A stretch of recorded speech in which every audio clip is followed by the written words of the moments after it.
101. Shina's doubt. Shiro-san, Ritsu, and Misaki also looked at Shina since they also wondered whether it was really alright for Shina to give up all of her achievements in the world of art because of manga. Mashiro, do you remember what I've said to you before? Shishio asked. You've said that you're a color and you'll dye the world with your own color, Shina said. What? 3x. Shiro-san, Ritsu, and Misaki were startled and looked at Shishio in amazement since this guy's ambitions were too big, right? However, when they thought about his abilities and dream, they had a feeling that this guy would be able to really do it. Shishio nodded and ignored everyone's reaction, looking straight at Shina. Mashiro, I always think that my life should be colorful, and I have never intended to set a single goal for myself, or put myself in certain circles, therefore, in the future, I won't only focus on either cooking, painting, or even scientific research. Shishio's words were arrogant, but why shouldn't he, after all, receive a system, and with it, there were a lot of things that could be done in this world. It might sound unfair, but the world was unfair and he was also someone who was reincarnated in this world, so it was normal for him to receive something that ordinary people didn't have. It was like someone who had a lot of connections could get a fast promotion to the company because they or their parents knew the boss of the company, so their achievement was better than most ordinary people who didn't have a connection or anything. Shishio was reincarnated and received a system. The moment he was reborn, his existence was already unfair, so there was nothing wrong with him having a huge goal. Well, even if Shishio didn't get a system, he still believed that he could become a tycoon. After all, he could make a popular app and game from his previous world to this world. It isn't that I don't want to, but I don't want to limit myself. After all, if I really do that, my life will be very boring and there won't be anything interesting about it. Shishio paused for a while, sorted out the words on his mind, and said, Mashiro, you as the world-class painter, should also understand the process of creating a perfect painting. If you choose to remove most of the colors that should belong to it, then only one color will remain. What will it become? He looked at Shina, who was lost in thought. I do what I want to do, this is what I want and this is my life. I won't follow everyone's expectations and arrangements, otherwise, what is the point of living? Shishio. Shina looked at Shishio with serious expressions. No matter what color we live in, I will only let it be dyed with my own color, instead of being eroded and synchronized by the surrounding color. After hearing Shishio's determination, Shiro-san, Shina, Ritsu, and Misaki were stunned at the same time and felt that he might be really to achieve his determination. Mashiro, if you want your life canvas to be painted with your own colors, then you must grasp the colors you already have. Throwing away all the colors, and abandoning all the you who used to be, now only white is left. Is this kind of life that you really want? If Shishio wasn't wrong in the original plot, Shina chose to break up with Sorita after graduating from high school. After all, during high school, she had a lot of disagreements on many occasions, whether it was due to career, life issues, or because of Sorita's inferiority, so after breaking up she left Japan and returned to the UK. However, after 4 years of graduation, Shina returned to Sakurasu again and reunited with Sorita. So what happened during the 4 years when Shina returned to the UK, and why wasn't her name heard in the world of art in the past 4 years once again? In the original story, after Sorita and Shina broke up, Sorita had never seen Mashiro's information on the art magazines or her news again after the two broke up, and it wasn't difficult to see when Mashiro returned to the UK again, she wasn't the world-class painter she used to be, and she had lost her talent forever. Shishio didn't want to let go of Shina according to the plot, especially when he thought Shina would return to Sakurasu with a smile on the last page of the novel. He felt that there was something missing from that smile. Many people might feel moved by that smile, and they thought that it was great that both Sorita and Shina reconciled and became a couple once again, but many people ignored the fact that Sorita pulled Shina, who was supposed to be the angel of the world of art, pulling her to the mortal world, hoping to make her as ordinary as him. Sorita used his Yasashi, kindness, again and personally cut off Shina's wings, making her lose the ability to fly in the sky. Sorita was indeed happily embracing the most beautiful woman, but what about Shina's feeling?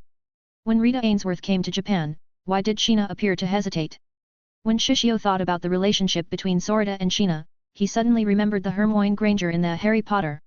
Hermione was smart and omniscient, although she was a girl that was born in an ordinary family, she didn't care about the ridicule of those pure-blood wizards, and set her future goal as the aura in the magical world, but what was the end of the result? In the last scene of the movie, only the vicissitudes and the rustic dress were left on Hermione. Besides being extremely loyal to Gryffindor, Ron Weasley, who had no outstanding ability, completely transformed Hermione into an ordinary woman, a small staff member of the Ministry of Magic, and was this something that Hermione wanted? Maybe at that time, besides Ron Weasley, she didn't have the ability to pursue other things, or there might be other reasons such as the author plots holes. I don't know. I once met a little boy in an art exhibition. Everyone was looking at my work excitedly, but he didn't. He just kept squatting in the corner. Shina was lost in thought and recalled what happened that day. For her, what had happened at that time could be regarded as a turning point in her life. I asked him doubtfully, what kind of book is more interesting than my own paintings, and he said with excitement that it was a manga. At that time there was a light and excitement on his eyes, so I was curious about what a manga is and why is it more interesting than my own painting. What? 3x. Shiro-san, Ritsu, and Misaki looked at Shina strangely since no one expected her to want to learn a manga because of that one little boy. I'm curious why manga is more interesting, so I decided to learn how to draw manga. Shina said all of that in one breath, ignoring the reaction of Shiro-san, Ritsu, and Misaki, and looked at Shishio. Mashiro, although what you said is reasonable, how do I feel that there's something wrong? Misaki rubbed her head in dizziness and felt there was something wrong with Shina's words, but she wasn't sure where. Mashiro. Ritsu looked at Shina and wasn't sure what to say. After all, besides reading a lot of books, she was just an ordinary girl. There was no way that she could understand Shina's problem, but when she saw Shina like this, she almost couldn't bear it and wanted to do something, but she didn't know. Shiro-san knew where the problem was, but it wasn't his time to talk and he also wanted to hear Shishio's answer after all. Mashiro, you're wrong, Shishio said while shaking his head. Shina titled her head and looked at Shishio in doubt. Mashiro, first of all, you made a mistake that no matter what people do, it is impossible for everyone to like it. Even your grandfather's works cannot be liked by everyone, so you were wrong from the beginning, Shishio said helplessly. Shina was a little confused. Mashiro, have you noticed that in the exhibition, why is almost everyone excited about your paintings, instead of the manga that is read by that boy? Shishio said and wondered how this girl could come to such a conclusion. 2x. Ritsu and Misaki looked at Shishio in surprise, and finally understood where something was wrong, and both of them also knew what his words meant. Moreover, Mashiro, have you seriously considered that when you give up everything and go to Japan to study manga, will your work be as popular as before? Shishio gave a wry smile. Have you ever thought that everyone will treat your work as the manga that is read by that boy in the art exhibition when you return to the world of art? You should know that no one in the art exhibition puts their eyes on that little boy or the manga on his hands. He knew that his words might sound cruel, but he didn't want her to have regret after all, so he needed to be cruel. Now I ask you, what do you really want again, Mashiro? A painting that is loved by everyone or a manga that is hidden in the corner and only read by one person alone? He looked at Shina, who was in a daze and wasn't in a hurry, waiting for her answer. What do I want? Shina was stunned since she had never considered these things. At that time, after seeing the little boy in the exhibition, she always thought that after she learned manga, everyone would love her paintings, and it was for this goal that she chose to give up everything in the UK and came to Japan to study manga. What I am after, are the paintings that everyone likes, the paintings that are hung on the wall and loved by everyone in the exhibition, so, I was wrong. Shina stared at Shishio's eyes blankly, wondering whether her choice to come to Japan after she gave up everyone was wrong. Shishio felt distressed, looking at the feeble girl in front of him, and he could see that she was deeply shocked by his words. Mashiro, I'm sorry if my words might have troubled you, but I just really want to know what you really want in your heart since it's not too late now. Shishio sighed and wondered why no one questioned Shina this question in the story. After all, it was a very simple question, but still, without Shina, then the original novel wouldn't be popular, and it might be one of the plot holes of the original author. Shina's head was in a mess and she leaned on Shishio's chest, feeling slightly better when she did this, but no one said anything at this moment since they knew that this girl was very distressed and confused about everything. Shishio looked at Shina and knew that his words might cause her to return back to the UK, but even if she was, it didn't really matter. He was rich and came to the UK, or a move to the UK was a very simple thing for him, so at this moment, he only hoped for the best for Shina. After all, she hadn't been contaminated by complicated emotions nor had she any intersection with Sorita, so it wasn't late. Shishio-kun, you're so amazing. Misaki looked at Shishio and really wondered what was inside Shishio's head. Mashiro. Ritsu looked at Shina and only hoped that this girl could become better. Shiro-san could read the mood and only observed everything in silence. After all, even though he was a pervert, he could read the mood. 102, 1 stone, 3 birds. Shishio patted Shina's head gently and called out her name. Mashiro. Shina lifted her head and looked at Shishio in confusion. Shishio then pulled Shina's cheeks without hesitation. He had always wanted to pull her cheeks, and he had to admit that it was quite addicting since it was very soft. Shiro-san, Ritsu, and Misaki. What are you doing? Shina asked with confusion, but her tone was a bit weird since her cheeks were pulled. Mashiro, you're still young. No, we're still young, so it is all right if we make a mistake. Shishio smiled gently and said, but you should remember that no matter what your decision, I will support you no matter what, whether you're going to give up on manga to return to the world of art again, or whether you're going to return to the UK, or you want to continue to learn a manga, I will support you, so don't be afraid and just walk. I'll support you.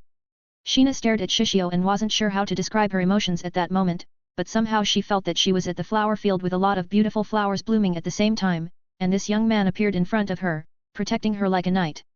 So don't show such an expression again and smile, it is your future, you should think of it positively rather than pessimistically, Shishio said with a smile and patted her Sheena's head gently. Sheena couldn't answer Shishio's words, after all, she had never felt this feeling before, but one thing for sure, she was very happy at this moment. Yes. She wanted to look straight at him, but there was a strange feeling in her heart that made her shy, but at the same time, she wanted to see him, which caused her heart to be contradictory. Ritsuo and Misaki looked at the scene in front of them with complicated eyes. I'll take a rest first. Shishio then looked at Ritsuo then said, I'm sorry, Kawaii-senpai, but can you? Don't worry.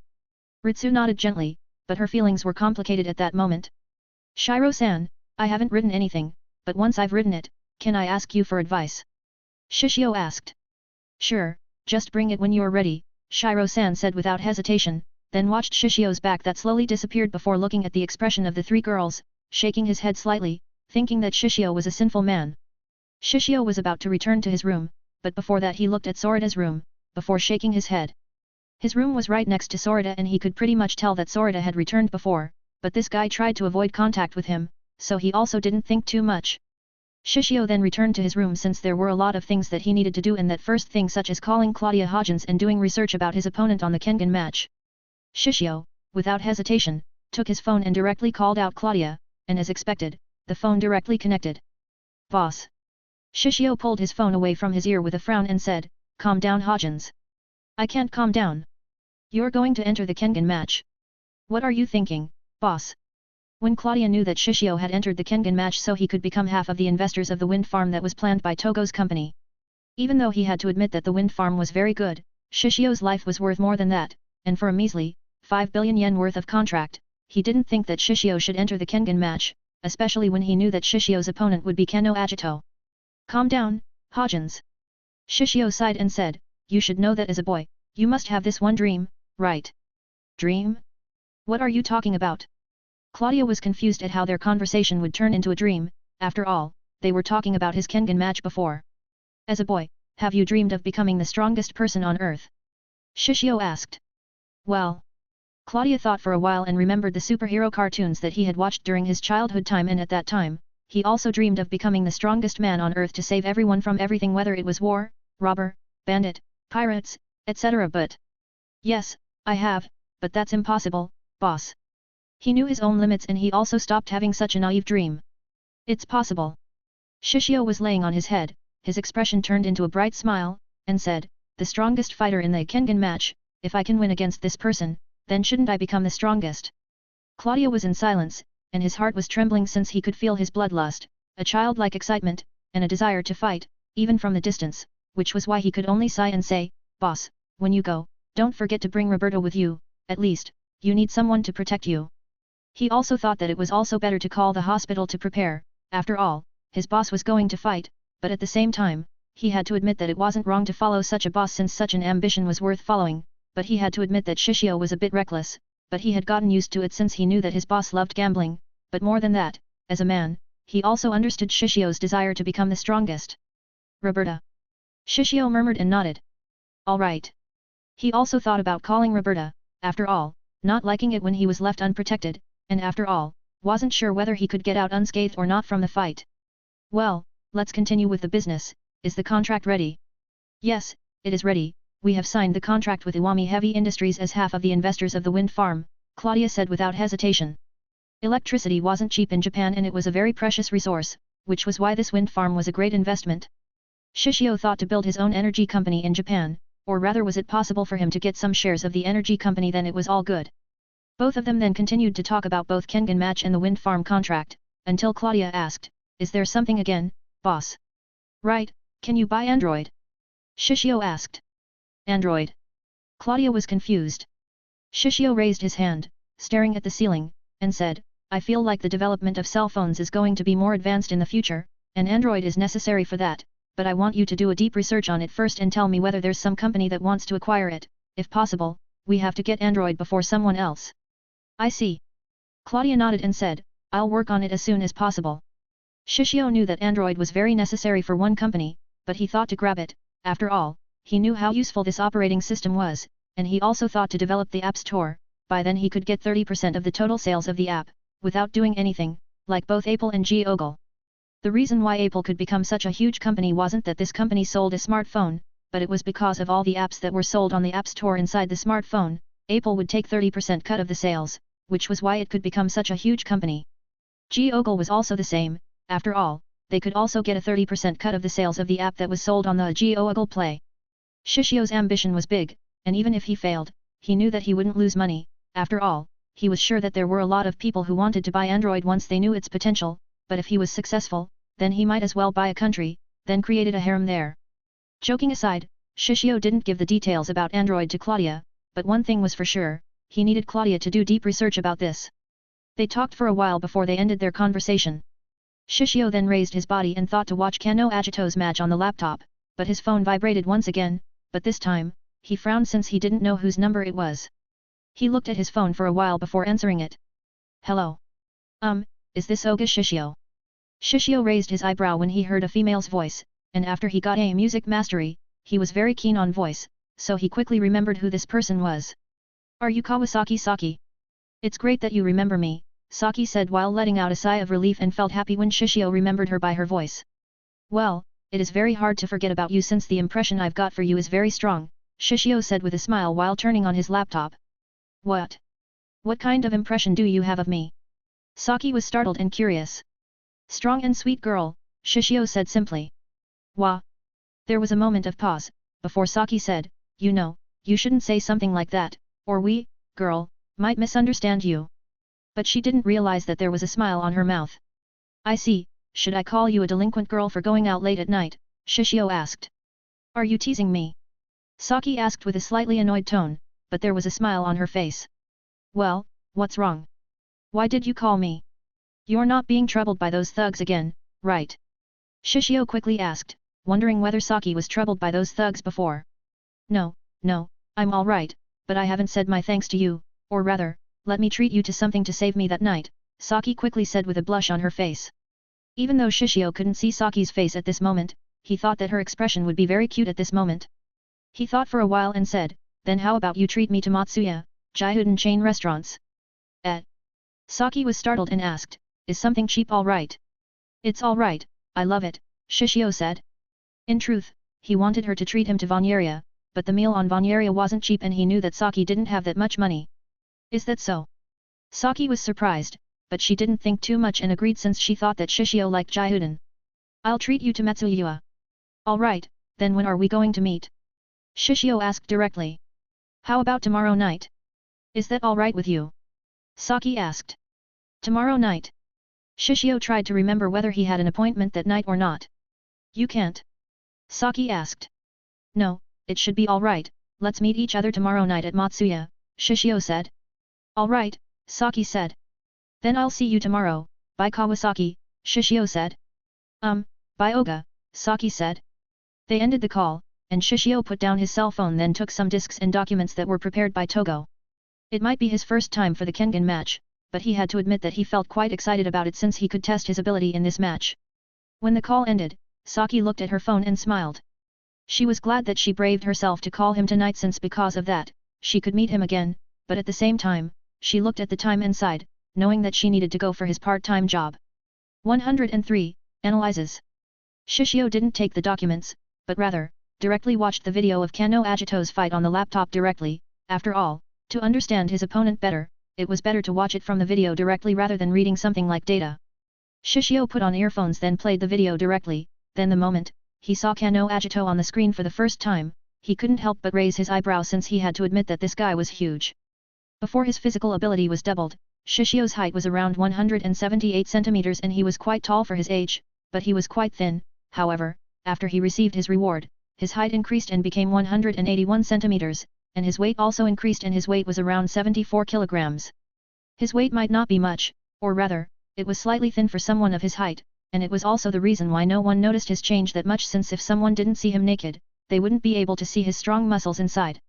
If someone wanted a comparison, then Shishio's body was similar to a trained swimmer, his muscle was created to achieve strength, endurance, speed, stamina, and flexibility, but compared to Kano Agito's body, he had to admit that his body was weaker.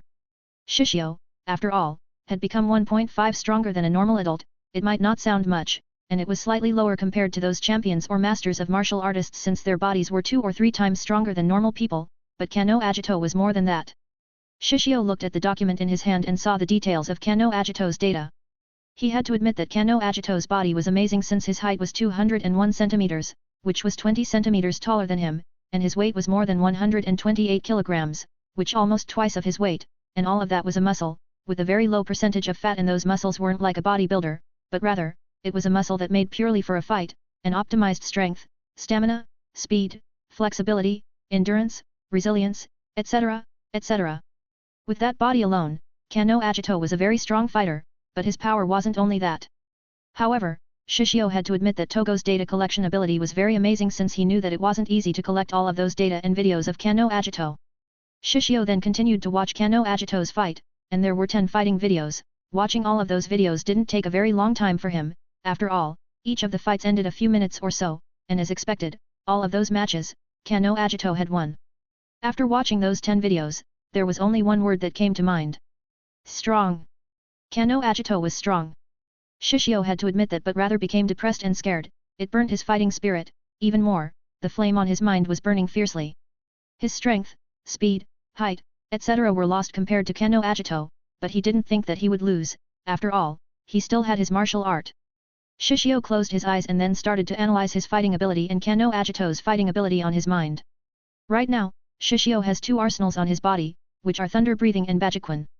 Thunder Breathing was a very strong ability since it could double his physical ability and it could increase his speed so fast that it couldn't be followed by eyes, but with his physical ability, he couldn't use it for a long time, so if he could end his opponent in a single attack, then it was all good, but if the fight turned into a battle of endurance, then there was a huge chance that he might be a disadvantage. Then the second was Bajiquan, and he had to admit that this martial art was very strong. Even with his physical ability, he was sure that he could knock anyone twice or thrice of his size, but Kano Agito wasn't someone who was all brawn with no brain. When Shishio watched Kano Agito's fight before, he had to admit that this guy was a beast, and he also understood why he had become the champion of the Kengan match. Still, Shishio had to admit that even though his Bajiquan was very strong, it had 3 weaknesses that could be exploited by Kano Agito.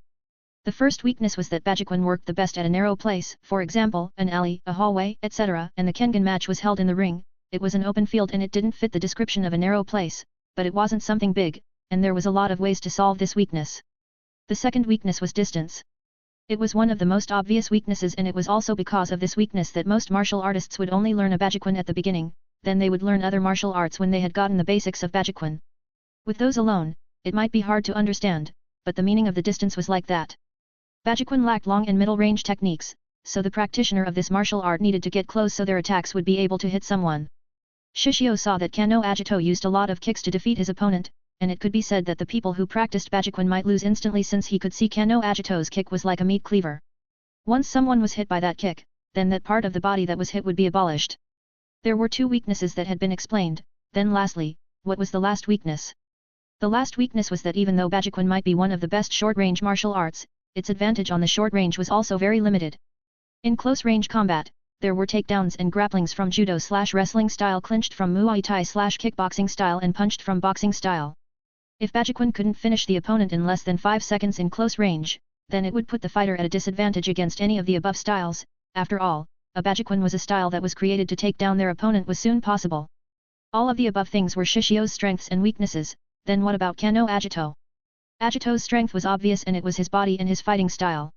The author didn't need to explain much about the advantage of Agito's body since he had explained it before, but then, what about his fighting style?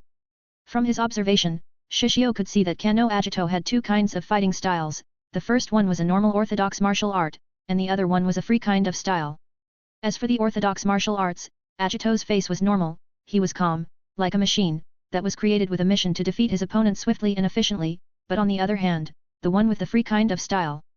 Shishio wasn't sure what the name of free kind of style was, but let's say that the name of this fighting style is formless since it didn't have any forms when it was used on the opponent, or rather, this style was created to best his opponents at their best own games. For example, if someone was best at a blow, then Agito would follow. If someone was good at throwing, then Agito would follow.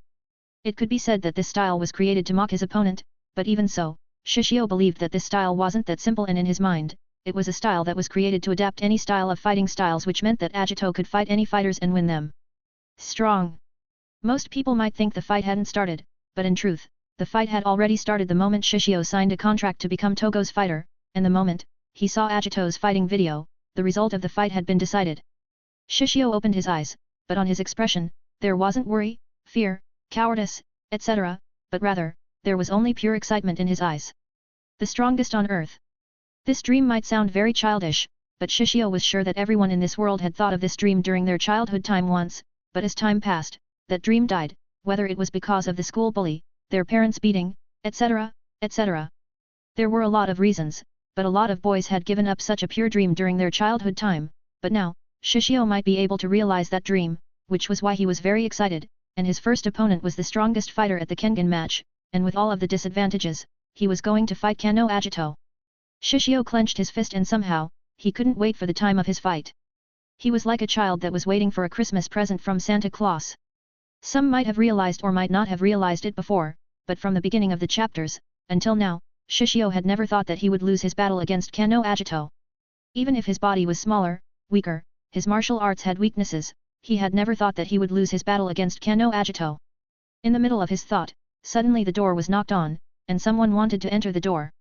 The sound of the handle and the door that was pushed was heard, but it couldn't be opened since Shishio had locked his door before. Shishio raised his eyebrow, closed his laptop, then put the document of Kano Agito in the drawer. Who is it? Shishio asked and didn't open his door immediately. Shishio. Then a soft feminine voice was heard from the outside. Mashiro. Shishio was dumbfounded. He looked at the time and he became even more dumbfounded when he saw that it was quite late. He didn't expect that he had spent a very long time analyzing his opponent, but it was normal when someone was so focused they would feel that the time would pass so quickly. Shishio stretched his body, then walked to his door, opened the lock, and opened the door. The door was opened and he saw Shina standing there, wearing her pajamas, holding both a drawing book and a pencil in both of her hands near her stomach, and with her red eyes staring at him. Is there something, Mashiro? Shishio asked. With her usual blank expression, Shina stared at Shishio's face and said, take responsibility. Shishio's brain couldn't work for a short time, so the only answer that came out from his mouth was only, what? Take responsibility, Shina repeated her words without any trouble. Shishio raised his eyebrow and asked with a confused expression, take responsibility for what? Take responsibility for me, Shishio, Shina said without looking away from Shishio while moving both of her hands were on her stomach.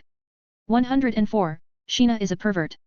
Shishio knew that Shina's way of thinking was different from a normal person's, so he wasn't sure what she meant by taking responsibility, and she even made a misleading movement by putting both of her hands on her stomach. Sorry, Mashiro, I don't understand.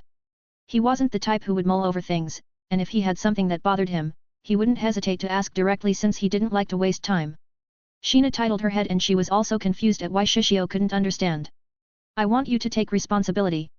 She then repeated her words, thinking that he might understand that way. As for? Shishio asked. As for what you have said before, Shina said without looking away from Shishio. Oh. Shishio nodded and asked, so you mean that I'll support you no matter what? He understood that Shina asked him about the words that he had said before, but at the same time, he had to admit it, a genius was different from an ordinary person. After all, she could make such a life decision with just a few hours. If it was an ordinary person, then they would mull over and in the end, they didn't make a decision. Still, as he had said before, no matter what her decision was, he would support her no matter what. Shina nodded gently. Shishio thought for a bit and said, do you want to talk in my room? Shina nodded and in truth, she was also curious about Shishio's room and wanted to see what was inside. Shishio smiled and said, welcome. His intention to invite Shina to enter his room was very pure, and he didn't have the slightest or a lot of dirty thought on his mind since he knew very well that Shina was incapable to think such a dirty mind. After all, she was very pure and she didn't know much about perverted things, unless someone told her, or she might be affected by Shiro-san like before when she asked him whether he was a pervert or not. Shishio let Shina enter his room, and Shina looked around Shishio's room, and somehow the impression that she got from this room was very tidy, and at the same time, there was this manly smell that made her face red and her heart beating very fast. She didn't understand why she became nervous suddenly, but there was a strange feeling of excitement that she had never felt before. She might be nervous, but she didn't stop her steps since the more she walked inside, the more she felt strange yet addictive feelings. However, there's nothing here, Shina said since she didn't see anything that could represent Shishio in this room. Yes, I didn't bring many things when I came from Kyoto, Shishio said simply and calmly, but in his eyes, there was a hidden bitterness, but it quickly disappeared. Kyoto. Sheena looked at Shishio curiously, and at the same time, she felt that Shishio's state was a bit wrong, but she didn't know why, and when she wanted to ask him, she was quickly attracted by his next words. It's my hometown. It's a great city, if we have time, I'll bring you there, Shishio said. Yes. Sheena nodded and somehow she was quite eager to see Shishio's hometown. Sit down here, Shishio said and sat on the ground. The ground in his room was covered in tatami floor, a type of mat used as a flooring material in traditional Japanese-style rooms, so it was alright when he sat on the top of it, and it was more comfortable this way. In truth, it might be possible to let Sheena sit on either his bed or chair, but Shishio felt that it was slightly wrong when he thought that she would sit on his bed, and if she sat on his chair, he felt that their distance was quite far, so he felt that it was better for them to sit on the tatami floor together. Sheena followed Shishio and sat on the tatami floor, then put her drawing book and pencil on her lap. So have you made up your mind whether you are going to return to the world of art or continue with your manga? Shishio asked. I'm going to continue to draw manga, Sheena said without hesitation. Unlike before where there was a hesitation in her eyes, this time, she had made up her mind to continue with her manga. Why? Shishio asked. He knew that Sheena's purpose to come to Japan was to make her painting better so it would be loved by everyone, and because of that she didn't need to draw a manga and he could teach her painting directly. After all, he had a painting mastery and it would be very easy to teach her. I want to understand, Sheena said. You want to understand? Shishio asked with a curious expression. Yes. Sheena nodded. Good, I'll support you. Shishio nodded and felt that reason was enough for Sheena to learn a manga. After all, he knew that Sheena couldn't understand human emotions. She was very pure, like a baby, or a white canvas without any colors, so it was normal that she couldn't express herself in a better way so those words were enough for him to support her. Thank you, Shishio, Sheena said and at the same time, she felt that her heart was very warm at that moment. If she could express herself better, then she would say the reason why she wanted to draw a manga was that she wanted to understand her feelings better. When Sheena returned to her room to think about Shishio's question, she started to question herself whether she should return to the UK, but when she thought about Shishio, she hesitated, and at the same time, she knew that in this whole world, he might be the only one who could understand her better, especially when she saw the trust and sincere expression when he told her that he was going to support her. She knew that her decision was right so she wanted to stay with him, and at the same time, she also wanted to understand her emotions better. After she met Shishio, Sheena was wondering why she felt a lot of emotions that she had never felt before, from happy, amazed, annoyed, conflicted, confused, trust, warmth, etc., and in truth, there were a lot of things that she wanted to say to him, but she couldn't say it, or rather she didn't know how to do it. It was also the reason why she wanted to understand and wanted to draw a manga with him beside her. So did you bring your manga? Shishio asked. He thought that Sheena wanted to ask him about his opinion about her manga and in truth, he was also curious about her manga, wondering how bad it was. His words might be rude, but it was the truth. After all, even though she had a talent at drawing, her storytelling ability wasn't very good, and from the story, he knew that she had only become a so-so mangaka. She wasn't that popular, but she wasn't that bad either. She was between in the middle bottom, even though her drawing skill was better than anyone. However, no matter how beautiful manga was, if it wasn't interesting, then it wasn't a good manga. In his opinion, the manga only needed to be interesting, even if the drawing skill of the mangaka wasn't that good, as long as the story was amazing, then it would become very popular since he remembered that there was also one mangaka that had a very bad drawing skill, but his story was very amazing that someone even redrew that manga and it became a huge hit with tens of millions of sales of copies. No. Sheena shook her head gently. Shishio was speechless then asked, so do you want to return back to your room now? He thought that her intention to come here was to tell him about her decision. If so, then it was alright since he knew that it wasn't good to let her stay in his room for a long time. No, I want Shishio's help, Sheena said. My help? What kind of help? Shishio asked curiously. Is she going to ask me to make her a story? He thought that was the case. After all, he had told Sheena, Ritsu, and Shiro-san that he was going to write a story before, so he thought that she was going to ask his help or something to write a story, but it seemed that wasn't the case. Take it off, Sheena said. Shishio. Sheena then touched Shishio's chest and she wasn't sure why. She felt that her heart was beating very fast when she touched his hard and tough chest, but she didn't hate this feeling and became more curious. She then looked at Shishio and asked, I want to see you naked. Shishio was speechless and asked, didn't I give you my drawing before? But painting and the real thing are different, Sheena said while looking at Shishio's eyes, and somehow, her eyes were a bit unnatural when she said those words, but it wasn't noticed by Shishio. It might be Shishio's imagination, but this girl might start to use her brain so she could see his body. However, he doubted such a thing would happen. After all, he knew Sheena's personality very well. He didn't say anything, only stared at Sheena's serious expression, wondering whether he could see something on that face. I want to see you naked, Sheena repeated her request again. Shishio gave up since he couldn't see anything from Sheena's face, and at the same time, he sighed. He had said several times to himself that he didn't want to become a scumbag, but it seemed that fate was laughing at him, and told him to embrace on the path of the scumbag, which made him lost for words at this moment, but he had decided to become one anyway, then what was the use of hesitation? 105, I can't escape. Shishio was in silence and thought about how to solve the problem in front of him. Even if he had decided to become a scumbag, he needed to be an elite scumbag, not those trashes that would play girls' feelings and use them as they pleased until they bored before they threw them away. Shishio, I want to see you naked, Sheena repeated her words once again. Shishio was speechless at Sheena since this girl was too eager to see his naked body, right? He then looked at Sheena with a serious expression and said, Mashiro, you should know that the same as a girl's body, the boy's body can't be shown to anyone carelessly. But I don't mind, Sheena said while looking at Shishio. Shishio looked at Sheena with a serious expression and asked, Are you sure? Shishio, do you want to see me naked? Sheena asked without looking away from Shishio.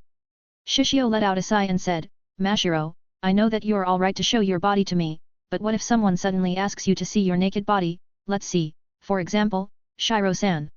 Well, I'm sure that Shiro-san won't ask such a request to you, but try to imagine that Shiro-san suddenly comes to you and asks you to see your naked body, can you agree with his request? He hoped for her to understand how ridiculous her request was.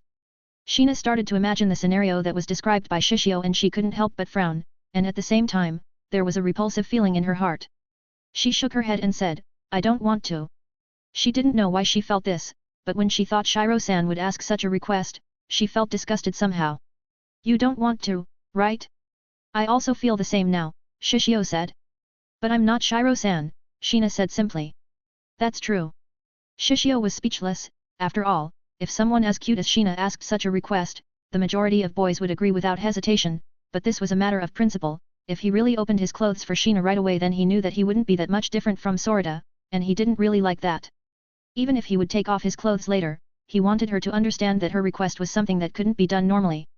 Anyway, it is impossible, even if I have said that I'll support you no matter what, there's also a limit, I won't show my body to you, but if you want me to draw a male's body, then I can do it anytime. Then how can I see your body? Sheena didn't seem to want to give up. Why do you want to see my body so much? Shishio asked with a confused expression. I want to understand better, Sheena said, staring at Shishio with pure eyes. Shishio wanted to say something, but he closed his mouth. Looking at Sheena again, he knew that he needed to educate her or else, she might be eaten by a scumbag sooner or later. Mashiro, you should know that when someone is naked, they're in their very vulnerable state. Vulnerable state. Sheena titled her head. Clothes can also be called armor, but unlike armor that is used by a knight or a warrior to protect themselves from enemy weapons, clothes are something that protects humans from embarrassment, Shishio said. In truth, the function of clothes was to protect someone, but with the progression of time, the function of the clothes also started to change whether it was fashion, identity, protection, etc., but now, it had a function to protect a human, especially from an embarrassment, at least, that what he thought. Of course, such a thought appeared because of common sense, and if common sense told the people in this world that wearing clothes were embarrassing and being naked was normal, then a lot of people would do that. Unfortunately, Sheena didn't have such common sense. Embarrassment? Sheena asked once again. Have you ever thought about why you wore clothes? If you don't understand what embarrassment is, then try to imagine yourself going to school without any clothes, what do you think? Shishio asked slowly, trying to guide her by explaining to her common sense through various examples. Sheena started to imagine herself again, walking to the school without any fabric of clothes on her body, and she didn't know why it made her frown again. Shishio was glad to see the frown on Sheena's face and said a light smile, you feel uncomfortable, right? This is also why you should remember that you can only show your naked body to someone that you trust. So you can't trust me, Shishio? Sheena asked with some sadness and disappointment that was clearly shown on her face. Why does this girl always make me feel like this? Shishio felt like he was facing a small girl, which made him helpless, but then when he thought about it calmly, wasn't it normal for a parent and a child to take a bath together? After all, a child couldn't take a bath, and the adult needed to take care of them, right? However, the problem was that Sheena wasn't a child and Shishio couldn't apply the case above to his situation now. I trust you, Mashiro, but... Before Shishio finished his words, Sheena nodded and said, I understand. What? Shishio was dumbfounded.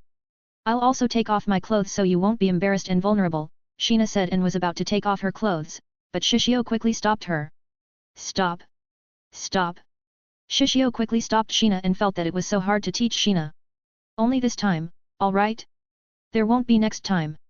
Next time, both of them would be naked, and he would eat her at that time. Jokes aside, he knew that he needed to teach her a lot more things from now on. Sheena nodded, but she had a feeling that Shishio might grant her request again if she asked him again in the future. Once Shishio had decided on something, he wouldn't hesitate, so he took off his t-shirt directly, showing his lean body that was full of compact muscles. Sheena wasn't sure why, but she felt her face was slightly hot, and at the same time, she had to admit that she was attracted to his body. Is this all right? Shishio asked with an awkward expression. After all, he didn't expect that it would really turn out like this. Sheena stared at Shishio's face and wasn't sure why she felt that she had done something very guilty, but when she looked at his body, her curiosity and desire were stronger, so she stroked Shishio's muscles with her soft and white hand, tracing every of muscles from his neck moved down slowly to his nipple, navel, and abs, but when it was on his nipple, he moaned slightly and cursed Sheena inwardly. Are you all right, Shishio? Sheena was a bit surprised when she heard his moan, but when she saw his flushed face, somehow she wanted to touch his nipple again. Don't touch my nipple, it is quite sensitive, Shishio said with a slightly flushed face, stopped Sheena's hand, and somehow he regretted his choice to do this. He then looked at Sheena whose hand was held by him, then asked, so what do you think? Sheena felt that her body was slightly hot, she didn't know why, but she didn't hate it, however, she wasn't sure why she couldn't say all of that, and all she could say was, it's hard, tough, and strong. So this is enough, right? Shishio was about to wear his clothes again, but I haven't seen your lower body, Sheena said with full expectation. Shishio looked at Sheena and asked, Sheena, are you drawing a hentai manga? Hentai manga? Sheena titled her head, felt confused, but then she shook her head and said, no, it is a shoujo manga. Shoujo manga? Hey. Shishio knew that sometimes a shoujo manga was raunchier than most of the manga. He knew that Sheena's editor told Sheena to draw something with more impact, which was why she wanted to see his body. He looked at Sheena and somehow he thought to give her a story so this girl wouldn't draw a shoujo manga. It wasn't that a shoujo manga wasn't good, but after all, the popularity of a shoujo manga wasn't as good as a male-oriented manga, and besides, a lot of girls also read the male-oriented manga too, which made the popularity of a male-oriented manga bigger. But Shishio looked at Sheena, who was looking at his body while drawing it in her drawing book with a serious expression, and decided to keep it in his mouth first. He also hadn't written a story, so even if there were a lot of stories on his head, it was only nonsense if he didn't put it on the paper. Shishio, take off your pants, Sheena said and woke him up from his thought. Shishio let out a sigh and said, I won't take off my boxer, all right. No, Sheena shook her head and said, take off your pants. If you can't agree with that, then let's stop here, Shishio said without hesitation too. Looking at Shishio's serious expression, Sheena's expression started to change, and somehow she was a bit afraid, so she asked in a soft voice, Shishio, are you angry? Shishio's face softened and said, I'm not angry, but your request is a bit too much for me. He patted Sheena's head gently with a helpless smile, showing that he didn't get angry, but he felt that her request was really a bit too much, and somehow, his morale also didn't allow him to show his naked body to this pure girl, but it was because he hadn't said goodbye to his past, and once that restraint vanished, then he might taint this girl. Sheena closed her eyes and felt bliss on her head, feeling his pat. She also felt relief when she saw him, smiling gently at her, and somehow she didn't want to see him uncomfortable again, so she decided to make a compromise. Then you can leave your boxer. Shishio thought that this girl would give up, but didn't expect that her desire to see his lower body would be so strong. 106, then I'll help you.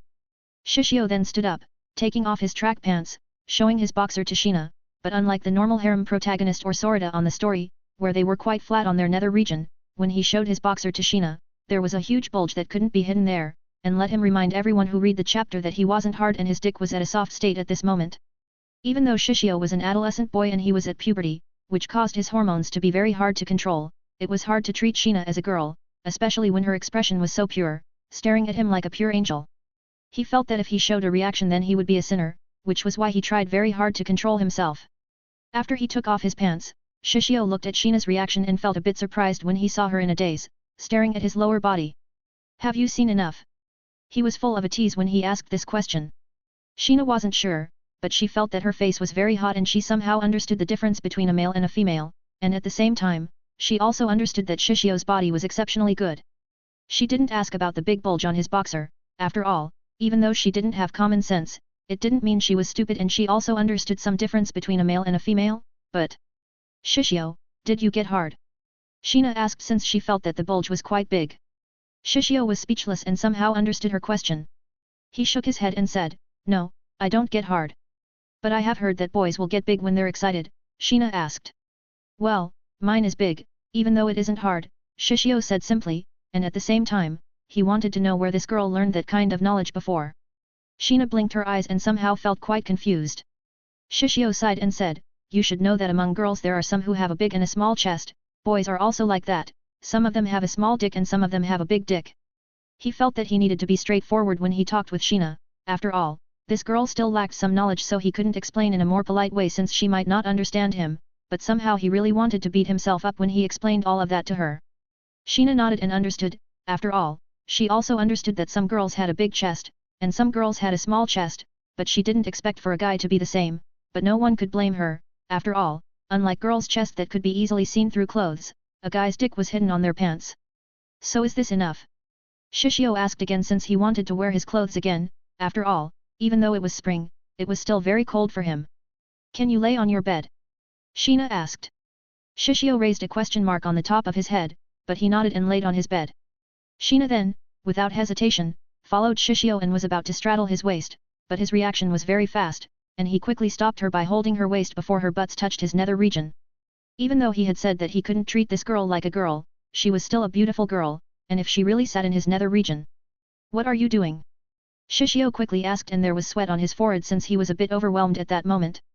Sheena didn't answer Shishio's question immediately, after all, when he held her waist, she felt that there was a jolt of electricity that ran through her entire body. She looked at his hands that were on her waist, holding her, trying to stop her, which caused her to ask, your hands. You can't sit on my waist, Shishio said and put this girl on his bed. With his strength, it was very for him to carry this girl, after all, Sheena was quite thin. Why? Sheena asked with a confused expression. My dick might get hard, Shishio said with a blush. He knew that he couldn't lie and needed to be straightforward, but still, he felt embarrassed. He also let out a long sigh, wondering why he needed to say something like this. I don't mind, Sheena said and thought that Shishio was quite cute when he blushed. Shishio wanted to say something but closed his mouth again. In truth, he wanted to say that there was a monster that was sleeping inside his boxer at that moment and if Sheena wasn't careful, then she might be eaten, but he knew that he couldn't say that. He took a deep breath, trying to calm himself, then stared at Sheena. Mashiro, you should remember that you shouldn't say that. I know that you might have a good opinion of me and I also care about you, but you also need to know that we have only met each other for the past few days, our meeting is too short so you shouldn't believe in me so easily. I'm also a man and you're a charming girl, if you keep tempting me, then we might do something that we might regret in the future. Will Shishio attack me? Sheena asked while looking at Shishio's face. Shishio was lost for words and shook his head. No, I'm just telling the fact that you're a charming girl, and you should be careful around boys. Sheena nodded and said, I'll only do this with Shishio. Shishio simply gave up. Just be quick, alright. He might not be able to control himself if Sheena sat on his nether region so he moved her to his stomach. He could feel her soft butts which made him raise his eyebrow and knew that his will was being tested at this moment. Sheena nodded and sat on his stomach while watching from above. She touched Shishio's body again and said, Your body is very good, Shishio. Shishio twitched in the corner of his mouth and stopped Sheena's hand that was about to touch his nipple again. She tried to touch his nipple again, but he stopped her again, so she simply gave up. Did you do any sport? Sheena asked. I do Bajiquan, Shishio said simply. Bajiquan. Sheena titled her head.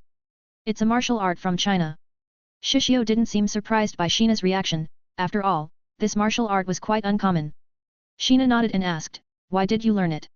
So I can become strong, Shishio said. Why do you want to become strong? Sheena asked. So I can protect my loved one better, Shishio said with a light smile. Sheena stared at Shishio for a while then asked, Then are you still learning? No, I have stopped, Shishio said while shaking his head. Why? Sheena was confused at why Shishio stopped. It's like you, who have decided to become better at your painting by drawing a manga. Shishio gave a light smile and said, I'm also the same. I feel that I can't get strong enough just by practicing Bajiquan. Sheena was surprised but nodded in understanding. Are you going to learn another martial art? Yes, after all, Bajiquan isn't a perfect martial art and it has a weakness too, so I'm going to learn a martial art that can complement this martial art, Shishio said.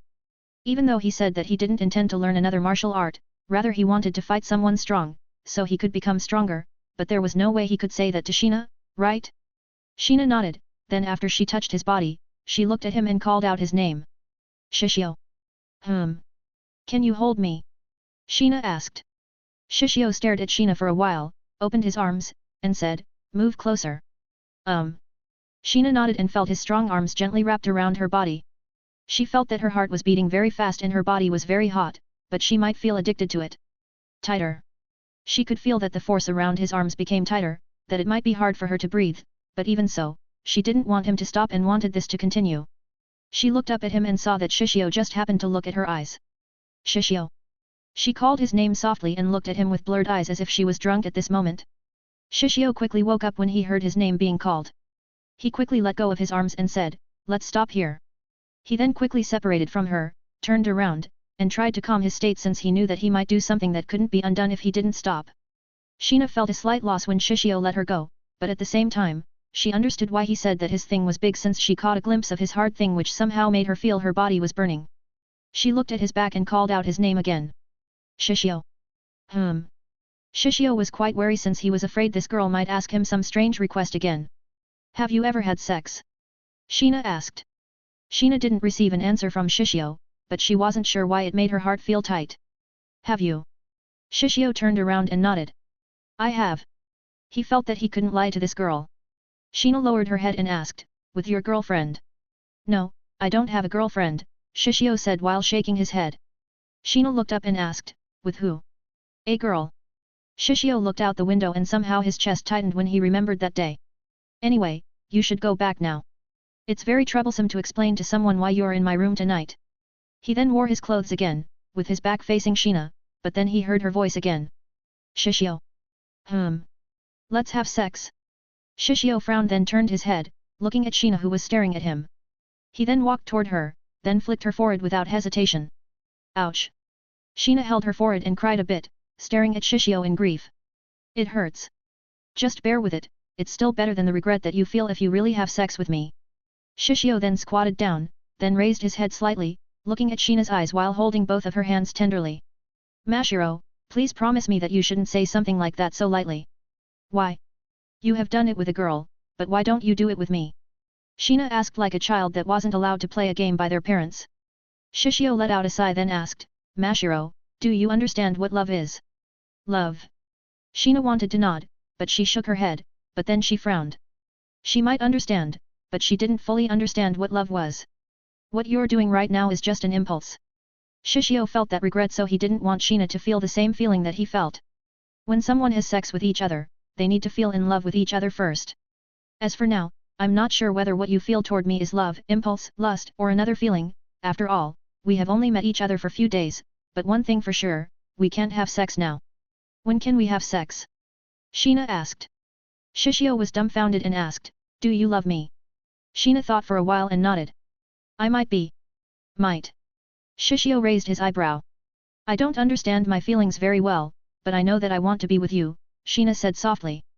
Shishio wasn't sure what to say since he didn't feel the same feeling toward Sheena.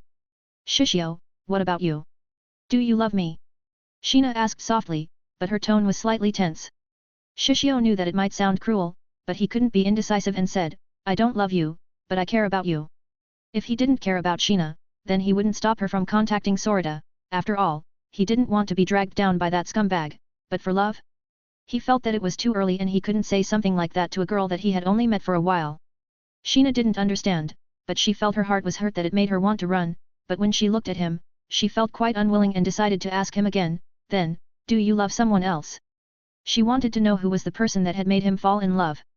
Shishio hesitated, but when he saw Sheena's pure eyes that were mixed with some sadness, he then said, I might not be able to fall in love with someone now. Why? Sheena asked again softly, wanting to understand him better. I have to say goodbye to someone properly and before that, I don't have any intention to fall for someone right now, Shishio said. After all, even though he had said that he wanted to have a girlfriend or he didn't want to let go both Nana and Mew, he didn't have an intention to do both of them right away. He still couldn't let go of his past, clinging, remembering his days with his girlfriend, family and friends in his previous life. It might sound pathetic, but he couldn't throw away and forget his memories from his previous life so he could live happily in his new life, right? Then I'll help you. I'll help you to say goodbye properly, Sheena said while looking at Shishio, then patted his head, feeling that it might make him better. After all, she felt better when he patted her head, so he would feel the same, right? Patting his head, Sheena could see some sadness in his eyes and she didn't want to see him sad. She also didn't know why, but when she heard his reason, there was some relief and light appeared once again in her eyes. Shishio was in silence, staring at Sheena's eyes, who also stared at him without looking away, and all he could see that she really wanted to help him. He then smiled gently and said, "You should go back now. I want to sleep." He felt that he might not be able to control his emotion if she stayed here any longer. Sheena nodded and took her drawing book and pencil, then walked out from his room, but before she went out, she stood in front of the entrance of his room. "What's wrong? Did you forget something?" Shishio asked. "Kiss," Sheena said. "Kiss?" Shishio was lost for words. "Rita has always kissed me on the forehead before I go to sleep," Sheena said. "You want me to do that?" Shishio asked inexplicably. Sheena nodded and asked, "Can you?" Shishio raised his eyebrow, twitched his lips, and let out a sigh. "Rita that you mentioned before is a girl, right?" She's a girl." Sheena nodded. "I'm a boy." Shishio was lost for words. "I don't mind," Sheena said. "Can you?" Sheena asked. "Come closer." Shishio gave up, feeling that he was facing a little girl, rather than a normal girl. Sheena nodded with a slight smile in her eyes as if she had won something, then without hesitation she moved closer. Shishio was just right at the entrance of his door, his hand lifted Sheena's bangs gently, lowered his head, then kissed her forehead. He then patted her head for the last time, then said, "Good night." Sheena touched her forehead that was kissed by Shishio. She wasn't sure why, but she felt very warm, shy and various mixed emotions, but one thing for sure, she didn't hate this feeling. She gave him a smile and said, "Good night." Shishio looked at Sheena's smile and couldn't look away, then he watched her slowly disappear from his sight, then touched his face, wondering why he had done all of that before. After all, even though she was like a little girl, they were the same age. He let out a long sigh and felt quite complex. He shook his head and decided to sleep since somehow, he wanted to calm himself now since he knew that he had become a full-fledged scumbag. 107. Let's walk together too. As the sun rose, Shishio woke up from his slumber. He had to admit that his condition wasn't good, especially when he thought about last night. Even though it wasn't as exaggerated where he couldn't sleep last night, he slept quite late. After all, what he had done was quite inappropriate and his feeling felt pretty complex at that time. However, he didn't have a hobby to sleep for the second time and woke up in the morning before he went to the bathroom to wash up his face, brushed his teeth and cleaned his face. Shishio, that was about to enter the bathroom, stopped when he saw someone came out from inside. He thought that this person was a girl and he had entered the wrong bathroom, but when he looked up, he saw that it was a male bathroom. Then he observed the person in front of him, and asked, "Akasaka-kun?" "Oh." The young man with long hair that resembled Shishio looked up, and from his eyes, it could be easily seen that he lacked sleep. His eyes were half opened, looked up at Shishio since Shishio was taller, then asked, "Shishio Oga?" Shishio nodded and said, "Yes, nice to meet you, Akasaka-kun." It might be because Ryu Unosuke's face was covered in his long hair that he didn't notice before, but when he observed him better he knew that this guy was the shut-in-tenant of Sakurasu, Ryu Unosuke Akasaka, who was known as a genius programmer, but he had to admit that this guy was like a girl since Ryu Unosuke was quite petite. When Shishio observed him, Ryu Unosuke also observed Shishio. After all, Shishio was also a famous genius, or rather a prodigy. From the first rank of the entire school, cooking and martial arts, he happened to watch Shishio's practice when he was on the break. He was also quite curious about Shishio since it was his first time to see him up close. "Well, you haven't slept yet, right?" "I won't bother you," Shishio said simply. Ryu Unosuke nodded and felt very sleepy, so he didn't bother to talk with him at that moment, but when he was about to go. Shishio. Shishio's mood became very low and complicated at this moment. Shishio was in the dining room, and he woke quite late, but even so, he saw Sorita in the dining room, eating breakfast quietly. "Good morning, Kanda-kun." Sorita was startled, then looked at Shishio, and nodded in a low mood. "Good morning, Oga-kun." He still remembered what had happened yesterday, when Shishio went home together with both Ritsuo and Sheena, and couldn't help but look at him in jealousy. He was wondering how Shishio could go back together with two beautiful girls, yet he was alone, but when he thought about it calmly, he was wondering whether Shishio could invite him to walk together. After all, if he could walk together with him, then he should be able to talk with Sheena along the way, right? Sorita thought that he had made a good idea, so he slowed down his speed to eat, waiting for Shishio. Shishio didn't notice this gaze, After all, he was taking out the milk that he had bought before from the fridge. He wasn't really in the mood to cook, so he thought to make a simple toast and some salad for his breakfast. Shishio didn't know what Sorita was thinking, and if he knew, he didn't care much either. After all, once he observed Sorita for the past few days, he could only say that this guy was a very simple guy, and he didn't think that this guy could do something to Shina when he was around, and rather than thinking about Sorita, he thought that it was better to think about other things. "Oh, Shishio, can you make me breakfast too?" Shishio turned around and saw Chihiro enter the dining room with a yawn, seemingly hadn't gone up from her sleep. "Do you want coffee too, Chihiro ne?" "Oh? Is there a coffee?" Chihiro asked curiously. "I have bought it before, right? It's an instant, though." Shishio then showed the instant coffee that he bought with Chihiro before.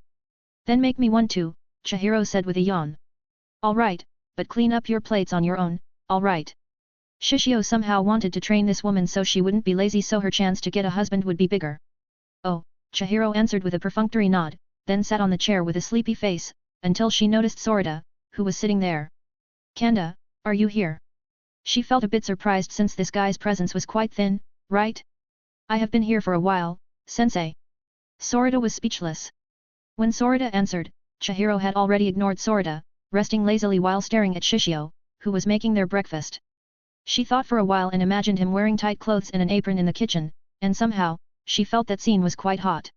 In truth, not only were the guys who dreamed of a girl wearing an apron, preparing breakfast for them, but a woman was also the same, thinking of a younger man, preparing them for breakfast while wearing an apron. Such a scene would make them wet. Chihiro rubbed her chin and thought that she should buy him an apron since she hadn't given Shishio anything after he moved to Sakurasu and entered a high school, but her thought was broken when she smelled a delicious smell of the toast that permeated the entire room. Sorita felt that his breakfast was tasteless after he smelled Shishio's food, but he didn't dare to ask Shishio. After all, their relationship wasn't that close. Shishio then put the toast, a salad, and a coffee in front of Chihiro's table. "Here you go." "Thanks, Shishio." Chihiro smiled and thought that it was great when someone prepared her breakfast. Shishio looked at Chihiro, who ate happily, then smiled, wondering what would happen when he left his aunt. He was a bit worried when he thought that she might not be able to take care of herself. He then also sat beside Chihiro to start his breakfast, but then, he asked, "Is it alright for you to go to the school at this time, Chihiro ne? It is a bit late, right?" Waving her hand, Chihiro said, "It's alright, it isn't that late. If I rush, I can go to the school quickly." "Well, if you say so." Shishio bit the toast then sipped his coffee lightly, watching his aunt eating, ignoring Sorita who was on the side. Then both of them talked to each other, and Shishio knew that Misaki, Mitaka, Sayaka, Mayumi and Shiro-san had gone out first, which made him realize that even though the majority of them might seem sloppy when it was related to work, they were very serious. He then looked at the time and saw that there were still 45 minutes before school, but it took 20 minutes to walk from Sakurasu to the school, which somehow made him quite worried about both Shina and Ritsuo, who hadn't been seen until now. But then, both Ritsuo and Shina came to the dining room, and as expected, Ritsuo seemed to be very tired and Shina seemed to be very sleepy. "Good morning, Kawaii-senpai, Mashiro," Shishio greeted both of them. "Good morning, Oga-kun." Ritsuo was tired, but somehow she felt better when she saw Shishio's smile. "Good morning, Shishio," Shina said with a yawn, but then, she quickly sat beside Shishio. Sorita, Chihiro, and Ritsuo. Shishio was quite calm and didn't think too much. "Kawaii-senpai, Mashiro, do you want me to prepare you breakfast?" Ritsuo hesitated. After all, she didn't want to trouble Shishio, but when she thought about the taste of his food. Chihiro sipped the coffee on her cup and watched their interaction calmly. "You don't need to refuse, I'm sure that it is quite a big trouble to take care of Mashiro in the early morning." Shishio stood up and said, "Let me take care of the breakfasts for you." "Then thank you, Oga-kun." Ritsuo nodded and agreed, then sat on the empty seat, which was located next to Sorita, but she didn't intend to talk with him. After all, she didn't know about Sorita very well. Sorita also didn't intend to talk with Ritsuo. After all, her face was quite intense, frowning from time to time, which caused him to be quite intimidated by her, and from the beginning to the end, he had been staring at Shina, who was still very sleepy at this moment, and was unable to take his eyes from her. He thought that he should use this chance to walk with them, so he could talk with Shina, then make the distance between them closer. The breakfast was quite simple, so Shishio didn't need to take a long time to prepare it for both Ritsuo and Shina, but then, Chihiro came to his side and asked, "Shishio. What's wrong, Chihiro ne?" Shishio looked at Chihiro, wondering what she wanted to say. "Are you interested in Ritsuo?" Chihiro asked. Shishio raised his eyebrow and asked, "Why do you think so?"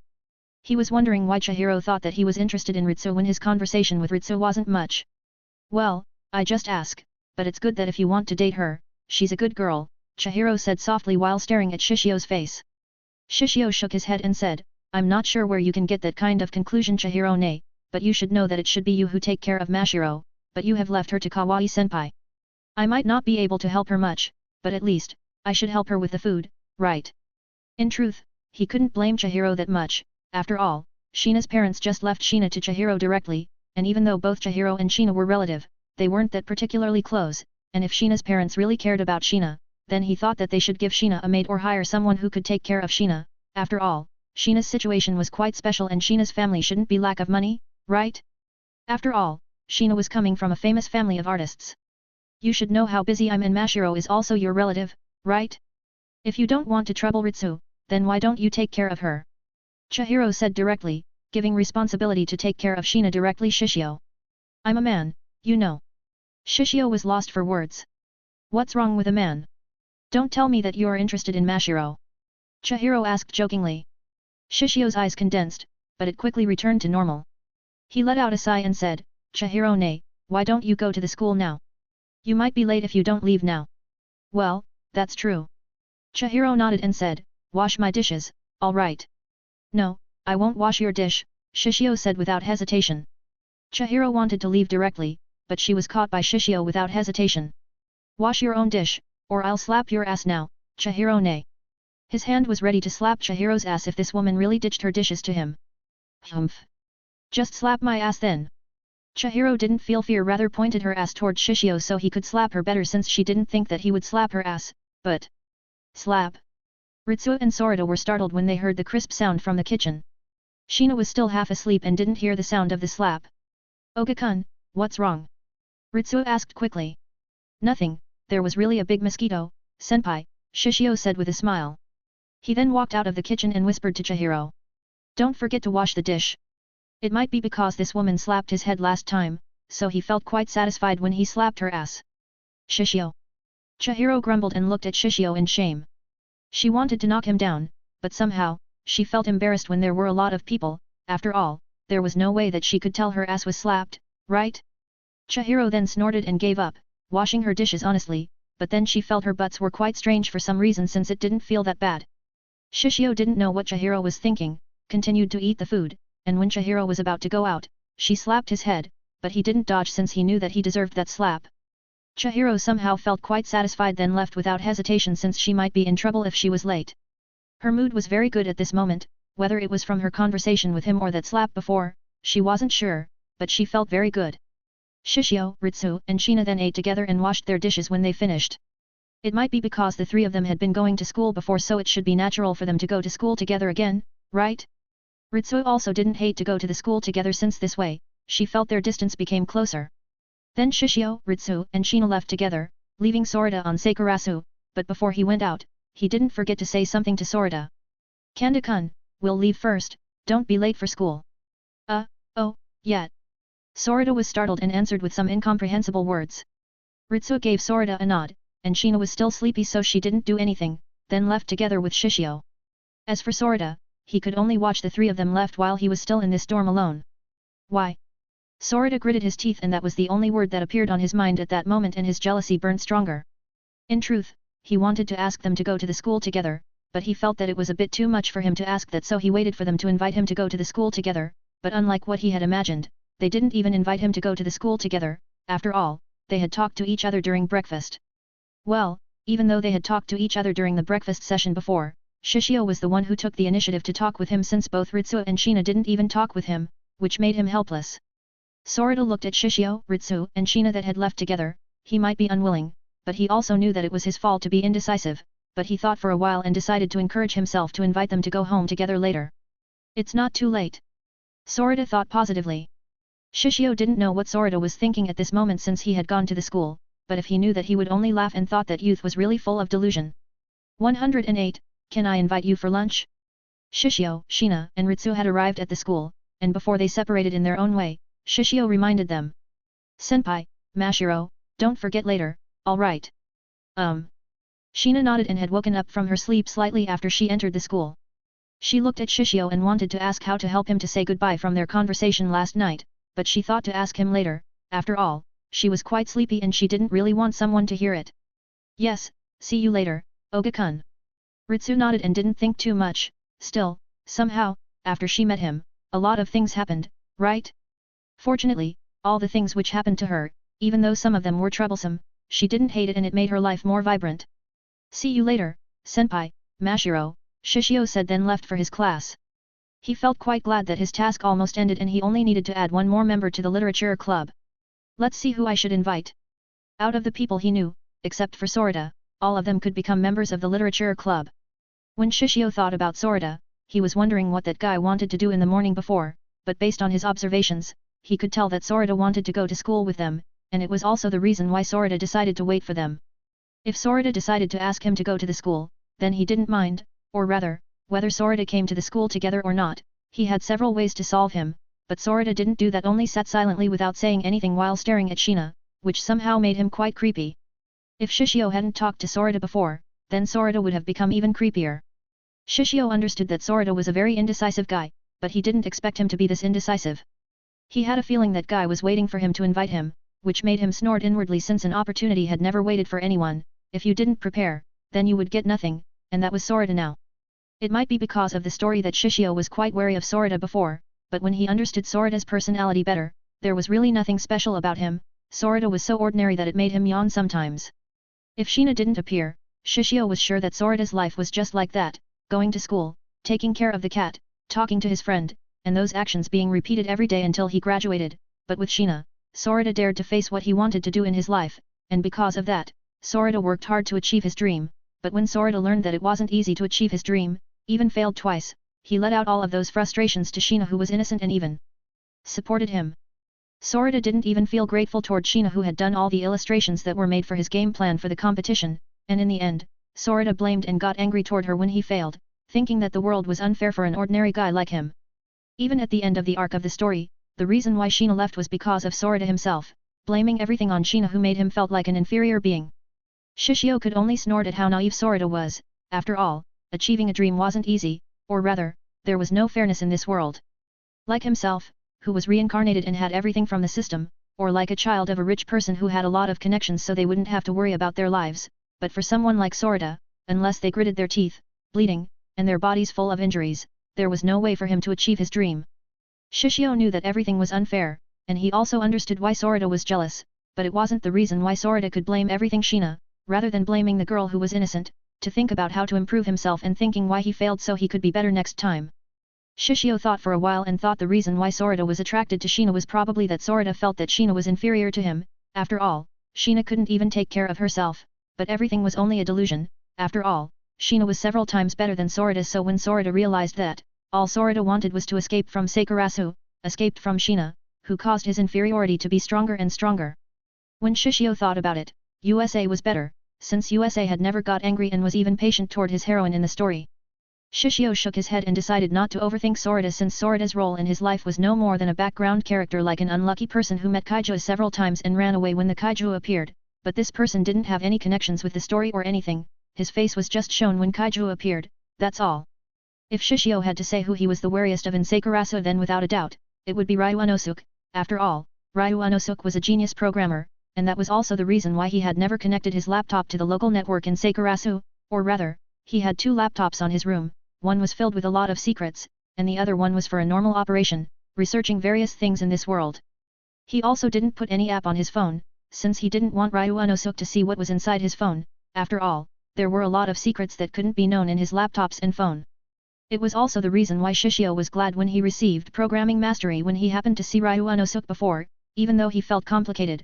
But it was alright. After all, with this ability, he wouldn't feel worried that Ryu Unosuke might dig up his secret by using his programming ability, but in truth, he didn't feel that worried about Ryu Unosuke. After all, he knew where Ryu Unosuke was living and if this guy dared to do something. Anyway, Shishio hoped that Ryu Unosuke didn't do anything, since he hoped that he could befriend him and hire him in the future, or else, he was going to mess up someone else's life. So when Shishio walked with Shina and Ritsu, he didn't hesitate to accept his reward, giving him some sense of security. Shishio then entered his classroom, and his impression of anyone was very good. After all, his motto had always been that more friends were better than more enemies. Good morning. Good morning, Oga-kun. Good morning. Shishio nodded and gave a light smile to his classmates that greeted him back before he sat on his seat, but when he was about to sit down, he could see that both Tegami and USA had something to talk about with him, but before that. Shishio. Shishio looked at Nana in front of him and somehow noticed some difference in her. Nana, did you do your nails? Did you notice it? Nana was surprised. Of course. Shishio nodded and said, I have seen you every day, and it'll be weird if I don't notice your change. Nana's momentum was weakened and she was quite shy at that moment. So how is it? It's beautiful, it's a perfect match for you, Shishio said sincerely. Nana wanted to say something, but then she closed her mouth again. She wasn't sure what to say since she was too happy, but at the same time, she was also embarrassed. Shishio knew that girls had always loved being praised for their small changes, whether it was their hair, perfume, nails, or something that made them more beautiful. For guys, it might sound dumb, after all, there was no need to say something like that, and whether it was hair, perfume, nails, or something, it was all the same as long as it made the girls more beautiful, which was why they didn't understand girls very much and felt that girls were very troublesome. Unfortunately, the girls cared about those small things, and even if they were troublesome that, we, guys, loved them, right? Tegami and USA didn't bother them and watched the godly operation of Shishio from the side. Oh, right, I have gotten 2 new members for the literature club, Shishio said. Really? Who? Nana asked, but then her eyes narrowed and asked, is it a girl? Shishio was surprised, but he nodded. Yes, both of them are tenants of Sakurasuo and I have invited them to visit. Nana raised her eyebrow and didn't expect that there would be more competitors. One was enough, but there were 2 more, but she also understood how charming this guy was, but she didn't mind, or rather, it was good that the competitors appeared. After all, an enemy in the light was better than the enemy in the dark. However, he also knew that the 2 girls from Sakurasuo had a huge advantage since they could meet him every day, but she wasn't someone who was afraid of a challenge. Nana would show them the spirit of Guru. Shishio looked at Nana who was in deep thought, then looked at USA and Tegami since he knew that those 2 wanted to ask him something. What's wrong, USA, Tegami? You have something to ask me?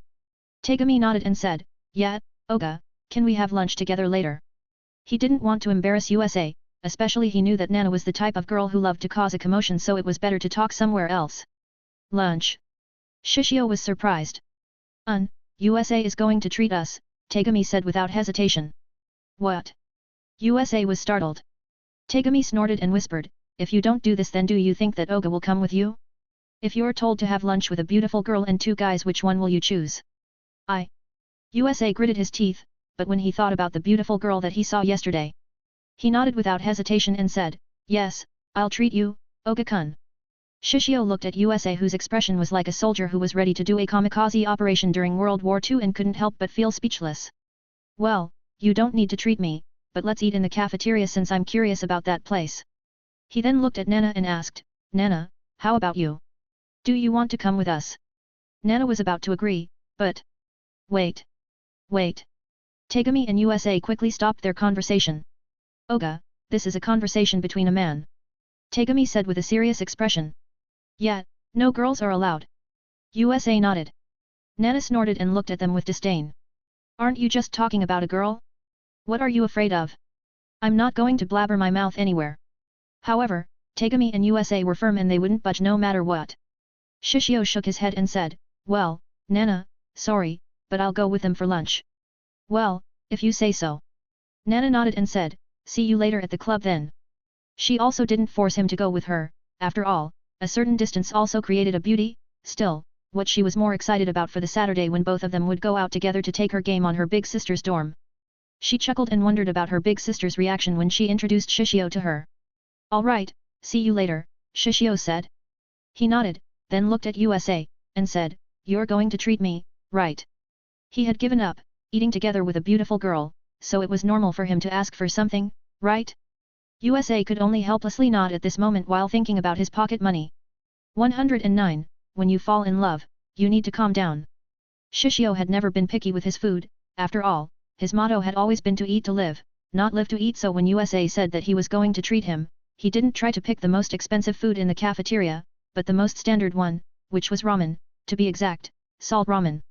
When USA heard Shishio's order, he sighed in relief. After all, his order wasn't that expensive, and then he also ordered his food too. Tegami also did the same.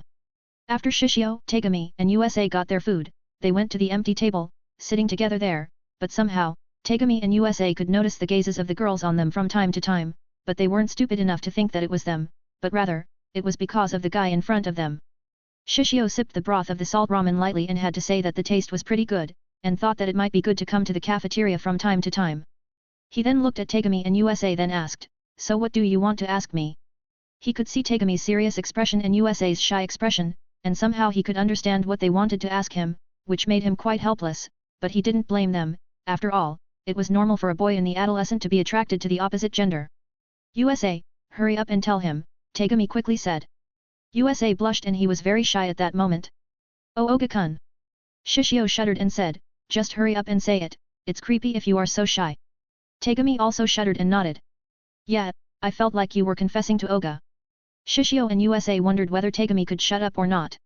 USA took a deep breath and nodded. Then I'll be straight. Oga-kun, I feel like I fell in love. Clang. Shishio, USA and Tegami turned their heads and saw a dead fish-eyed young man who seemed to be staring at both Shishio and USA in shock.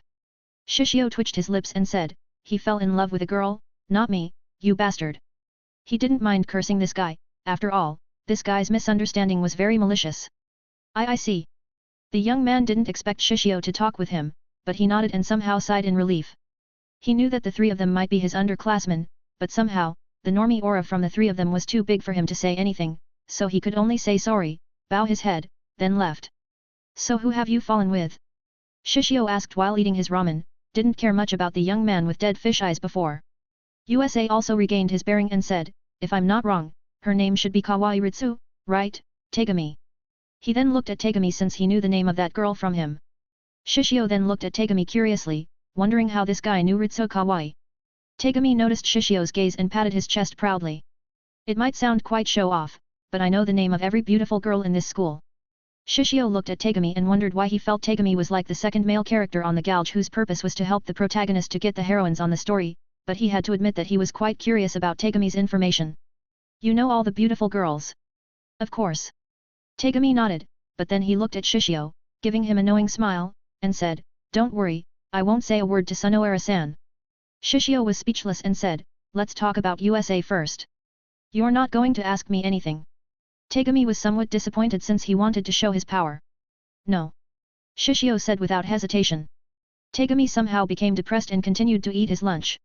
USA only smiled and laughed, since he felt that this high school day was quite good since it was so normal unlike his time in middle school when he was called. USA shuddered and didn't want to remember his past that much. Say, USA, since when have you fallen in love with Kawaii-senpai? Shishio asked curiously, wondering when this kid fell for Ritsu. Yesterday, when I saw her when she went home with you. USA's words then stopped then asked, Oga-kun, you're not. No, I don't date Kawaii-senpai, Shishio said calmly. Thanks, God. USA seemed to be very happy that he might kneel down on the shrine for 3 days and 3 nights when he heard Shishio's words. He thought that the ramen was worth it, just by hearing those sentences alone, and he felt very happy. Shishio looked at USA weirdly and asked, even if I don't date her, do you think that it is very easy for you to date her? Hey. USA was dumbfounded. Tegami nodded and said, USA, you might not know, but that senpai is a loner, she's very cold, and she doesn't have many friends, are you sure that you like her? She's very intimidating, you know. When he remembered Ritsu that he had seen yesterday, he felt a bit scared, after all, Ritsu's eyes were very fierce. I don't care. I like her. USA said without hesitation. Shishio stared at USA and asked, so what do you want me to do? USA was a bit shy then asked, Can you introduce her to me? He knew that the best way for him to get close to Ritsu was from Shishio's introduction, so he hoped that Shishio would be able to help him. Shishio shook his head and said, it's impossible. Hey. USA was dumbfounded. USA, you should first realize whether your feeling is love or not, Shishio said. It's love.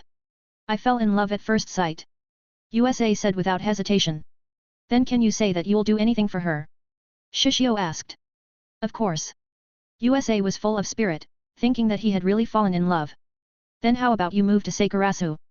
That way, you can meet her every day, Shishio said simply. USA. What? You can't? Shishio asked with a smile. Tegami nodded and said, I agree with Oga's words, if you want to make that senior fall for you the best way is for you to move to Sakurasu. Even though this method was a bit hard, after all, the name of Sakurasu was very notorious, even if Shishio had told him, that this place was alright if he was told to move there, he didn't want to. USA couldn't make up his decision right away. Don't say something like love so lightly, what you feel right now might be a lust, impulse, attraction, etc. toward her because she's beautiful, Shishio said. USA wasn't sure what to say since Shishio's words were right, after all, he didn't know Ritsu that well, and he was attracted to her beautiful face. Well, besides joining Sakurasu, is there another way? Can you give USA her contact info, Oga? Tegami asked.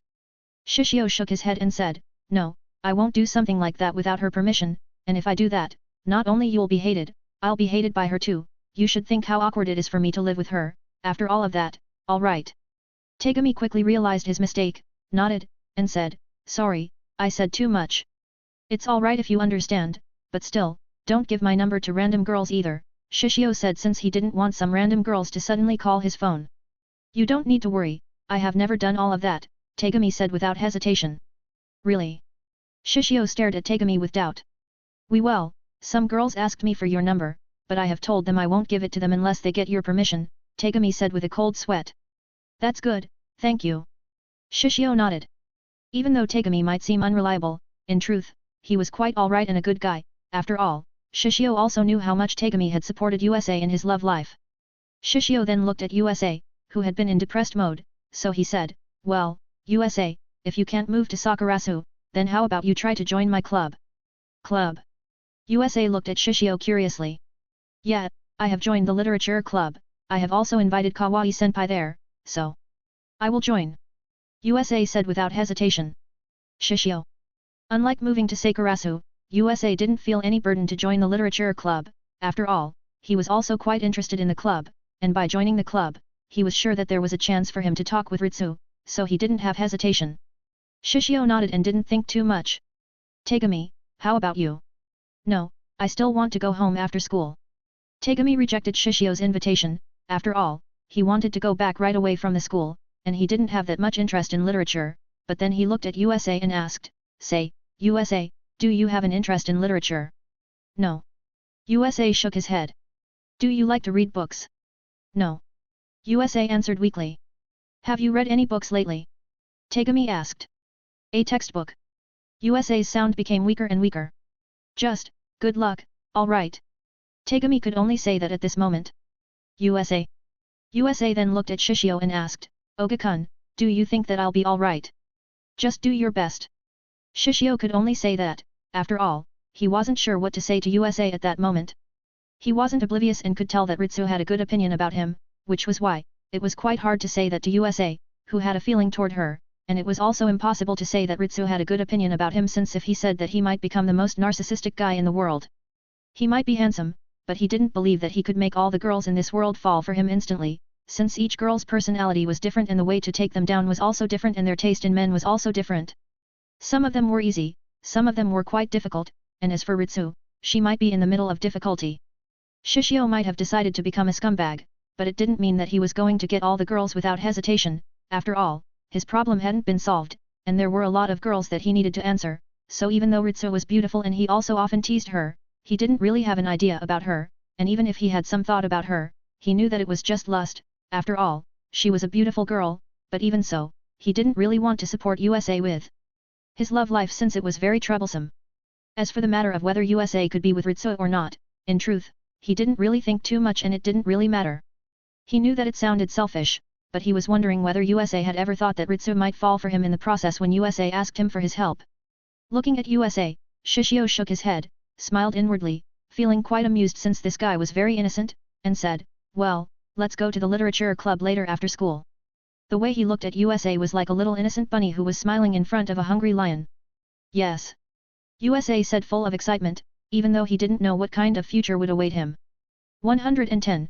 Literature Club new members.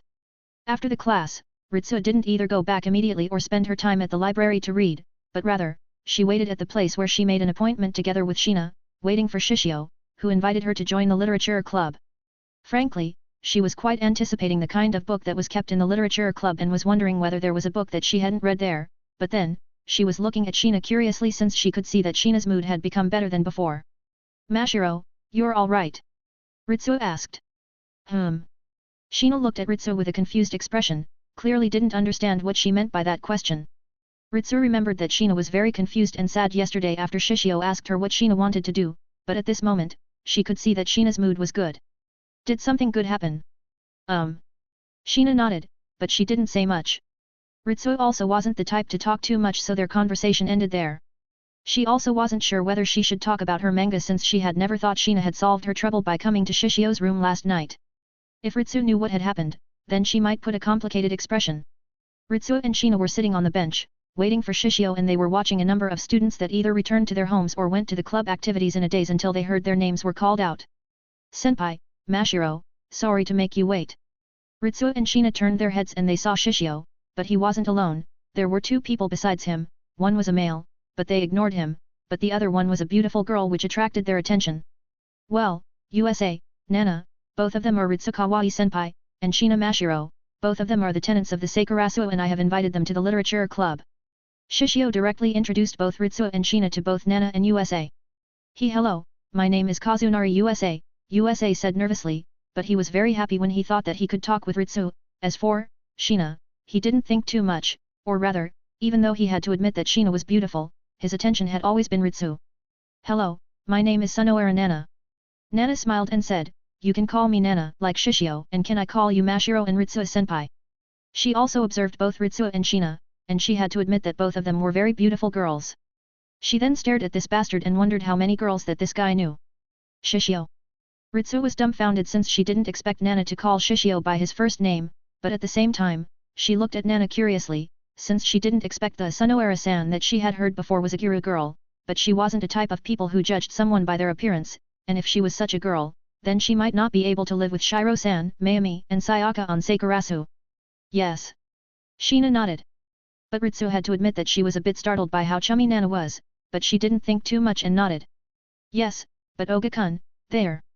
Oh, both of them are my classmates. Nana joined the literature club at the same time as me, and as for USA, he is about to join, Shishio said simply. Well, how about we go to the club room now? Let me introduce you to the teacher and Miu-senpai. They nodded and went to the club room together. The five of them walked toward the literature club, but somehow Nana felt that Ritsu had been staring at her with a scary face. Shishio, is it only me, or has this kawaii senpai been glaring at me? Nana was wondering if she had done something wrong. It's alright, she is always like that, you don't need to think too much, Shishio said, and in truth, he was also helpless at Ritsu's glare. After all, this girl had a problem with communication. Really? Nana was surprised when she asked again. By the way, why does Mashiro-chan have always been looking at me? She might be curious about your Giru style. She might want to try it, Shishio said simply. Oh. Nana was surprised, but then she looked at Sheena and asked, Mashiro, are you interested in Giru? Giru. It was Sheena's first time hearing such a term, which was why she was quite confused, but at the same time, she was quite curious. Yes, next time, when we're free, let's try to put a Giru style on you. I'm sure that you'll be very cute. Nana said without hesitation since she felt that Sheena was really cute. Yes. Sheena nodded and didn't think too much, but in truth, she was curious about Nana's relationship with Shishio. She was wondering whether this girl was the one that had sex with Shishio before, but she didn't know how to ask this question. Ritsu-senpai, do you want to try it too? Or rather you should try. Nana also wanted to dress up Ritsu like a Giru girl. Ritsu was quite overwhelmed at that moment and looked at Shishio for help. Calm down, Nana. Don't scare everyone, or else, I'll be troubled, Shishio said. Nana snorted and said, it was your own fault, right? If you don't make that bet, you wouldn't be. She couldn't finish her words since her mouth was covered by Shishio. SHH. Shishio didn't really want Ritsu, Sheena, and USA to know the reason why he had invited them since it might sound rude. Don't tell them about that day, after all, it might cause trouble to me and Kiria-sensei. Nana was startled by his sudden action and blushed slightly, but she was quite proud when she saw his troubled expression. Ritsu raised her eyebrow and wondered what Nana's relationship was with Shishio. Shishio let go of his hand, but then, his sleeve was tucked by Sheena. What's wrong, Mashiro? Sheena didn't say anything, only stared at Shishio. Shishio wasn't sure what to say and decided to pat Sheena's head. Sheena nodded and seemed quite pleased. Nana and Ritsu. USA. USA knew that Shishio was very popular, but this guy was too popular, right? He looked at Ritsu, who had a frown on her face, and somehow, he felt a bit scared to talk with her. After all, her face was quite scary at that moment. After he patted Sheena's head, Shishio could feel the stare of both Nana and Ritsuo on him, wondering whether they also wanted to be patted by him, but before he asked, someone called out his name. Shishio. Nana. Everyone looked up and they saw Miu, who was smiling and waving her hand toward them. Sheena and Ritsu. Miu-senpai. Nana waved her hand with a smile. Miu walked toward them, but she was surprised when she saw Ritsu. Hey? Kawaii-san. Ritsu was surprised and asked, did you know me? Miu was a bit embarrassed and said, we're from the same class. Somehow the situation became very awkward. I'm sorry. When everyone was in the clubroom of the literature club, Ritsu quickly apologized to Miu. After all, she knew that she was very rude. No, it's all right, you don't need to apologize too much, Kawaii-san. Miu was very kind, after all, so she quickly forgave Ritsu. But I didn't expect that you would be interested in the club, Kawaii-san. If I know that, then I might try to invite you before. After all, both of them were from the same class, and she also knew that Ritsu had always read a book. Even though she wanted to try to invite her, she was a bit intimidated by Ritsu. After all, Ritsu always had a frown on her face, and she also lacked the courage to do so. Still, I'm sorry, Ashihara-san. Ritsu felt very guilty at this moment since she couldn't even remember the name of her classmates. When USA saw Ritsu's troubled expression, he wanted to do something to her and wanted to help her, so he knew that he needed to say something, but before he said something the door was opened. Oh? Have you all come? Everyone turned their heads and they saw Kiria. Kiria-sensei. Ritsu was surprised. Oh? Kawaii-kun, have you decided to join the literature club? Kiria was surprised when he saw Ritsu being here. In truth, he also wanted to try to invite Ritsu, but she always had a frown on her face and it caused him to feel a bit troubled to say something to her. Oga-kun has invited me, Ritsu said shyly when she mentioned Shishio. Oh. Kiria was very interested in those words, but then he saw both Sheena and USA. Are you two also the new members? Sheena gave a light nod and USA also nodded, but he felt slightly nervous. Yes. I'm Kazunori USA. It's great. Kiria nodded and said, by the way, Oga-kun, I have made a request for a television, guitar and a bamboo sword for the literature club. Can you get them with USA-kun here? Yes, sensei. Shishio nodded and didn't think too much. Let's go, USA. Oh. USA also nodded and didn't think too much about it, but he was wondering why they needed a television, a guitar and a bamboo sword on the literature club. When both of them left, Kiria looked at Sheena and Ritsu with interest. I know about Kawaii Ritsu, but how about you? What's your name? Sheena Mashiro, Sheena said softly. Oh? It's you. Kiria was surprised. Kiria-sensei, do you know Mashiro? Nana was surprised. Miu was also looking at Kiria curiously. Kiria nodded and said, she's a famous painter, though, I'm not sure why she has decided to join this school and even join the literature club. A famous painter. Miu and Nana were dumbfounded since they didn't expect Sheena, who seemed to be always in a daze and like a little girl, was in truth a famous painter. I want to learn about manga, Sheena said. I see. Kiria nodded and knew that the mind of genius was like that. It was quite hard to understand, but once they had decided to do something, it would be hard to change their decision, and they would do it without hesitation, so even if their decision might seem incomprehensible, there was nothing wrong with it. Then can I ask what's your relationship with Oga-kun? Kawaii-kun? Sheena-kun? Nana and Miu then looked at Ritsu and Sheena curiously since this was the most important question. We were just tenants from the same dorm, Ritsu said with a blush and wasn't sure why she was somehow embarrassed when she was asked this question by Kiria. Miu and Nana. Kiria chuckled and felt that the situation of the literature club had become more interesting. How about you, Sheena-kun? Shishio is my first boy, Sheena said. Everyone. Sorry. Miu asked. I might have misheard it, can you repeat it, Sheena-san?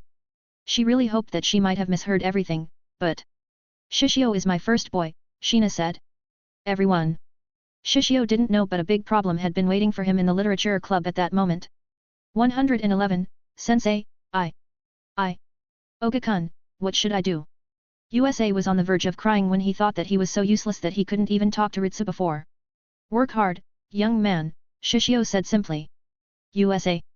In truth, the reason why USA agreed directly to go out to pick up the things that were mentioned by Kiria before was that he wanted to ask Shishio whether there was a way for him to become closer to Ritsu. After all, Ritsu's expression had always been very fierce and it was very hard to talk with her when she didn't even look at him. He was so helpless that he needed someone else's help at that moment. What are you crying for? You're a man, USA. Shishio smiled at USA and said, being rejected once or twice might become a good memory for you. So I have been rejected. USA was helpless and full of sadness, thinking that his youth ended so fast. USA, you're too hasty. Shishio shook his head and said, Kawaii-senpai is a tough nut to crack. You, a boy, who is only my classmate, in other words, just a stranger to her, want to become closer and even become her boyfriend with just one meeting? If the world is so easy, the heartbreaking song won't be popular in this world. He felt that USA was too naive, but he knew that it was normal since an adolescent boy was always full of imagination. He wouldn't even be surprised that when USA met Ritsu before, USA imagined himself marrying Ritsu, and even imagined how many children that they would have in the future, which was pretty much stupid, and it was like counting one's chicken before they hatched. USA hadn't even talked to Ritsu, or rather he only talked 1 or 2 sentences before, but none of them were heard by Ritsu. Shishio hadn't solved his problem, so why did he care about other people's problems? It might sound cold, but he really wasn't interested in helping USA. After all, as a man, someone needed to gain something with their own hands, right? Love was also a very troublesome matter, and he didn't want to get involved in someone else's love, which was why he fooled Misaki with some pretty words before so she wouldn't bother him again, but since Misaki was a beautiful girl, he was quite lenient.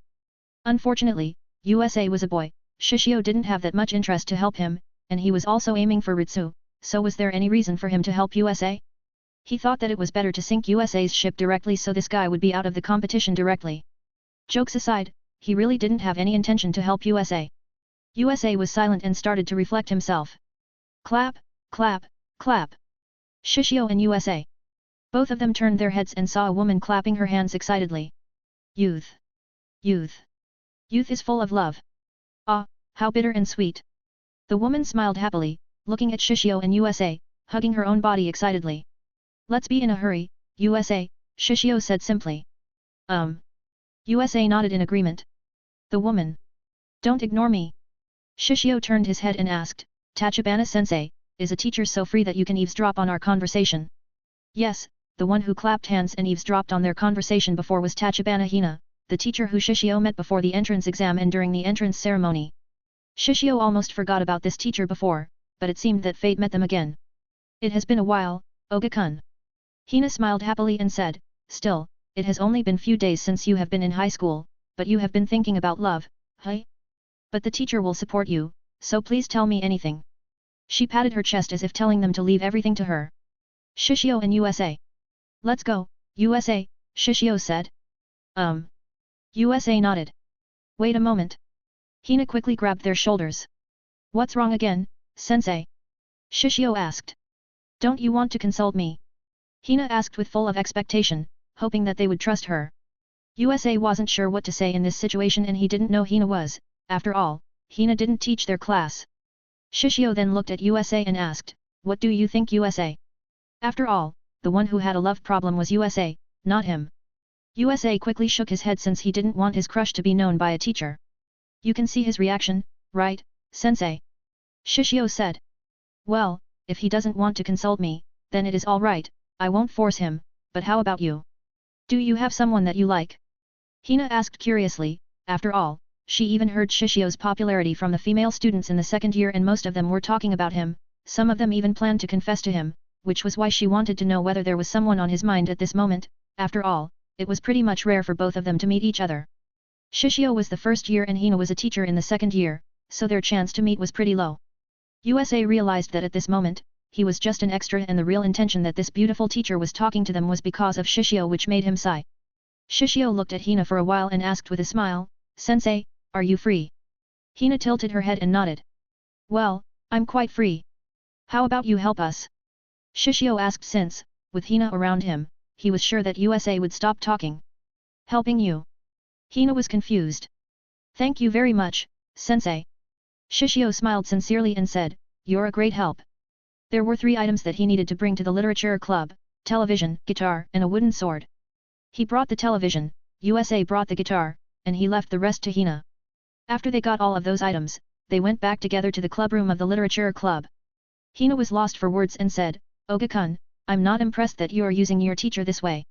She then swung the bamboo sword in her hand several times, showing that she was unhappy. Sensei, be careful, even though the wooden sword on your hand is mostly harmless if you suddenly let it go. Then Shishio was too late since Hina let go of the wooden sword in her hand and the wooden sword was thrown toward the window. Shishio, USA, and Hina. Bam! The wooden sword hit the side of the window then dropped on the ground. Shishio, USA, and Hina let out a long sigh of relief when they saw the wooden sword didn't hit the window. Tachibana-sensei. Shishio was lost for words for this teacher. Tee-hee. Hina stuck out her tongue cutely and hit her head lightly. What is this cute creature? Shishio thought at that moment. Hina was very embarrassed and picked the wooden sword on the ground again, before she walked toward Shishio again, then asked, So Oga-kun, is there someone that you are interested in within this school? Shishio looked at Hina for a while then nodded. In truth, I have been thinking about this girl since I met her a few days ago and because of her, I couldn't sleep and eat for the past few days too. His expression was very serious at this moment as if he was really troubled by his feelings. Oga-kun. USA was surprised. Hina was also surprised, then she quickly said, if you don't mind, please tell me, Oga-kun. You can consult me on anything. It's you, sensei, Shishio said with a pained expression. Hey. 2x. Hina and USA were dumbfounded. Shishio then placed the television down on the ground then stared at Hina right into her eyes. Sensei, I know that my feelings towards you might not be appreciated by a lot of people, and I know that I might have caused you trouble, but sensei, I. USA was dumbfounded. Hina was blushing, especially when she was cornered to the wall by Shishio. She wanted to calm herself, but Shishio's momentum was too big. See, calm down, Oga-kun. We were a teacher and a student. Hina still tried to resist. I know. Shishio nodded with a painful smile and said, that's why I've thought to bury my feeling toward you, and I'm satisfied by looking at you from afar, but when you're right beside me, I know that I can't be satisfied with just looking at you from afar. I know that you might reject me, but I'll regret it if I don't say it now, so sensei, I.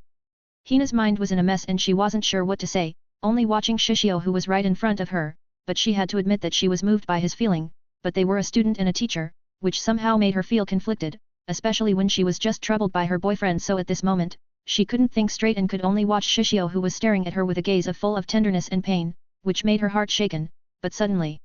I was just kidding. Shishio smiled. USA and Hina. Shishio let out a sigh and said, Sensei, if you blush just like this, how can you give advice about love? Hina's grip on the wooden sword became tighter and she directly raised the sword to the air. Wait, sensei. Tachibana-sensei, I'm sorry. It hurts. Don't hit me. USA let out a sigh and realized that he was still very young at that moment. Humph. Hina pouted and looked away at this moment since she didn't expect that she was being teased by Shishio before. I'm sorry, sensei. Can you forgive me? If you forgive me, then I'll give you this candy, Shishio said and showed the candy that he had bought before in his pocket. I'm not a child. Hina was very annoyed at that moment. She was an adult, there was no way that she could forgive him with just a candy, well, if two then it might be possible. Still, sensei, you can't be so persistent, or else, you might be hated, Shishio said. After all, he felt that Hina was very persistent, asking him to consult her, even though he didn't need to. Hina blinked her eyes and seemed to be surprised by Shishio's words. Am I right on the mark? Shishio was also dumbfounded. Of course not. Hina quickly shook her head since there was no way that she could say that Shishio's words were right on the mark, right? Hina somehow became quite depressed. After all, before she met them, a student suddenly told her that she hated her because she was very persistent to help, even though the one who asked her help was that student herself, but suddenly that student changed her decision and blamed her for everything, which made her sad, which was why when she saw Shishio and USA were talking about love, she thought to help them, but was her help wasn't needed? Hina was caught in a dilemma and sadness and wondered what she should do and whether she was such a useless teacher, but then. Shishio smiled, thinking that Hina was a great teacher, and said, well, you don't need to think too much about other people, some students might hate you, but some students also love you, after all, I'm sure that a lot of students are very grateful for the help that you've been given to them. Oga-kun. Hina was moved at that moment and felt those words saved her today.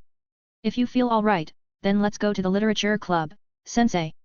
I don't want to waste any time any longer, Shishio said. Oga-kun, do you want to be hit by this wooden sword again? Hina gritted her teeth, wondering why there was such a hateful student.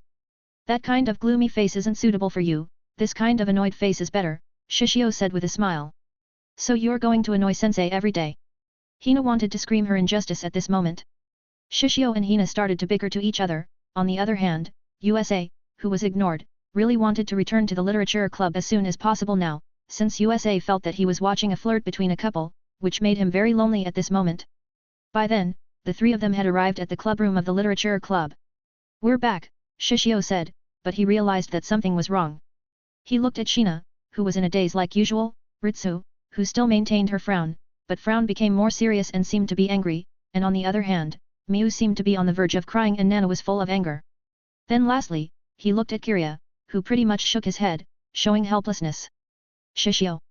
What the heck is happening? 112. When the cliché plot happens to me, it isn't that fun. In romance comedy anime or manga, there was a lot of cliché plot where the heroines misunderstood the protagonist. When Shishio watched those scenes, he had only said that at first, it was quite funny, but slowly, he became tired, and could only say that those protagonists were pathetic since they could only stutter and was unable to explain what had happened in reality, but when it really happened on himself, he somehow understood the feeling of those protagonists, but his treatment was several times better, it might be because he was handsome. He wasn't sure, but most of those romantic comedy stories were average in their appearances, so they would be either slapped or punched when the misunderstanding happened, but even if he wasn't treated like that, he was still treated like a criminal. Shishio was sitting in the middle, and he was surrounded by a lot of people, like an accused on the court. He raised his hand and said, "Your Honor, I want to know why I have been treated like a criminal, and I hope to call my lawyer." He really wasn't sure what was happening, and the moment he entered the club room, he was treated like a criminal directly, which was why he was pretty much unhappy since he was wondering why no one could believe him. He knew that his actions might seem suggestive to some people, but he hadn't done anything that could make him enter the jail. Kiria nodded and said, "Yes, I agree with your request." He then looked at Miu and said, "Ashihara-kun, can you explain to Oga-kun about the chronology of what has happened before?" He knew that it might sound rude, but he really had fun at that moment. Before, they were playing detective, and now, they were playing on a trial court, which pretty much made the situation on the literature club very interesting. "I believe you, Shishio-kun," Miu said with red eyes. "Yes, thank you, senpai." Shishio gave a plus point to Miu since this girl believed in him. "So can you tell me what's happening, senpai?" Still, there was no need to cry, right? Well. Miu started to narrate what was happening after Shishio and USA had left, and how Shina said that Shishio was her first boy. Shishio was lost for words. "Oga-kun." USA couldn't believe what he had heard. "Guilty." Hina pointed her finger at Shishio and said, "Oga-kun, you're guilty." She then got up and hugged Shina in her arms. "How could you do something like that to such a cute girl like this?" Shina, who was being hugged, didn't do anything, only sat there in a daze, but there was a trace of envy in her eyes when she felt the two soft breasts on her face. "Still, I can understand your feelings since she's such a cute girl," Hina said while looking at Shina. Since she had to admit that this girl was very cute and unlike those uncouth high school students, Shina gave off a feeling of a little kid, which made her wanted to dote Shina. "Enough of joking, I'm sure that you all realize that Mashiro didn't mean something perverted when she said those words, right?" Shishio said calmly. "Still, what did she mean that you were his first?" Nana asked. "Well, Mashiro, what did you mean by that?" Shishio knew the reason why Shina said that he was her first boy, but if he explained that, they might not believe him, so he let Shina explain to everyone. "I'm glad that you were my first, Shishio," Shina said. Shina-san, can you explain to everyone why you said all of that? I can feel everyone's stares start to hurt me," Shishio said helplessly. "Call me Mashiro, Shishio," Shina said since she didn't feel comfortable when Shishio called her Shina. "If you explain to us why you call me that I'm your first, then I'll call you Mashiro again," Shishio said. "In the UK, I only knew girls. Shishio is the first boy that I've been close with," Shina said very quickly. "Thank you, Mashiro." Shishio looked at Mashiro with a smile, then patted her head. "Good job." Mashiro smiled and felt bliss being patted. Ritsu, Nana and Miu somehow felt uncomfortable and jealous at that moment. Shishio then looked at everyone with an expressionless expression, wondering why they thought that he had done something wrong with Shina. Well, it might be true that he had done something wrong to Shina last night, he even kissed her, but this and that was different, right? "We're sorry." The girls felt ashamed and quickly apologized since they knew that they had done something wrong. Shishio then looked at Kiria and complained. "Kiria-sensei, I'm sure that you've realized it, why didn't you stop them?" Kiria chuckled and said, "I'm sorry, but it was pretty fun so I couldn't help but want to see how you handle this situation." Sadist. They thought of this teacher at that moment. Shishio was speechless and wondered whether it was a good decision to join this club. When everyone was still in a daze, Nana then quickly sat beside Shishio and asked, "Shishio, who is this woman?" She knew that Shishio knew a lot of beautiful women, but she didn't know Hina, and Hina seemed quite young, so she thought that Hina might not be a teacher. "Hello, I'm Tachibana Hina. I'm an English teacher in the second year, nice to meet you." Hina introduced herself kindly to everyone. "Ah, I'm sorry, sensei." Nana quickly apologized since she didn't expect that Hina would be a teacher. No, no, it's all right, Hina said kindly. Then they started to talk to each other happily. After all, as a guru, Nana's communication skill was very superb. Still, Tachibana-sensei, how did you come here? Kiria suddenly asked. It was because of Oga-kun. Hina then explained how she met both USA and Shishio along the way before, and they asked her help to bring the wooden sword to the literature club without causing a misunderstanding. After all, even though she was quite playful, she also knew that she couldn't cause a misunderstanding between a student and a teacher, especially in front of Kiria, since she had to admit that Kiria was pretty much individual character among the teacher in this school. I see. Kiria nodded, then looked at Shishio, and had to admit that this guy was pretty much a lady killer, right? Still, what are you doing with all of those things? Hina asked, since she didn't understand what they were going to do with a television, a guitar, and a wooden sword on the literature club. All I can say is that it is part of our activity, but as for the guitar, it is Oga-kun's hobby, right? Kiria then looked at Shishio. Well, I asked Kiria-sensei to lend me a guitar, Shishio said. Oh? Can you play the guitar, Shishio-kun? Can you play a song for us? Hina suddenly asked. Shishio looked at everyone and could see their eagerness and curiosity. It's a great idea, why don't you try to play a song, Oga-kun? Kiria agreed without hesitation, since he was also quite curious about Shishio's skill. Well, I don't mind, but it has been a while since I played guitar, Shishio said, and took the guitar, tuning it up first so the sound would be better. In truth, it really had been a while since he played the guitar. After all, he could play in his previous life, but this time, he wanted to see his skill with the music mastery, wondering what the effect was. If possible, he wanted to tone down his performance a bit, since he didn't want to cause a commotion like when he showed his painting skill before, so he tried to test the guitar several times while sorting out his thought before he played the guitar. You can play guitar, Oga-kun. Ritsu was a bit surprised, but when she thought about it calmly, she started to wonder whether there was something that Shishio couldn't do at this moment. It should be all right, Shishio said simply. What song are you going to play, Shishio-kun? Miu asked curiously. Can you play Love from Kanashi Nino? Nana asked with excitement. After Shishio received the music mastery, he knew all the music in this world too, so he knew what kind of song Nana was requesting from him, but... Shishio looked at USA, whose existence was slightly forgotten in this place, and he could even see him depressed, but he could only let out a sigh inwardly, since there was nothing that he could do. After all, even though it might sound narcissistic, his existence was very bright, and unlike Kiria's unique personality and mature mind, USA was very immature. Even though it might sound rude, USA's personality was quite plain. Shishio was sure that USA was thinking about a weird thing, so he thought about a song to cheer him up. Well, I'm going to play my original song. Original song? They were a bit dumbfounded. Shishio nodded and said, it's a song that I have made during my middle school time, when I realized that it was alright to be myself and there was no need to change myself to match with everyone. Unlike an adult who was pretty much stable or had already given up, a youth liked to compare themselves with someone, but he knew that such a thing was unhealthy, which was why he was going to sing this song, or else, USA might not last long. After all, with him around, he could pretty much see that USA would feel worthless.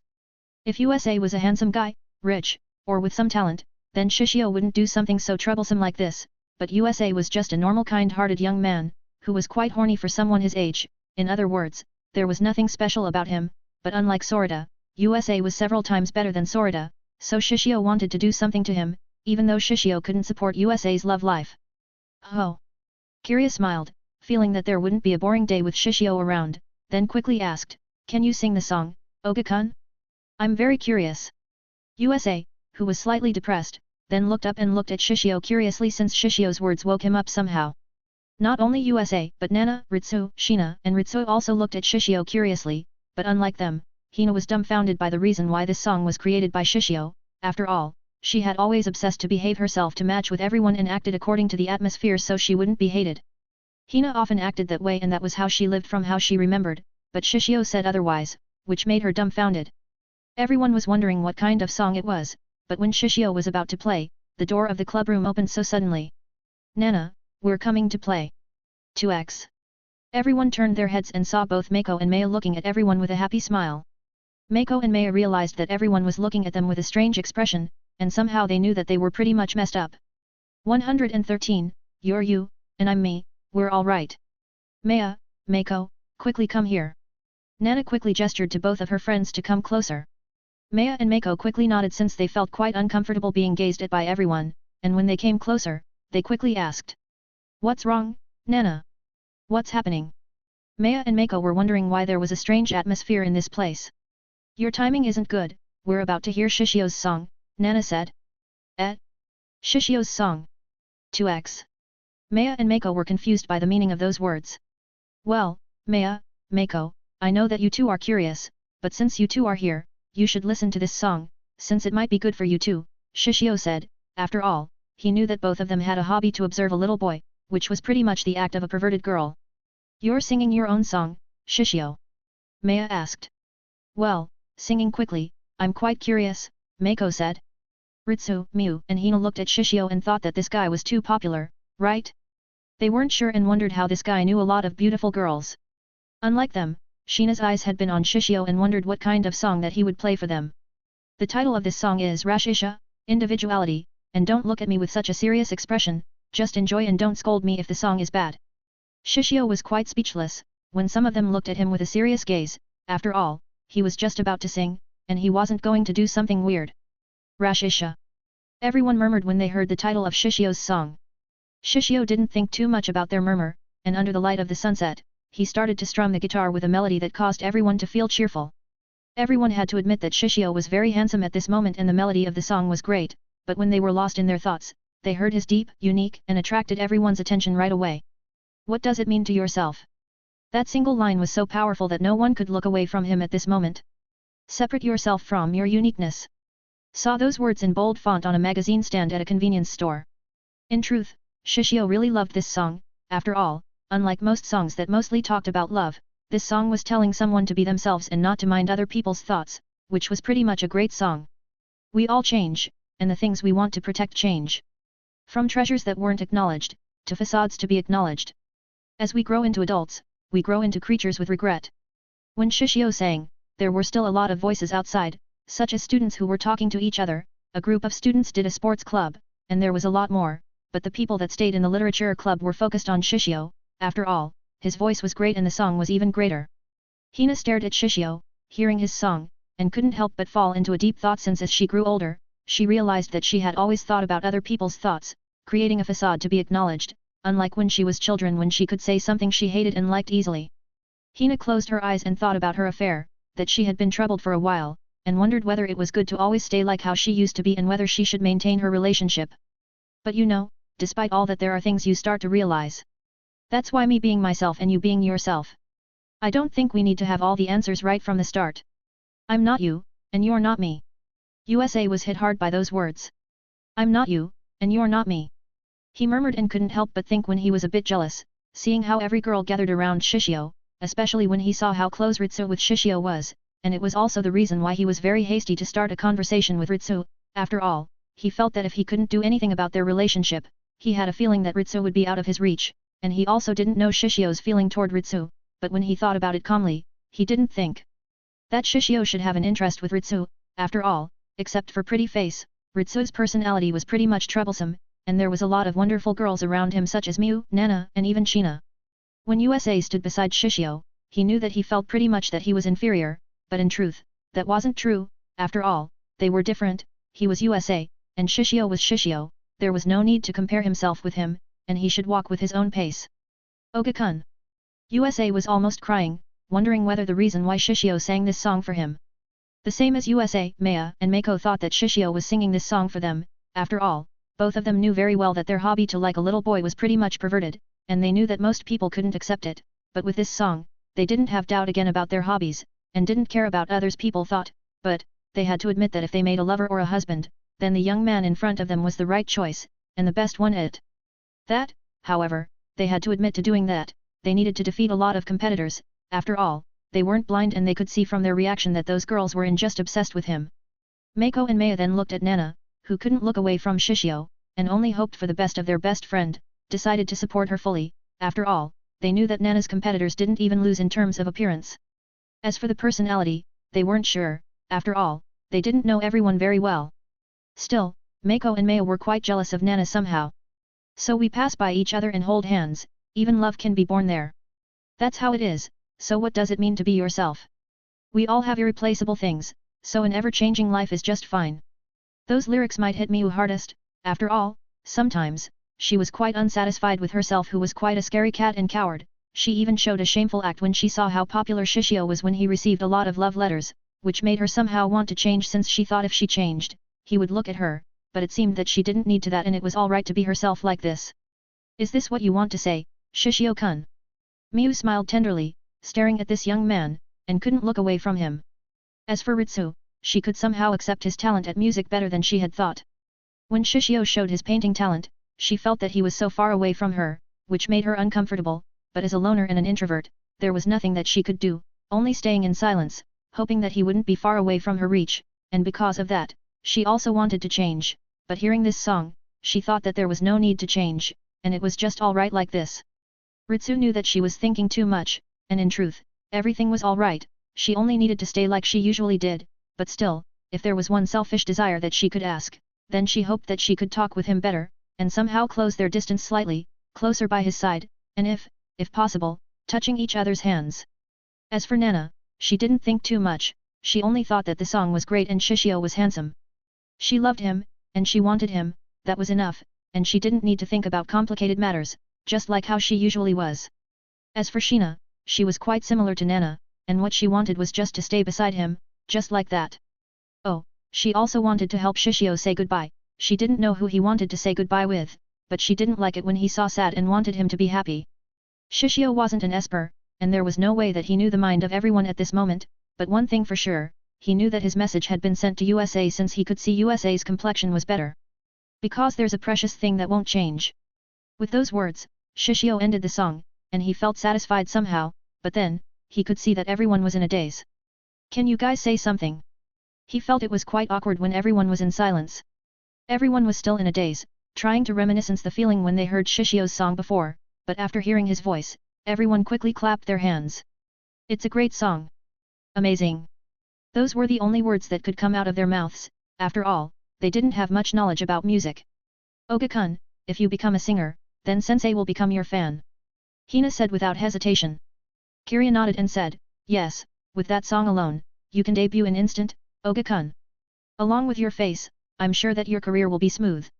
He didn't have a doubt about Shishio's talent in music, he believed that this guy could become a popular singer in a short time. A singer. Everyone looked at Shishio and thought it was possible, after all, with Shishio's face and song, without a doubt, a lot of girls would become their fans instantly, but somehow, they felt a bit unwilling since if Shishio became a singer, then they felt that they would be far away from them. No, I don't have any intention of becoming a singer, Shishio said while shaking his head. It's such a shame, but if you don't want to, then it is alright, but is there something that you want to do? Kiria asked curiously since he felt that it was quite a shame when everyone couldn't hear his song when Shishio had such a talent in music. Well, I want to become a tycoon, Shishio said without hesitation.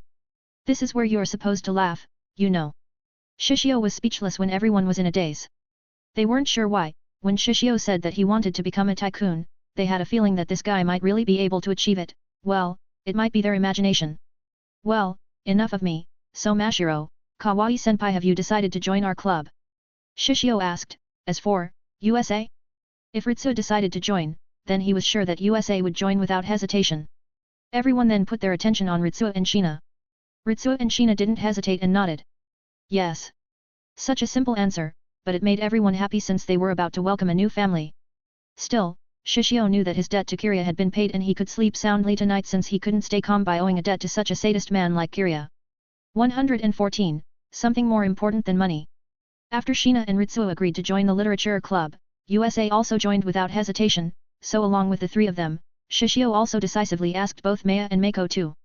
So Maya, Mako, how about you take this chance to join the literature club too? Shishio asked without hesitation. But... no way. 2x. Maya and Mako shook their heads together. If we join, then we can't go back immediately, Maya said. Yeah, there's something that we need to do, you understand, right?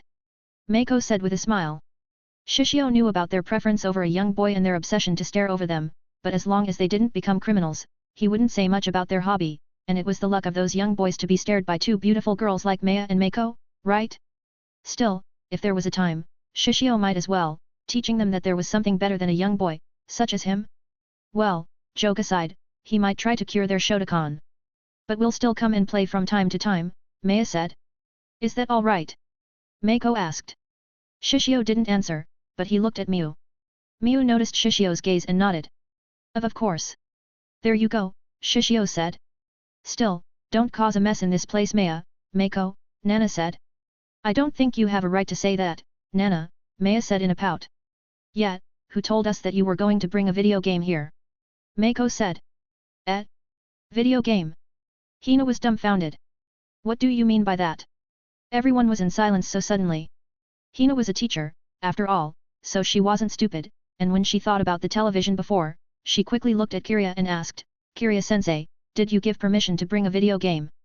Kiria nodded and said, yes, a video game is a part of our club activity, and for the detailed reason, you can ask Oga-kun. Oga-kun. Hina then looked at Shishio, waiting for the answer. Shishio was lost for words at Kiria. You're going to throw the problem at me. Still, he could see Nana's expression, who hoped him to do something, and the expression of both Maya and Mako who seemed very sorry, so he quickly explained. Tachibana-sensei, in truth, a video game is a part of modern literature, that is developed. He used bullshitting ability at this moment, and he also used various difficult words that were quite hard to understand, to give a smoke bomb to Hina, telling her that their intention to bring a video game wasn't to play around but to learn. I see. Even though Hina only understood half of the thing that was explained by Shishio, she could tell that they were serious about their activity. So we have no slightest intention of playing around, our intention is purely to learn, Shishio said with a serious expression. Miu, Nana, Maya, and Mako who knew the truth had never seen someone who was so good at bullshitting their entire lives, but on the other hand, Ritsu, Shina, and USA, who didn't know anything, thought that they were really using a video game to learn on the club activity. Then after talking for a while, they decided to end their club activity. After all, there was nothing important to do, and it was already time to go back. Wait, Oga-kun. Miu quickly stopped Shishio and brought him to the side. What's wrong, senpai? Shishio asked. I almost forgot to repay you before, but here you go. Miu took out an envelope and gave it to Shishio. Senpai, you don't need to think too much about it. Shishio didn't expect Miu to repay his money now.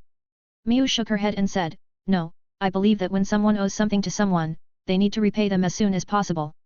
Shishio looked at Miu for a while then nodded. Then I'll gratefully accept. He then took the envelope in Miu's hand without checking the content, put it inside his bag, and he had to admit that this girl was very sweet. Yes. Miu gave Shishio a sweet smile. Shishio looked at Miu's smile for a bit, before he shook his head and said, Senpai, let's go back. Miu nodded. Shishio and Miu also left and looked at everyone who seemed to be waiting for them. By the way, Kiria-sensei, can I play from time to time here? Hina asked. Sure, why not? You're always welcome here, Kiria said with a smile.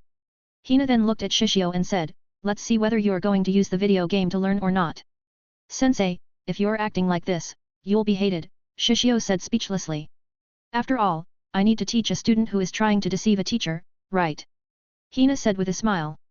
Shishio looked around warily, then took out something from his pocket and gave it to Hina. Sensei, I hope that you can close your eyes, regarding this matter. Hina looked at the candy in Shishio's hand and nodded. She then took the candy, and said, yes, I can't wait to see your progress to learn. Thank you, Sensei. I'm glad to have you as a teacher, Shishio said with a sincere smile. And I'm glad to have a student like you. Hina nodded with a smile, but somehow, there was some bitterness in her eyes. If she was still a student right now and there was him beside her at her high school life, then she might not be troubled like now and could have fun like this. Cough. Cough. Oga-kun, did you forget that there is another teacher here? Kiria suddenly interrupted. Then everyone laughed at this moment. Shishio and the rest of the members of the literature club also went back together, but then, Nana asked, Shishio, you're going back with both Ritsu-senpai and Mashiro. Shishio nodded and said, yes, we're from the same dorm after all. Nana was helpless, but there was nothing that she could do, but when she thought about the personality of both Ritsu and Nana, she felt that it was a bit too much to think of them as a rival. Shina was one thing, since she could see that Shina was like a toddler. As for Ritsu, this girl's attitude was quite strange and it was hard to tell whether this girl had a feeling for Shishio, and she also knew that USA had a feeling for Ritsu. How did she know? She wasn't blind, after all, and she could see how USA kept glancing at Ritsu from time to time and how desperate he was to start a conversation with Ritsu. But what if this guy was the one who started? Nana looked at Shishio, and Shishio also looked at her, but one thing for sure, she knew that her most powerful competitor would be Miu. What's wrong, Nana? Shishio asked. Well, don't forget about Saturday, Nana said and raised her voice slightly. Yes, I won't forget. Shishio nodded and didn't think too much even if his appointment was known by everyone. Don't tell anyone, all right. Nana said with a mischievous smile, then left. Then I'll go back first. Let's go, Maya, Mako. Oh. 2x. Maya and Mako looked at the three girls beside Shishio and knew that the three of them might be Nana's rivals. When Nana left, she thought that she might as well ask about his feelings when they were going together on Saturday. Miu, Shina, and Ritsu. What's wrong, senpai? Shishio looked at Miu who seemed to be flustered with a smile.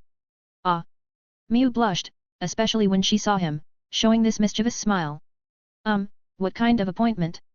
You want to know, senpai? Shishio asked with a smile. Miu's face was very red and she felt her face was burning since she was very embarrassed and knew that she was being teased again, but she nodded regardless. Shishio smiled and said, I want to tell you, but since Nana said that it was a secret, I can't tell you now, but I can assure you that you don't need to worry too much. Miu looked at Shishio with a relieved smile and nodded. Then I'll believe you. Somehow those words were quite heavy in Shishio's ears. Miu also said goodbye and left, leaving only Shina, USA, and Ritsu. USA seemed to be reluctant to leave them, but he didn't leave on the Sakurasu, after all. See you tomorrow, USA, Shishio said.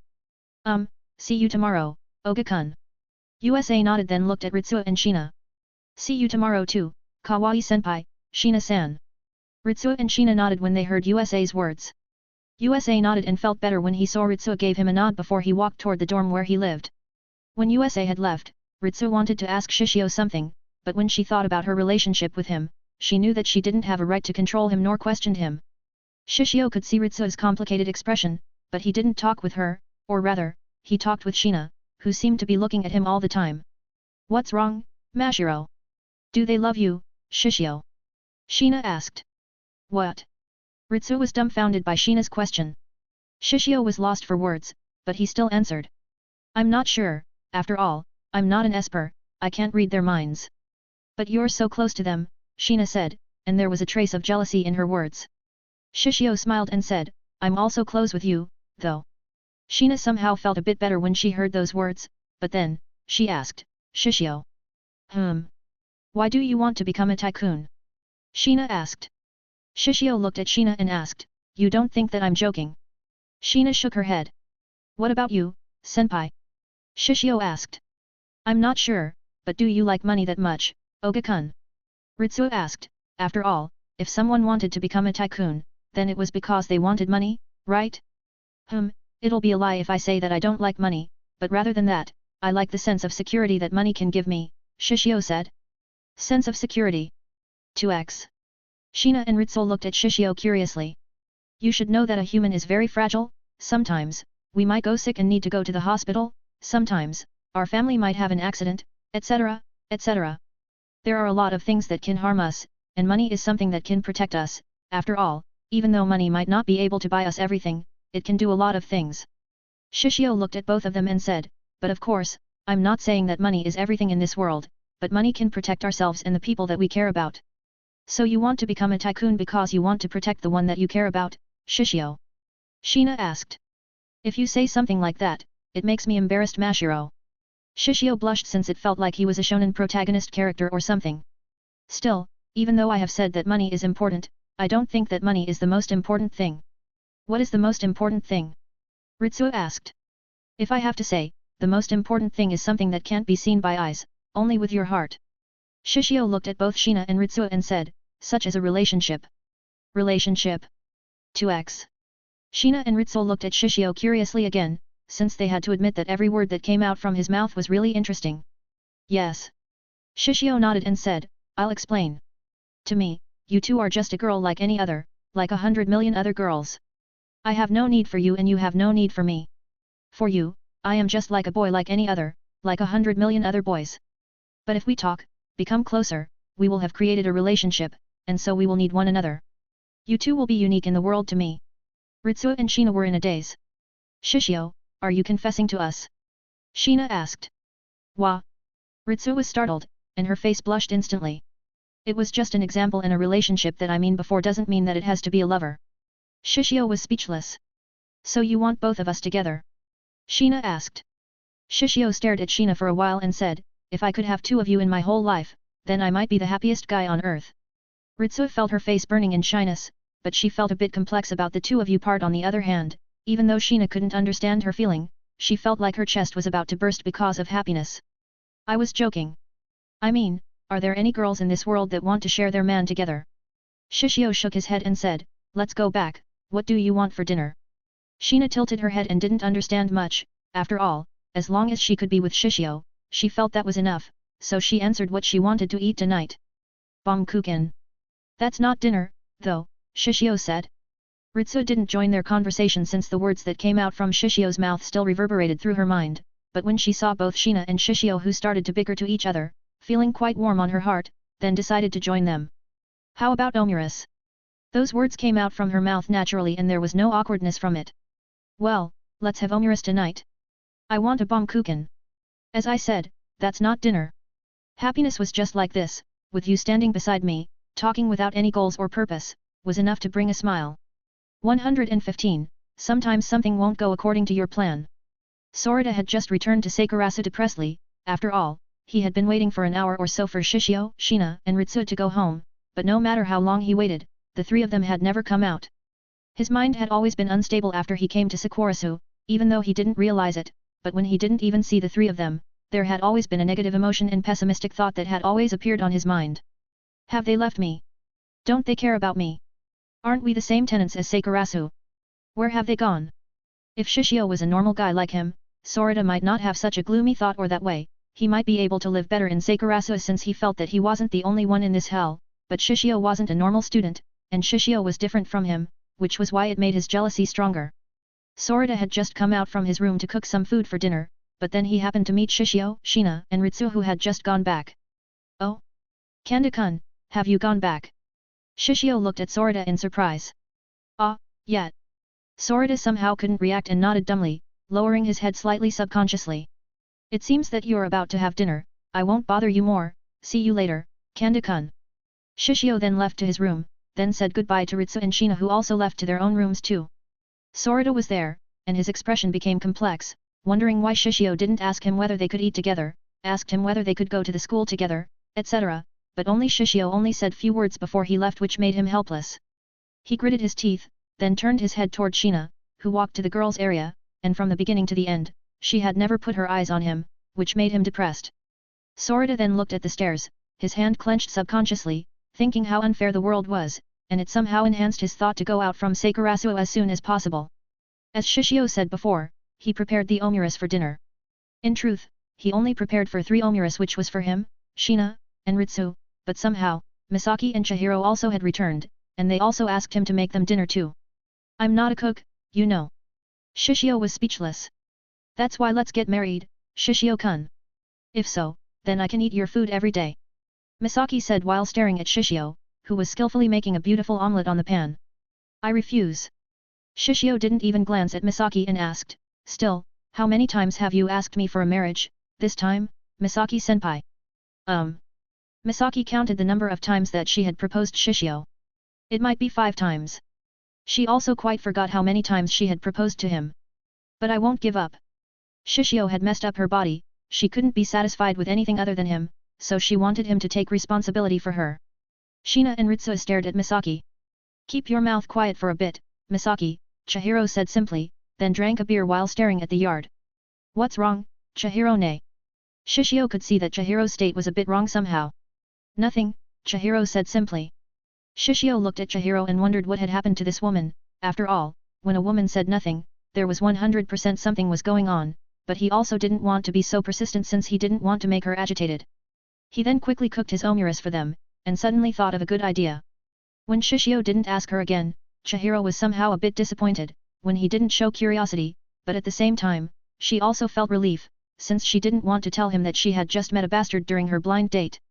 Usually, during a blind date, she might need to spend 2 or 3 hours to get to know each other, but this time, she didn't even spend 10 minutes since her partner was a bastard, so she directly punched that man, and left in anger. Her anger hadn't diminished till now, and when she thought that she was in her 29 years and 12 months, and how Misaki, Sheena and Ritsu who were still young, she became even more depressed, wondering whether she would be living a single life. If Shishio knew what Chihiro was thinking, he could only stare at her helplessly, but one thing for sure, he knew that the desire of a woman to marry someone in their late 20s was very scary. Chihiro looked at Shishio and thought that it might be the reason why she was quite protective, or rather overprotective. She somehow felt that her jealousy when she saw him with other girls was unreasonable. After all, she knew that the relationship between both of them was an aunt and a nephew. She then shook her head and thought it was better to believe in Shishio. After all, even though it was hard to admit it, he seemed to be more mature than her, but her thought was broken after she heard the sound of a plate that was put in front of her. She then looked up and saw the gentle smile on her nephew. You should eat it before it gets cold, Chihiro. Nay, Shishio said. Chihiro nodded, then looked at the omuras in front of her. On the top of it, there were words written on it. Good work. Chihiro was moved and wanted to cry, but somehow, she felt that it was very embarrassing, so she quickly ate, and suddenly felt that she was suddenly on her bed, and someone hugged her tenderly, and when she saw the one who hugged her, she was dumbfounded. Good night. The one who hugged her kissed her forehead and Chihiro then closed her eyes, slept with a happy smile. While hugging him, she was just like the fried rice that was cuddled by the omelette. Not only Chihiro but Ritsu, Misaki and Shina also felt the same. They felt like they were cuddled by him gently, which made them a bit dumbfounded, but they quickly ate, without hesitation since it was so damn delicious. Shishio also ate the food and had to admit that it was very good. He thought for a while and wondered whether he should go to the headquarters of Vanyeria to optimize the menus of the restaurant to be better. After all, with his ability, it was easy to do that. However, he didn't notice that Chihiro was looking at him at this moment with a complex expression. Shishio returned to his room and created a lot of defense on his laptop and other electrical devices around him, so it wouldn't be easily invaded by someone. He suddenly thought about Maid-chan, which was developed by Ryu Unosuke, and wondered whether he should also create something similar. He thought for a while and felt that it might be a good idea, but it might need a lot of time to do that. Still, this programming mastery is really amazing. With that ability, Shishio instantly understood all the programming languages in this world, and it was even possible for him to create new programming languages, so when he thought about his ideal to recreate a famous website in his previous life, he felt that aspiration was quite low. After all, with this ability, it was possible for him to create a Bitcoin, and suddenly he thought about his idea to buy an Android before. Was it really necessary? Vibrate. Shishio saw that his phone vibrated and saw the one who had called him was Hajins, but before he said anything. Boss. Shishio distanced his phone from his ear since Hajins's voice was so loud. What's wrong, Hajins? Boss, I'm sorry, it seems that we can't buy the Android. Hajins was very sad, and he thought that they had let go a gold mine. After all, they were too late. What's wrong? Explain to me, carefully, Shishio asked. Yes, boss. Hajins nodded and started to tell what he had encountered. The story was extremely simple. After Shishio told him about the Android, he sent someone to investigate it, but he didn't expect that the giant search engine company, G*Ogle had aimed it, so without hesitation, he told his subordinates to act, but they were too late since it seemed the deal had been concluded. He didn't know what G*Ogle planned with Android, but one thing for sure, he knew that they had lost a gold mine. I'm sorry, boss. Hajins felt extreme regret. Oh. Hajins was stupefied and asked, boss. He felt a bit dumbfounded since Shishio's reaction was too flat, right? It's all right, you don't need to worry too much about it too much, Shishio said. Is this all right, boss? Hajins wasn't sure what to say. It's quite regrettable, but you don't need to worry too much about it. Shishio knew that even though Android might be good, he could create a better operating system in the future, and Android had a lot of trouble, especially in legal issue, which was quite troublesome personally. He then spoke with Hajins for a while before ending the call since he saw that it was almost time for his appointment, so he decided to go out. After all, it wasn't good to make Saki wait for him. He went to his wardrobe to change his clothes. He changed his t-shirt into an olive-colored shirt, and also wore light blue-colored jeans pants. He rolled the sleeves, looking at his appearance in the mirror before he nodded. Shishio was about to go out and open the door of his room, but he was quite surprised when he saw both Shina and Ritsu were outside of his room and were about to knock on his door. Mashiro? Senpai? What's wrong?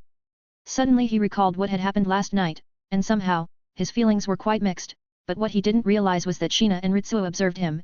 After all, he was very handsome at that moment. Are you going out, Oga-kun? Ritsu asked. Shishio nodded and said, yeah, I'm going to meet a friend. Do you need me for something? Ritsu didn't answer but looked at Shina. I want to draw in Shishio's room, Shina said. Shishio nodded and said, well, you can, but close the door when you are done, alright. Shina nodded. Then, I will go first.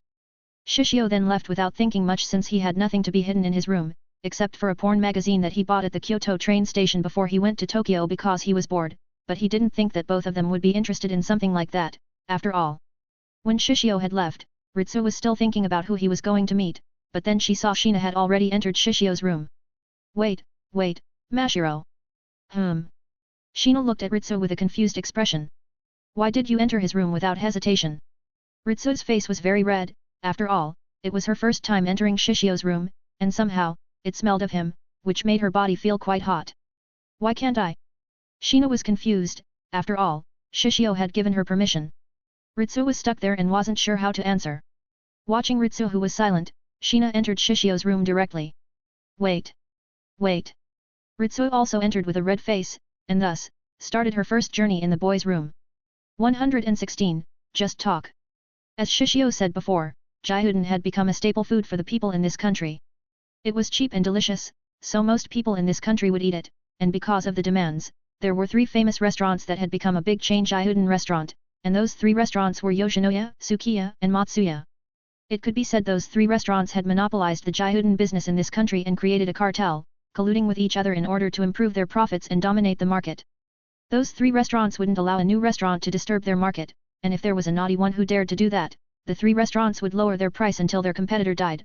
Of course, normal people didn't know about that, or rather, they didn't have the energy to do that since they were all tired from their work, or rather if a price war really happened, those people would be very happy since the price of their food would be lowered. In the previous chapter, Shishio ate at Yoshinoya, but this time, he was going to Matsuya, which was located quite nearby from the previous Yoshinoya, to meet Saki.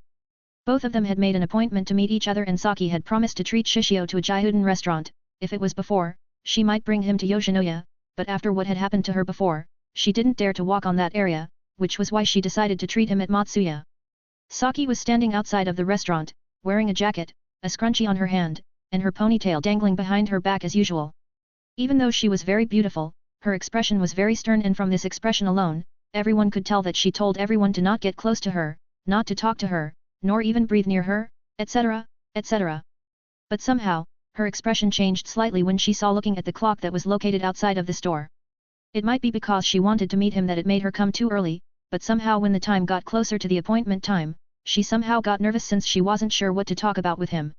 When Saki was deep in thought, she heard someone call out her name. Kawasaki-san. Saki quickly looked up and saw him walking toward her with a light smile on his face. In truth, she had dreamed about him several times during her sleep and he was the cause of her oversleeping, but she had to admit that the real one was more handsome. Sorry to make you wait, Shishio said with an apologetic expression. As a gentleman, it was his rule to come 15 minutes early before the appointment time, but he didn't expect this girl to come earlier than him, which somehow made him a bit sorry for her. It's all right, I didn't wait too long. Saki somehow couldn't look at him straight, and quickly turned her head. Ellie, let's enter the restaurant.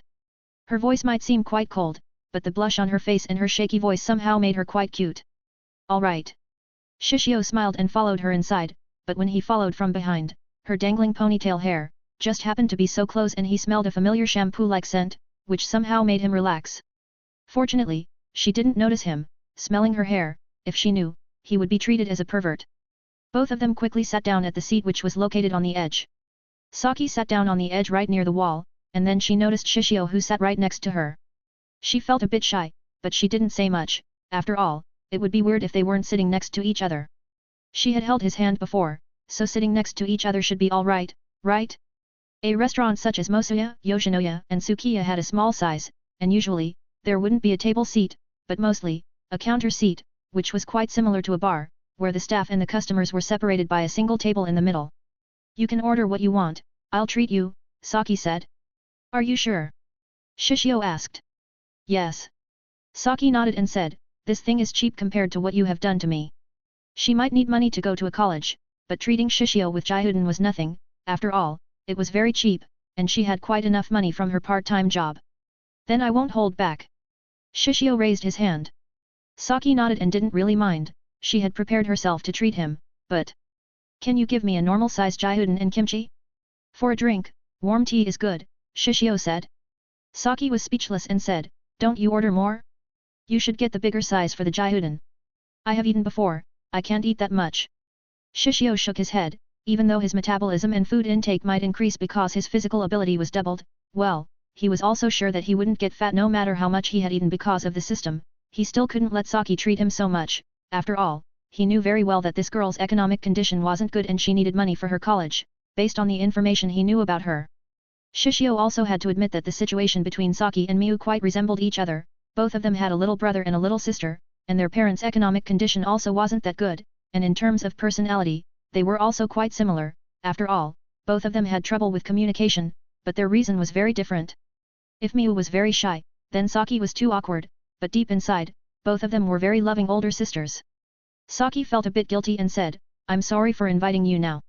She felt that she shouldn't invite him to eat, or rather, drink. She wasn't sure, after all, she didn't have that much experience with the opposite gender, besides her father and little brother. Shishio was a bit speechless, but he quickly shook his head and said, "No, you don't need to apologize since I'm happy to meet you again." Wah! Saki blushed, then quickly looked away. What are you talking about? Shishio was lost for words. By the way, are you not going to order anything? It's all right, I don't feel hungry, Saki said simply. Shishio felt guilty somehow, letting himself be treated by Saki. Your order is ready. Shishio saw his order right in front of him and decided to eat right away. After all, he felt a bit uncomfortable when Saki didn't eat anything, so he wanted to go out quickly. Saki then looked at Shishio who ate the food, and couldn't help but smile, but then, she saw a grain of rice on his cheek, and couldn't help but sigh helplessly. There's a grain of rice on your cheek. Oh? Where? Shishio asked. Over there, Saki said while pointing her finger. Where? Shishio asked again. Let me help you, Saki said then took the grain of rice on Shishio's cheek before she ate it. Shishio and Saki. Saki's face quickly turned red and said, "Dhi this, don't misunderstand. I often did this to my sister so I subconsciously." Her voice became lower and lower since she knew that her action was very embarrassing. The staff and the other customers could only feel their hearts hurt since they didn't have such a cute girl who would take the grain of rice on their cheeks. Shishio somehow felt a bit guilty for tricking this cute girl, but he couldn't help it since she was too cute, right? By the way, do you have a sister? I have both a little brother and a little sister. Saki nodded and started to tell Shishio about her siblings. Shishio nodded and gave her a response from time to time, and from this conversation alone, he could tell that Saki was a doting and a kind older sister, which somehow made him a bit jealous of Saki's siblings. After all, he had always been a single child. Saki told Shishio about the story of her siblings and Shishio listened attentively, and it was great to see her telling the story of her siblings since she was the most beautiful when she talked about her family. Unlike her awkward and cold expression before, she showed a sweet smile at this moment, which made him unable to look away. Their conversation was very happy, but time waited for no one. Their conversation ended shortly after Shishio had eaten all the gyudon, and in this kind of restaurant, it wasn't good manners to stay in their seats for a long time. Then Saki and Shishio left the restaurant. He still wanted to talk with her, and asked, "Are you going back? Do you need me to send you back home?" "Sorry, I need to go to my part-time job," Saki said with regret. After all, she still wanted to talk with him, but she needed to go to her part-time job. "Part-time job?" Shishio asked. Saki thought for a while and said, "Well, I work at a cafe." She worked at a cafe late at night, after all, so she was afraid that Shishio might have a prejudice about her. Shishio was a bit surprised since he didn't expect her to work at the bar so early, or rather, at the beginning of school. He had a feeling that this girl might have worked during her first year. Looking at her eyes, he could see a slight eye bag on it. He had to admit that her hard work really touched him. "Then can I visit the cafe?" "Well." Saki was surprised. "Is that not okay?" Shishio asked. Saki quickly shook her head and said, "Sure, let's go, though, I can't give you a discount there, and I won't treat you." There was a smile forming on her mouth at that moment, feeling happy that they might be able to continue their conversation, and at the same time, she also wanted to know him better. She still remembered his conversation with Togo, especially about the entrance ceremony part, so she was wondering whether Shishio was a college student. "Don't worry, I'll pay for it myself," Shishio said with a smile. As Shishio and Saki walked toward the cafe, he stopped right in front of a hotel in front of him. His expression turned slightly weird, and he only stared at the huge hotel in front of him. Saki quickly realized and her face was burning red, seeming very panicked. The cafe is at the top of the hotel. I didn't bring you to the hotel." Shishio was lost for words since this girl was too perverted, right? In truth, he didn't think that Saki would bring him to the hotel to do the act of an adult, but rather, the reason why he was stunned was that the location of the cafe where she worked was located at his hotel. "Well, it's a good chance to check into my hotel, after all." With such a thought, Shishio decided to tease Saki since her reaction was very nice. 117, Hemingway Daiquiri. The sound of soft and calm piano, slightly dim light, and a comfortable atmosphere. Those were his impression of this cafe. Shishio had to admit that the business of the cafe of his hotel was quite good, and he could see a lot of couples here and there. There were also some people who came alone, sitting on the bar seat, while drinking a cocktail. Shishio was the same, he was also sitting on the bar seat alone while waiting for Saki to change her uniform. When he sat there, he could see some women who kept glancing at him from time to time, but he pretended that he didn't see them. After all, he was afraid of being eaten by the carnivorous woman. Joke aside, Shishio realized that he was very popular here, even though he didn't wear formal clothes. The staff didn't stop him from entering, even though no one knew that he was the owner of this hotel. Shishio, who was waiting for Saki, thought that the women in this place might be a bit reserved, but it seemed that wasn't the case. "Hello, are you alone?" Shishio turned his head and saw a beautiful woman. He could see that her face was lightly make-up, and she was at the top level of beauty, and even though she might be in her 30s, it didn't decrease her charm, rather, it made her even more charming. "Unfortunately. Sorry, he's my boyfriend." Shishio and the woman turned and saw Saki, who had dressed in a bartender uniform. He didn't expect Saki to be this aggressive, and he could see that the woman beside him started to frown, so he quickly said, "I'm sorry. She's a bit rude, but I hope that you can understand her." The woman, who frowned, felt better when she heard Shishio's words. "It's all right, but you should break up with this kind of girl. She's too cold and rude." Saki wanted to say something, but she saw Shishio stop her so she wouldn't say something rude. Shishio understood how a woman could be so vengeful, but he needed to stand beside Saki at this moment. In the eyes of others, she might not be the best, but in my eyes, there's no better girl than her. The woman looked at Shishio then Saki enviously. She took out her card name and gave it to Shishio. "If you break up, I can help console you." Shishio was speechless, and only watched the woman left, moving back to her friends.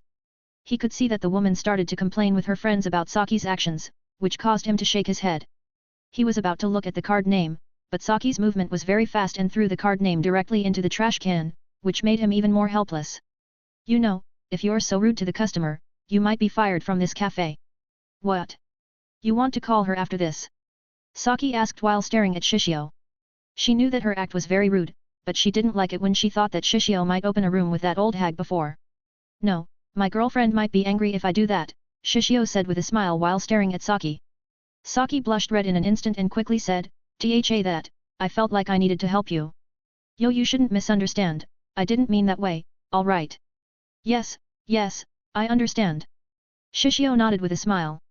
Saki became even more panicked, so she quickly changed the topic of the conversation. "Why you should order something, or else, you might be thrown out."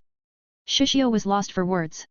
He didn't have a hobby to drink alcohol, but it didn't mean that he didn't drink one, or rather, he was still a minor in this world, so he shouldn't drink one, but it might be because of his aura and his height that no one said anything about him. Even Saki also didn't think of him as a high school student. "Then can I get Hemingway daiquiri?" "Hemingway daiquiri?" Saki raised her eyebrow and asked, "Do you mean, Floridita daiquiri?" Shishio almost slapped his forehead, but he quickly nodded. "Yes, a Floridita daiquiri, but can you get it without sugar and double rum?" "Yes." Saki nodded and talked to the bartender to prepare Shishio's order, and when she returned, she said, "Still, you order something that is ordered by a couple?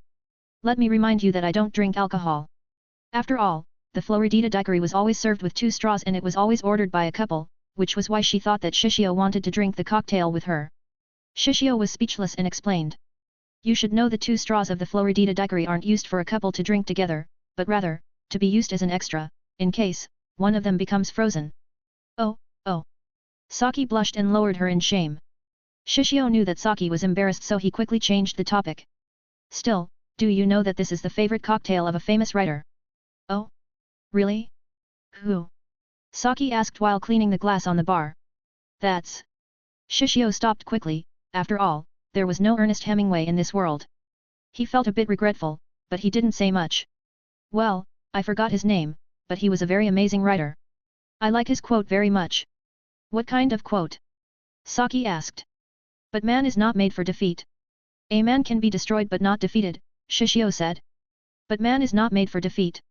A man can be destroyed but not defeated." Saki murmured and said, "His quote is good, I wonder what kind of book that he writes." "Well, you might see his book in the future." Shishio said and took his cocktail, slurping it through the straw. He had to admit that the taste was okay, so he didn't say much. He looked at Saki, then said, "Kawasaki-san, let me tell you a secret." "What?" Saki asked with a curious expression. "Just don't scream, all right?" Shishio said. Don't worry, I'm not someone who is easily surprised by something, Saki said. Well. Shishio took a breath and said, in truth, I'm a freshman in high school. Saki opened her mouth in an O shape and her hands that cleaned the glass stopped.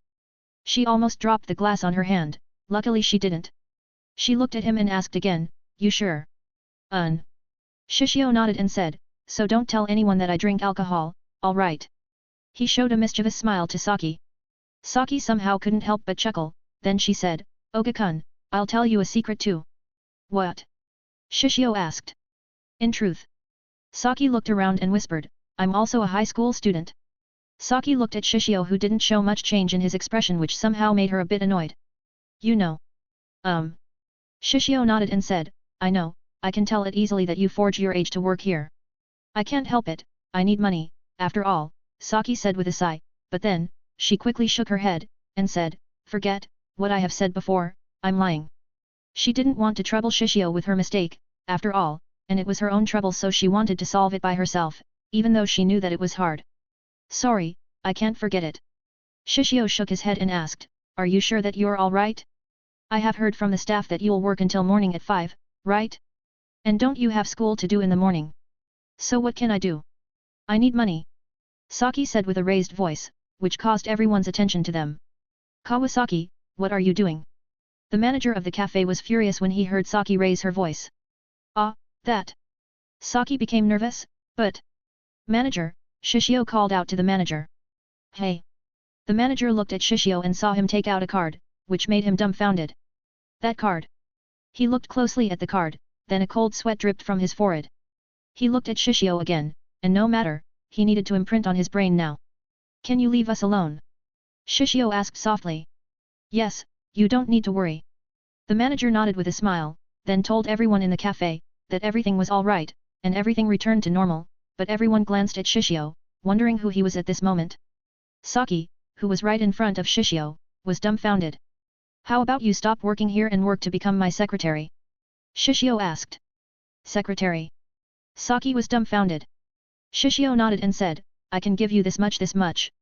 In truth, he could become Saki's sugar daddy, and he didn't really mind doing it, after all, she had given him a reward, but he wasn't sure whether she might agree, after all, this girl was a tough nut to crack, but...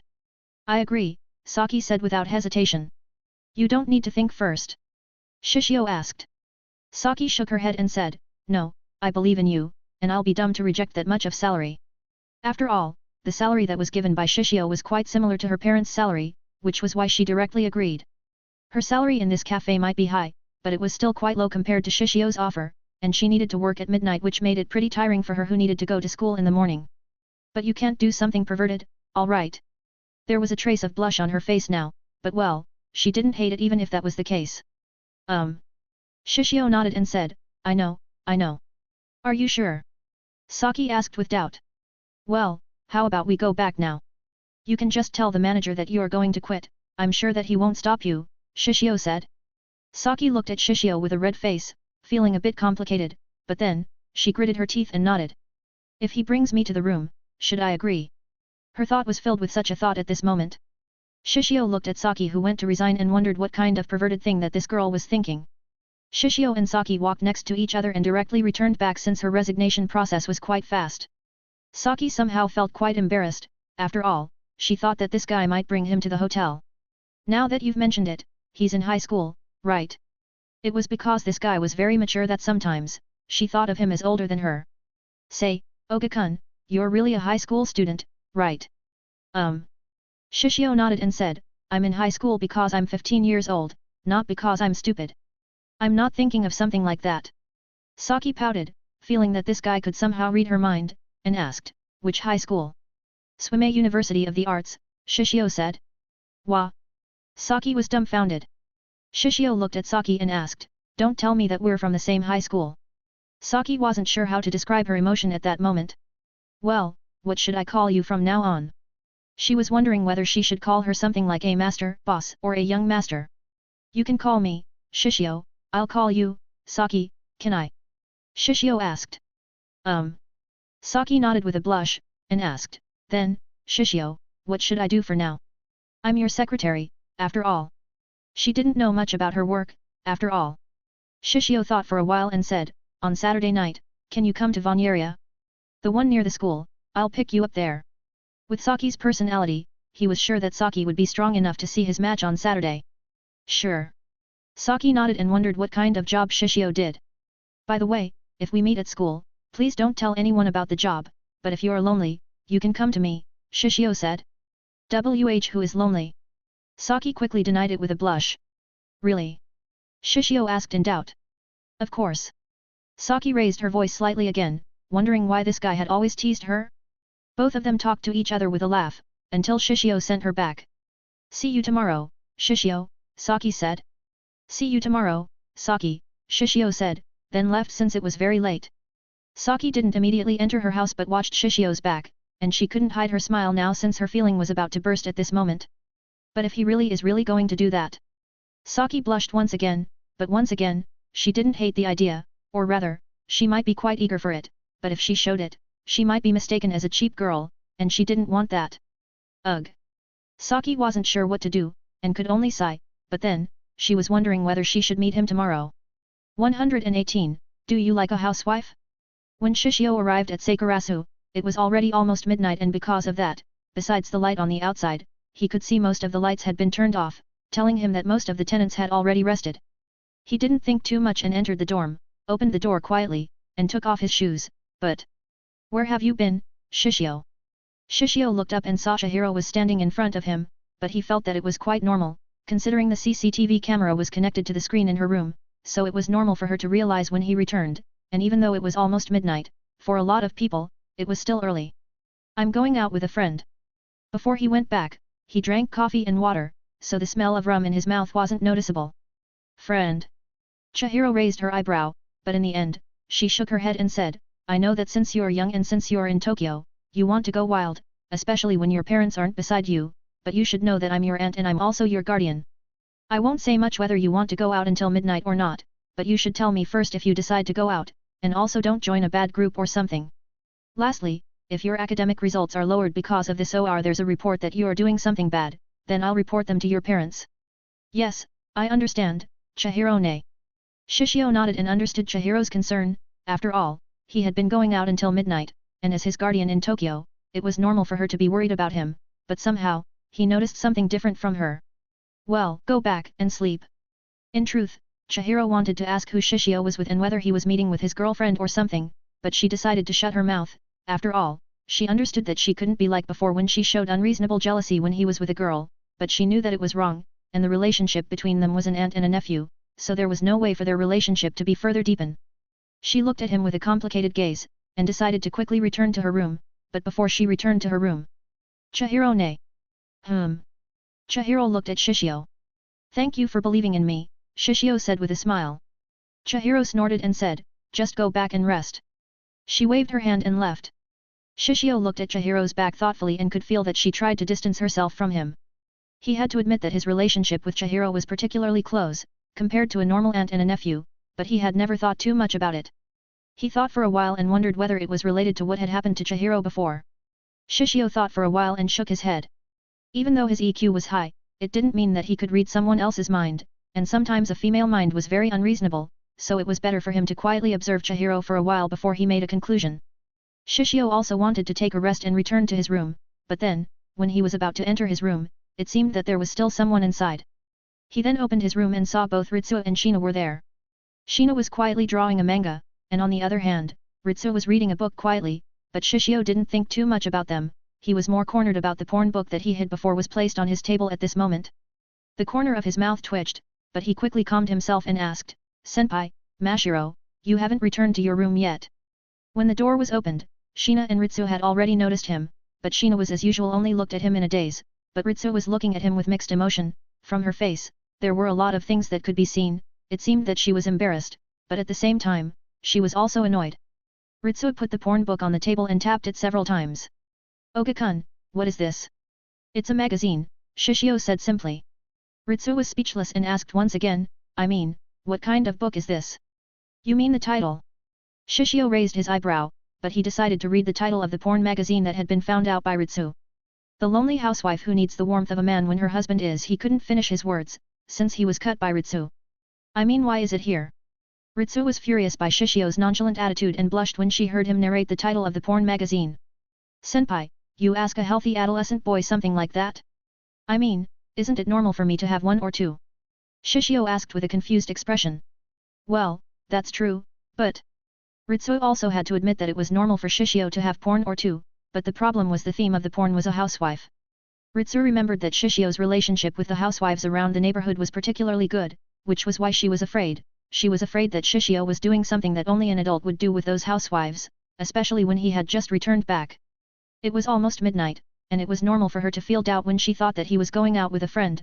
However, there was no way for her to ask something like that since just asking this question, her face was already burning in red. Shishio, do you like housewives? Sheena asked. Shishio and Ritsu. Ritsu was speechless, but she felt that it was good that there was Sheena beside her since everything could be cleared with just that one question alone. Shishio wasn't sure what to say for a moment since he would be lying if he didn't like a housewife type of porn, but he felt that it was also wrong to say he loved it, so, in the end, he said, in truth, it is a gift. Gift. 2x. Sheena and Ritsu looked at Shishio curiously. My friends in Kyoto knew that I was going to Tokyo so they gave me a gift, but I didn't expect that they had given me something like this. Shishio showed a helpless expression. Then why don't you throw it out? Ritsu asked, and at the same time, she felt a bit sorry for Shishio who received such a gift from his friend.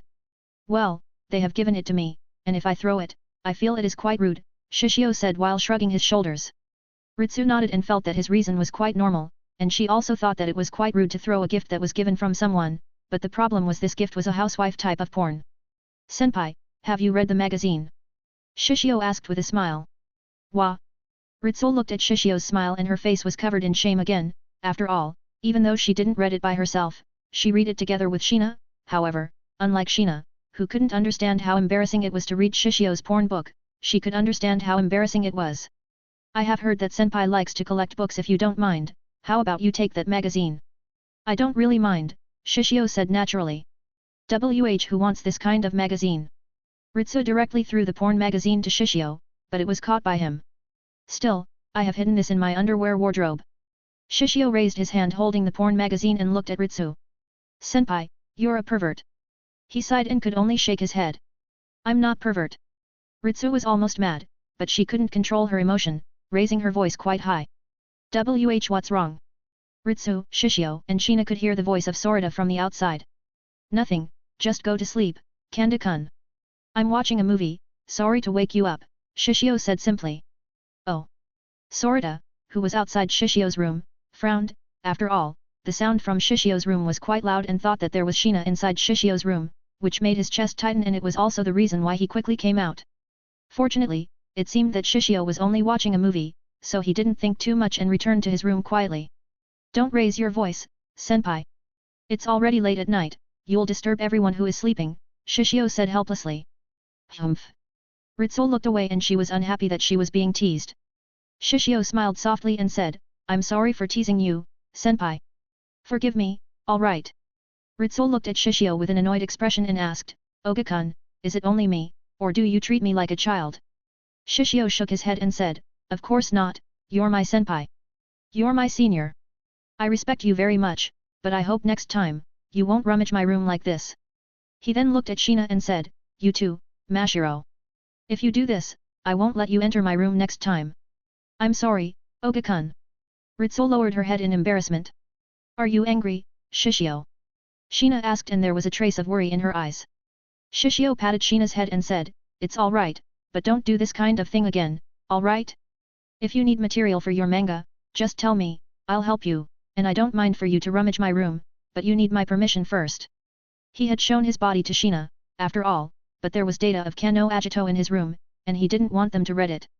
In truth, it was better to live in his apartment building, but somehow, he felt lonely when he thought that he would be living in that place alone, so he decided to stay in Sakurasu. Shishio thought for a while and wondered whether he should hide his items like what Yagami Light did with his death note.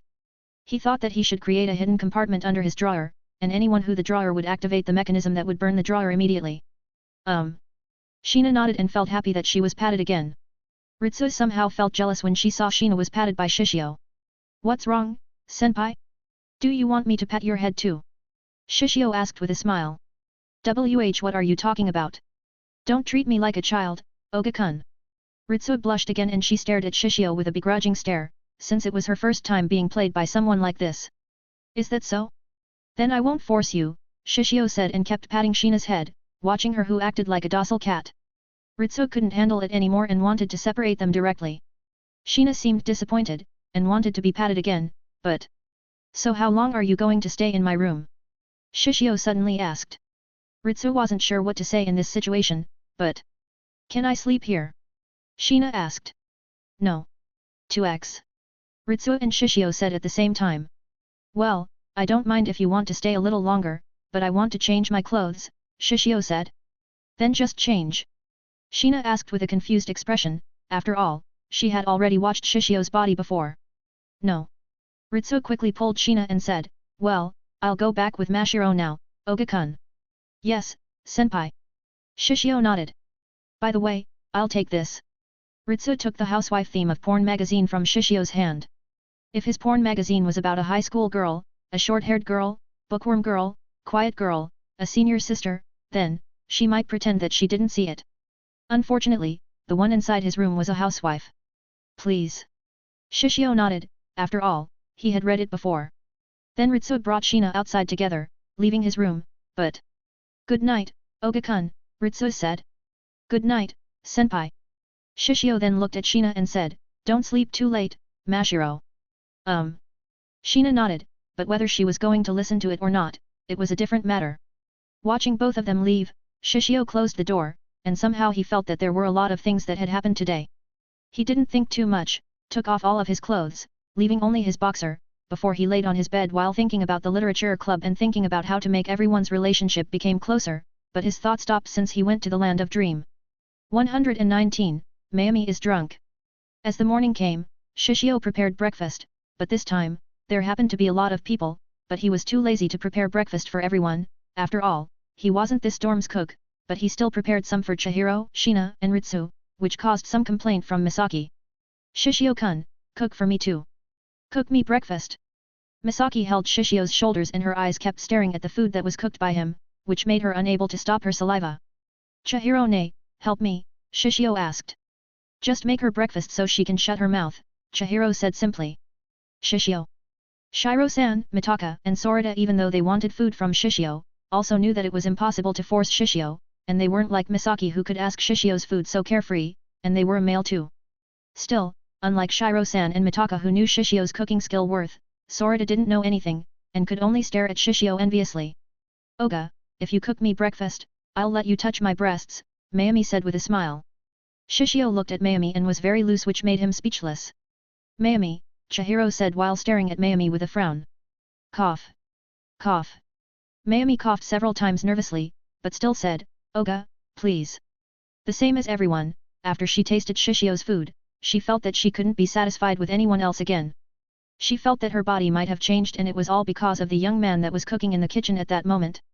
Shishio let out a sigh and said, well, I'll cook for everyone, but I'll use the ingredients on your fridge. In truth, he didn't really mind cooking for everyone, except for Mitaka and Sorita, but if he secluded both of them, he would seem like a bad guy, so he needed to cook for everyone, even though he was quite reluctant. Still, his food might be Sorita's last feast. After all, Sheena wouldn't be able to turn her eyes toward this guy anymore. Yes, please. Everyone said without hesitation. Shishio didn't need to hold back and his cooking speed was very fast, cutting, grilling, etc. all being done in a swift movement. When he cooked, both Ritsu and Sheena also came to the kitchen, and as usual, they were quite late. After all, Ritsu needed a lot of time to wake Sheena up. Still, even though Ritsu's mood wasn't that good, when she smelled the food that was made by Shishio, her mood became better again. Well, let's eat, Shishio said. Everyone nodded without hesitation and started to eat. This time, everyone was present except for Sayaka, since it seemed she went out for a party again, but everyone didn't think too much since, in their minds, there was only the food in front of them. Shishio, who was eating, suddenly asked, Senpai, can I borrow your book? Ritsu suddenly blushed when she thought about last night, but still, she asked, what book? It's like this.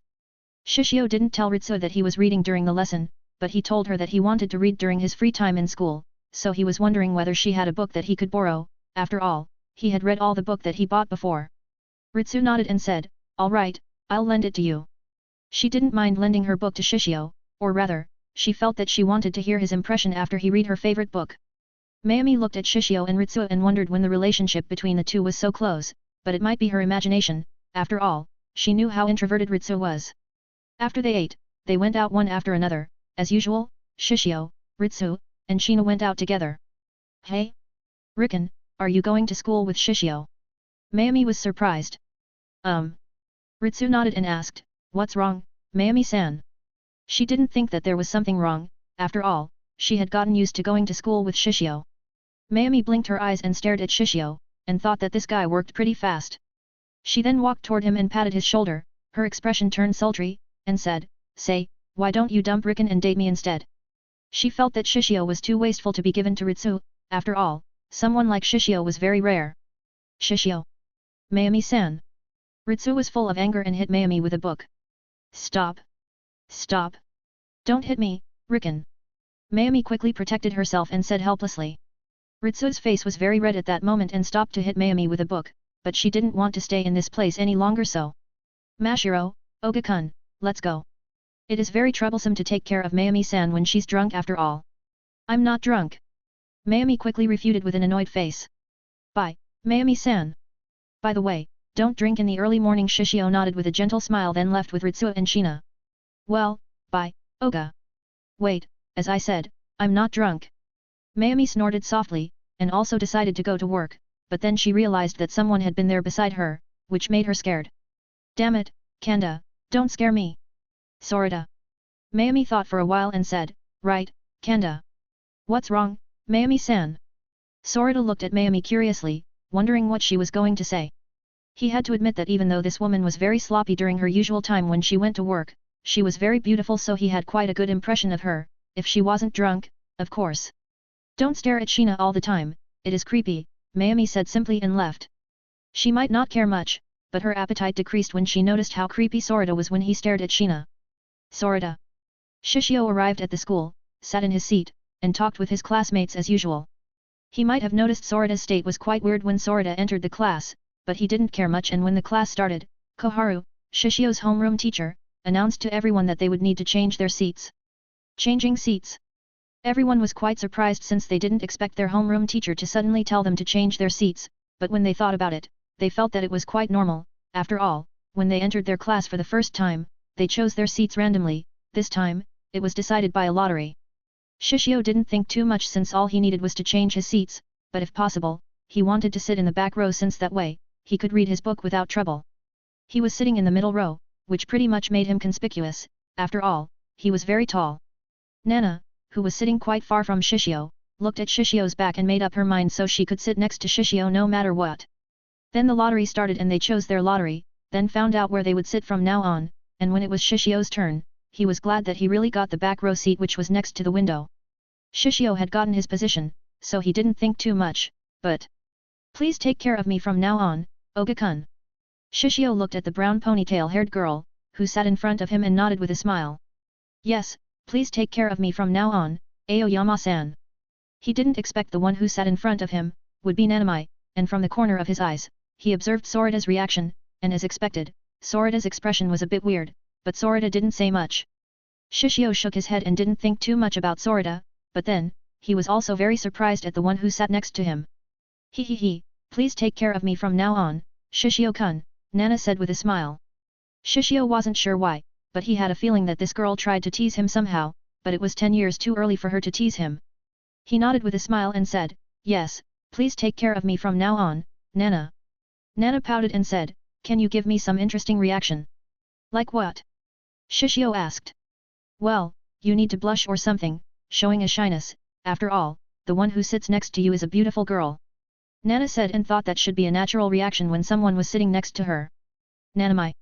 Nanami might not join their conversation, but she could hear their conversation which made her lost for words. Yes, I'm so lucky, Shishio said with a monotone tone. What's with that? Nana was annoyed, but she quickly lowered her voice since the teacher was staring at her. She pouted, her face was red since she felt that it was Shishio's fault that she was stared at by the teacher. Shishio could only smile and made a gesture for her to keep her voice low. Nana snorted, but she didn't say much. Shishio was about to read his book, but he noticed that Nanami seemed a bit restless. What's wrong, Aoyama-san? Ah. Nanami was startled, turned her head, and said helplessly, I didn't bring a textbook. She might have been so tired last night that she forgot to put the textbook in her bag. Do you want me to lend it to you? Shishio said. No, no, I don't want to trouble you. Nanami quickly shook her head since she didn't want to trouble Shishio. It's alright, he'll share a textbook with me, right? Shishio, Nana suddenly interrupted. You hear her, right? Shishio said while giving his textbook to Nanami. Then, thank you, Oga-kun, Sunoera-san. Nanami nodded and felt grateful.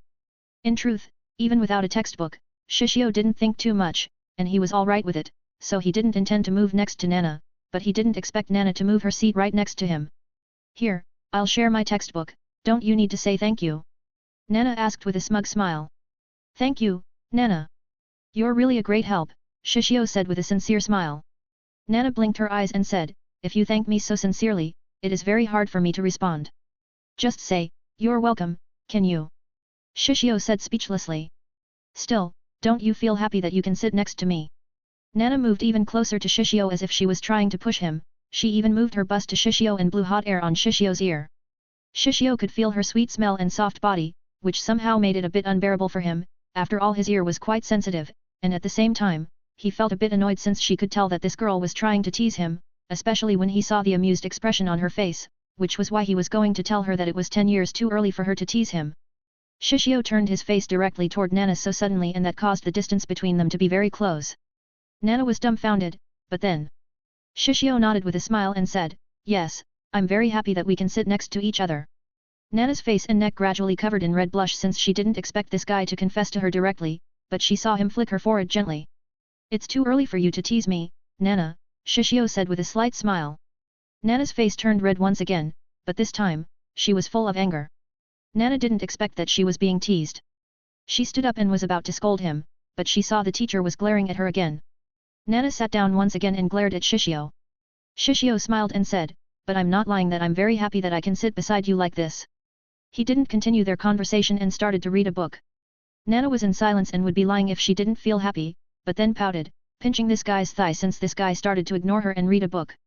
Nanami, who was right in front of them, looked back and somehow felt a bit jealous since both of them could flirt with each other, and had a normal life. She then looked at Sorita who somehow happened to look at her with a very strange expression, but he quickly looked away. She frowned and somehow felt that Sorita became more and more unfamiliar which made her a bit unbearable. After all, without someone who could become her light, she wasn't sure whether she could chase after her dream in this town. 120, you're too popular, right? As the lesson ended, the break came, and as soon as it happened, Maya and Mako went directly to both Shishio and Nana since they needed to scold both of them. You guys are too much. How could you flirt with each other during class? Maya and Mako stared at the two of them begrudgingly. They had to admit that Shishio and Nana might be the smartest students in the entire first year, but they felt bitter and jealous when they saw both of them flirted secretly. Nana was startled when both of her friends suddenly came and quickly denied it with a blush. We're not flirting, we're studying, right, Shishio? Luckily, she wore light makeup on her face, so the blush on her face wasn't noticeable. If Maya and Mako knew that she was blushing, then, without doubt, she would be teased. Shishio nodded and said, both me and Nana are studying hard, you can't slander us like that. Yes, yes. Nana nodded vigorously. Mako and Maya. However, that was the truth. After all, Nana really learned a lot from Shishio and she had to admit that this guy was too smart. In truth, she had always been ranked first during her middle school time and it would be the same in high school, but this time, she didn't think that she could get the first rank from Shishio, and she didn't think too much either, since her man should be better than her, right? However, Shishio and Nana didn't know that Nanami who was sitting right in front of Shishio could only smile bitterly, listening to how both Shishio and Nana could lie without changing their expression since she knew very well how bitter she felt when she listened to them flirting with each other. She was still single, after all, and of course, she was also a normal high school girl and she also wanted to taste a normal love life in her high school time, but when she looked at Sorita, she couldn't help but sigh and shake her head, wondering what had happened to him so that he could change so much after he moved to Sakurasu. Shishio didn't know what Nanami was thinking, but he didn't think too much if he knew since he only needed to pretend that he didn't know, or rather, he really didn't do anything to Sorita, and Sorita's change was all because of himself. Well, how about we have a lunch? Yeah. Nana, Maya, and Mako agreed to eat. After all, they were quite famished using their brain the entire morning, but before they went out. Aoyama-san, are you going to have lunch too? Shishio asked. Aoyama was a bit surprised when Shishio suddenly invited her, but she quickly shook her head and said gently, "No, I'm on a diet." Diet? Shishio raised his eyebrow, but he knew how a girl could be so eager to maintain their body, but… Nanamai nodded with a slight smile, controlling the muscle on her face, so Shishio wouldn't notice the unnaturalness on her face. Shishio observed Nanamai's body for a moment, and didn't think that she was fat, or rather, it might be because of her growth, especially on her chest that her weight had increased slightly. However, he somehow noticed her embarrassment and somehow a slight worry on her face. He let out a sigh lightly and had to admit that she was a very hard-working girl. "I don't think that you're fat, Aoyama-san, but if you want to go on a diet, then I won't force you to come with us." "See you later, Aoyama-san," Shishio said. "Bye, Aoyama." Nana, Maya and Mako also spoke together. See you later everyone," Aoyama said with a smile. She then looked at Shishio's back with a complex expression since she had a feeling that he might notice her lying, but she was glad that he didn't force her to come to the cafeteria or talk since in truth, she didn't have much money. After all, even though she had done a lot of part-time jobs, she used most of her income to pay for her voice acting school. To achieve her dream, Aoyama even ran away from her parents' house in Osaka and came to Tokyo, so she didn't receive her parents' support besides paying for her school tutelage and house rent. It might sound cruel, but her parents, especially her father, wanted her to go back and stop her dream as a voice actor, CEO, but she didn't want that and kept being stubborn, so she could only receive limited support from her parents. So what about the rest of her needs? She paid all of them by doing a lot of part-time jobs every day, so that was also the reason why she also looked at Shishio's group with a bit of longing. Aoyama then touched her stomach and hoped that it wouldn't growl during the lesson later. "Should I make a bento?" Aoyama felt that it might be good to make a bento since it could save her money. The cafeteria had always been one of the most crowded places during the break. After all, almost half of the students would usually come to this place to eat. It might seem like quite a lot, but it wasn't that much. After all, there were a lot of students who brought their own bento, bought bread, or didn't eat at all. Still, even though the food in the cafeteria might be a bit boring, it was quite enjoyable that they could eat something warm. Shishio ordered kitsune udon and some tempura. It could be that his order was something typical of a Japanese lunch, but he had to admit that the quality of the food in the cafeteria in this school was quite good since it was pretty cheap and delicious. Nana, Maya and Mako also ordered their own foods, and when their order was ready, they went to the empty seat to eat together, but as expected, the three girls could notice the gaze of the female students on Shishio. Then the three of them observed Shishio, who tied his long hair back in a bun so it wouldn't get in the way when he ate, but because of this, it showed his manly contour perfectly, muscular and athletic body, then ate his udon calmly, but somehow in their eyes, it gave off a quite sexy feeling, which made them blush. Shishio, who was eating his udon, looked at the three girls, who were staring at him and asked, "Why are you looking at me?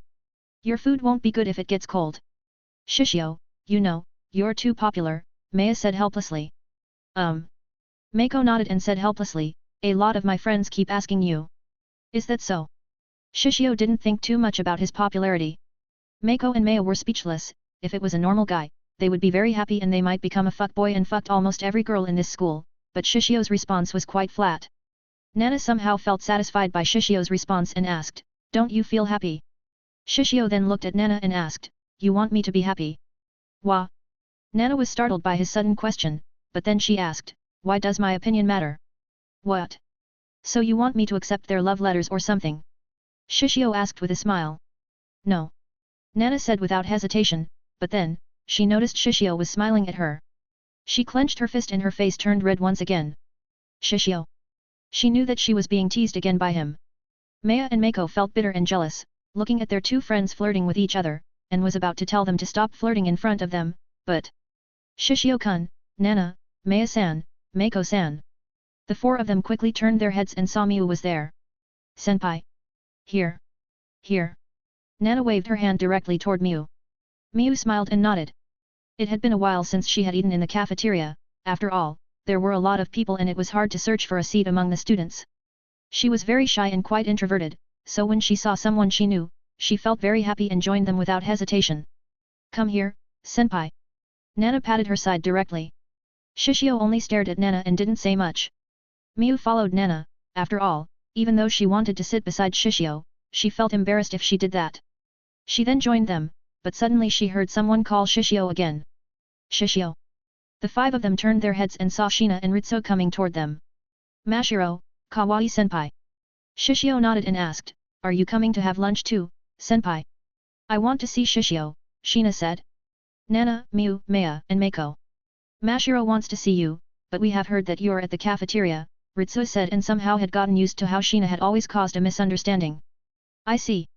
Shishio nodded and asked, how about you order something first, Mashiro, Kawaii-senpai? At the same time, he was glad that Ritsu explained to everyone about the misunderstanding. Alright. Ritsu nodded and said, let's get something first, Mashiro. There was still money that Shishio had given her before, or rather, the money that had been given by Shishio was quite much. After all, he had given her 10,000 yen directly before, and that money could be used to feed Shina many times. Mashiro nodded and followed Ritsu to order lunch. Shishio, tell me the truth, what's your relationship with Mashiro? Nana asked. Miu, Maya, and Mako also listened while looking at Shishio, wondering what Shishio's relationship with Shina was. After all, they could see both of them were particularly close. After Kiryu-sensei told you about Mashiro, have you searched for information about her on the internet? Shishio asked. On the internet? 2x.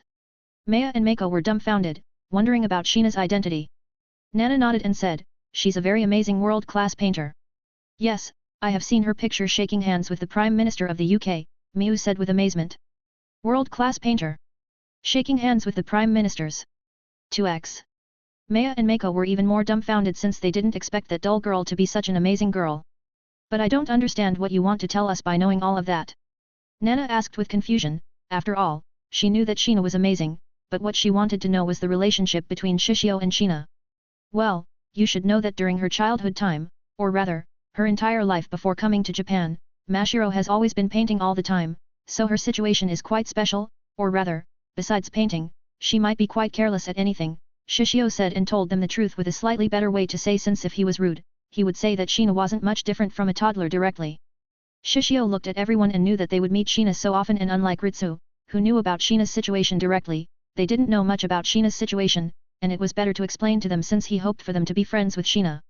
Shina had always been secluded in the UK, because of her talent, and if there wasn't Rita, Shina's only friend in the UK, then she might not have anyone that could be called a friend in the UK. In the original story, Sorita was very useless, or rather, this guy didn't take care of Shina that much at school, so even if she was secluded by everyone in her class because of her talent, he didn't do anything, and because of that, it made her even more dependent on him since she didn't have anyone besides him, which was why it made Shishio felt that this guy was simply a burden for Shina, and it was a mistake for her to meet such a useless guy in the original story.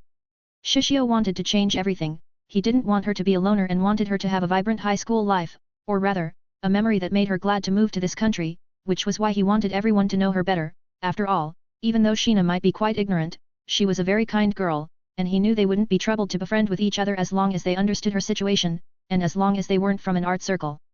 Shishio also knew the personality of Maya, Mako, Nana, and Miu were good, or rather, they were good girls, so he wanted them to become Shina's friends. And I'm her relative, even though we're not that particularly close relatives, because of her special condition, I've been tasked to take care of her. Nana and Miu didn't think too much about Shishio's first line, but they sighed in relief when they heard that both Shishio and Shina were relatives, and they also understood why their relationship was particularly close. Don't worry, we'll become best friends very fast. Nana said confidently. Miu nodded and said, if you need help, you can ask me. Thank you, Nana, Miu-senpai, Shishio said with a smile. Yes, we can also introduce her to our hobby. Maya said with a hippie smile. She might be the same as us.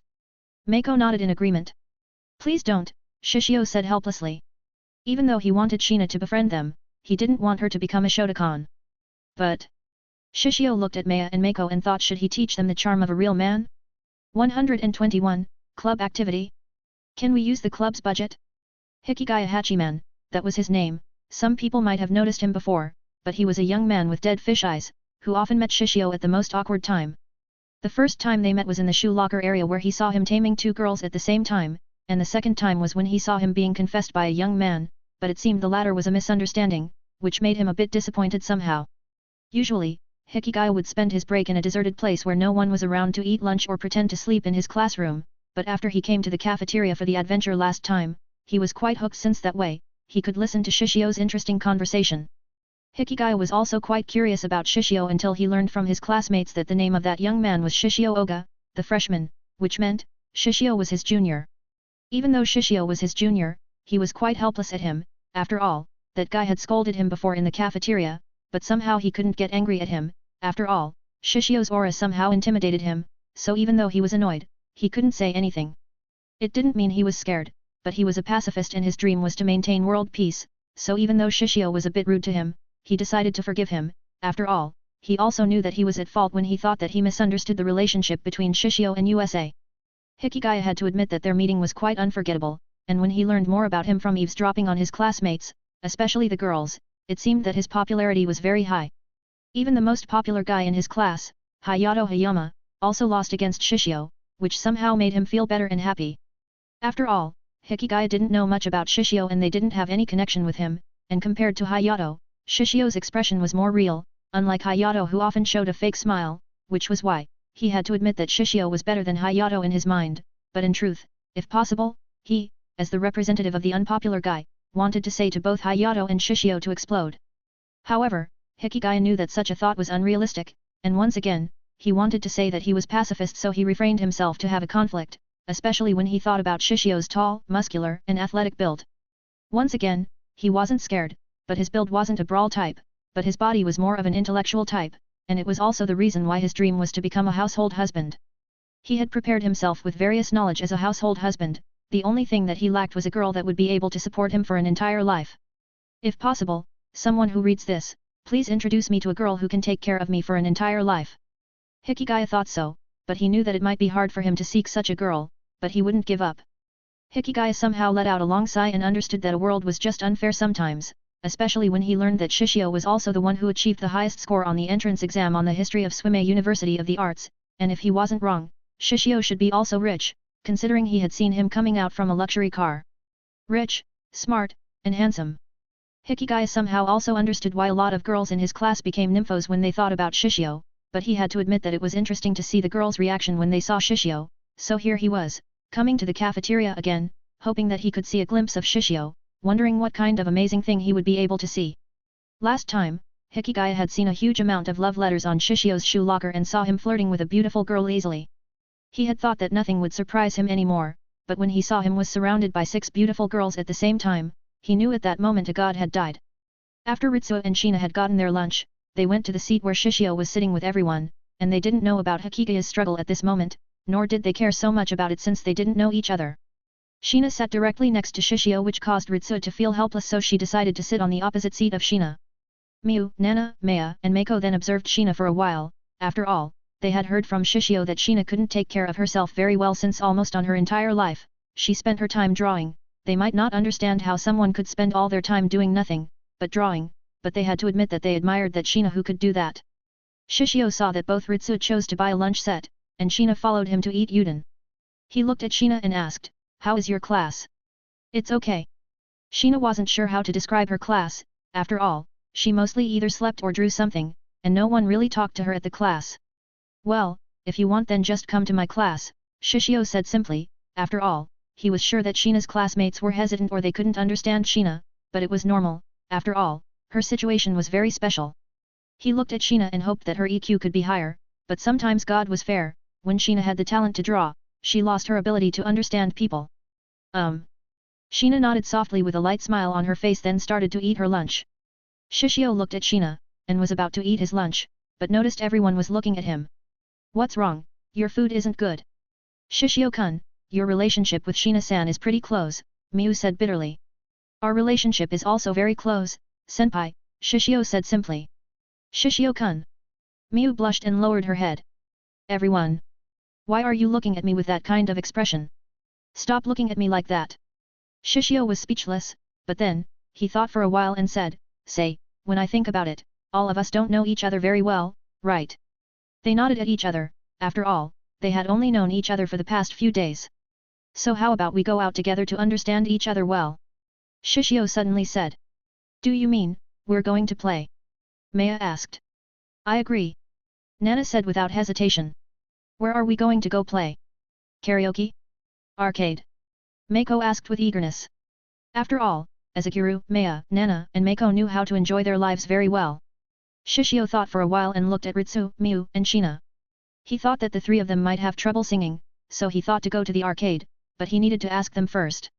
"Kawaii-senpai, Miu-senpai, Mashiro, are you alright to go out and play together?" Shina nodded and said, "I'll follow Shishio." Her mind was pretty simple since all she wanted was to follow Shishio. Kawaii-senpai, Miu-senpai, how about you two? Shishio asked. I'm alright with it. Miu nodded and didn't really mind, after all, she was the leader of the literature club, so she thought that it might be good to know everyone better, especially Ritsu, and Shina, after all, she was also curious about both of them. I don't really feel comfortable singing in front of everyone's. Ritsu said softly, even though she was quite resistant, she still said that she didn't really like to sing. She didn't mind listening, but she knew that when she came to the karaoke, she somehow needed to sing, and she didn't really feel uncomfortable by it. How about an arcade? Shishio asked Ritsu. It's alright. Ritsu nodded, but in truth, she had never gone to an arcade, nor was she curious about it, but she didn't really mind trying, after all, there would be both Shina and Shishio there and she didn't need to sing there. In truth, Ritsu might love to be alone, but it didn't mean that she hated to go out with everyone. She knew that her thought was quite contradictory, but when she was invited to play with everyone, she didn't hate it, or rather she quite anticipated it secretly inside her heart. Then let's go to the arcade, Shishio said. Now? Nana asked. Of course not. Shishio shook his head and said, let's do it next week, is that alright? How about Monday? We can use that day as part of club activity, Miu said. Everyone nodded and agreed, but then Ritsu asked, Ashihara-san, there isn't a club on that day, right?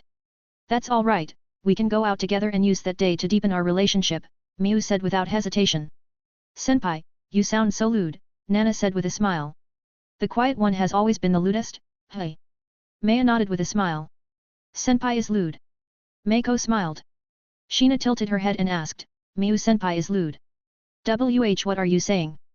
Miu blushed and panicked, especially when Shina asked that kind of question with such an innocent expression. Calm down, senpai. You're being teased. As the leader of the literature club, you should maintain your calmness and smile toward everyone and then acknowledge that you're lewd, Shishio said without hesitation. That's right, Miu quickly realized and pouted. Shishio. Everyone chuckled when they saw Miu was being teased. Ritsu and Shina also somehow smiled since this kind of thing was quite good. Kawaii-senpai, are you okay to go out on Monday? Shishio asked since he knew how this girl loved to book so much that she didn't want her time to be disturbed. Ritsu nodded and said, I don't mind. She felt that it wasn't a bad thing to go out with someone sometimes. That's good. Shishio nodded, then suddenly remembered something, and asked, wait, Miu-senpai, can I ask you a question? What's wrong, Shishio-kun? When Shishio became serious, Miu also stopped pouting and looked at him with a serious expression too, wondering what he was going to ask her. Senpai, our outing on Monday can be said to be part of club activity, right? Shishio asked.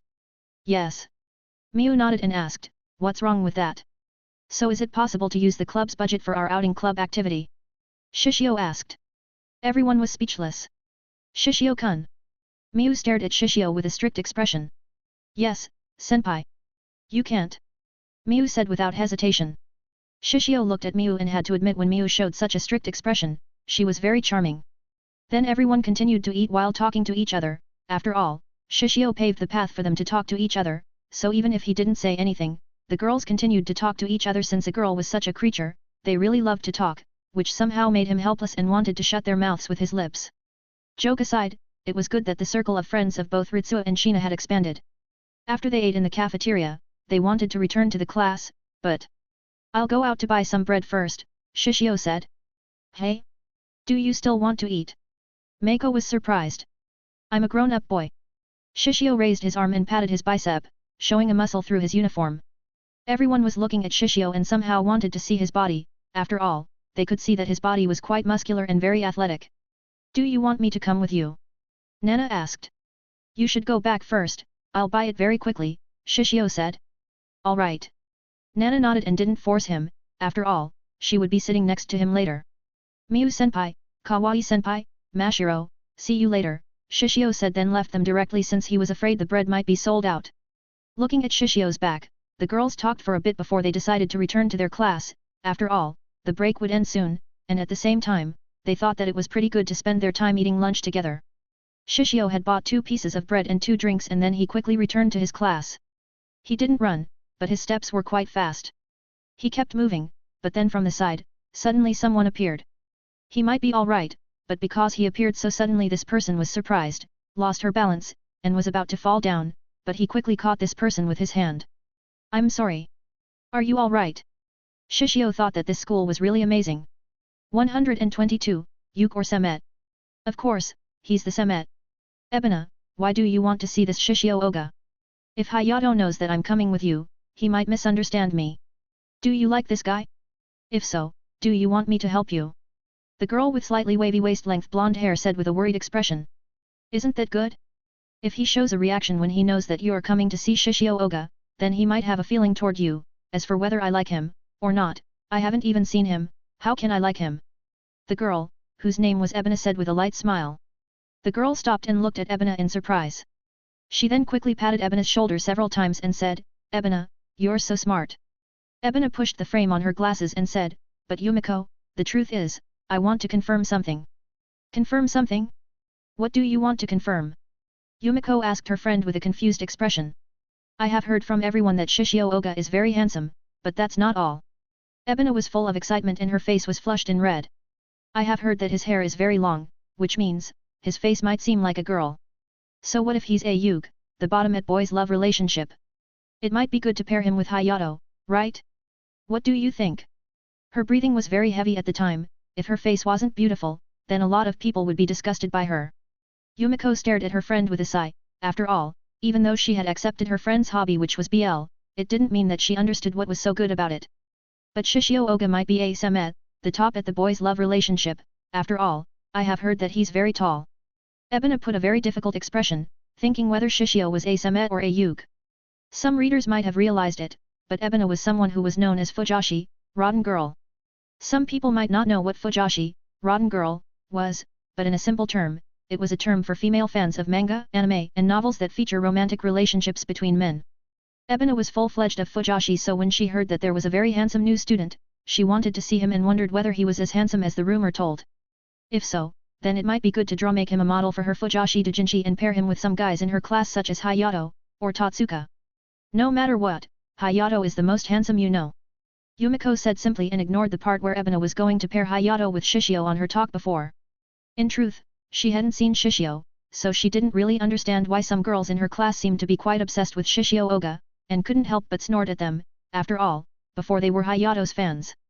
Even though she felt that it was good that her competitor had decreased, it didn't mean that she was happy when she knew that Hayato's popularity decreased because of Shishio Oga.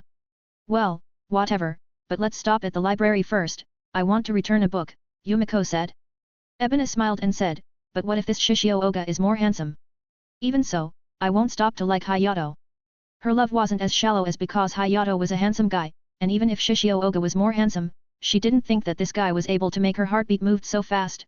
Well, not like Hayato had made her heartbeat moved fast before, but anyway, she thought that if Shishio Oga wasn't as handsome as the rumor said, then she was going to badmouth him without hesitation, and if possible, she might as well tell him not to be too cocky as an underclassman. Yumiko made up her mind and thought to discipline her underclassman, but suddenly she didn't expect someone to suddenly appear on the turn, which made her startled. Oh. The sudden appearance made Yumiko unprepared and made her lose her balance. She suddenly felt that she was almost like flying, but she knew very well that she wasn't flying, but she was about to fall down. Yumiko. Ebina was startled and wanted to stop Yumiko, but her reaction was too late. Fortunately, Yumiko felt a strong and powerful arm hold her slender waist firmly, but at the same time, it gave her a sense of security, and then she saw the one who had held her body. Her eyes were wide open, staring at his eyes, and she couldn't think straight at this moment. The young man in front of Yumiko looked straight into Yumiko's eyes and said, I'm sorry. Are you all right? Eeeeeha. Yumiko blushed instantly and felt that her head was in a mess since it happened so suddenly. I'm all right. The young man helped Yumiko to stand up and let go of Yumiko's waist gently. Yumiko also quickly stepped away from him with a blush on her face like a frightening bunny in front of a lion. You didn't hurt your feet or anything? The young man asked. I don't think so. Yumiko blinked her eyes and wasn't sure what to say since she had to admit that this young man was so handsome. The young man then picked up the book on the ground and flicked the book several times to clean up the dust on it. He then gave the book to Yumiko and said, Good. I'm glad that you're okay. Ah, thanks. Yumiko received the book with some shyness on her face. Well, see ya. The young man then left both Yumiko and Ebina because he felt a dangerous stare from one of the two girls, but before he walked away, he received another reward. Yumiko could only stare at the young man in a daze. Ebina pushed the frame on her glasses and said, without a doubt, he's a Semet. Yumiko. Still, you have said that you won't fall for anyone other than Hayato? Ebina asked with a smile. In truth, if possible, she didn't want Yumiko to fall for Hayato since she could tell that guy didn't have an interest in her friend, and if Yumiko was rejected by Hayato, then their circle of a friend might be destroyed, so wasn't it good for Yumiko to fall for other guys? Hey? What do you mean? Yumiko snorted and tried to hide the blush on her face. She wouldn't admit that a young man before had caused her heartbeat to move so fast before. Ebina smiled and said, well, it seems that I have seen Shishio Oga, and as expected, he's as handsome as the rumor said. She really had to admit that if she was in Yumiko's position, then her heart might be beating very fast too. Hey? That guy is Shishio Oga. Yumiko was dumbfounded. Well, isn't he? I mean, don't you see his hair tied in a hair bun?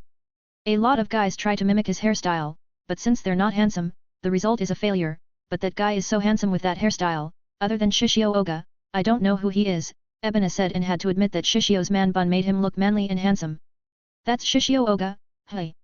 Yumiko nodded thoughtfully and understood why some girls in her class decided to move on from Hayato and changed their target to Shishio Oga.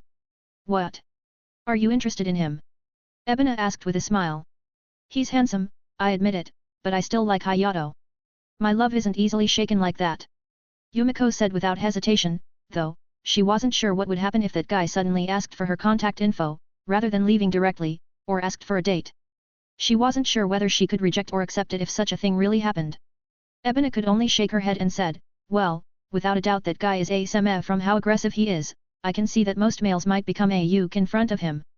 Her every word was full of conviction and she didn't have a doubt. Yumiko. Let's go to the library. Oh. Their meeting was short, though, no one really knew about the future, right?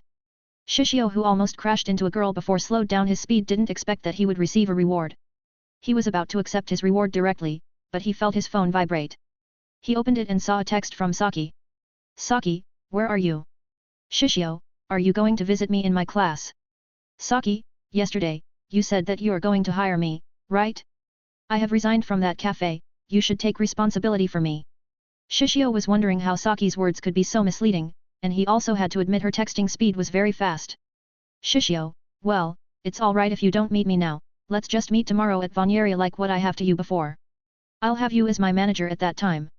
Saki, manager, hey? Are you an actor, model, or something? When Saki thought about Shishio's appearance, she felt that he should be an actor or a model, after all, he was very handsome. Shishio, no, I'm a fighter. Saki, hey? A fighter? What do you mean? Shishio, it's a bit hard to explain through a text, I'll explain to you tomorrow, just come to Vonyarea tomorrow. By the way, if you don't want to come, then it is alright since, besides being a fighter, I still have a lot of business, so I really need someone as my manager or a secretary. Saki looked at the text that was sent by Shishio and was in deep thought, but then she recalled how Shishio beat up everyone on that alley before, even the random martial art that picked up a fight against him was also being beaten up by Shishio. But a fighter, hey? What kind of fighter? Saki felt that Shishio's identity became even more mysterious, but the same as a cat, rather than scared, she became even more curious and wanted to learn more about him. Saki, I'm not going to back down. I'll work for you. Shishio smiled and replied, then, I'll see you tomorrow, bye, Saki. He then put his phone in his pocket and walked to his class. He could see that Nana, Maya, and Meiko were talking to each other and he could also see Nanamai was sitting in her seat, reading some book. Voice acting book, hey. Shishio's eyes were very good, so even from a distance, he could see what words were written in Nanamai's book. Shishio, you're back. Nana quickly waved her hand at him. What's wrong? Shishio asked and sat in his seat, then he opened one of the bread that he had bought, but then, he tapped Nanamai's shoulder. What's wrong, Oga-kun? Nanamai turned her head and looked at Shishio curiously. Aoyama-san, do you want bread? I bought too much and I can't eat it now, Shishio said and pushed one of the bread that he had bought along with the drink. Hey! Nanamai was dumbfounded, but then she quickly shook her head. No, I'm not hung. Growl. Nanamai blushed and really wanted to bury herself in the hole at this moment. Well, in truth, I have almost growled like that before, but now, I'm full. It will be a waste if I don't eat it, so. Shishio said with a smile since the voice of her stomach was really cute. Nanamai blushed but nodded with a shy expression. Then thank you, Oga-kun. You don't need to think too much, Shishio said simply, then looked at Nana, Maya, and Meiko who were staring at him with surprise and amazement. What? Nothing 3x. The three of them said at the same time and thought that the reason why Shishio said that he was hungry before was that he wanted to give bread to Nanamai. They weren't sure about Nanamai's condition, but they knew that from the growl on her stomach before, they knew that she hadn't eaten anything, so when he said that he was hungry before, they knew that this guy was lying when in truth, he wanted to give Nanamai something to eat, but they had to admit that his action was very sweet in their minds. So what's wrong? Why are you looking for me? Shishio changed the topic of the conversation. After all, he didn't want them to talk about Nanamai.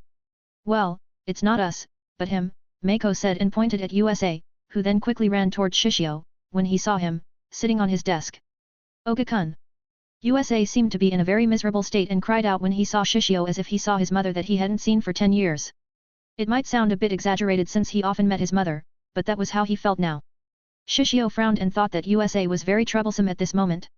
Somehow he understood the feeling of Doraemon when Nobita cried out on him, but he wasn't as patient as Doraemon. All right? 123, I don't have the ability to read minds. When USA saw Shishio sitting in his seat, he couldn't help but run directly toward him to express his grief.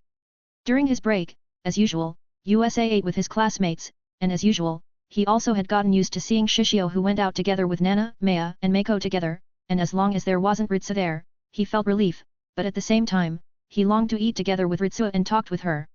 He knew that it was a bit hard and he also needed to be patient, but as a young man, his impulse was quite huge, and even though he remembered Shishio's song before, he felt that he needed to do something so he could get closer to Ritsu.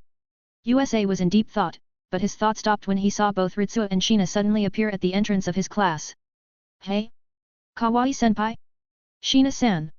Sorita, who was in the class, was also surprised once again to see Shina, but this time, he thought that he could talk with Shina, but someone moved faster than him, and he was too late. What's wrong, senpai, Shina-san? USA asked with a smile, wondering why both of them were here. He was wondering whether she was coming to see him, but... USA-kun, where is Oga-kun? Ritsu asked. USA.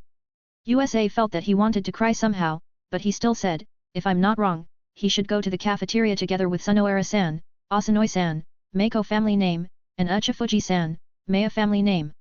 I see. Ritsu nodded and said, thanks, USA-kun. She then without hesitation walked to the cafeteria together with Shina, but... Wait, senpai, do you need me to go with you? USA suddenly asked, and he hoped that he could talk with Ritsu, or better, he could eat lunch together with Ritsu. Ritsu stopped, then looked at USA with a confused expression, and asked, Hey? Why? USA wasn't sure why, but he felt that his face was burning at that moment and an arrow stuck into his chest. Ritsu. Shina pulled Ritsu's hand. Oh. Ritsu nodded, then looked at USA for a bit, but she didn't know what to say and decided to directly leave with Shina. After all, her relationship with USA wasn't particularly close.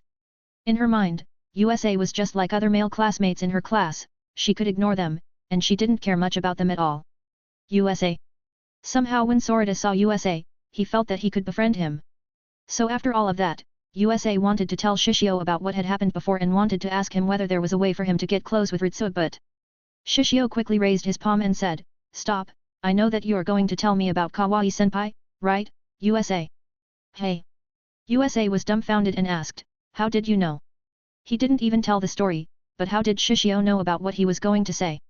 Shishio sighed and said, not only that, I'm sure that you're depressed because she ignored you before, right?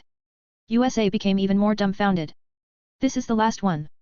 Shishio let out a long sigh and said, you come to me, and going to ask me, how can you get close to Ritsu, right? How did you know? USA was looking at Shishio in wonder and asked, can you read my mind? Nanamai, Nana, Maya, and Mako. No, I don't have a mind-reading ability, but you're so simple that I can guess what you want to ask me, Shishio said. Then... Stop. Shishio quickly cut USA's words then asked, what makes you think that I can help you, USA? Don't you know that I'm also single? I don't have a girlfriend. Knowing all of that, think about it calmly, how can I help you with your love life? USA stopped for a moment and he was in a daze. He had never thought about this before, but when he thought about how Shishio was able to tame a lot of girls, he felt that it was only natural to ask him, right? However, USA didn't know that a predator had never taught another predator, they only devoured each other and the weak one had always been eaten by the strong one, that was how that works. Nana chuckled and asked, Shishio, do you want to have a girlfriend? She showed a mischievous gaze, but her eyes looked at him with earnest eyes, wanting to hear his answer. Shishio then looked at Nana and said, yes. Really? Nana looked at Shishio with bright eyes and wanted to say that they should be a couple directly, but she held her impulse. But I'm not in a hurry since I want to confirm my feelings. Shishio nodded and looked straight into Nana's eyes, then said, when I really love this girl, I'll tell her clearly how I feel about her and confess to her directly that I only want her to be mine, so for now, you shouldn't worry about me, Nana. He gave Nana a gentle smile and said all of that since he couldn't tell Nana the truth that he couldn't fall in love for now until he had said goodbye to his past. He might be able to say that if they weren't in the class, unfortunately, they were in the class, and there were a lot of people here. He didn't want to cause a commotion and somehow if he told that he couldn't fall in love now, it sounded quite pathetic. Shishio thought for a bit and thought that it was better to write his book as soon as possible so he could say goodbye since he felt that it was wrong to make someone wait for him, but he didn't expect that his answer would cause the people around him to be in a daze. Nanami, USA, Maya, and Mako. USA thought that this guy was a real man, after all, he knew that with Shishio's ability, getting a girlfriend was just like taking candy from a child, as long as Shishio nodded, he was sure that there were a lot of girls who would line up to become his girlfriend, and somehow he didn't expect for Shishio to be emotional but at the same time, he started to imagine himself to confess to Ritsu with such a line. Ritsu-senpai, I want you to be mine. USA thought that it might make him become very handsome somehow. However, Nanami, Maya, and Mako, somehow blushed and thought that his words were so overbearing. I only want you to be mine. Nanami, Maya, and Mako were sure that if Shishio did such a confession to them that way, the lethality would be very high. As for Nana, she was quite nervous, after all, she didn't expect him to answer her with such an answer. If the girl that he meant was her, then she didn't think too much, but what if the girl that he mentioned wasn't her? Nana started to imagine what would happen if Shishio confessed to someone else and then became a couple. No, it might be me, right? Nana thought positively, or rather, even if she might not be the one on his heart, she would try to change it, after all, he hadn't confirmed his feeling and there should be a chance for her to enter his heart. Say, Shishio, what if you're rejected by the girl that you have fallen with? Nana suddenly asked. Being rejected, hey. Shishio thought calmly and didn't panic as everyone thought. USA also looked at Shishio and wondered what Shishio would do if Shishio was rejected. Feeling isn't something that we can't control, and of course, I have also prepared myself to be rejected, but I feel like it is better to be rejected, rather than having a regret that I am not able to express my feelings. Still, even if I'm rejected, it doesn't mean a game over, right? Unless the girl that I fell with is married to someone, then my chance to make her move toward me isn't zero, Shishio said simply. Say, if that girl has a boyfriend, then you're going to rob her? Nana asked with a smile. Yes, Shishio said without hesitation. Is that all right? Maya asked since she felt that it was wrong to rob someone else's lover. There isn't right or wrong in love.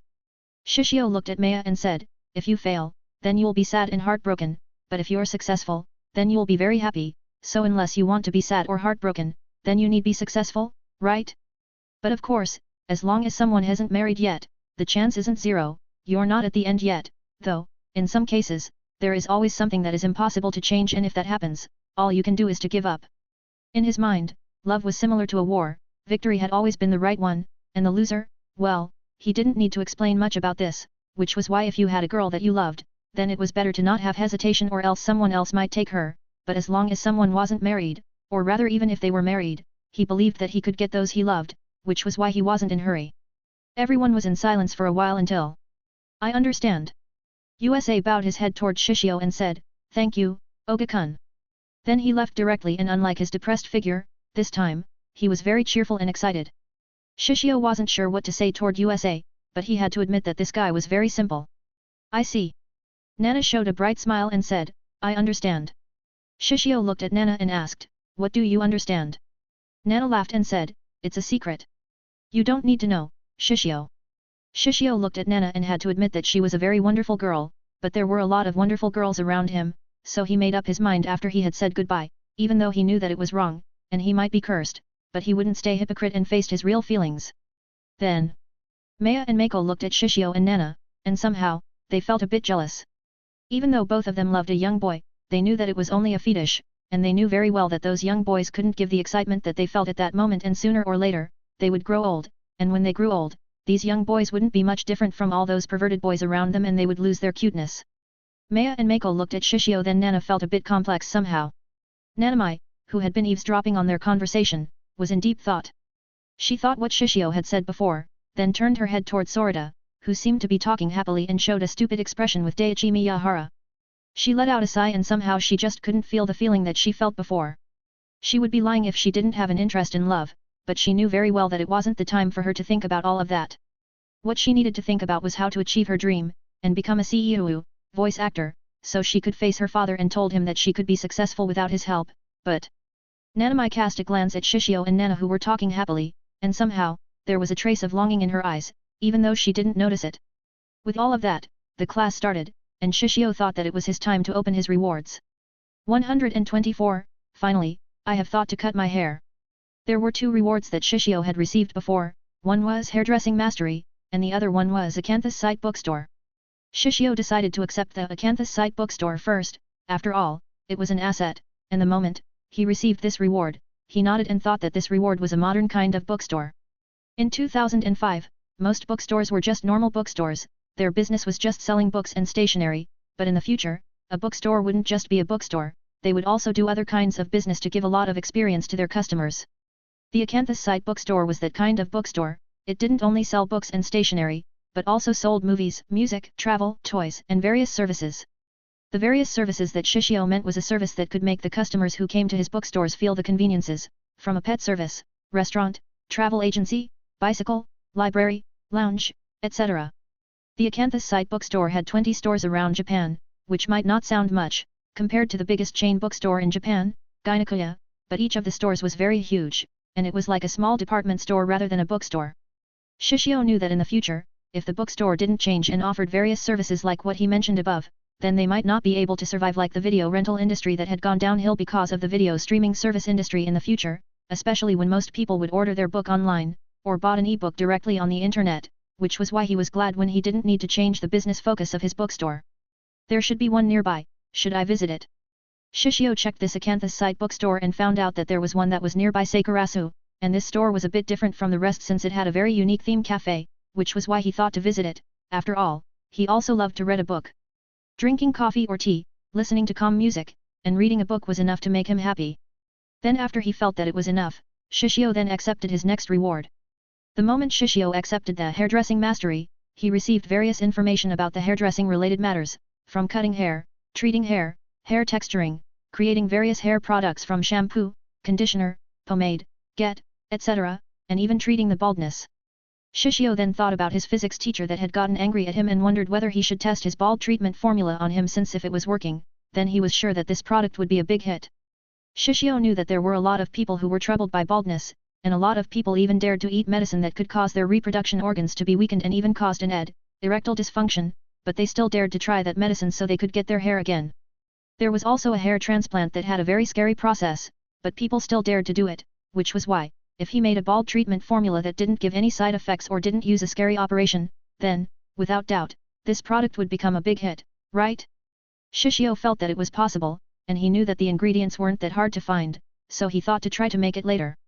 He then thought about his makeup mastery and thought that if he combined both abilities, then shouldn't he be able to create the biggest personal care company?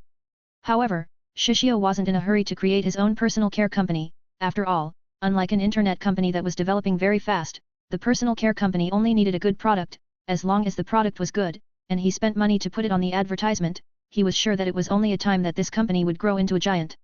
Shishio then touched his hair and thought that he should go out to cut his hair after he went home. After all, he really felt that long hair was very troublesome, and he knew that in the fight, long hair had quite a disadvantage, especially on the battle between fists.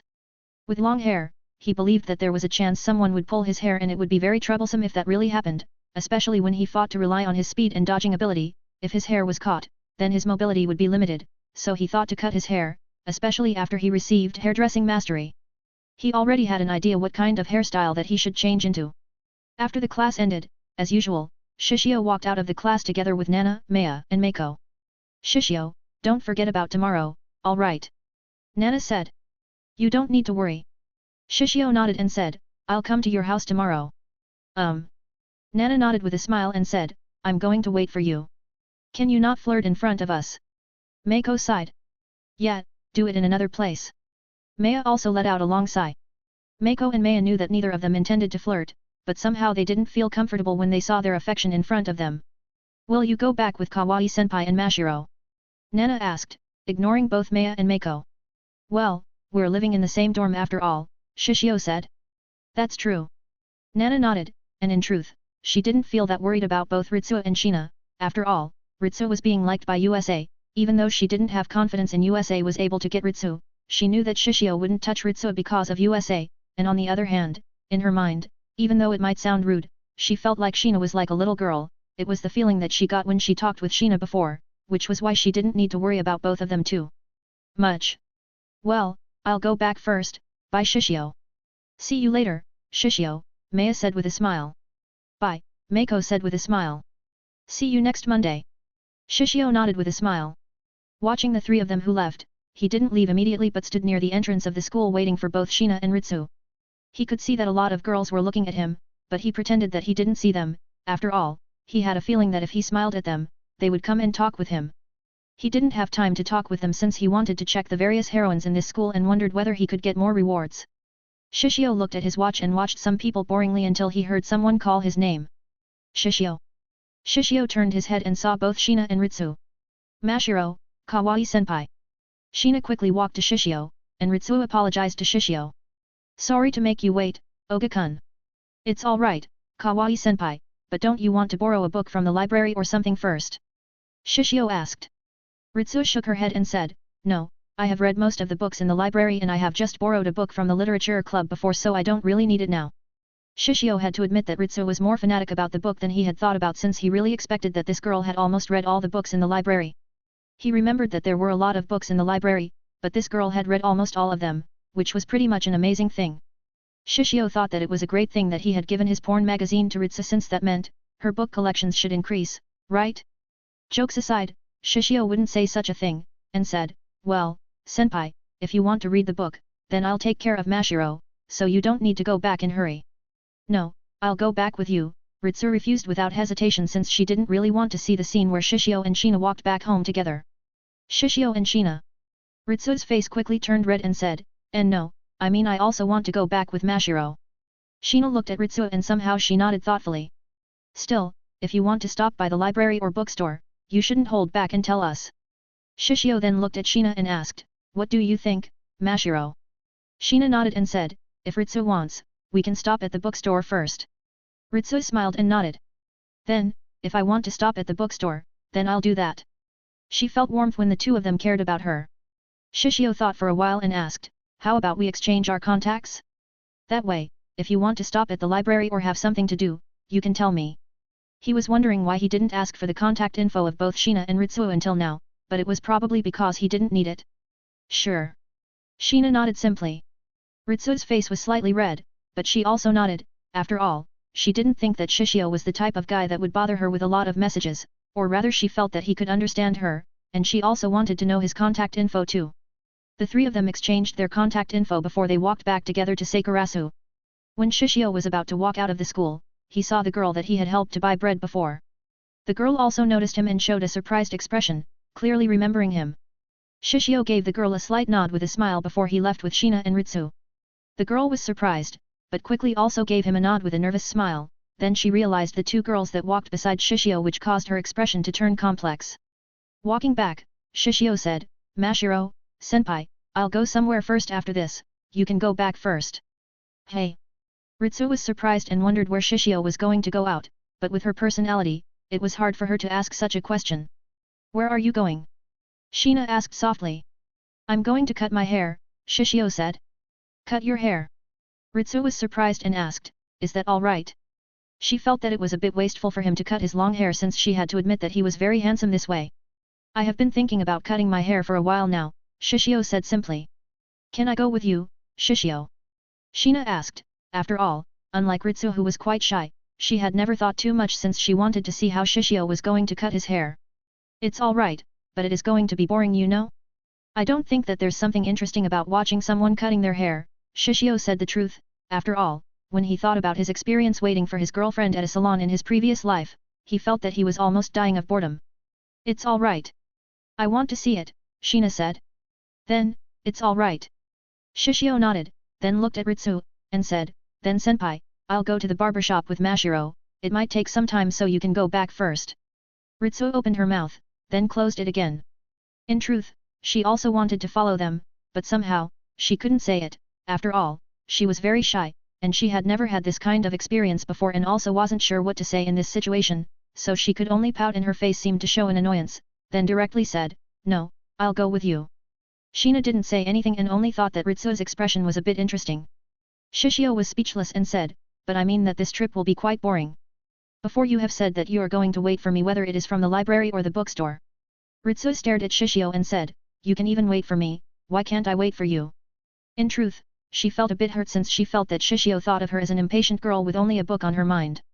If it was in the past, then that might be the case, but she had changed, even though she didn't realize it.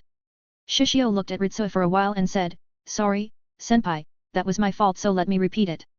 He then smiled and said, "Senpai, before we go back, can we have a little detour? I want to cut my hair." His expression was very sincere at that moment, hoping Ritsuo would come with him. Ritsuo nodded without hesitation and said, "Yes." This was enough to bring a smile to her face now.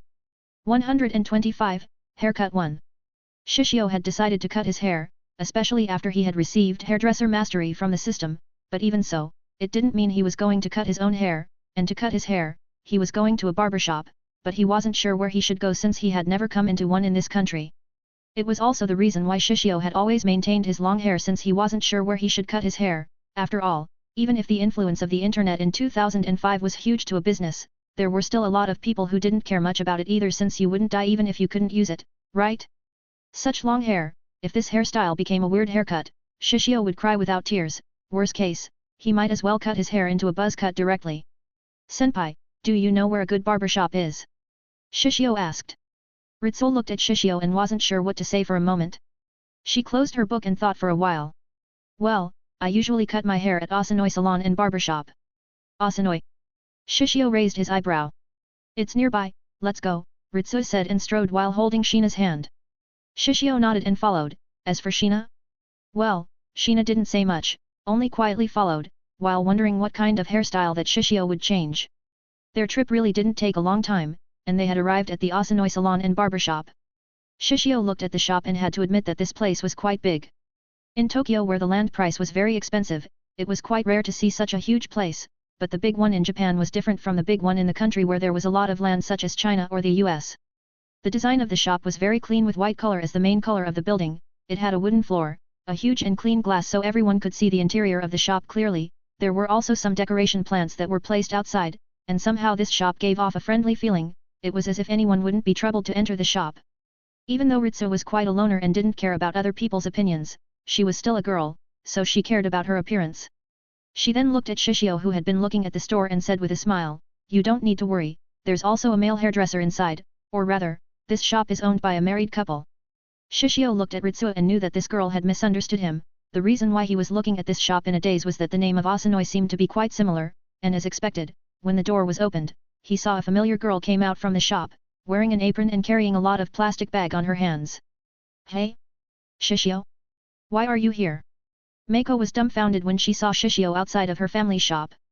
"Well, I want to cut my hair and senpai recommends that I should cut my hair here," Shishio said simply and didn't seem that embarrassed when he saw his friend here. Meiko was full of excitement and quickly said, "Really? Do you want to cut your hair? Come in. Come in.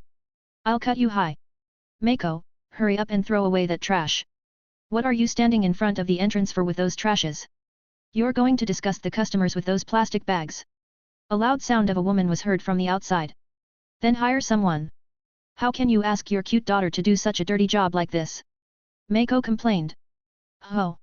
Did I hear that you want me to cut your allowance?" The woman asked with a threatening tone. "I'll do my best." Meiko gave a salute and looked at Shishio. "Wait inside, I'll come back shortly." She then noticed both Sheena and Ritsuo who had been standing beside him and greeted them. "Mashiro-chan, senpai, come inside too." "Meiko." Sheena nodded.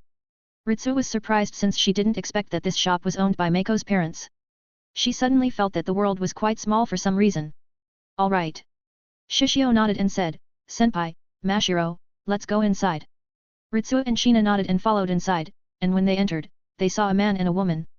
The woman had a similar feature to Meiko, and she dressed simply with a pair of jeans, pants, white clothes and short brown hair, but even though she resembled Meiko, she was older, and it could be easily seen that she was Meiko's mother, and on the other hand, the man was wearing glasses and his hair was combed neatly. He also had a mustache, giving him a dandy feeling.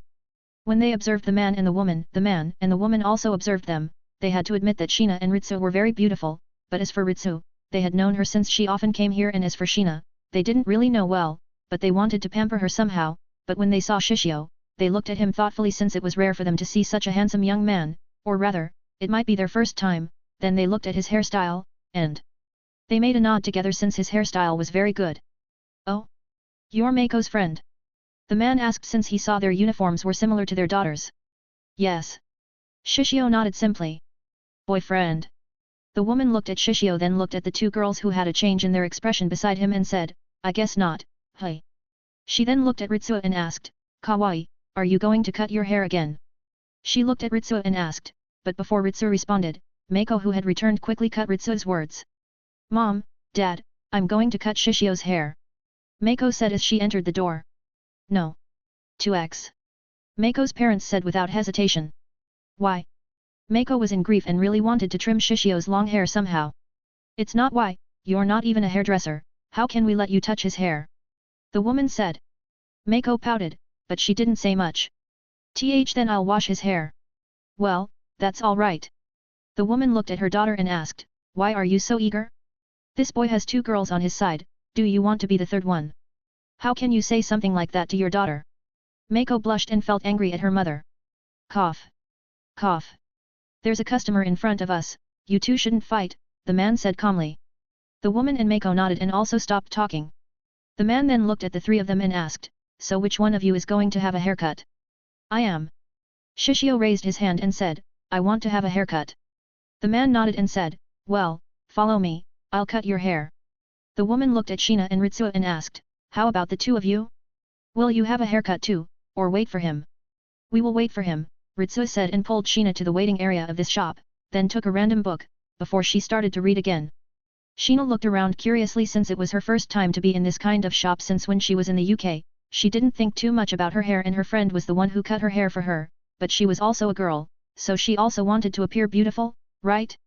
The woman looked at the two girls, then looked at her daughter. You really don't have an idea about that boy. Mako twitched her lips and said, that's Nana's crush, how can I do something to her? Nana? Really? The woman nodded, looked at Ritsu and Sheena, and said, well, both of them are cute girls, so Nana will have a tough opponent. She knew about Nana, after all, Nana was her daughter's friend, and Nana also often cut her hair here. That's true. Mako nodded while looking at Sheena and Ritsu.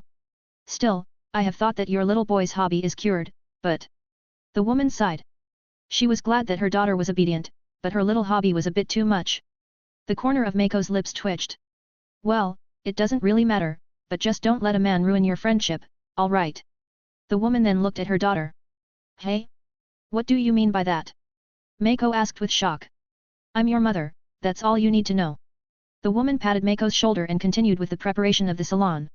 Mako looked at her mother's back with a complex expression, but she didn't say much, then looked at the sinful man that was talking with her father. She shook her head and thought that it was better to talk with Ritsu and Sheena to know about them more so she could know Nana's opponents better. Still, in truth, she was just bored and thought that it might be a good time to talk with both of them while waiting for Shishio to end his haircut since she wanted to wash his hair. But before that, should I tell Nana and Maya? After he took off his blazer, Shishio was sitting on the chair and looked at his reflection in the mirror. The man looked at Shishio's features from the mirror and nodded, and had to admit that Shishio was very handsome. What kind of haircut do you want? Well, I want to cut it short, Shishio said. Hey? Short? Are you sure? You have grown your hair so long, the man asked in surprise. Yes. Shishio nodded and said, just cut the sides and back short, as for in the middle part, don't cut it so short, let it be a bit longer so I have bangs that I can sweep to the side, middle, or slicked back with a gel, or a pomade. The man listened to Shishio's words and visualized the haircut that Shishio had asked for in his mind. He nodded and said, yeah, I guess that kind of hairstyle is suitable for you, but it is rare for a young man like you to ask for that kind of hairstyle. Is it so rare? Shishio asked. Yeah. The man nodded and said, most young men want to have long hair like those hosts, a staff hired to sit, pour drinks and talk to customers in a bar/lounge type establishment called a host, since they think that it is handsome, but in truth, only a handsome guy can pull off that hairstyle. Shishio. As for your hairstyle, only those old guys who will ask that kind of hairstyle, is that all right?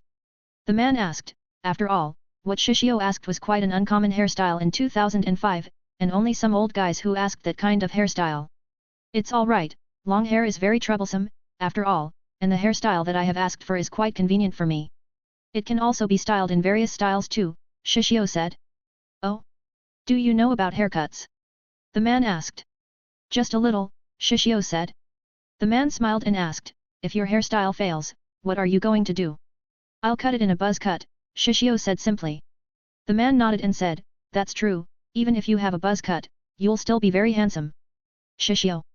But don't worry, under my hand, you won't have a bad haircut, the man said confidently. Then I'll leave it in your hands. Shishio nodded. Good. The man nodded then asked, by the way, boy, what's your name? Shishio Oga. So Oga-kun, you're not my daughter's boyfriend, right? Shishio saw the man's reflection in the mirror and somehow the man's face was like a Hanya mask, smiling, but there was burning anger on his face that told him that if he was really dating his daughter, then he might cut him at the wrong place. Can you answer me, Oga-kun? The man asked again with a smile. Shishio. Shishio just wanted to cut his hair, but why was it so troublesome? 126, Haircut 2. Even though Mako had said that she was going to talk with Mashiro and Ritsu, she really couldn't bring herself to talk, especially after she saw her father directly cut Shishio's long hair without hesitation, without mercy and even without remorse on his face. When she saw this scene, she felt like she was watching her friend being killed in front of her directly, which caused her couldn't handle it anymore and cried out, Dad, what are you doing? Even Shina and Ritsu also couldn't bear it and wanted to stop Mako's father. After all, Shishio's long hair made him very handsome, but Mako's father cut it directly without hesitation. After all, even though they had prepared in their mind that Shishio might cut his hair short, they felt remorse and pain. It was like a part of their flesh was being sliced when they saw this scene. Luckily, Mako told their grief, or else, they would be the ones who would stop Mako's father. What are you doing? Don't bother me, Mako's father directly scolded Mako. But... Mako wanted to say something, but she was scared of her father. Don't you believe in your father? Mako's father sighed and said, and it is his request to cut his hair short. Shishio nodded and said, yeah, Mako, it is my request. You don't need to worry too much, you're afraid that I'll become ugly or something. You should trust your father more, or else your shop might go bankrupt. Are you cursing me, boy? Do you want me to cut your head into buzz cuts like those high school baseball players? Mako's father was speechless when Shishio said that his shop might go bankrupt. Well, even if your shop might go under business, you don't need to worry, I can take care of your daughter, Shishio said simply. Mako's father and Mako. Mako blushed and looked away, but Mako's father had become an ONI, Japanese ogre, at that moment. I was joking, can you continue to cut my hair? It feels weird to see my face with this half-assed hair, Shishio said. You don't need to worry. Even if you might try to steal my daughter, I still have my pride as a barber, so I'll give you the best haircut in your entire life, Mako's father said solemnly. That's great, Shishio said. Oh, dear. Mako's mother thought that her husband was very handsome at that moment. Mako, Shiina, and Ritsu. Without anyone bothering them anymore, Mako's father showed his skill as a barber for a decade. His hands were moving full of elegance and precision, cutting Shishio's hair like art. When Shina saw this, her eyes shone. After all, she felt that her world was widened and it made her experience a lot of wonderful things in this world, which was why she loved to be with Shishio. Everyone in the shop was in silence, watching Mako's father cut Shishio's hair. Even some customers who wanted to cut their hair also stopped to watch them. After all, the combination of a dandy man and handsome young man was very destructive for the women who came to this shop. Shishio and Mako's father could feel like they were on the show or something, but they didn't care much. After all, while Mako's father cut his hair, Shishio also gave an instruction to him, so Mako's father would give him the haircut that he wanted. The process was quite long, and it took more than half an hour to cut Shishio's hair, but everyone somehow felt amazed when they saw Shishio who had just had his hair cut.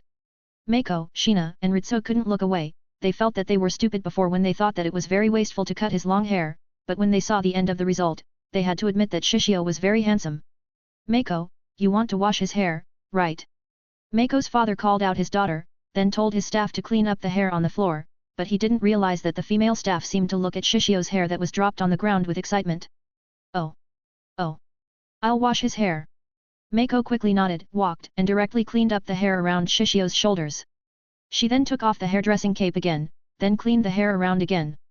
Let's go, Shishio. I'll help you clean up your hair.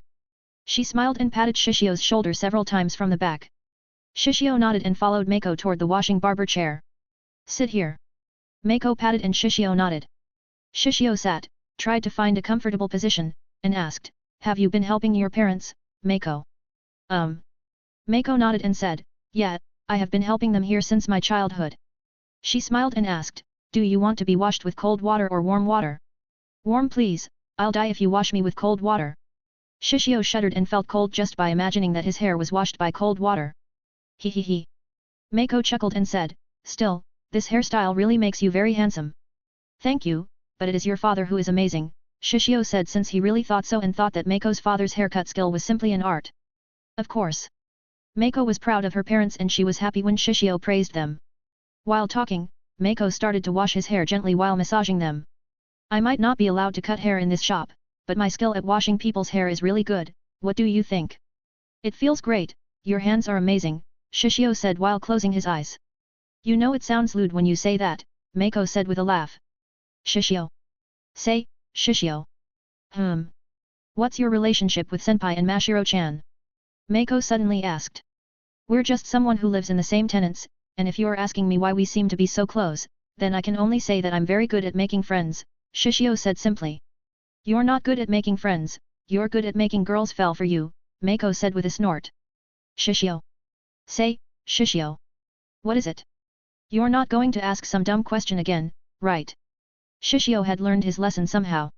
"What do you do dumb?" "I'm asking this question because I have thought of you as my friend," Meiko said.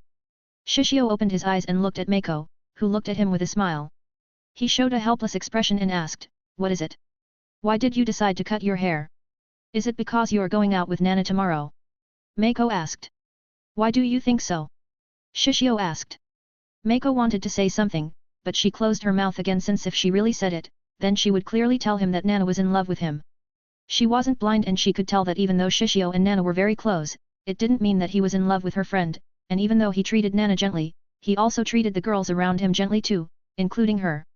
She knew that if this continued, her heart might be shaken and she might do something sorry to her best friend, so the only thing that she could say was, "Nothing, but I hope that you don't hurt, Nana, alright? If so, then I'll make your head bald." Shishio didn't answer Meiko, but he looked at her eyes, and somehow he was wondering whether someone could fall for someone so easily. "What? How come you're not going to say anything?" Meiko asked with some displeasure. "Since you have thought of me as your friend, I can't give you a thoughtless answer. I'm a man, if I fell in love with someone, then I'll confess to that girl so she'll be mine, but for now, I'm not ready for such a relationship, so if someone happens to confess to me then I can only say sorry and reject her," Shishio said calmly in a quiet voice that only he and Meiko could hear. Meiko looked at Shishio's face and asked, "So when are you ready? Are you not afraid that this girl will be stolen by someone?" She wasn't explicit on who this girl was, but she was sure that he knew who this girl was.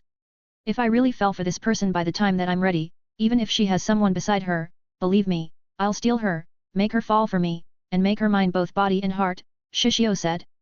Meiko felt her heart was beating fast, and felt like all the little boys that she had seen somehow couldn't excite her anymore when she saw Shishio say such overbearing words. You're too domineering.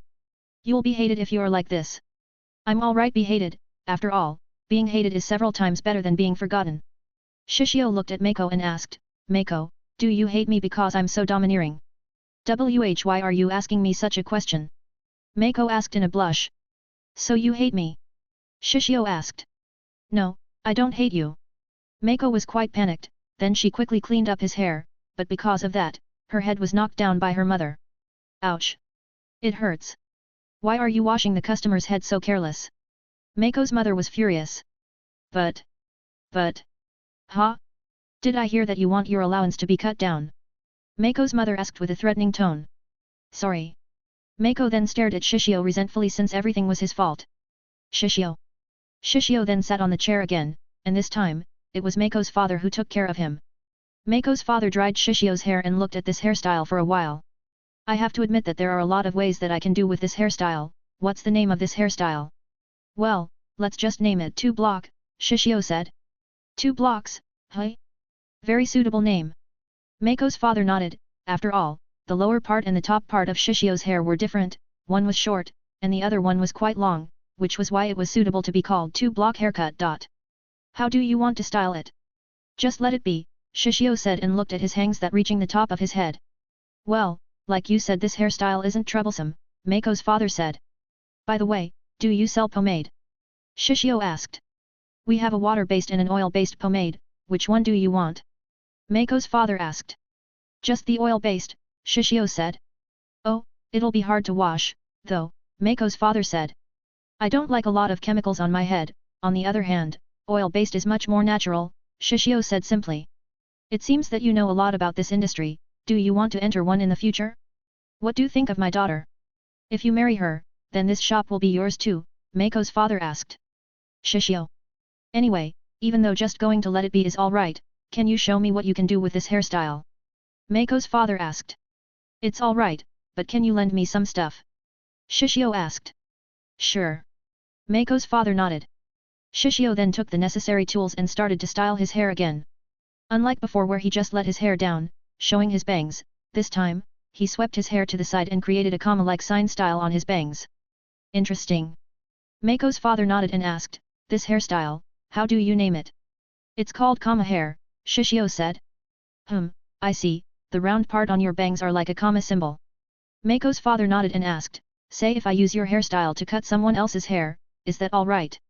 Sure, it isn't like you need my permission, though, Shishio said since there was no patent on a hairstyle. Say, Oga-kun, have you ever thought to date my daughter first?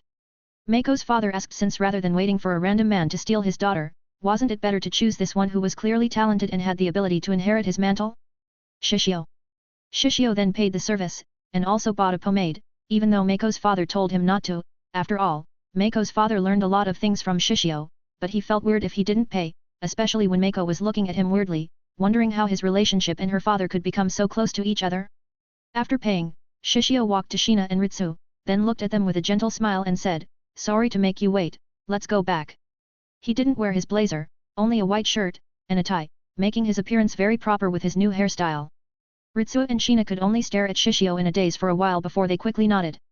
You're very handsome, Shishio, Shina said. Ritsu couldn't say the same thing as Shina, but she had to admit that Shishio was very handsome at that moment. Thank you, Mashiro. Shishio patted Shina's head and asked, since you have been waiting for me, is there something that you want to eat tonight? Baumkuchen, Shina said. As I said before, that's not dinner. Shishio was speechless. What about you, senpai? Ritsu thought for a while and asked, how about curry? Curry? Good. Shishio nodded. It's not fair, Shina said while staring at Shishio. Shishio sighed and said, if you can ask me for some normal food next time, I'll make it for you, but well, we can buy some baumkuchen on our way home later. Thank you, Shishio. Even though Shina's face didn't change much, her tone seemed very happy. Shishio looked at Shina and he was afraid that he might always spoil her in the future. Then the three of them said goodbye to Mako and her parents before they left together. Mako said goodbye to the three of them, but when she returned to the store, suddenly her father said something amazing. If you want to date him, I don't really mind, Mako, Mako's father said directly. Such a man with a talent in hairstyling, if you don't grab him, you'll regret it in the future. Mako wasn't sure what to say for a moment, and could only stare at her father in a daze as a blush gradually covered her face. Dad. 127, I want to go out tomorrow, is that alright? Shishio was in the kitchen, cooking, as usual, he didn't change his uniform at this moment, only wearing a white shirt with a long sleeve which sleeves he rolled over his arms, but something really bothered him now. He turned and asked, how long are you going to stare at me, Misaki-senpai?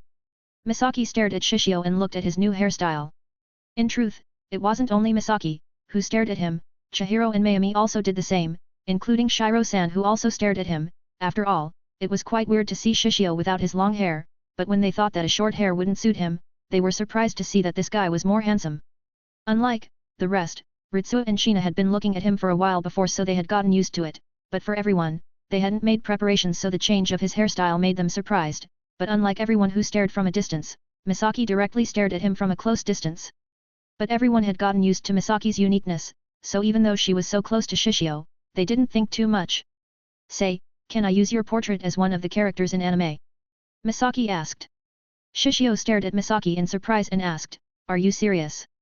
Misaki nodded without hesitation. Shishio looked at Misaki and asked, what kind of story is it? Well, the theme is a romance story with a mecha theme, but I haven't made the story yet, Misaki said. Romance, hey? But is that alright? Your style is an action like anime, right? Shishio asked since he knew that most of this girl's anime was in action, and he didn't think that a romance theme of anime was very suitable for Misaki. Which is why I decided to add a mecha element and I want to challenge myself. Then after I saw you change your hairstyle, I feel like your portrait is very suitable to become the main character in my anime, Misaki said without hesitation. After all, even though she had always joked around, she had always been serious about her job. So can I use your face? She asked this request sincerely and had a feeling that Shishio might agree directly with her request.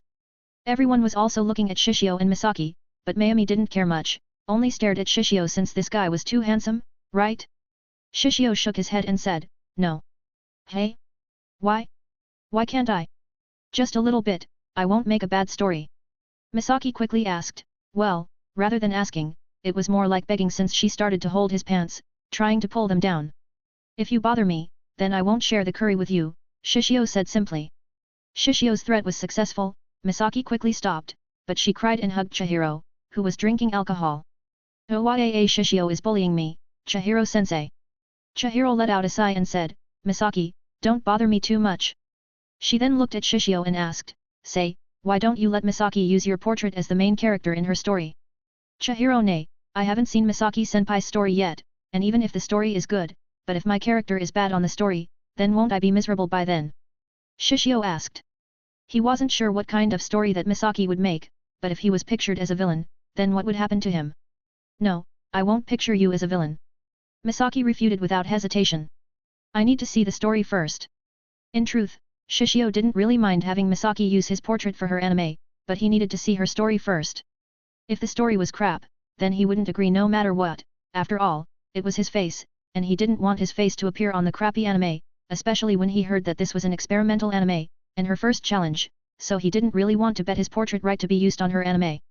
Chihiro nodded, looked at Misaki, and asked, you haven't made up the story yet, right, Misaki?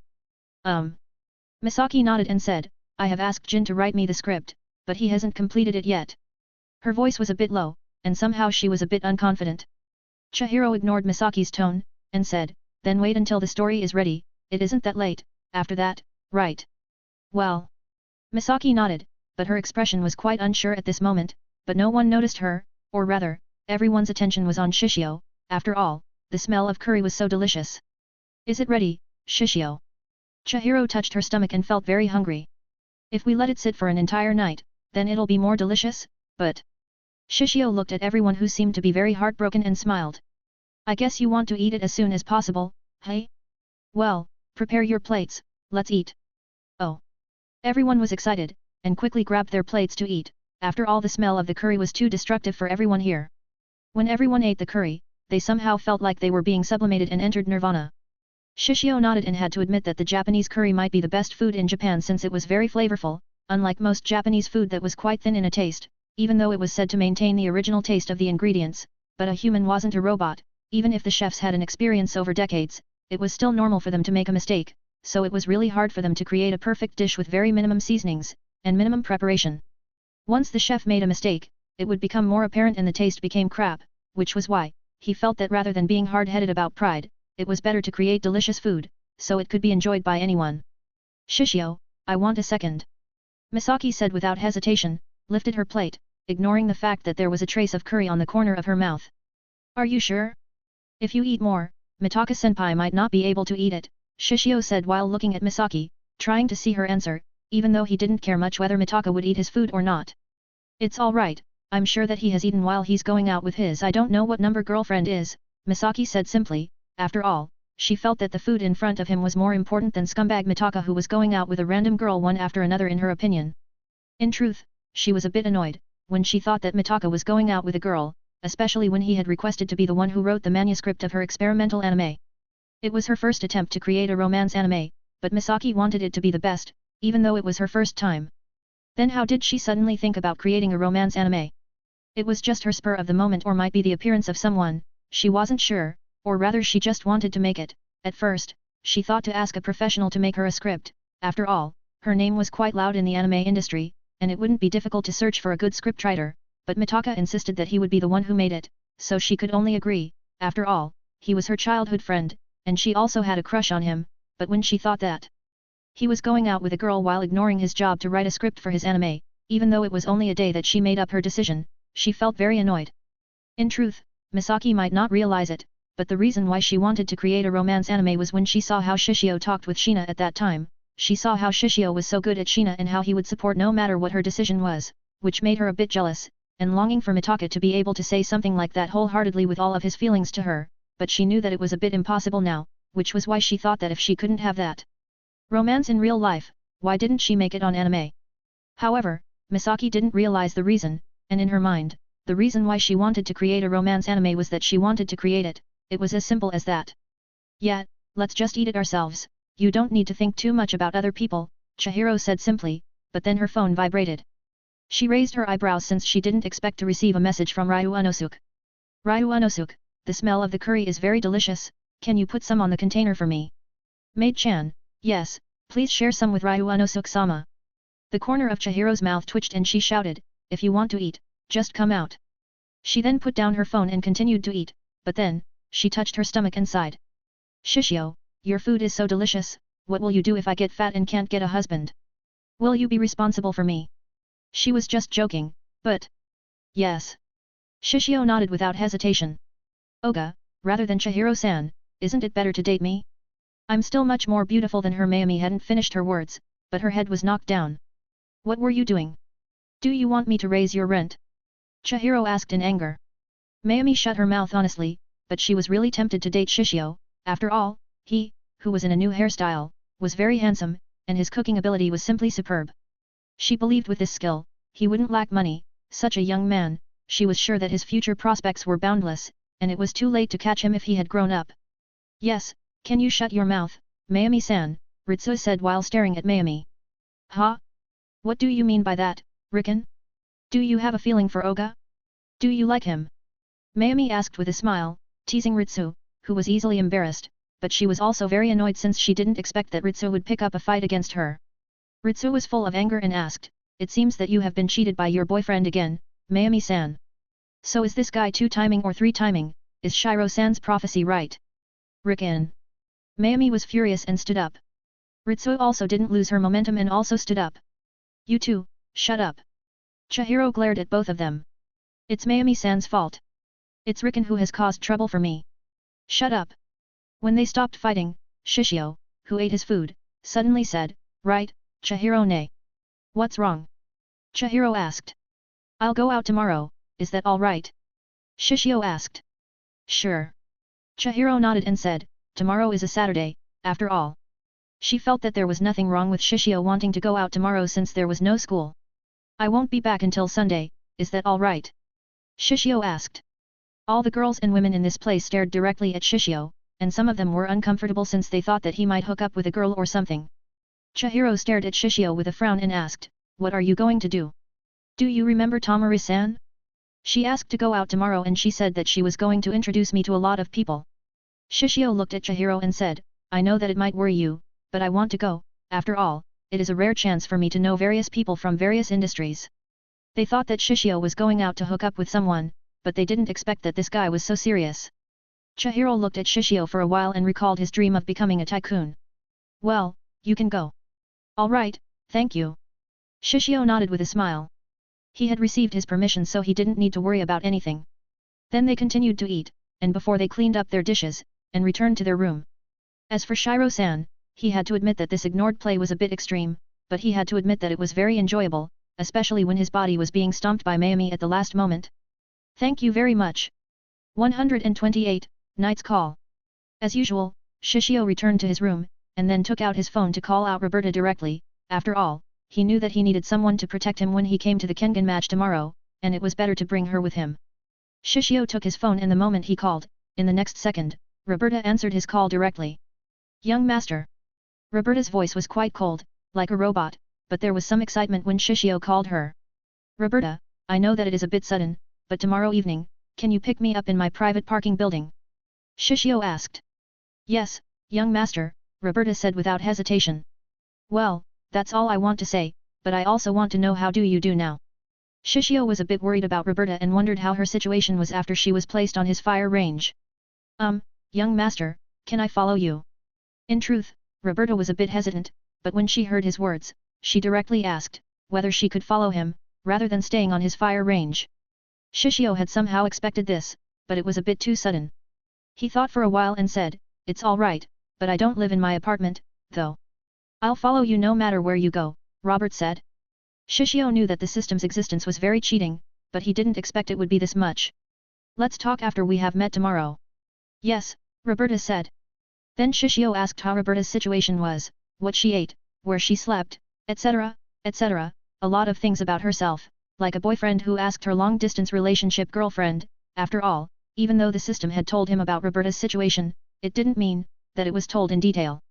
As for Roberta, she answered Shishio's questions calmly, like a robot as usual, but she felt warm and she wanted to meet her young master right away. They talked for a while until they ended their conversation. "See you tomorrow, Roberta." "Yes, see you tomorrow, young master." Even though her tone was calm as usual, there was a trance of sadness that could be felt from her voice. Shishio had to admit that he was a bit thoughtless about leaving Roberta just like that. After all, unlike Hodgins, who had a family, she was alone, and the only closest person for her was him or his grandfather. Shishio was wondering what would happen if Roberta lived in Sakurasu, but he felt that it should be all right. After all, everyone was quite used to an individual character. He thought to sleep so he could wake up early, but someone called him out. Seeing the person who called him, he took his phone and answered. "Tamari-san. How is it? Are you ready?" Togo asked. Shishio nodded. "Have you prepared or found a way to defeat Kano Agito?" Togo asked. "Preparation? Well, I don't make one," Shishio said. "Hey!" Togo was dumbfounded then screamed, "What do you mean by that?" She thought the reason why Shishio decided to ask her for Kano Agito's fight video in the document was that he wanted to find out a method to defeat Kano, but she didn't expect. "All I do is fight, I'll go to the ring, beat him up, and win. What kind of preparation do I need to do?" Shishio asked. "I want to sleep. Don't ask me too many questions, just watch me tomorrow." Even though the contract between him and Togo might make what he did sound complicated, in truth, what he was doing was only a fight, that's all, nothing else. The video and the data about Kano Agito might be useful, but in the end, without power, it was useless, which was why he only watched the video and the data about Kano Agito once, and all he needed to do was to fight him, showing that he was stronger than Kano Agito. Togo. When Togo heard those words, it was so simple, and she felt that it was very dumb of her to ask him a lot of questions. She was the one who had chosen him, and it wasn't a time for her to be talk like a bitch. What she needed to do was to watch his match and believed him that he would win. Togo took a deep breath and said, "Good, go and sleep, don't forget to brush your teeth." "Are you my mom?" Shishio was speechless. "Well, thanks." Good night," Togo said. "Good night." Shishio put down his phone then quickly went to sleep directly since he had a lot of things that he needed to do tomorrow. Togo looked at her phone, then looked in the distance through her office, and thought about tomorrow. Tomorrow, hey. She was quite anticipating how Shishio was going to fight tomorrow. As for how the result of the battle, somehow she didn't care much about it anymore. Well, she cared about it, but more than that, she hoped that he wouldn't be hurt during the fight tomorrow. Nana was in her room, looking at the number of clothes that she had put on her bed, wondering which one she should wear tomorrow. After all, she wanted to appear beautiful in front of him. Asterisk ring. Ring, asterisk. Nana looked at her phone and saw that it was from Mako. "Mako, what's wrong?" She was still looking at her clothes while asking that question. "Say, did you know Shishio came to my house earlier?" Mako suddenly said. "Hey." Nana was dumbfounded, stopped, and asked, "Why? Why was he at your house?" "He was cutting his hair," Mako said directly since she didn't want a misunderstanding to happen. "Hey? Really? Why did he cut his hair?" Nana asked curiously. "Well, I'm not sure, it might be you since he is going to go out with you tomorrow or something else." Mako said unsurely. Nana skipped a beat when she heard the reason why Shishio decided to cut his hair was because of her, but when she heard that it might be something else, she was curious and wondered why he decided to cut his hair. "Well, you can ask him tomorrow. What I want to ask is whether you are planning to confess to him tomorrow, Nana?" Mako asked. Nana was confused and asked, "Why did you ask?" "If you plan to confess tomorrow, it's better for you not to," Mako said, trying to help her friend so she wouldn't be heartbroken. "Mako, do you like him?" Nana asked directly. "Hey? Of course not. You know my hobby, right? How can I be like a high school boy?" Mako directly refuted strongly, and somehow there was some guilt in her heart. It was only for a moment so she didn't realize it. "You don't need to refute me so strongly, but if you like him, just say it to me, I don't really mind, and we're not dating each other, after all, and even though we're friends, you don't need to be so conscious of me and bury your feeling, Nana said softly. Nana. Mako was moved and felt that Nana was wasteful on Shishio. You're a good girl, Nana. If I'm a boy, I'll date you directly. I'll reject you, though, Nana said with a laugh. How cruel. Mako cried. So why did you say that I shouldn't confess to him? Nana asked again and felt relief when she knew that Mako didn't feel that way toward Shishio, since it would be quite awkward if Mako really fell for Shishio. Well, I have asked him before in a vague way what if someone confesses to him, Mako said. And then? Nana asked. He said that he would reject that person since he wasn't ready for a relationship for now, Mako said, telling what she heard from Shishio before. Nana was silent, trying to comprehend what Mako was saying. I mean, if you really want to confess to him, you should understand the reason why he isn't ready for a relationship yet.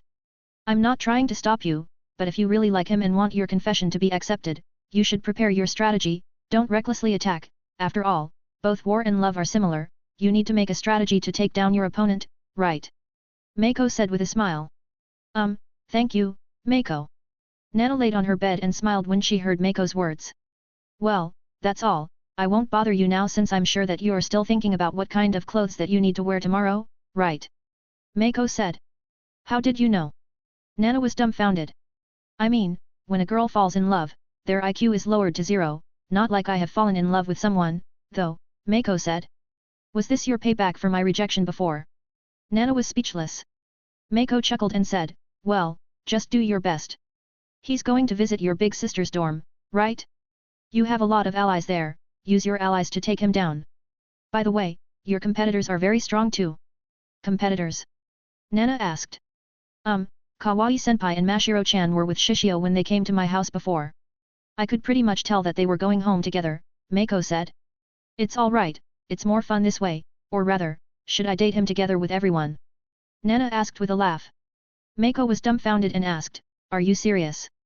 Well, no, I want him by myself and I want to monopolize him, but I can see that somehow, even though we're so close, I feel like his eyes seem to be looking something in the distance, Nana said softly. She didn't expect that love could be so difficult, it was so much fun with him, and she wanted to be with him, but when she thought that he might not be with her, and with someone else, she felt that it was so painful. However, at the same time, she was wondering whether all the girls who fall for him would feel the same way as her if he really decided to date someone else. You think too much, I think that he's looking away from your breasts, after all, your body is too tempting for any boys. Mako said without hesitation with some laughter in her tone. Nana laughed and said, thank you, Mako. No problem, good luck tomorrow, Mako said. Thanks.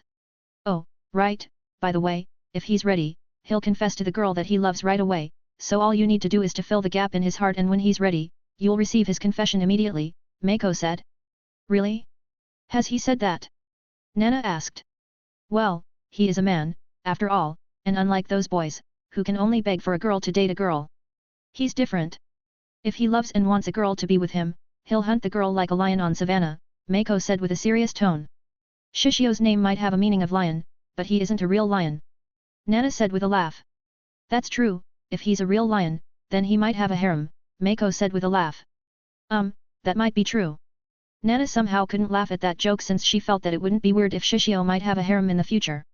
They talked for a bit before they ended their phone calls.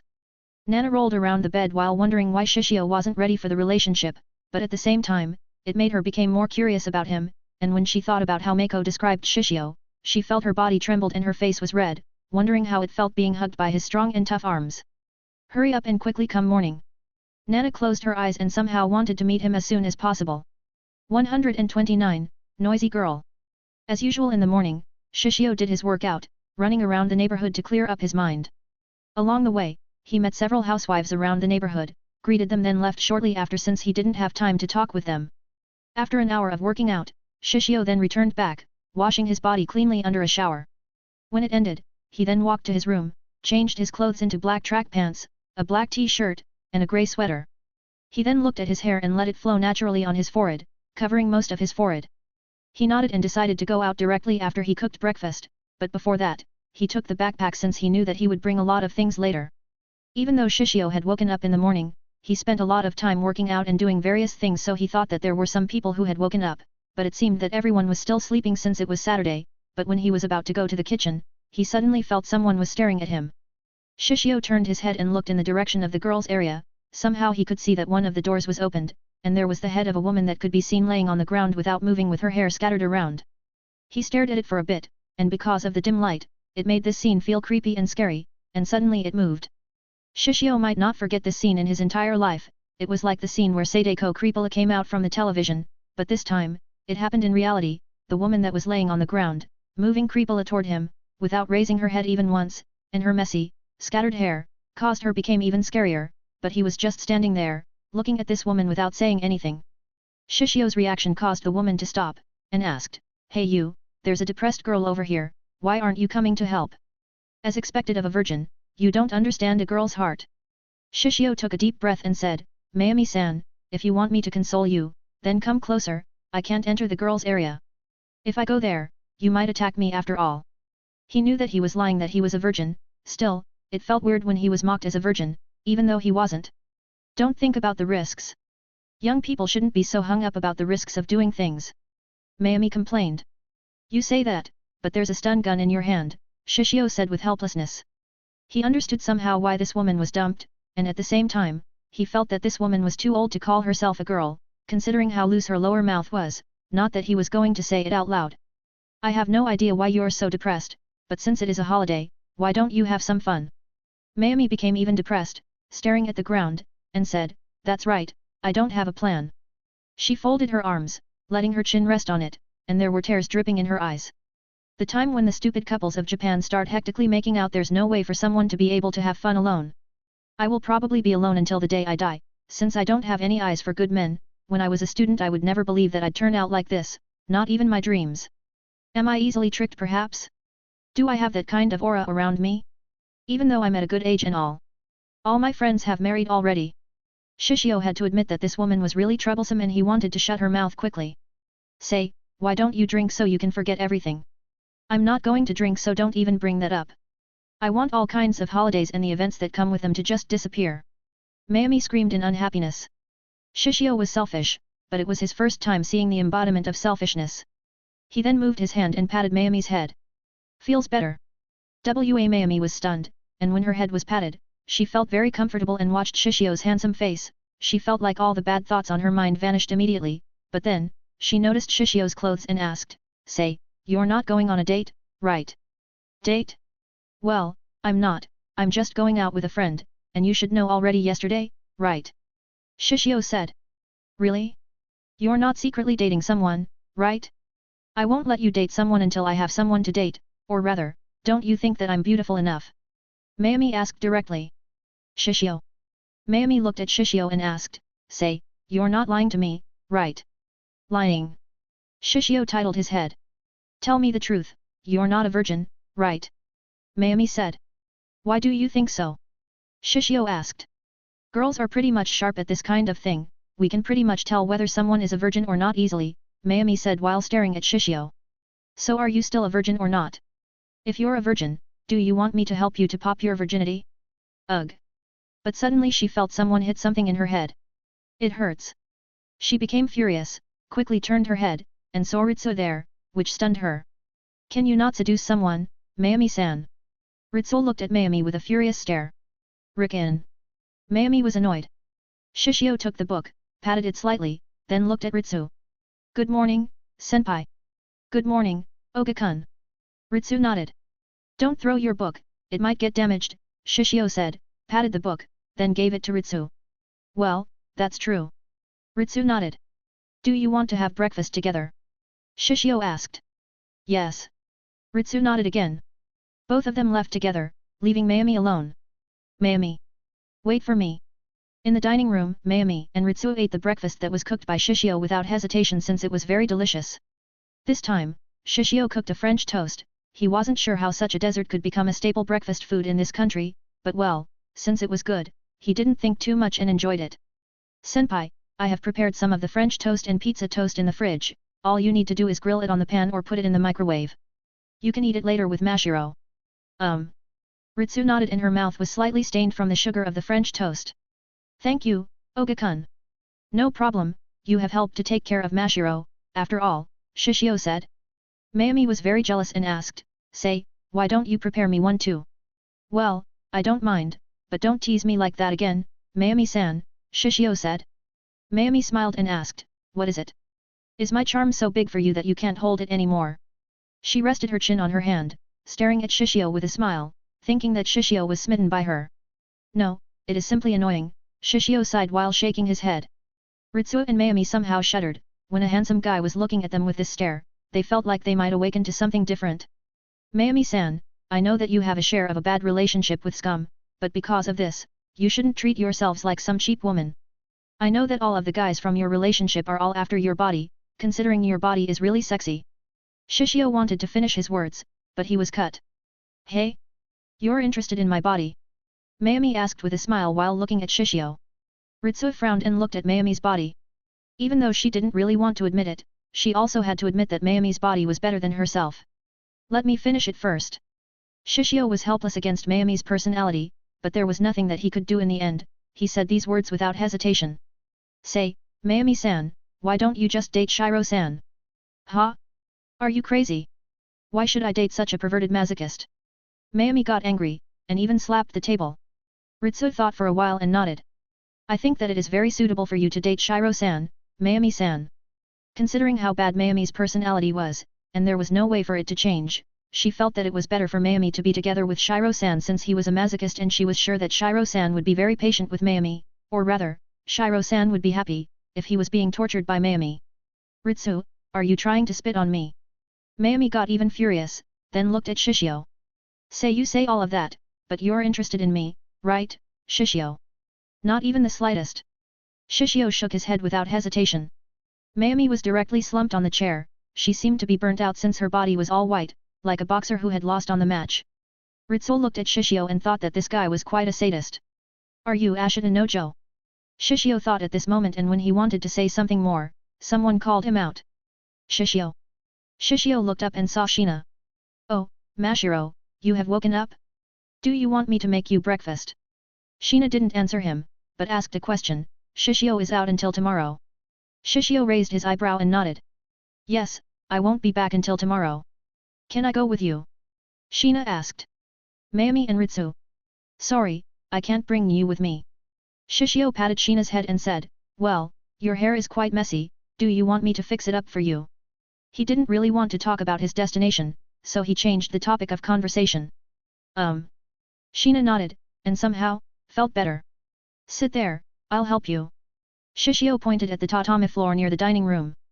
Shina nodded, even though she was still very sleepy. In truth, she thought that she could go with him, after all, if possible, she didn't want to be separated from him, but she knew that she couldn't force him, or rather, she didn't know how to beg him again, since all she could do was to ask him in a straightforward manner. Shishio, can you handle Mashiro's hair? Mayumi, who had recovered, asked, and in truth, she was a bit jealous of Shina who was being taken care of by Shishio. Ritsuo also felt the same, but neither of them said anything, after all, they knew Shina's situation very well. Did you forget that I have long hair before? Shishio asked. I almost forgot. Mayumi only remembered that Shishio had very long hair before, it might be because he was so handsome in his short hair that she almost forgot. Shishio didn't say much nonsense, combed Shina's hair gently by using his hands, causing her hair to become smooth, straight, and beautiful, then he directly tied it on a bun. It's done. Your hairstyle is like my hairstyle when my hair was long. Really? Shina asked while looking back since she remembered very well Shishio's hair bun. Shishio nodded and said, you can check it in the mirror. Let me see. Shina then walked to the nearby mirror and nodded. What do you think? If you don't like it, I can change it to another hairstyle, Shishio said. Shina shook her head and said, no, it's all right, I like it. Her expression was still blank as usual, but her tone was more cheerful. Good. Shishio smiled and said, well, I'll have to go now. Bye, Mashiro, senpai, Mayumi-san.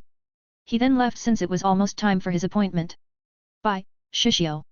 Shina waved her hand and saw him left since her reason to come was to see Shishio, and since he had gone, she wanted to continue to sleep. Bye. Ritsuo said and sighed. Mayumi looked at Ritsuo and asked, say, Riken, do you like Oga? Wah. Ritsuo's face quickly became red and asked in an agitated voice, what are you talking about?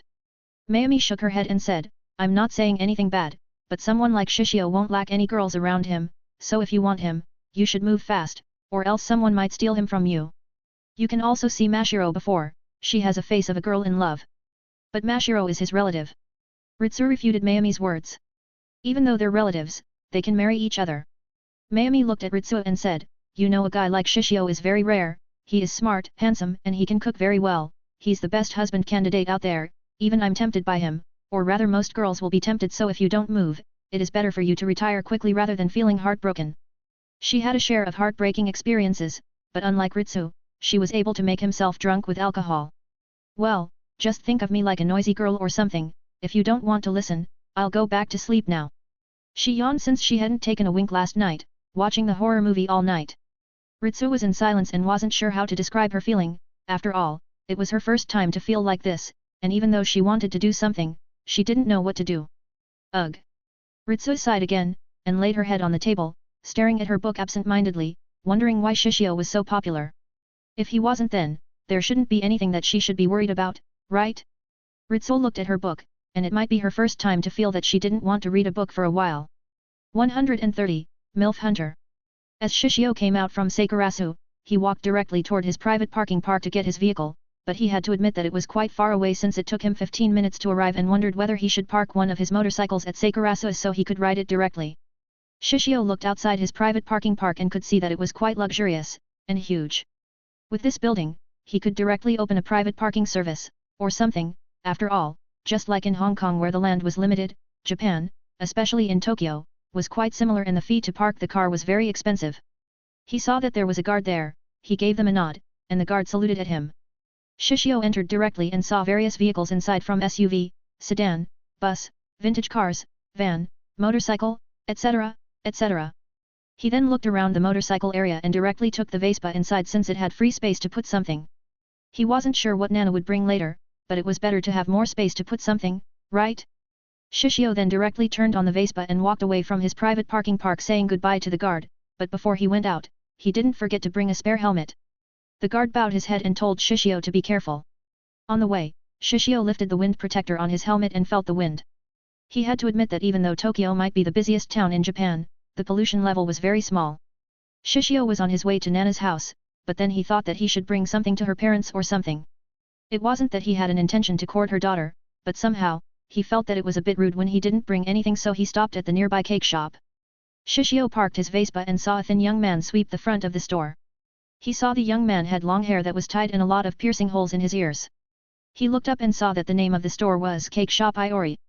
Shishio looked at the young man again and let out a sigh, wondering how many characters were in this world, but he ignored it and asked the young man, "Has the store opened yet?" "Ah, yes. The store is open," the young man said and looked up slightly since Shishio was very tall. "Do you want to buy a cake?" "Yes." Shishio nodded. "Then please come in, my mother is inside," the young man said politely. Shishio nodded and somehow felt weird when this young man told him his mother was inside. He directly entered the store and could see a lot of cakes that were displayed in the store. It might be because he came quite early in the morning that there were still some spaces that were empty on the display. "Welcome," a mature beautiful woman greeted Shishio and looked at him with a polite smile. She had to admit that this young man was very handsome, but she had a husband and a son, after all, so she shouldn't stare at this young man too much, right? "I want to buy 5 cakes, can you give me a recommendation?" Shishio asked while looking around. Shishio felt conflicted when he was told to date the mother of someone, but at the same time, he was quite surprised by his reward since it was something that strengthened his body, which was quite rare. After all, he usually got either talent or an asset. "If that's the case, then why don't you choose our Mont Blanc, lemon tart, strawberry cakes?" The woman gave Shishio various recommendations for the cake and told him which was the most delicious, though, as a store owner, she told him that everything in her store was very delicious. Listening to the woman's words, Shishio then changed his mind, and said, "Sorry, I'll pick 10 of them, as for which one, I'll leave it to you, is that all right?" The woman was a bit surprised, then quickly nodded with a smile. Yes. She didn't expect that this young man would buy a lot of cakes directly, if so, then she needed to give him the best since she had a feeling if he was satisfied, he might become a repeat customer. For him, who could buy 10 of them without blinking his eyes in hesitation, she needed to grab him. Shishio looked at the price of the cakes and knew that it wasn't cheap. After all, the average price of the cake was around 100 yen to 550 yen, but he knew that based on his cooking mastery ability, he knew that the taste of those cakes should be okay, not as delicious as the one he baked, but anyone who ate it would be very happy. "Excuse me, but are the cakes for a girl or a family?" the woman asked. "Why do you ask?" Shishio asked while looking at the woman. If you're going to give it to the girl, then I can give you some service, the woman said. What kind of service? Shishio was curious, but at the same time, he had to admit that his mind was a bit dirty at this moment since this mature woman was quite beautiful. Well, I'll visit a girl's house after this, so I might meet her family. I see. The woman nodded and thought that Shishio was quite thoughtful. If she didn't have a son, but a daughter, then she might try to get her daughter to date Shishio. Well, then, please leave it to me, I'll make your meeting with your girlfriend's family quite smooth. Well, I'll leave it to you. Shishio didn't even bother to fix the misunderstanding and watched the woman put the cakes on the box, wondering what kind of service that woman would give, but he didn't expect that this woman would give him a flower. We have a lot of flowers here, what kind of flowers do you want? It'll be my service, the woman said. Shishio shook his head and said, no, I don't need to. He felt that it was too exaggerated to give a flower to Nana when he only came to pick her up to bring a video game console. It's alright, you don't need to worry, I won't give you an additional charge for this, the woman insisted. Instead of a flower, it is better for you to give me a macaron or something. I mean, the girl might be weirded out if I suddenly give her a flower, Shishio said helplessly. I see. I'm sorry, I'll give you a macaron instead. The woman said, but this time, she felt a bit low, wondering if her help was unneeded. Shishio didn't think too much about the thought of the woman, after all, she had married already, there was no way for him to do something to her, right? Then the woman quickly packed Shishio's order and said, the total is 6,300 yen. Shishio took out his money and paid for his cakes, after receiving his change and took the cakes. Thank you for your help before, Oni-san. Oni-san. The woman was surprised, but then she nodded with a smile and said, we'll always welcome at cake shop Iori. Waving his hand, Shishio left and saw the young man before. The young man saw Shishio bring a lot of cakes and quickly bowed his head and said, thank you very much. Shishio nodded, then put his cakes inside the baggage space on his Vespa, before he moved to Nana's house. He knew that the location of her house was quite close, so he thought that he should receive his reward later, when he arrived at Nana's big sister's dorm. After all, his reward was something that enhanced his physical ability. When Shishio left, the young man entered the store and asked his mother, Mom, how much is that guy to buy our cakes? 10, the woman said simply, then looked at her son. If possible, don't be too rude to him since he might become a repeat customer. Hearing the words 10 from his mother's mouth, the young man nodded without hesitation and thought that Shishio was a young master directly. It didn't take a long time before Shishio arrived at Nana's house. Her house was a two-story house with modern and minimalist architecture. From her house alone, he could see that her family was quite well off. Shishio was about to press the bell of her house, but someone came out from the door. The one who came out of the door was a woman around her early 30s, with long blonde hair, a huge breast, and white skin. If her skin was tan, then Shishio might think that she was Nana, but with her age, he thought that she should be her mother. You're... The woman asked with confusion. I'm Shishio Oga, is this Nana's house? I'm her friend from school, Shishio said politely. Oh? You're Nana's friend? The woman was surprised, but then she quickly moved closer to observe Shishio's features. She looked at him for a while and nodded in satisfaction, and thought that her daughter really was very good that she was able to catch such a young man, but then she remembered his name. You're Shishio Oga. Shishio nodded and asked, do you know me? Of course, my daughter has always talked about you. The woman said with a smile. I see. Shishio nodded and said, I hope that she didn't tell you something weird. Of course not, she really likes to be with you. Mom, what are you doing? Shishio and the woman turned back and saw Nana, who had dressed up, looking at them with a panicked expression. Nana, you have never told me that Shishio-kun is such a handsome guy. The woman seemed quite displeased. She then looked at Shishio and said with a smile, why don't you come inside first, Shishio-kun? Let's talk for a while, or do you want to see Nana's childhood photos? She's very cute, and her skin isn't tan like it is now. Mom. Nana's face was very red at that moment, and she didn't expect that her mother would embarrass her like this. Shishio smiled when he saw Nana's reaction since he had to admit that she was really cute at that moment. Nana quickly moved, after she wore her sneakers, then ran toward Shishio. Shishio, let's go. Let's go to Oni-chan's place quickly.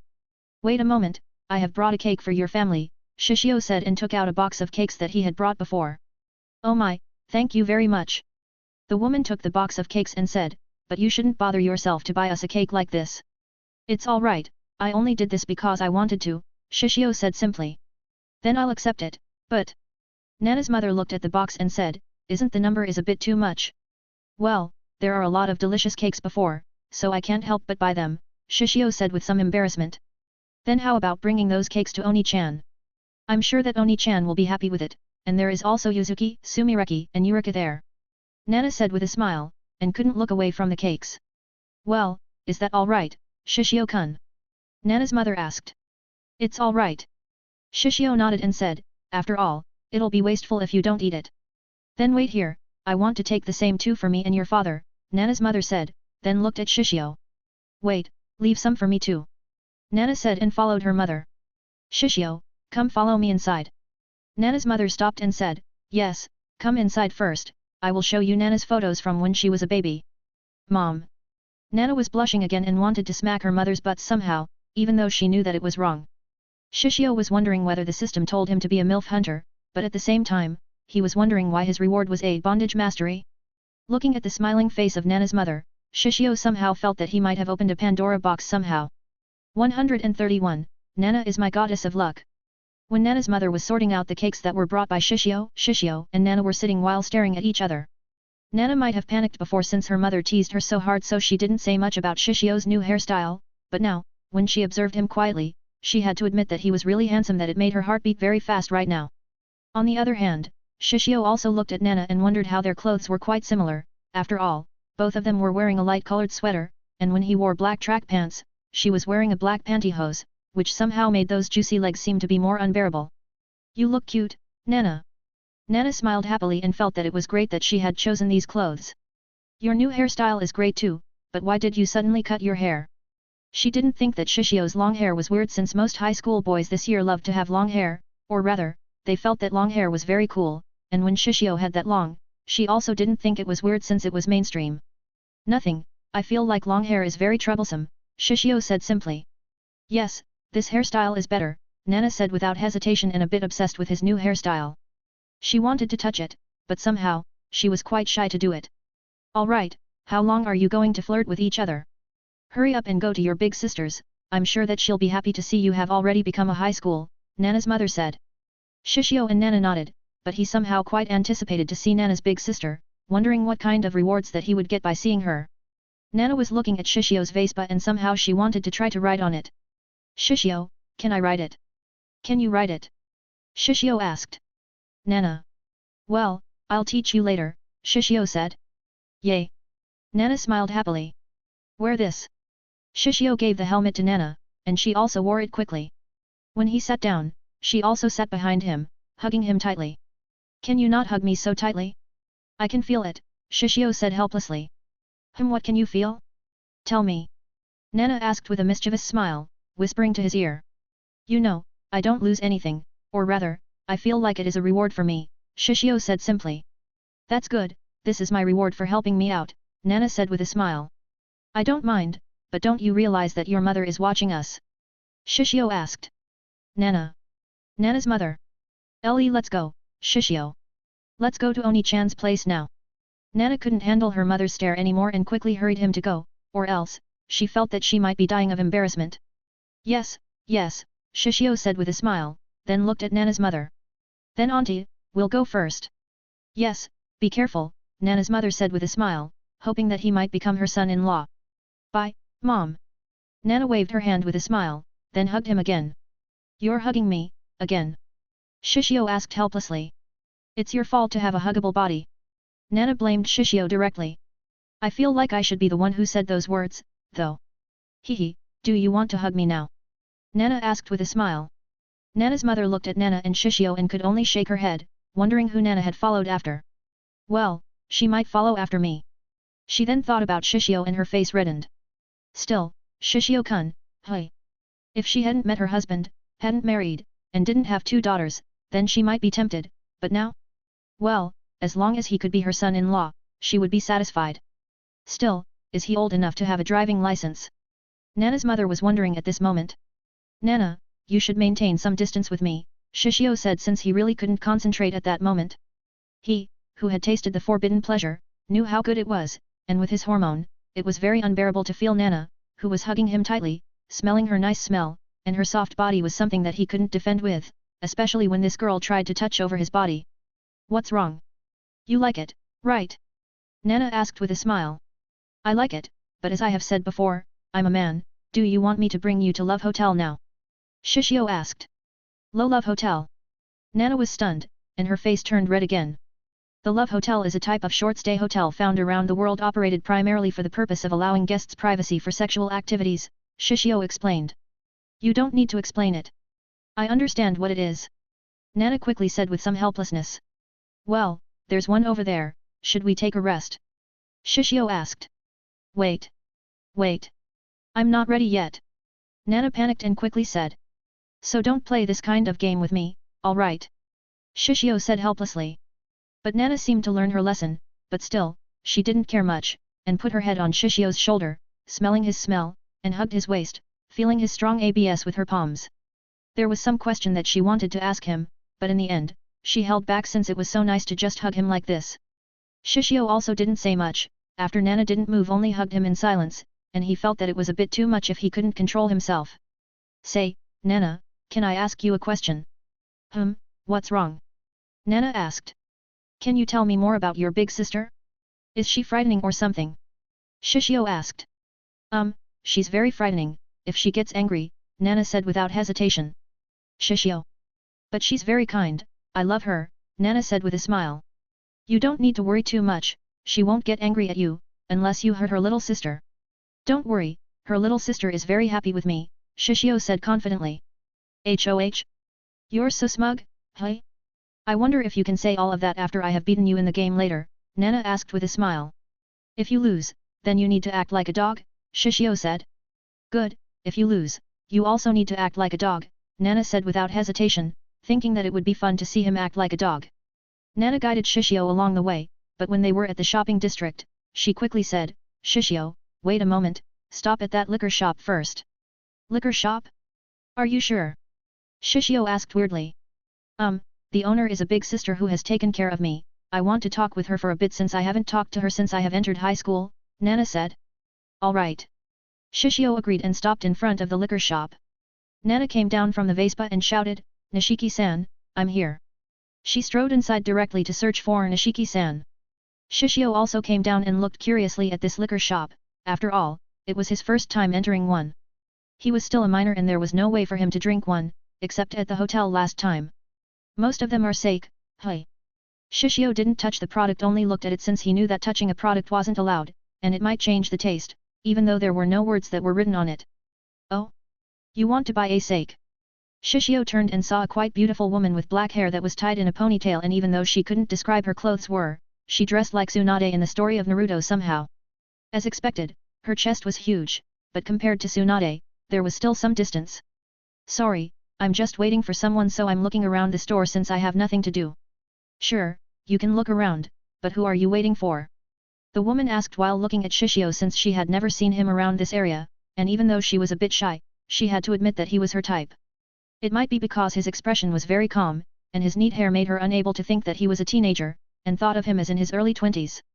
Should a colleague be a student? Shishio. Shishio needed to be thankful to Nana somehow. So what's your name? The woman asked. My name is Oga Shishio, what about you? Shishio asked. Nishiki Yutsuo. Nishiki smiled and said, Nice to meet you, Oga-kun. Nice to meet you too, Yutsuo-san. Shishio nodded with a smile, but... Ah, Nishiki-san. There you are. Shishio and Nishiki turned around and saw Nana looking at them with a smile. Nana, you're here. Nishiki greeted Nana with a smile and said, Congratulations that you have become a high school. Do you want alcohol? I can give it to you as a gift. Thank you, but no, I don't drink one, Nana said speechlessly, but then, she smiled and said, Oh, right, you have seen, Shishio. Shishio. Nishiki was dumbfounded, then looked at Shishio, then looked at Nana. Do you two know each other? Of course. Nana hugged Shishio's arm happily, and said, He's my boyfriend. Nishiki and Shishio. Shishio then fixed the misunderstanding between him and Nana, which caused her to pout, and at the same time, he explained that he was Nana's classmate. Oh? You're in high school? A freshman at that? Has someone ever told you that you're so tall? Nishiki asked, and wondered why there wasn't anyone like Shishio during her high school time. Well, yeah, a lot. Shishio nodded, after all, most of the students in high school in this country would have a height of 170 centimeters, so without a doubt, he, who was around 182 centimeters, was very tall, and there were only some people who were taller than him. Now that you mention, how tall are you, Shishio? Nana asked. 182 centimeters. Wow. 2x. Nana and Nishiki looked up and then tried to reach his top by tiptoeing their feet, but the problem was that they were so close to him that their breasts were touching against his body, not that he was going to say anything about this. I know that you are going to meet Ayaka, how about taking this beer with you? I'm sure that she'll be happy, Nishiki said and gave some bottles of beer to Nana. Well, thank you, Nishiki-san, I'll give it to Oni-chan. Nana nodded. Let's go, Shishio. I'll show you my Oni-chan soon. Oh. Shishio nodded and also anticipated his meeting with Nana's big sister. Watching both Nana and Shishio who had left, Nishiki had to admit that she was jealous of Nana. After all, Nana could hug him so tightly like that, and here she could only hug a bottle of alcohol which made her sad somehow. Shishio and Nana then arrived at Nana's big sister's dorm, and he could see that this place was quite old. Nana, what's the name of this dorm? It's Sunoarasu. Nana smiled and said, I have been living here until my middle school time. I see. I can see this place is wonderful, Shishio said since he could feel that this place was warm somehow. It might not be that big or new, but he could feel that it was very comfortable somehow. Yes, this place is very wonderful. Nana felt happy and looked at Shishio with a smile. She held his hand and said, let's go inside, I'll show you inside and introduce you to everyone. She then directly opened the door and said, Oni-chan, I'm here. Nana? You're here. When Shishio saw the woman in front of him, he was stunned. After all, Nana's size might be the biggest among everyone in the school, but the woman in front of him was simply on another level, especially when her breasts might be even bigger than her head, which made him speechless. This is Tsunade's level. Oh my! Who is the one beside you? The woman noticed Shishio immediately and she was very surprised. In truth, she didn't have much of an experience with a man, so when she saw a handsome young man suddenly appear there, she was a bit surprised and her face was slightly reddish. Shishio was about to say something, but... This is Nana's boyfriend, his name is Shishio Oga, Nana said with a smile while hugging Shishio's arm. Shishio and the woman. Shishio had gotten used to this situation and he was about to explain, but he didn't expect the woman's reaction would be so strong. Boyfriend. The woman was stunned, her face turned red, then she started to imagine what her little sister might do. You can't, you're still too young to do that. Shishio and Nana. Shishio looked at Nana, and he was really glad that she brought him to meet her big sister at that moment, but the warm expression on his face was mistaken by Nana's big sister who thought that Shishio was really in love with her little sister, which somehow made her heart beat very fast, and somehow, she felt slightly jealous of her little sister. 132, I'm really glad to come to this place. I see. The woman sighed in relief, looking at Shishio, then looked at Nana. Nana, you can't tease me too much. After the misunderstanding was solved, everyone was sitting in the living room inside the dorm together.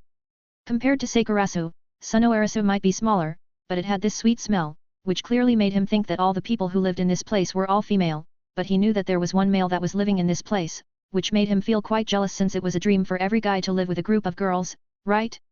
Nana laughed and said, he, I can't help it, after all, Oni-chan's reaction is hilarious. The woman sighed and said, oh, right, I haven't introduced myself, right, Shishio-kun? Well, I didn't hear your name from Nana. Shishio nodded. Let me introduce myself. The woman put her hand on her chest and smiled warmly. My name is Sunoara Ayaka. Nice to meet you, Shishio-kun, is it alright for me to call you directly? Shishio nodded and asked, I don't mind, but what should I call you?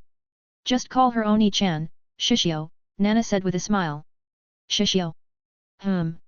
Oni-chan seems good, but can you try to call me with other kinds of names such as Oni-sama, Ayakane, Anaki, or should you call my name directly?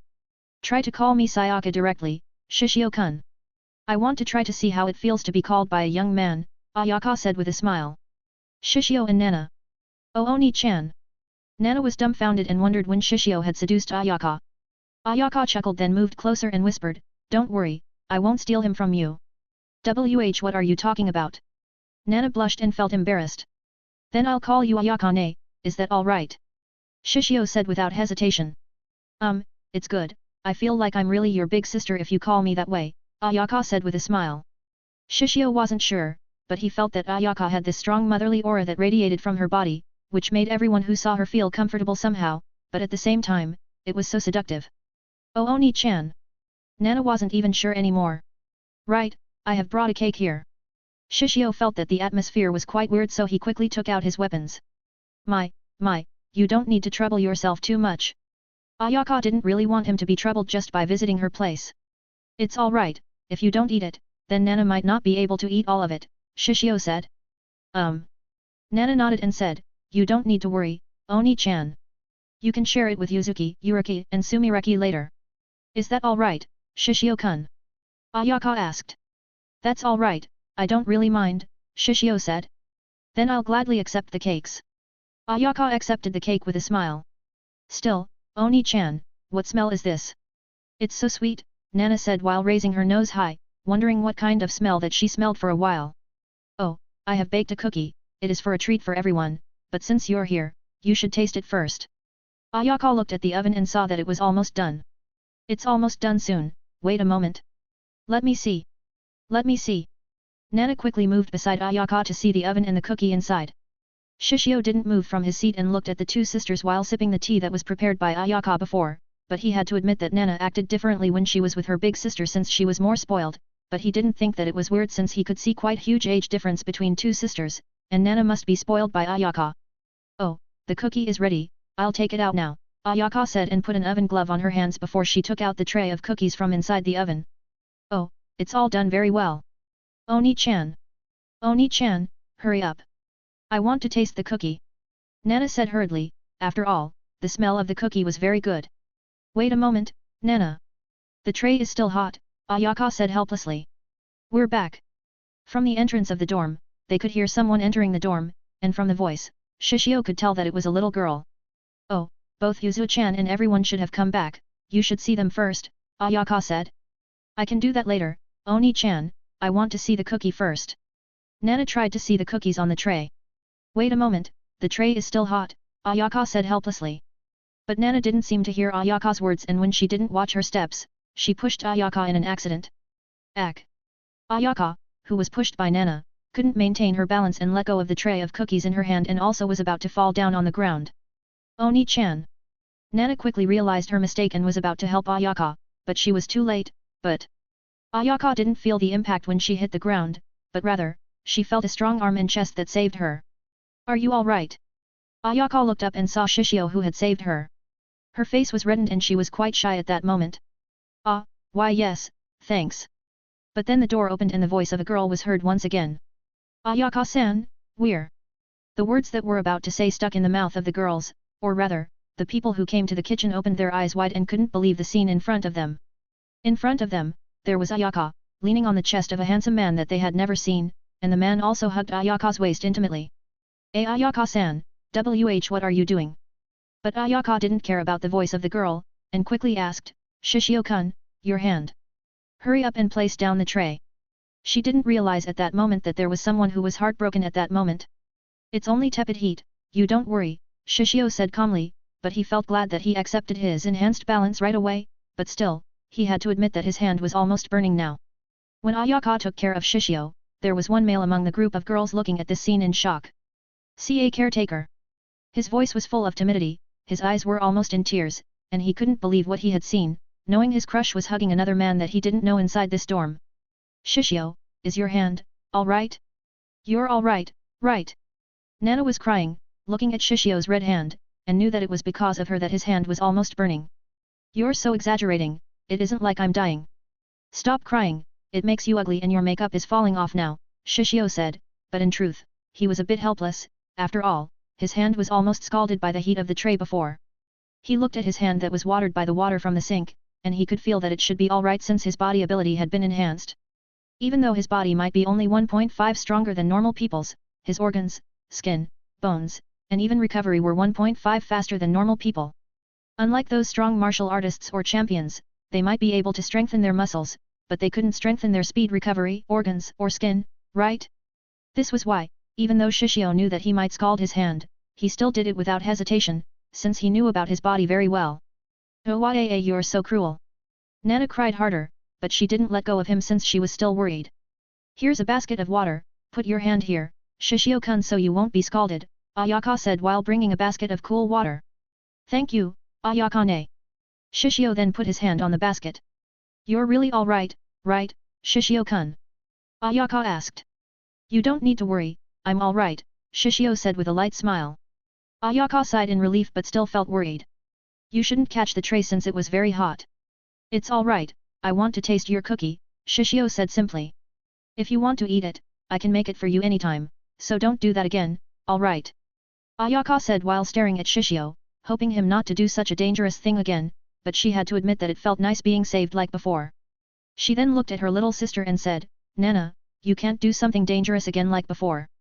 She didn't hesitate to scold her little sister, after all, what Nana had done was very dangerous. Nana wanted to say something, but she couldn't, after all, she knew that she was at fault. Ayaka-ne, you shouldn't blame Nana too much. She was very excited to meet you, after all, and just think of it as an unfortunate accident, you can see that my hand isn't scalded nor swollen, it is all right, Shishio said while showing his hand to Ayaka. Shishio. Nana wanted to cry again at this moment, but for now, she was hugging Shishio's back, and hid behind him, since she was afraid of her big sister and she felt that it was very nice being protected by him. Ayaka let out a sigh and said, Shishio-kun, you're too gentle. She then looked at Nana, and somehow she had to admit that she was quite jealous, after all, her little sister had someone who could protect her, yet she. Shishio didn't hear Ayaka's words, but rather, he looked back at Nana helplessly and said, Nana, I have told you before, you should maintain some distance with me. No, it is all right, it's your reward to save Oni-chan and her cookies. Nana looked up with a smile and said, you like it, right? Shishio decided to ignore Nana since he didn't lose anything and it felt great, but... Ayaka-ne, shouldn't you say something to that group of girls? They have been watching us for a while. Shishio stared at the 4 girls that had been watching him for a while, he gave them a light smile, and somehow, they were blushing, which made him think that they were cute. Oh, right, I almost forgot. Ayaka quickly realized that she had been ignoring the 4 girls that had been sitting in the group. The 4 girls. Right, I know that you are curious about him, his name is Shishio Oga, he's... Ayaka hadn't finished her words, but... He's Nana's boyfriend, Nana said with a smile while hugging Shishio. The 4 girls. Then the smallest girl seemed to be startled and her face reddened. What? Nana-senpai has a boyfriend. She then observed Shishio and Shishio also looked at this girl. She blinked her eyes, then lowered her head shyly, hiding her blush since he was too handsome, right? Not only the smallest girl but the other 2 girls were also stunned before they observed him and also blushed. Shishio thought that it was only once, but... Shishio was about to introduce his name and fix the misunderstanding, but somehow he felt a bit weird when he received a football mastery from the short black-haired girl, no, it should be a boy, who had a very feminine feature. He looked at the reward that he had gotten from this boy, wondering whether this football mastery had some kind of meaning, or it might be his imagination. Shishio wasn't sure, but he was really glad that he was coming to this place, but still, he couldn't get used to the feeling when the system gave him a reward when he saw a feminine boy, and it was better for him to die rather than being forced to date a boy. But before that... Nana, hurry up and let go of me. Shishio quickly said in a low voice. He thought that he could hold on, but it seemed that he really underestimated his ability. Hey? Why? Don't you like it? Nana asked with a smile. Shishio had to admit that this wasn't a romantic comedy story where the protagonist wouldn't react no matter how perverted the situation was, and he also might have underestimated his sexual drive since. Nana and Ayaka were stunned, then their faces became as red as an almori apple. Can you let go of me now? Shishio asked helplessly. Nana nodded with a very nervous movement. What's wrong? The smallest girl seemed to notice that there was something wrong in the kitchen where Shishio, Nana, and Ayaka were standing, but she couldn't see what had happened. After all, there was a table counter that separated them, that should be the case, but Shishio was tall and his dick stood tall proudly, making her seem to be able to see something stood up from his pants, but he quickly squatted down, which made her confused somehow, but when she wanted to ask. No, nothing. Shishio-kun has brought cakes for us, how about we eat it now? Ayaka said quickly with a slightly unnatural smile, but inside, she was very nervous and glanced below secretly from time to time, which made her face hot and blush. A cake? Really? Yay! The mind of the girl was very simple and she was very happy when she heard the word cake from Ayaka's mouth. The 2 sisters at this moment had a similar thought, and there was only one thought on their minds, and that was... Big. 2x. Shishio still squatted down, trying to calm himself, then stared blankly at Nana. If this girl really tempted him again, then he would really bring her to the Love Hotel when they were going back later, but at the same time, he looked at his pants and somehow felt a bit regretful to wear track pants somehow. 133, when Shishio is here, no girls are safe. 1. While Shishio explained the misunderstanding and introduced his name, both Nana and Ayaka had made a decision secretly and thought that it was better to keep what had happened as a secret. After all, they felt that the 3 girls and 1 boy in front of them were still too young to know what had happened before. The 3 girls, who listened to Shishio, nodded, but the smallest girl looked at Nana and said, "Well, I don't believe Nana-senpai will have a boyfriend after all, especially." She looked at Shishio again then lowered her head with a blush on her cheek since she had to admit that he was her type.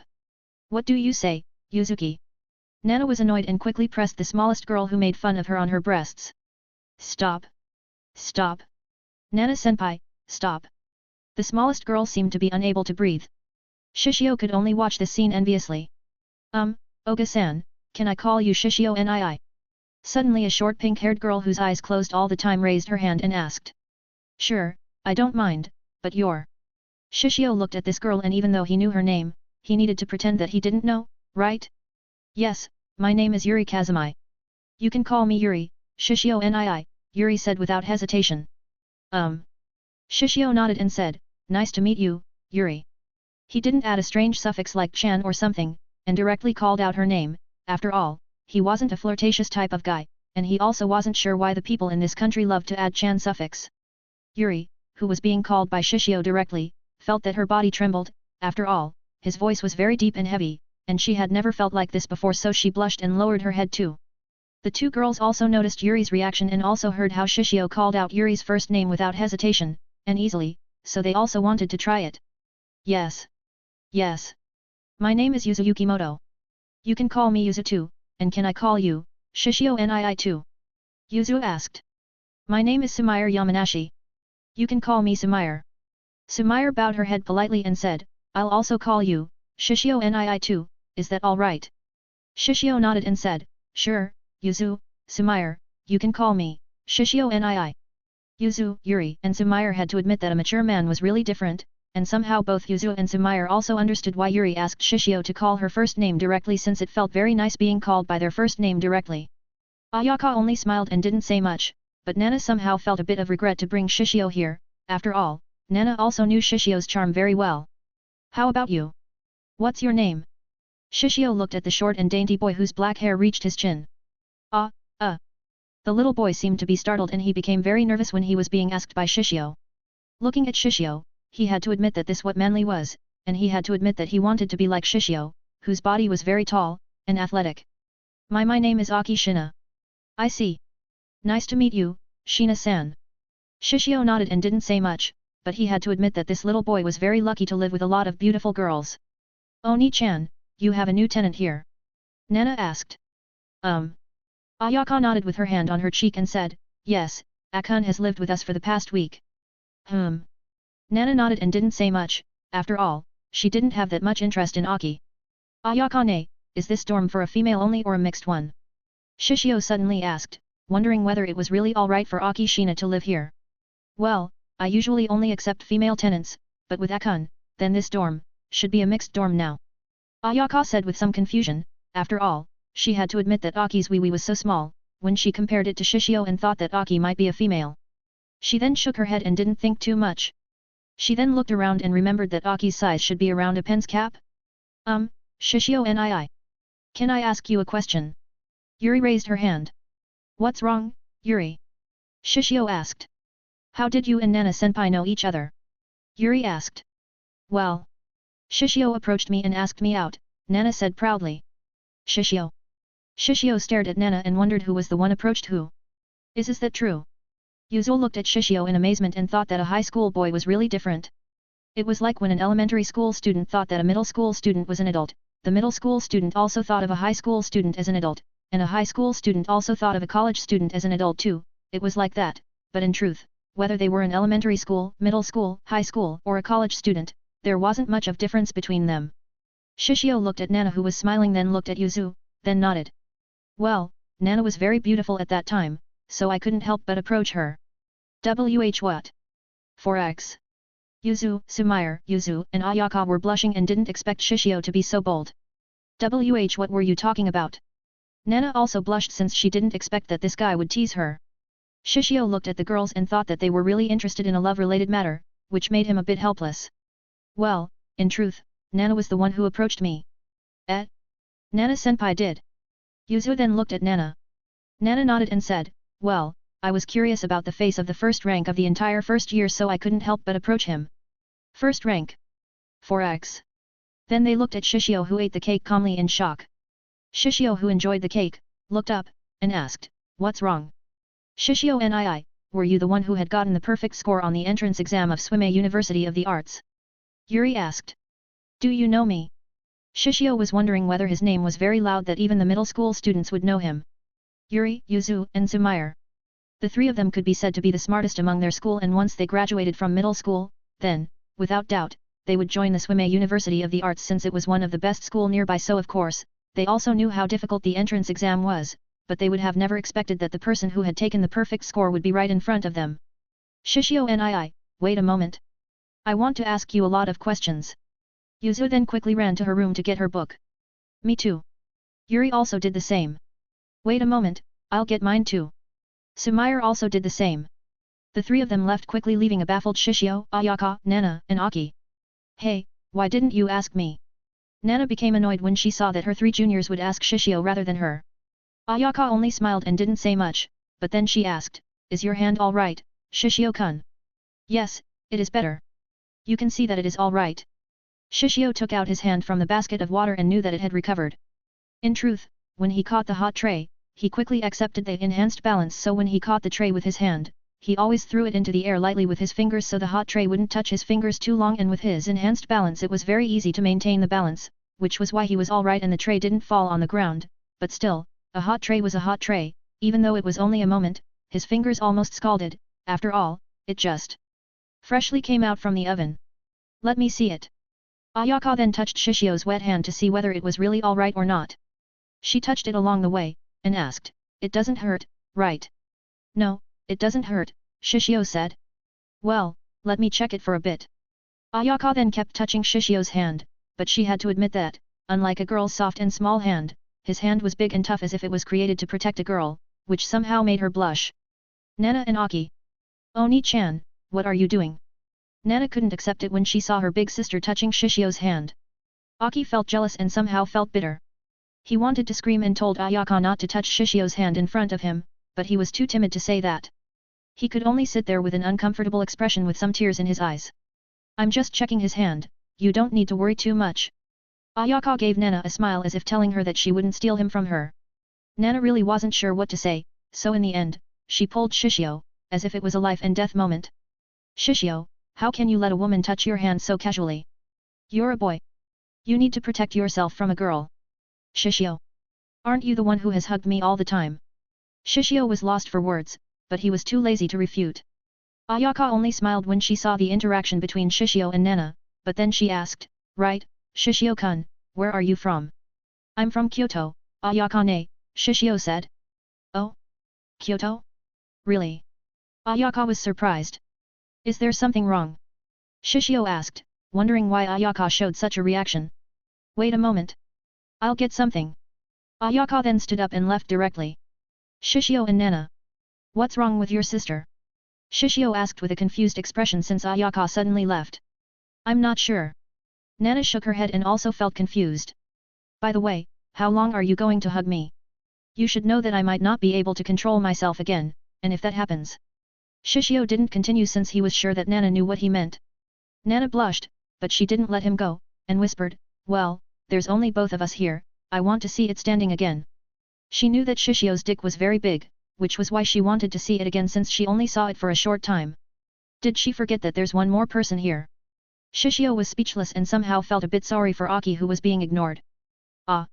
Nana-senpai, what are you doing? An illicit relationship is forbidden here." Yuzu shouted with a red face when she saw Nana hugging Shishio tightly. Nana chuckled and asked, "We're good friends, so we're hugging each other, how about you hug him too, Yuzuki? I'm sure that it'll feel nice." Yuzu was dumbfounded. Looking at Yuzu's reaction, Nana laughed and thought that her teasing was successful, but... "Really? Can I?" Yuri asked with a smile. "Nana." Yuri smiled at Shishio and asked, "Then Shishio nii, can you try to hug me?"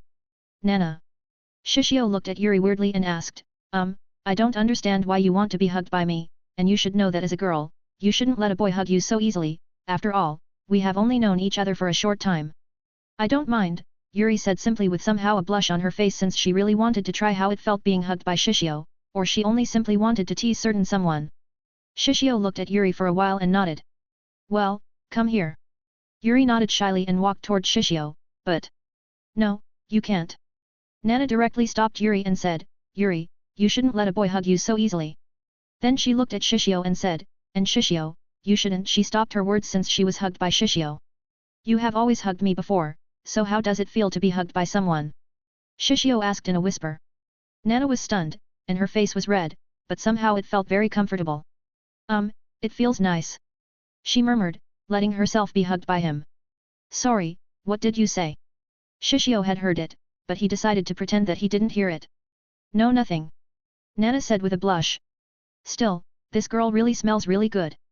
Shishio thought. Well, this should be enough. He thought to let go of his hands, but Nana's hands quickly stopped him. Wait a moment, don't let go of me, Nana said quickly. Shishio, Yuzu, Yuri, Sumire, and Aki. Shishio followed Nana's request, but... what are you doing? Shishio and Nana turned their heads and saw Ayaka, who had just returned with something in her hand, but her face blushed and seemed to be very flustered. Shishio raised his hand and stared at the thing on Ayaka's hand. It was like a small guitar with 3 strings, and he could see that it was fairly old, but it was very well maintained. Is that shamisen? 134, when Shishio is here, no girls are safe too. I see. Ayaka nodded and learned in and out what had happened before. She then clapped her hands and smiled. Then why don't we use this chance to let Shishio-kun hug us? How can you come to that conclusion? 2x. Shishio and Nana were speechless, staring at Ayaka. I mean, Nana seems to be very comfortable being hugged by Shishio-kun, so I want to try it too. Ayaka looked at Shishio and asked, is that not okay? Her tone was quite cute, and she also opened her eyes slightly, staring at Shishio. Shishio and Nana. Ayaka then clapped her hands and said, alright, why don't we start with Yuri first? Yes. Yuri nodded without hesitation, after all, she was quite curious how it felt being hugged by Shishio. Wait a moment, are you sure? You're all girls, you know? And I'm a man, you should know that this isn't appropriate, Shishio said. After all, even though he didn't really mind becoming a scumbag now, it didn't mean that it was alright for him to hug a middle school student since he felt like it was a crime somehow. He also needed to think about Nana's feelings in this situation too. Yes, this isn't appropriate. Nana nodded and agreed. But Shishio and you have hugged Nana before, even though it isn't appropriate, and your relationship isn't a couple, right? Yuri raised a question and looked at them in doubt. Shishio looked at Nana and then looked at Yuri. Well, we might not be a couple, but our relationship is different from yours, after all, we have just met each other, and aren't you afraid that your boyfriend might get jealous if he knows that you have hugged me? I don't have a boyfriend, you don't need to worry, Shishio and Yuri said without hesitation. Then she looked at Shishio and said, and like what I have said before, I don't mind if you are the one who hugs me. Shishio was wondering whether today's middle school student was this bold. Just hug her, Shishio, Nana suddenly said. Shishio looked at Nana, who seemed to be annoyed, and tried to respect her feelings, but she gave him permission. Come here, Yuri. He didn't lose anything after all, so what was the point of hesitation, especially when she had said that it was all right. Yuri directly jumped into Shishio and hugged him directly. Nana didn't expect Shishio to let Yuri hug him. Even though she was the one who gave them permission, still, she felt very complex at this moment. Unlike Nana, whose body was very soft and a bit meaty, Yuri's body was just right in the place, but as expected, it gave off a different experience, but it was still good. On the other hand, Yuri had to admit that hugging Shishio was really amazing. Unlike a girl's body that was soft, his body was very tough and hard, giving off a feeling that there was a lot of strength inside this body, but at the same time, it gave her a reassurance and a feeling like she was being protected. You smell really good, Shishio and Yuri said while sniffing Shishio's body. Is that so? Shishio then patted Yuri's head gently, which caused her to be in bliss. How long are you going to hug each other? Hurry up and stop. Nana quickly stopped both of them when she felt that the situation was suddenly out of control. When Yuri was parted from Shishio, she felt a bit disappointed, but she didn't say much since she felt like if she was hugged any longer, she might become addicted. Yuzu, Sumire, and Ayaka saw Yuri's reaction and wondered whether his hug was really that good. Nana then looked at the 3 girls annoyedly and said, I'm very kind now. Who's next? If no one moves forward, then I'll stop the hug session, right away. Sumire, you go first, Yuzu suddenly said and pushed Sumire. Press. Sumire started and looked at Yuzu with a dumbfounded expression. I'll go after you, you go first, Yuzu said without hesitation. Sumire was very shy, but she nodded when she saw Yuzu's expression. She moved forward then looked at Shishio before she bowed her head lightly. Please take care of me, Shishio nii. You know. You don't need to force yourself if you don't want to, Shishio said. No, it is all right, it might be a good experience to be hugged by an opposite gender, Sumire said calmly, but her face was very red at this moment. She looked at Shishio and couldn't help but raise her head since he was very tall. You're very tall, Shishio nii. I guess, it is very rare to see someone at my height. Shishio asked. Sumire nodded and said, yes, in middle school, I have always been the tallest after all, so. In truth, she had a complex about her height, and it was also the reason why she loved a cute thing since she knew that with her height, she couldn't be cute. Shishio wasn't surprised since Sumire's height was very tall among the girls in this country, even a lot of guys were probably shorter than her. Really? I guess, then it is a good thing that you have met someone who is taller than you, right? He then patted Sumire's head, which made her show a blissful expression, and thought that this girl was very cute. Sumire somehow understood why Yuri showed a comfortable expression before, but then, even though it was comfortable, there was something that she wanted to do. She then looked up and asked softly, Shishio nii. Shishio didn't say much and hugged Sumire gently. He had to admit that it was quite good to hug Sumire, after all, her height was quite tall, which made it comfortable for him to hug her. Sumire also felt the same, after all, she had always been the one who pampered someone, and she had always been the tallest one, but when someone was taller than her and pampered her, she couldn't help but enjoy this feeling. She snuggled into his chest and couldn't help but act like a docile cat in his arms. Ayaka, Nana, and Yuzu.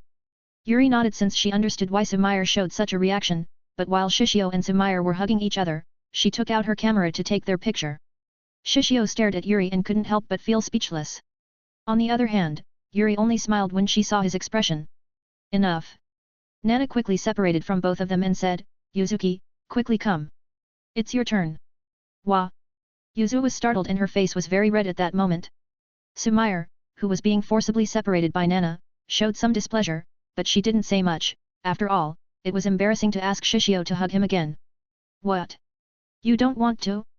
If you don't want to, then you can stop, Nana said since it felt strange when she saw him, hugging one girl after another. She felt jealous at first, but then, when she saw him, hugging one girl after another, she had this strange feeling. She wasn't sure how to describe this feeling, but she didn't really hate it somehow. We well. Yuzu nodded and moved toward Shishio. Shishio looked at Yuzu and had to admit that this girl was very short. He could tell that she should be under 140 centimeters, which was pretty much rare somehow since she should be in her second year of middle school. Yuzu also looked up at Shishio since he was very tall. She wasn't sure what to do at that moment and wasn't sure what to say, but one thing for sure, she wanted to grow taller. Well, Yuzu, is it really alright to hug you? Shishio asked since he felt that he was a criminal somehow if he didn't ask for her permission. Yuzu's face was red, but she nodded and said, yes, but... She was very short, and she was wondering what she should do at that moment. Well, sorry, for a moment, I'll hug you like this if you don't mind. Shishio moved down, then carried Yuzu in his arms. Wah! Yuzu was startled and hugged Shishio's neck subconsciously. She expected that she would be hugged, but she didn't expect that she would receive a princess carry. Should I let you down? Shishio asked. No, it's alright, just stay like this for a while. Yuzu's face was very red since the distance between them was very close. She could see his handsome face and somehow she felt that it wasn't bad. Ah! I should ask that. Yuri felt a bit envious when she saw Yuzu was being carried in the princess carry. Sumire didn't say anything, but she nodded, feeling envious of Yuzu. Shishio looked at Yuzu and realized that there was a hairband with a bird-like thing on the top of her head. He didn't say much about it, after all, he knew the reason why she wore it was because she wanted to look taller, but he had to admit that her reason for wearing a hairband was very cute. Enough. Stop. Nana quickly separated both Shishio and Yuzu. Yuzu wanted to say something, but she couldn't since she was very shy, and she also wasn't sure what to say since she felt a bit lost when she was parted from his arms. Alright, enough, let's stop this, Nana said. Aki, who heard Nana's voice, felt that light suddenly appeared at his darkest time when he knew that Ayaka wouldn't be hugged or carried by Shishio. I want to be hugged by Shishio-kun too. Ayaka complained and pouted. Oni-chan. Nana looked at her big sister helplessly. Well, Nana, this is the last, Shishio said softly. Nana looked at Shishio then sighed. Well, this is the last. Come on, Oni-chan. Good. Ayaka nodded with a smile, but somehow she was also quite nervous. Shishio-kun. Yes. If possible, Can you carry me like Yuzu-chan too? Ayaka asked. Nana, Yuzu, Yuri, Sumire, and Aki. The five of them were dumbfounded. After all, unlike Yuzu who was small, Ayaka was huge, she was even taller than Sumire, and more than that, the weight of the two things on her chest was unbelievable, but no one dared to say it, since it meant they would say that Ayaka was fat. I don't mind. Shishio nodded. Eh? Really?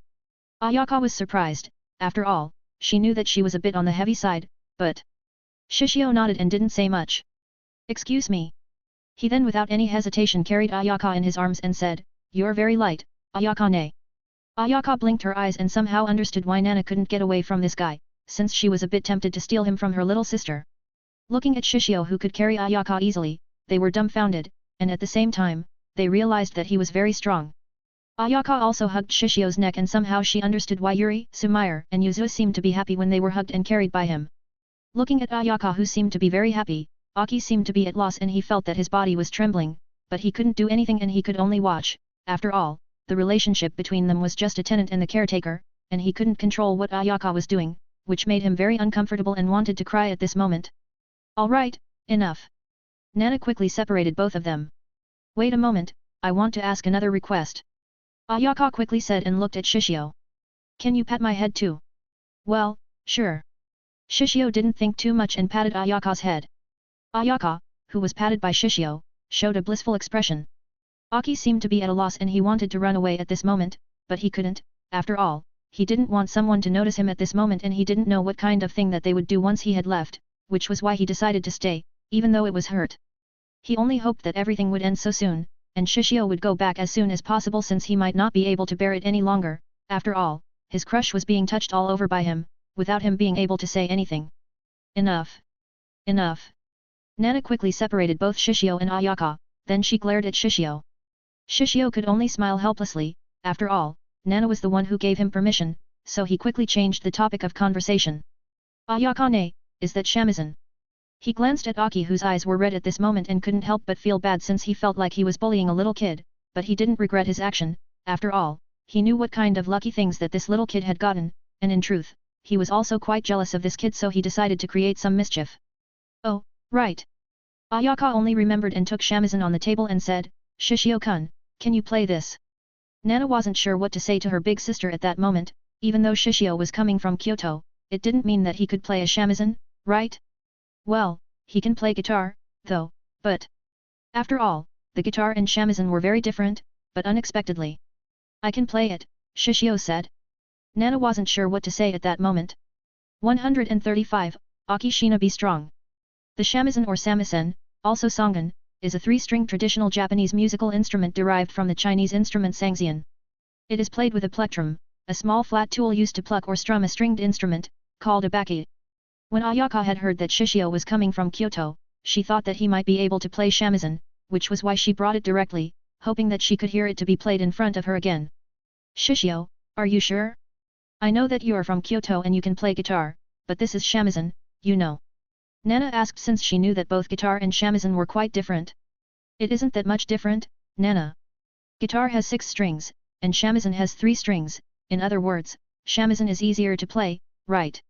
Shishio said some bullshit to Nana. Nana. Shishio and can you play guitar? Yuzu asked curiously. Shishio nodded and said, I can play some. Nana knew that Shishio was trying to be modest, but she knew that his guitar skill was definitely not at the level of the play some, but she didn't say much since she had a feeling if she said more the 3 girls before she might be more amazed by him, and mistakenly, she might add more rivals for herself. Ah. I want to hear you play guitar. Yuri seemed to really want to hear it. After all, compared to a traditional musical instrument like shamisen, she was more interested in guitar, which she thought was pretty cool. Maybe in the future, but more importantly, Ayaka-ne, why do you want me to play a shamisen? Shishio asked, wondering why Ayaka suddenly asked him to play a shamisen and she had such an old musical instrument. Well, this is from our grandpa, he often played it for us and grandma, but since he has gone, well. Ayaka seemed to be very sad when she recalled her family.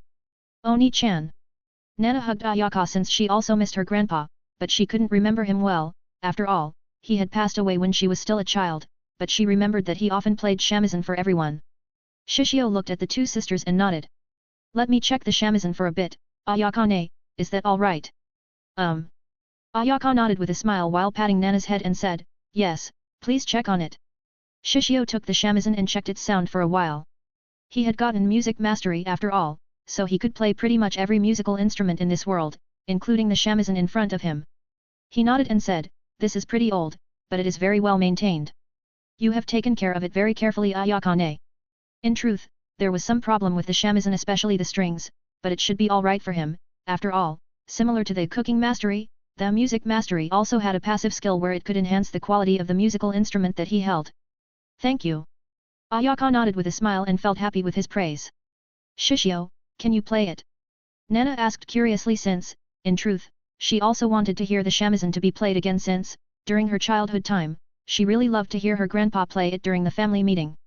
Yuzu, Sumire, Yuri, even including Aki didn't say anything and looked at Shishio curiously. After all, they knew that shamisen brought a lot of memories for both Nana and Ayaka, and if Shishio really could play it, then it was really wonderful. After all, they could see the longing expression on both sisters. Aki also didn't feel jealous anymore, but he felt helpless since he couldn't do anything for Ayaka. After all, unlike Sorita, Aki was still a kid, and he didn't have a problem with an inferiority complex, but he only wanted to be treated like a man, since he had always been treated like a girl because of his feature, but he had to admit that he was quite jealous of Shishio. After all, Shishio's body was tall and very athletic, and Shishio could also be helpful at Ayaka. He looked at Shishio and wondered whether he could be like Shishio in the future. Let me tune it for a bit, it has been a while since it has been played after all, Shishio said and started to tune out the shamisen. Looking at Shishio who tuned up the shamisen with a serious expression, they had to admit that a man was the most handsome when they were working. They didn't say anything, observing Shishio's hands that were trying to find the best sound for every string on the shamisen, even though they didn't know anything. They knew that his action was very professional and smooth. Then after a moment, Shishio finished his work, and said, I'll start to play. Do you have a song that you want to hear, Ayaka-ne, Nana? Oni-chan, what do you think? Nana looked at Ayaka. I'm not really sure since I'm not very knowledgeable about the music. Ayaka was a bit frustrated. After all, she didn't really know very well about the song that was played by her grandpa. If you don't have any requests, then I'll play a song that I know, is that alright? Shishio asked. Ayaka nodded and said, yes, please, Shishio-kun. Shishio nodded and didn't say much nonsense. He took a deep breath then started to take the baki, and he started to play the shamisen in front of everyone. Boom! The moment Shishio played the shamisen, all of them were stunned. It felt like a bomb was dropped right in front of them, and suddenly the sky was full of rain, and the sound of thunder rumbled on the sky was heard one after another, and for a moment, they felt like they saw a samurai that was about to go on the battle in the middle of the storm. It was their first impression when they heard the song being played by him. In their minds, the shamisen was a song that was something akin to a gentle touch or something that they could enjoy with everyone in a quiet and relaxed situation, but Shishio's song was like a storm. It was like his music swept everything away, causing them to be caught in the vortex of emotion that they couldn't control. However, they didn't hate this feeling, or rather, they kept watching his performance, and they were unable to look away. Aki, who didn't really like Shishio since Shishio had taken Ayaka's attention away from him, was also amazed when he heard this song. It felt like this music was created for a man to fight, and made him realize what a real man was. Watching Shishio's figure immersed in his performance, they felt they weren't in the living room anymore, rather they were watching his figure that was standing on the top of the cliffs, facing the sea that was wrecked apart by the storm, but he was just sitting there playing his shamisen as if he was fighting against nature itself. Shishio, who played the song, tried to brew his feeling. After all, he would have his first underground match tonight, even though he had prepared himself. It was his first time, and he would be lying if he wasn't nervous. Whether it was from excitement or fear, he didn't know, but one thing for sure, his heart was a storm. He knew that he needed to face it and that's what he was going to do. Bang! With the last bang, his hands stopped, and everything returned to calm. There was sweat on his forehead, but he had to admit that he really enjoyed the shamisen since it gave off a different feeling from a guitar. He also had to admit that music was a really incredible thing since it could make his heart calm at this moment. Shishio then looked at everyone who seemed to be unable to wake up for a while. Cough. He coughed and woke everyone up. When everyone woke up, they couldn't help but look at him in amazement. Don't look at me like that, what do you think? Shishio asked helplessly. It's amazing, Shishio nii. That was the only word that could come out of Yuzu's mouth, and everyone agreed with it. After all, they weren't that knowledgeable about music, but one thing for sure, they had to admit that this skill at shamisen was really amazing.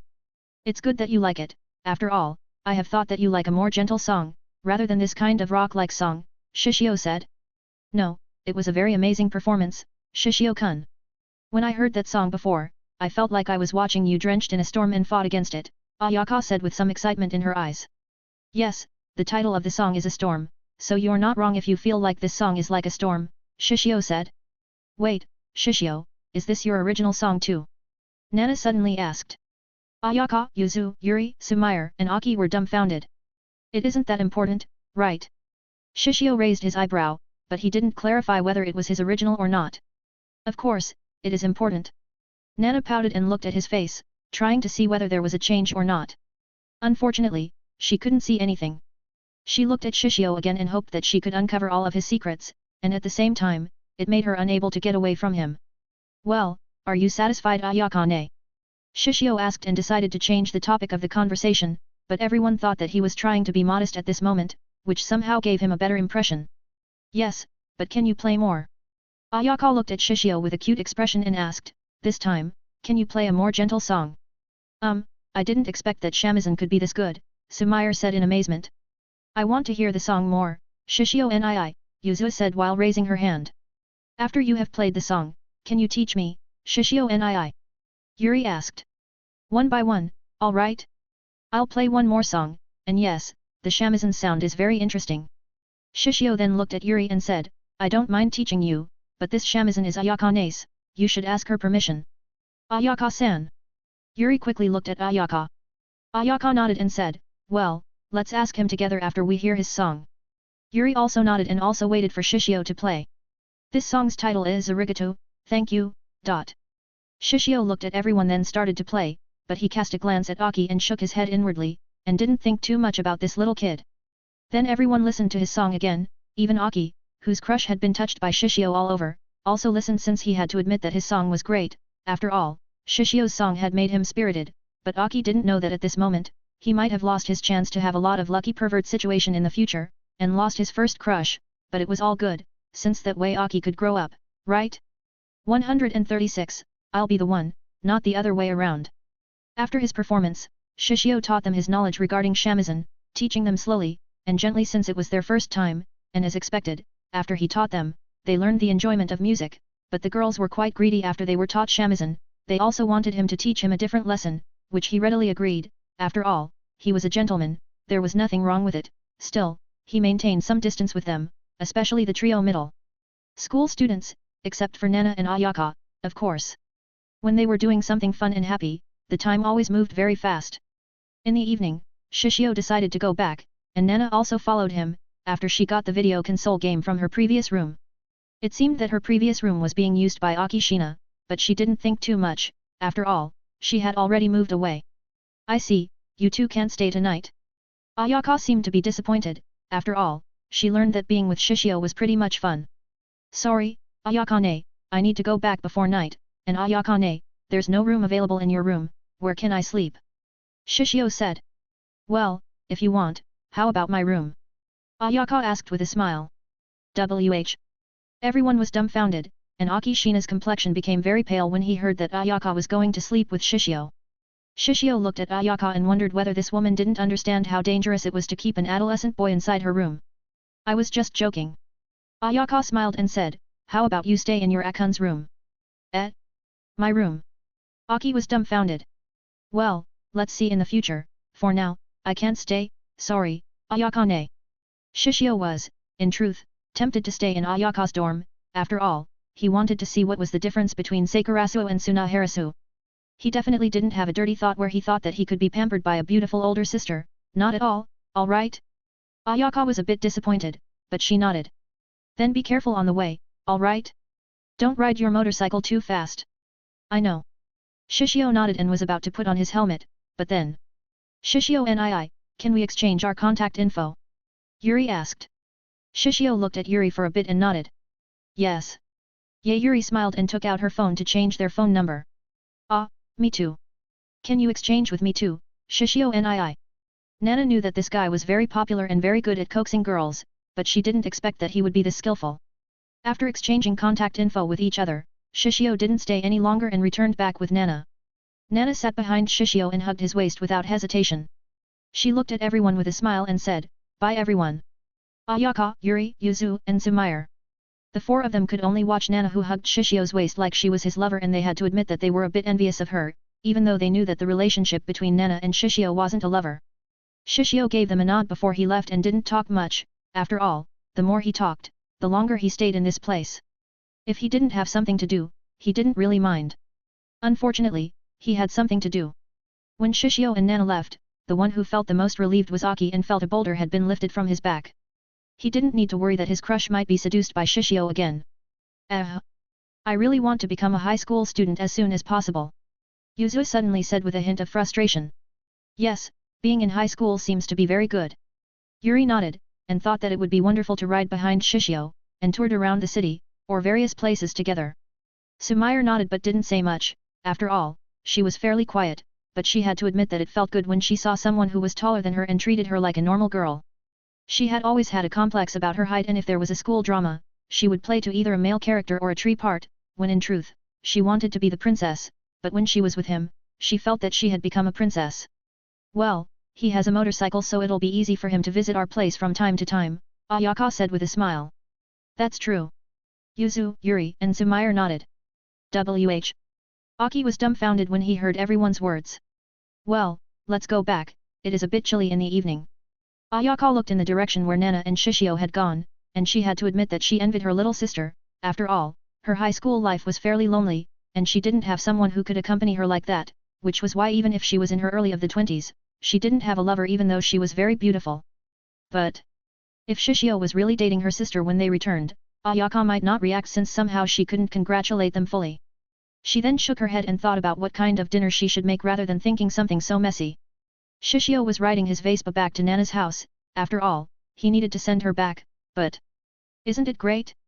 You're so popular among everyone before, Nana said with some sulk. After all, her intention to come to Ayaka's house was to tease her big sister and brought the game console, but she didn't expect that her big sister, Yuzu, Sumire, and Yuri would flock directly around him. Shishio used one of his hands to pat Nana's hand that hugged him and said, blame me for being so handsome. Nana.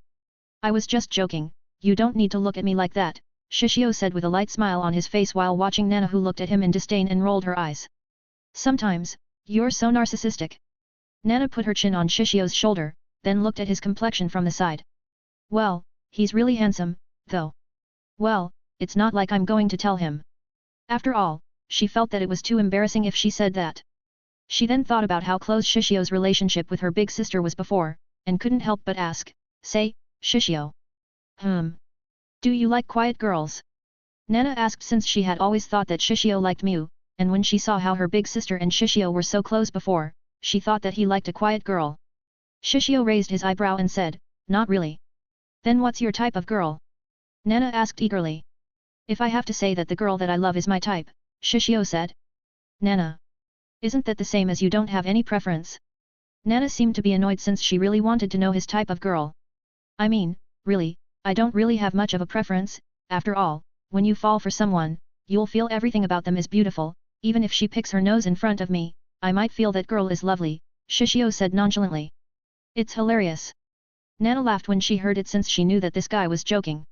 Still, if Shishio had to say what was his type, then without a doubt, his type was a beautiful girl. As long as they were beautiful girl, he loved them. It was as simple as that, which was why he didn't have a preference, whether they were short hair, long hair, flat chest, big chest, tan skin, white skin, etc. In other words, he could appreciate every beautiful girl. Not that he was going to say it, though, since he was sure that he would be stared at as a pervert, but he knew that every male would think the same as him, and even though everyone tried to hide it, everyone also wanted to have a harem. But of course, some people had an ability to make a harem, but the majority of them didn't have an ability to make a harem, which was why a lot of men were quite a hypocrite, acting like a saint, that they didn't have an interest in a harem when in their dream. They also felt a normal desire like any men to have a lot of girls around them. Shishio felt his teeth were a bit itchy since he also realized that he was also that hypocrite type of man, and if he wanted to make everyone's happy, then he could only become a scumbag, taking care of them, made them happy, since he knew that he didn't lack the power to do so. But before that, Shishio looked at the orange sun and knew that he needed to write his story as soon as possible. While he did that, he was thinking about how to make the relationship around the girls become closer so there wouldn't be any emotional struggle between them since creating a harem was something hard to do.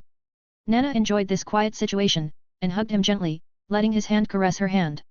In truth, at this moment, she wanted to ask what he was thinking about her, whether he loved him, or whether they should date, or why he wasn't ready to date a girl, but in the end, she forgot all of them since she just loved this moment. Before long, they had arrived at Nana's house, and she had to admit that she felt reluctant to part with him. Should I bring the game console or you? Shishio asked since the game console was on his bag. I'll bring it, but can you lend me your bag? Nana asked since she didn't have a bag and if she brought the game console directly, she felt that she would attract a lot of attention. Sure. Shishio didn't think too much and lent his bag to Nana. Thanks. Nana smiled, but then she didn't go back immediately and looked at him. What's wrong? Do you want to be hugged or pat? Shishio asked in a joke. Nana nodded.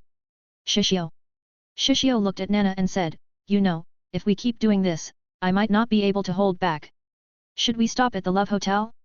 There should be near. Nana didn't finish her words since her forehead was flicked by Shishio. Ouch. What were you doing? I know that I have made such a joke, so I can't blame you so much, but Nana, I'm not a good man, if you keep teasing me, then I might carry you there directly, Shishio said while staring at Nana's eyes. Nana looked at Shishio for a bit, and somehow she understood why he said that, especially when she thought of the girls around him, but this time, she didn't want to lose, and she wanted to be the winner so. Nana snorted and said, you're the one who is too serious.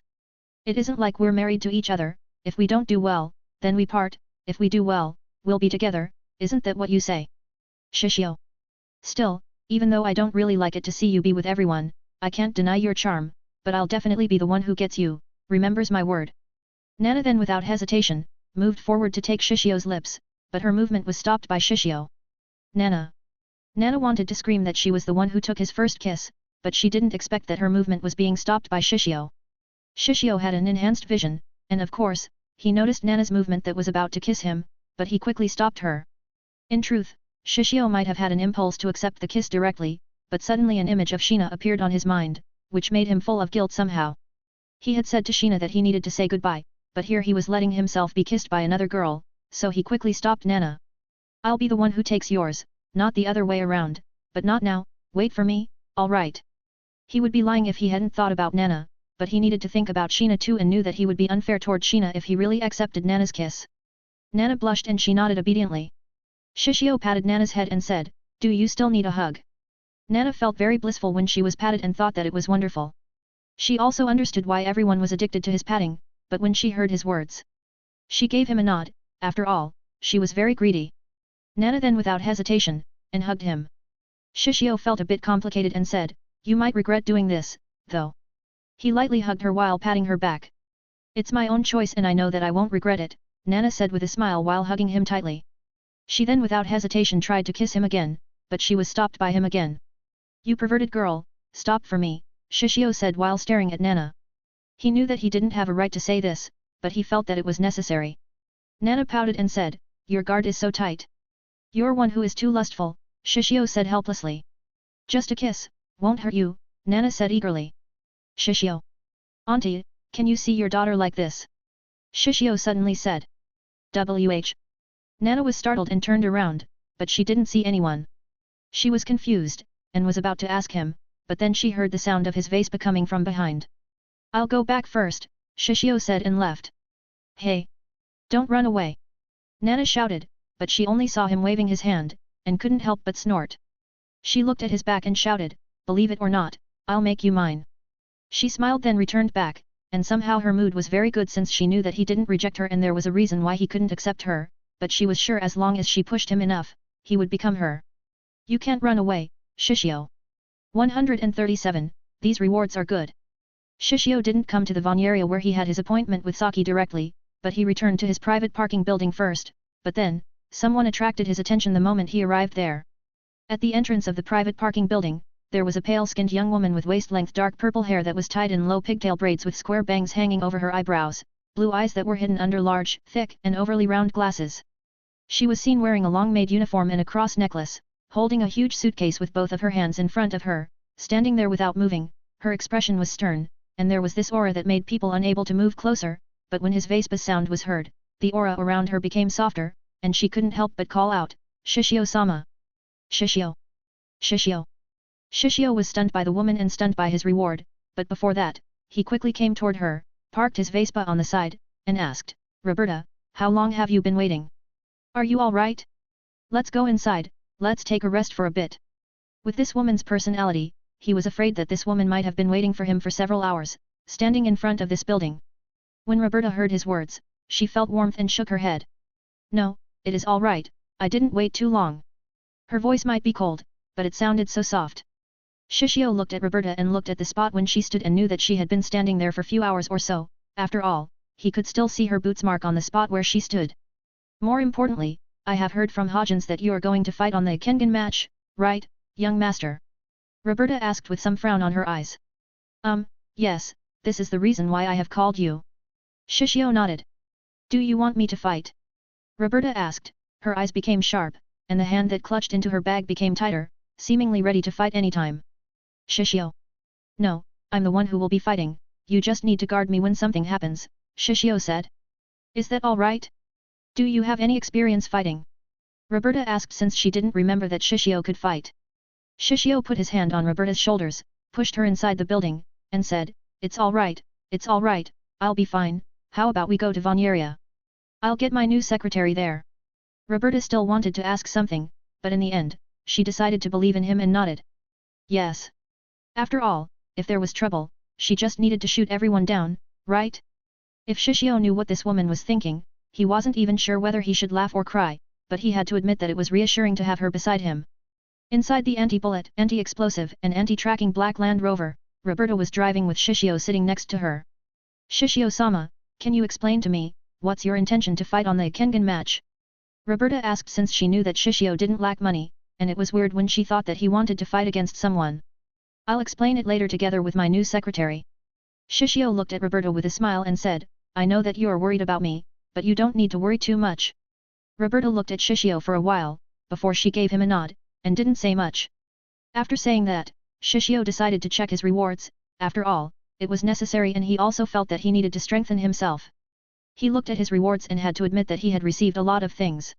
Enhanced Grip, Bondage Mastery, 63% shares of Asahi Breweries, Enhanced Balance, Orthopedics Mastery, Photography Mastery, Handicraft Mastery, Football Mastery, and Explosives Mastery. It was just a single day, but he didn't expect that he would receive 8 rewards directly.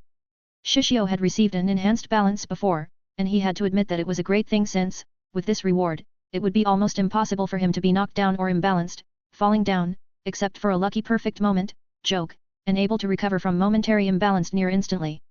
Shishio would be able to automatically achieve a state of perfect equilibrium in any position imaginable. He could adjust his position by instinct, which enabled him to perfectly balance himself on any object, no matter how small, narrow, or unstable it may be. Shishio was also able to achieve feats that utilized the facets of balance in unique ways, such as constantly moving without losing balance, hanging upside down and not getting dizzy, closing eyes and standing on a single finger, dodging objects with superior finesse, and being incapable of succumbing to vertigo, nausea, disorientation, and the effects of weightlessness. There seemed to be a lot of things, but one thing for sure, it was a great reward. Am I going to be alright if someone hits my chin? Shishio hadn't tested it, but he felt that it was necessary to test it. After all, if someone was hit on the chin, they would lose their balance since their brain was shaken, but with this reward, he should be alright, right? Shishio had to admit that his rewards were quite unique. After all, most of the rewards that he had gotten were talent and skill since usually, he only got an asset type of rewards. He then looked at 63% shares of Asahi Breweries, and accepted it directly. The moment he accepted it, he knew what kind of company it was. Asahi Breweries is a Japanese global beer, spirits, soft drinks, and food business group, and Shishio had to admit that it might be his biggest industry that he had gotten. After all, the scale of the industry was quite huge, and with this industry, he had already become a billionaire in USD, not a yen, which made him feel a bit unreal. Shishio then shook his head and thought that a lot of his rewards were focused on the food-related business, but he felt that it was all good. After all, he had a cooking mastery, and with this ability, it was very easy for him to strengthen his business by enhanced the recipe. After all, in the food business the taste had always been everything, so he believed that he could make his company become even bigger in the future. After that, Shishio looked at his other rewards and directly accepted the enhanced grip. The moment he accepted it, he could feel that his hands were somehow changing and became stronger somehow. With this ability, he could feel that he could do the same feat that Ryaido had done in his fight before, creating a razor finger or something, but not only that, he knew that if he grabbed on the opponent's arm he could cause it to explode from constricting the blood flow. He could also break a bottle, tear a thick magazine, change the shape of the doorknob and bench a bottle cap with his hand. In other words, Shishio's grip became very strong, and he knew that it was all good, but he felt worried if he couldn't control it. Fortunately, his worry was redundant since he could control the strength of his grip perfectly, so he didn't need to worry about anything, and it was as if he was born with it.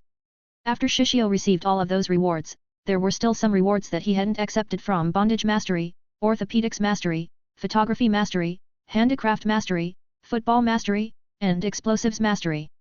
Shishio decided to accept the orthopedics mastery first. After all, it was all quite a rare skill, but the moment he accepted this reward, he was amazed by the knowledge that he had received on his mind and the experience that was directly integrated into his body.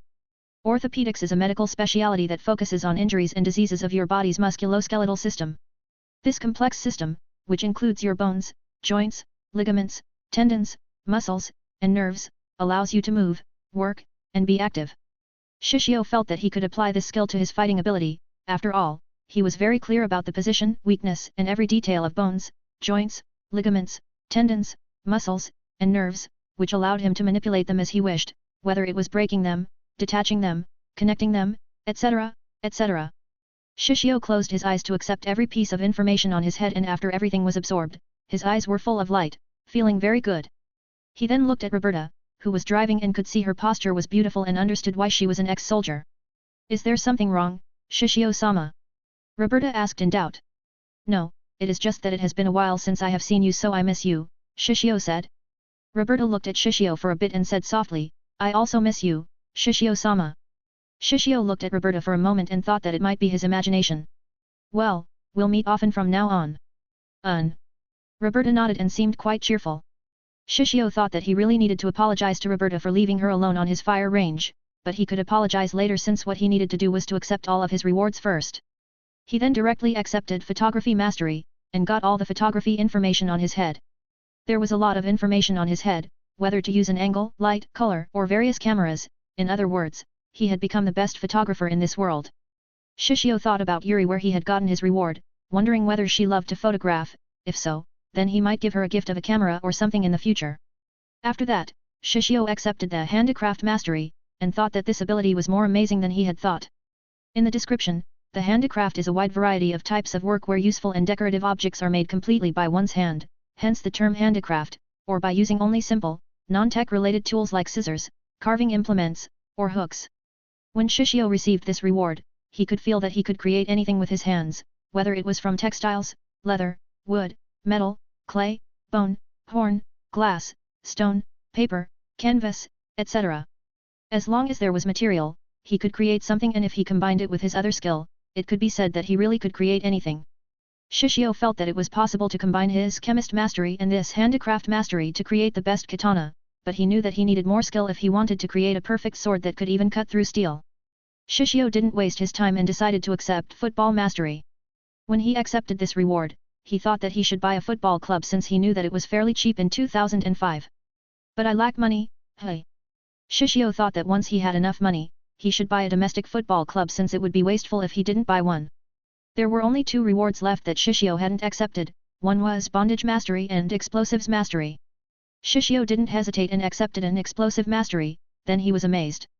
The moment Shishio accepted this reward, he quickly became a master of making and using various kinds of explosives, bombs, grenades, rockets, etc., as well as preventing them from going off. His sense of smell could detect any explosive within 30 kilometers of range, and he also had a 6th sense where he could detect where any nearby bombs may be planted. With the chemistry mastery, this skill, Shishio felt that he had become more dangerous than the Batman villains now. Shishio shook his head and thought that there was no chance for him to use this explosive mastery in the future, so it was better to accept his last reward. Bondage mastery, hey. Shishio felt complex when he received this reward from the mother of Nana and Ayaka. He took a deep breath and accepted his reward. Then when the knowledge entered his head, he knew that Shiro-san would love this skill, though, he would never use it on that pervert, but if his girls had such a fetish, then it might be possible since there was some interesting bondage technique that he learned from the bondage mastery. Roberta suddenly shuddered and quickly looked around. She raised her eyebrow and frowned. "Is it my imagination?" With all of that, they quickly arrived at Vonyarea, and along the way, Shishio knew that he had become stronger. 138, well, your job is like a maid. Shishio and Roberta came out of the car together and walked to Vonyarea together. The automatic door opened, and Papura greeted them. "Welcome, guest." Papura greeted them with a smile, but she looked at Roberta curiously since she didn't expect someone to wear a maid uniform. Still, she didn't say much.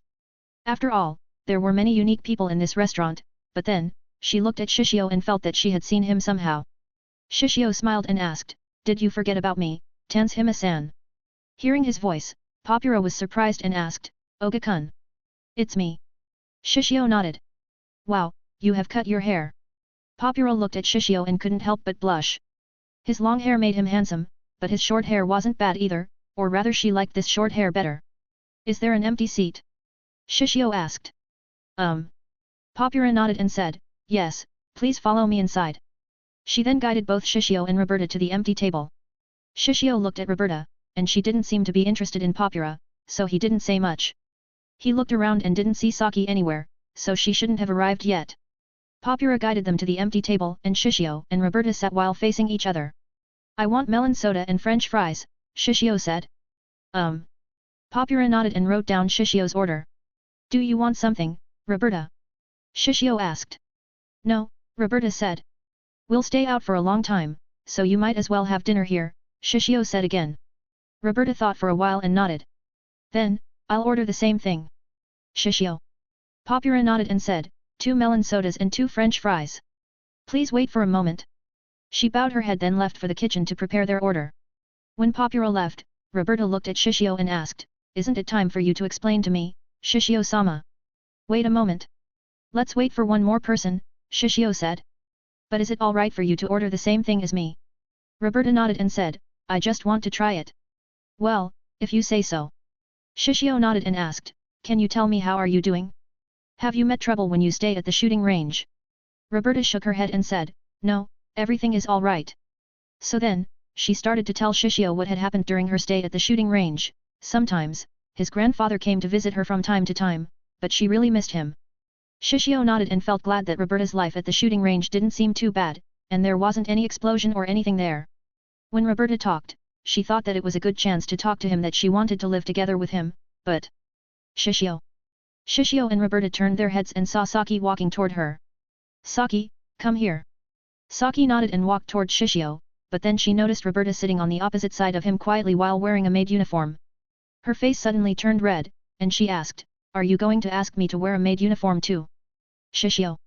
"Sit down first," Shishio said and patted the seat next to him. Saki nodded and sat next to Shishio. After all, she didn't know Roberta, so she wasn't sure whether it was alright to sit next to her, but she had sat next to him before, so she sat next to him naturally. "Well, let me introduce you two to each other." Shishio looked at Roberta and said, "Roberta, this is Kawasaki Saki. I have hired her as my manager, secretary, or something alike." "Something alike?" Saki was speechless. Roberta looked at Saki and gave a polite bow. "Nice to meet you." "Nice to meet you too, Roberta-san." Saki also gave a polite bow to Roberta.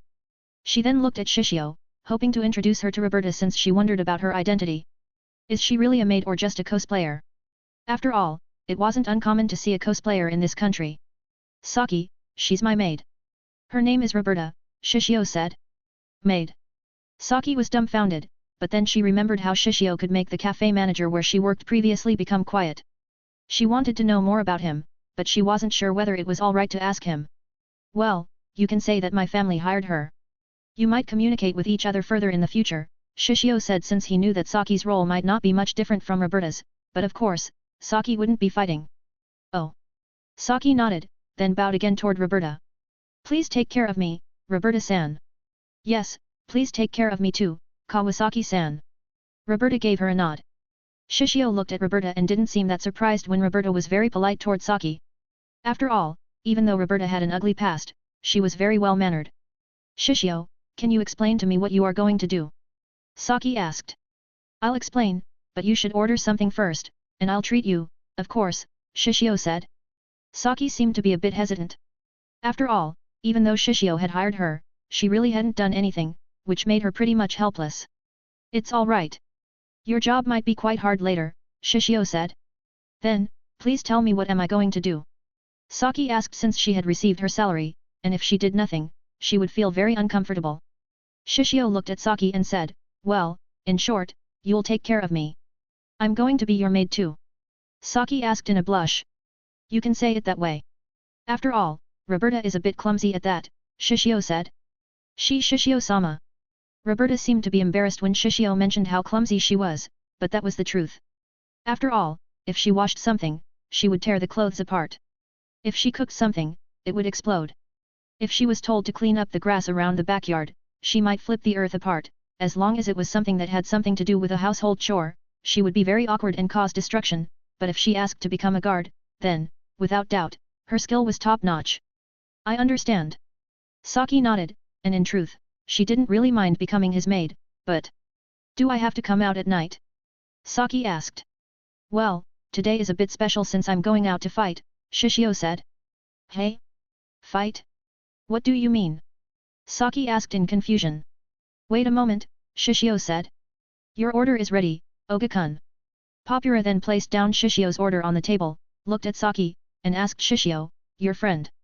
Shishio nodded and said, yes. He then looked at Saki and asked, Saki, do you like sweet things? Well, I don't hate it. Saki somehow felt a bit embarrassed if she told him that she liked a sweet thing. Tanshima-san, can I ask for 1 strawberry parfait and 3 glasses of water? Shishio asked.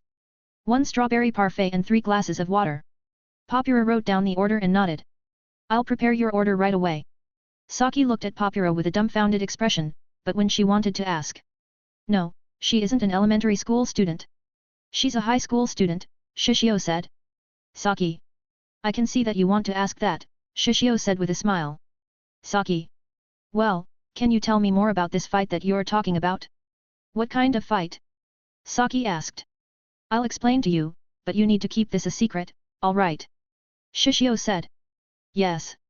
Saki nodded and said, you don't need to worry. Then Shishio explained what Kengan match was and how he would join this Kengan match tonight. Saki couldn't utter words, and there was one question that appeared on her mind. Are you serious? Yes. Shishio nodded and said, it might sound doubtful, but it is the truth. I'll lend you a face mask later so that you can hide your face. Saki then shook her head and said, why do you have to fight? Can you not just stop fighting? It is dangerous. Hearing Saki's words, Roberta also nodded. After all, she didn't see the reason why Shishio needed to fight. He had a lot of money, and his talent was in business, so there was definitely no reason to fight. Well, my reason is quite stupid, Shishio said. What kind of reason? Saki asked. I want to prove that I'm the strongest, Shishio said. Saki and Roberta. Shishio looked at their stunned expression, smiled, and said, I know it is idiotic. But, after all, in today's age, do we need to fight? No, what we need is money and brain, but a boy is a stupid creature, and I want to prove that I'm the strongest. Saki let out a long sigh and said, what happens if you're hurt? She had to admit that Shishio's reason was foolish, and she didn't understand. Still, a man always had ambition, and seeing him say his ambition without hesitation, she didn't have any courage to stop him, and she had to admit that he was very handsome at this moment. Still, when she recalled his fighting ability that night, she knew that he wasn't weak, or rather he was powerful, so she felt quite relieved since he wouldn't be hurt, right? Don't worry. I own a hospital, Shishio said. Saki. Saki looked at Shishio and asked with a complex expression, just how rich are you?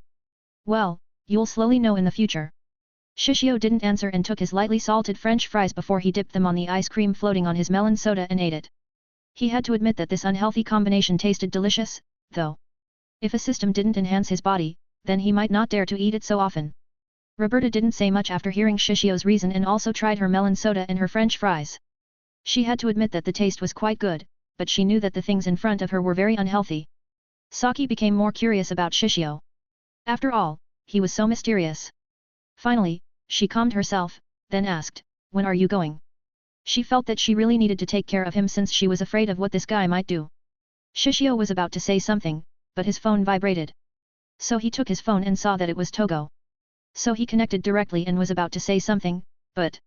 Where are you? Togo asked directly. Vanyeria, Shishio said. Oh, I see you, wait for me there. Togo spoke directly then ended the call. Shishio looked at his phone for a bit and shook his head. He was about to say something, but then he saw a group of cars arriving in front of Vanyeria. Is that someone you know? Saki asked nervously. Shishio nodded and said, you don't need to worry too much. Saki nodded and calmed down, but... Give me a chocolate parfait, Togo said to Papura after she sat next to Roberta directly. Yes. Papura nodded, then prepared Togo's order. Togo looked at Saki, who was nervous since Saki didn't expect to meet Togo again. It's been a while, girl. Saki was very nervous. You don't need to worry too much. I won't eat you. Togo then looked at Shishio and said, well, but it might be different for him since he might eat you. Saki and Roberta.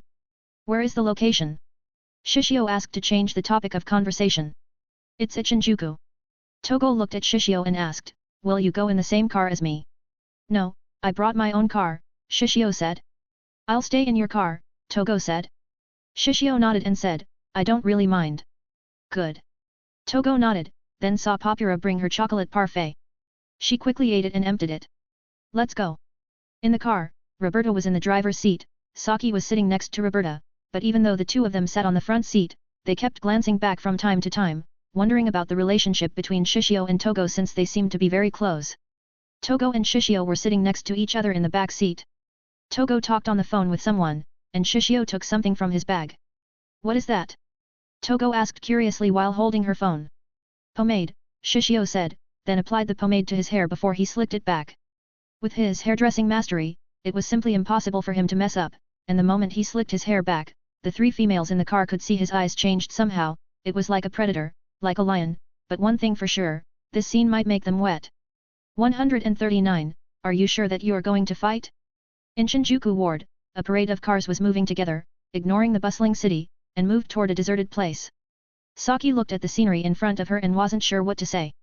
Of course, she didn't expect that her meeting with him would lead to this situation, but rather than be scared, she felt curious. After all, she knew that the place where she would go would be where many rich people would gather. Kengan match, hey. Saki then saw a huge abandoned building, which somehow made her a bit scared. After all, she was scared of ghosts. Still, Shishio's presence made her feel safe. If possible, she wanted to sit next to him, but when she saw Togo, she decided to shut her mouth, since, in truth, she was a bit afraid of this woman. Then slowly, when they were about to approach the abandoned building, they saw many cars parked around the building and a group of people who entered the building one after another. Saki was a bit nervous, but then her shoulder was patted. She turned her head and saw Shishio smiling gently at her. Shishio. You don't need to worry. I'm here, Shishio said. Saki nodded with a smile on her face. Enough of flirting. Togo said as she glared at them. Shishio and Saki. When Shishio's group walked out of the car, they caught everyone's attention. After all, today's protagonist would be both Togo since this woman was the one who challenged the chairman of the Kengan Association, Katahara Metsudo. As for Shishio, even though Togo had said that he would be her fighter, it was his second appearance in this place, and no one ever thought of him as a fighter, considering most of them would think of him as Togo's lover. Shishio, Togo, Roberta, Saki, Yuri Hamafuzi, and Togo's people walked together. Saki looked around curiously, with the face mask covering half of her face. She felt slightly nervous, but when he held her hand, she felt relief, showed a smile under her face mask, and walked calmly together with everyone while observing the surrounding area. The moment they entered the venue, they were hit by a lot of light that brightened the inside of the abandoned building, even though it was so dark from the outside, showing a stark contrast between the inside and the outside. Still, the moment they entered, a lot of people started to talk about them. Hey? Where's Hong? I guess that lunatic is going to lose, hey? Isn't that obvious? Her opponent is the chairman. So it is normal for her to give up. When Hong couldn't be seen among Shishio's group, many people directly couldn't help but talk to each other. They didn't even lower their voices, how Togo had decided to give up on today's Kengan match. Still, they didn't feel that much surprised, after all, that her opponent was the chairman of the Kengan Association, Katahara Metsudo. Togo snorted and ignored them. As for Saki, her body was slightly tense. After all, the stares of everyone in this place were aimed toward them. Shishio looked at Togo and Saki, then thought to lighten the mood, and suddenly said, isn't it blinding? Togo, Saki, and Roberta looked at Shishio with confused expressions.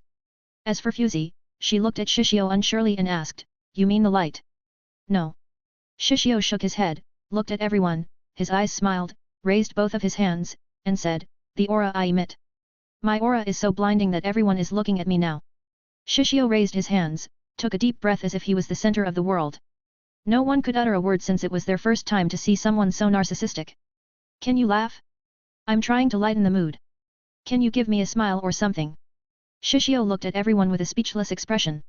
If you fool around again, I'll smack your head, Togo said while grinding her teeth, staring at this guy who fooled around before his match. Your joke isn't that funny, Saki said mercilessly, but there was a smile on her face. Roberta didn't say anything, but she kept staring at Shishio, wondering whether she could see the aura around him. Shishio let out a sigh and said, well, it is good that you are not nervous anymore. However, he couldn't help but sulk a bit. After all, he felt that his joke was funny. Roberta, Saki, Togo, Fusey, and Togo's people smiled, looking at him, feeling very comfortable around him. Still, in truth, they had to admit that they really saw an aura around him, even though it was only a moment. Togo saw him sulking, couldn't help but smile, and said, don't be sulking, but still, you're so narcissistic, hey. Shishio somehow regretted his choice to joke around before. By the way, change your clothes. I have brought you clothes, Togo said and snapped her fingers. Fusey then walked toward Shishio and said, follow me, Oga-kun. I've prepared your clothes. Shishio nodded and looked at Saki and Roberta and asked, do you want to follow me or stay here? I'll come with you, Roberta said without hesitation. I'll go with you. Saki didn't hesitate since there was no way that she would stay in this place without Shishio. After all, she wasn't that familiar with Togo's people, or Roberta. The only person in this place that could give her peace of mind was Shishio. All right, follow me. Shishio nodded then followed Fusey, who brought him to the changing room. Togo didn't follow them and looked in one direction. In that direction, she saw an elderly man who seemed very fragile since he was very old, but she could feel the aura around him that tried to devour her. She snorted and moved forward. Let's go. Togo's people nodded and followed Togo. It's your time to retire, old man. In the changing room that was prepared for the fighter, Fusey gave Shishio his fighting clothes. Here you go, you're a Chinese martial art practitioner, so Tamari-sama has prepared black Chinese-style martial artist's pants with black martial arts shoes for you, Oga-kun. Thanks. Shishio nodded then took off his clothes. He knew that he would fight without a shirt, so he didn't hesitate to show his body. Roberta, Saki, and Fusey saw him, taking off his clothes. Somehow they almost had a nosebleed. After all, his body was so good. Even though his body was quite slim, it didn't give him a frail or weak feeling, but rather, they could see that his body was powerful, and they could see his muscle lines perfectly. He was about to take off his pants, but... Wait. Wait. You're going to take your pants directly. Saki quickly stopped Shishio. There was a blush on her face. Luckily, she wore a face mask, so no one noticed it. Is there a problem? Shishio asked while still wearing a face mask on his face. Of course, there's a big problem. Saki almost exploded. But where can I take off my pants? This is an open space, Shishio said helplessly. After all, the venue for the Kengan match was in the abandoned building, and even though the organizer had prepared a changing room, every fighter in this place was a man, so they didn't feel that embarrassed to show their body. That. Saki wasn't sure what to say. How about you turn around if you feel embarrassed? Shishio said. Well. Saki nodded and turned around, but then she noticed that Fusey and Roberta didn't turn around. Roberta-san, Fusey-san, please turn around. Roberta and Fusey directly ignored Saki's words. After all, it was a rare chance to see his body. How is it? Shishio asked their opinion after he had changed into his martial art get-up, still wearing his face mask. It's good. Fusey nodded without hesitation with some flush on her face. If she brought a camera, then she wouldn't hesitate to take a lot of his pictures. Yes, it's great, Shishio-sama. Roberta nodded without hesitation and wanted to touch his body somehow, but she knew her position as his maid, so there was no way for him to do that. Saki couldn't look at Shishio straight, but she kept glancing at him from time to time. Well, let's not make Tamari-san wait too long. Shishio took the step forwards and said, let's go. Roberta, Saki, and Fusey looked at Shishio's back, and it might be their imagination, but their backs seemed to form a lion that was about to eat its prey. When Shishio was in the changing room, a lot of people discussed Togo's fighter. After all, they didn't see Hong anywhere, which caused everyone to have doubts. Do you think that handsome young man is Togo's fighter? Everyone started to discuss with each other, and they were still in doubt. After all, they thought that Shishio was Togo's lover boy. When everyone discussed each other in a low voice, 4 people consisted of an elderly man and 3 men with black sclera and white irises were discussing with each other. Grandpa, do you think that young man is going to be the one who is fighting? But I didn't see him anywhere. The one with the hair slicked back is that young man with long hair before, you idiot. The elderly man looked at the man who asked him that question with some disgust and said, well, don't talk. I want to see the match quietly. The 3 of them nodded at the same time. Even though the 3 of them knew the elderly man had told them that the young man wasn't that simple, they didn't think that this young man could defeat Kano Agito. After all, they knew how strong the champion of the Kengan match was. While they were waiting, Shishio came out with his group, and somehow it caused many females around the venue to scream. The group of males. Shishio came out from the changing room, and someone like a staff member came to him. Are you Shishio Oga-san? The staff asked. Yes. Shishio nodded. Please follow me. Your fight is going to start soon, the staff member said. Wait a moment, can I put a bet on myself? Shishio asked. Saki, Fusey, and the staff. Are you serious? The staff member asked. Shishio nodded and said, can I? It was the first time the staff member encountered this kind of problem, so he wasn't sure what to say. If you can't answer me, just call someone else, Shishio said simply since he didn't like to waste his time. Ah, yes. Wait a moment. I'll ask someone, the staff said and quickly asked his superior whether Shishio could place a bet. Shishio, are you going to bet? Saki asked. Shishio nodded and said, yes, I'll bet on myself since I will win. It was the first time that Fusey and Saki had seen someone so confident, but they had to admit that Shishio had a way to make people believe in him. Then after a moment, the staff member also brought someone with him and seemed to be his superior. Shishio Oga-san, are you sure that you are going to bet on yourself? The man asked. Yes. Shishio nodded and asked, how much are my odds? It's 8.4 against 1.1, the man said. I guess no one thinks that I'll be the winner, hey. Shishio said while rubbing his chin. Isn't that obvious? 2x. The men and the staff member thought in their minds. But, still, they didn't say it out loud. After all, they were very experienced, and they could see that even though Shishio's body seemed to be very strong, they could see that there weren't any wounds or scars, showing that Shishio was a newbie, so no one would think that Shishio would win. Then I'll put 500 million yen, is that alright? Shishio asked. Sorry, how much? The man asked with a shaky voice. 500 million yen, Shishio said calmly. Saki and Fusey. Are you sure? The man asked, and the staff beside him were also dumbfounded, nervous, and scared. After all, such a huge amount of money, they didn't think that they would be able to get it in their lives. Just hurry up and don't waste my time, Shishio said since he didn't really like to repeat himself. Ah, yes. The man quickly nodded, showed a very respectful and scared expression, hoping that Shishio didn't remember him since even if he didn't think that Shishio might not be able to win against Kano Agito, with the power of money, a lot of things could be done, including erasing his small life. Shishio then directly put 500 million yen to bet on himself without hesitation since it was only a small amount of money. Please follow me. I'll guide you to the arena, the staff member said while lowering his head, trying to be as respectful as possible. Shishio nodded and followed the staff. Roberta directly followed Shishio, but Fusey and Saki felt a bit dizzy at how this guy could throw 500 million yen directly without hesitation. Shishio stopped, returned to Saki, held her hand, and said, calm down. Ah. Saki blushed, but then she nodded, letting him hold her hand.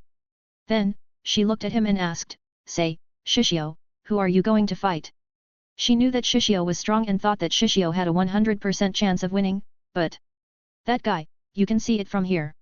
One with a huge body and wearing a black, skin-tight bodysuit, Shishio said and pointed his finger at his opponent. Saki followed Shishio's direction and was dumbfounded. Then, comparing Shishio to Shishio's opponent, she looked at him and asked, are you sure that you are going to fight? 140, whether it is grandpa or grandson, both of them are popular. In her mind, Saki thought that Shishio's opponent would be someone like Hong. Even though Hong seemed to be powerful, Shishio could defeat him easily, and she thought that this would be an easy match. After all, Shishio dared to bet 500 million yen directly, but she didn't expect that Shishio's opponent would be so scary. Are you sure that you are going to fight? Saki asked with some nervousness. After all, she could see the difference in build between Shishio and Kano Agito. Shishio was very tall, but Kano Agito was taller, which made her quite scared. After all, with just that build alone, whenever Kano Agito walked, he would intimidate anyone. Yes, I'm going to fight, and it is useless if you want to say something to stop me since I'll go no matter what, Shishio said since he didn't really want for a girl to talk about his matters since he knew that there was no way for them to understand. After all, each boy always had to have a dream, right? Saki wanted to say something, but she knew that she couldn't say anything when she saw his eyes.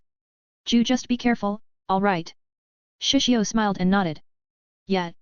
He was really anticipating this fight, and he wouldn't let anyone stop it. Saki looked at Shishio's back that moved farther, and wanted to reach for him, but Roberta stopped her. She looked at Roberta and asked, is it alright, Roberta-san? Roberta nodded and said, you don't need to worry. Just believe in Shishio-sama.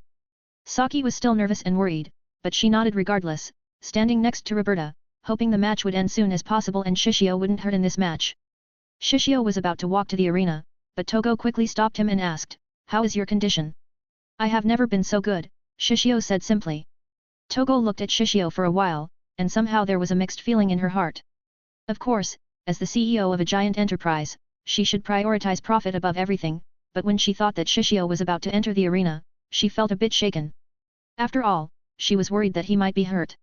In her mind, Togo didn't think about his grandpa, or she might lose his big client since all on her mind, she felt that she couldn't bear to see him hurt when he entered the arena later. Don't show me those eyes, and this time, you should slap my back like usual, Tamari-san, Shishio said.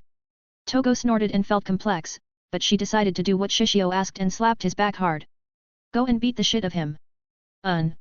Shishio nodded and walked to the arena. Togo looked at Shishio that walked toward the arena and wanted to stop him. She raised her hand and was about to reach him, but in the end, she stopped, her arm dangling in the air before she clenched it into a fist. Togo then looked in the direction of Katahara Matsudo, who was sitting on a chair, looking at the arena with a smile, and couldn't help but snort. Let's see how long you can show that smile, you old fossil. When Shishio was walking toward the stage, many people couldn't help but amaze since they didn't expect that the one who would represent Togo would be him. After all, they knew the strongest fighter of Togo was Hong, and they didn't know who Shishio was. Half of Shishio's face was covered in the face mask.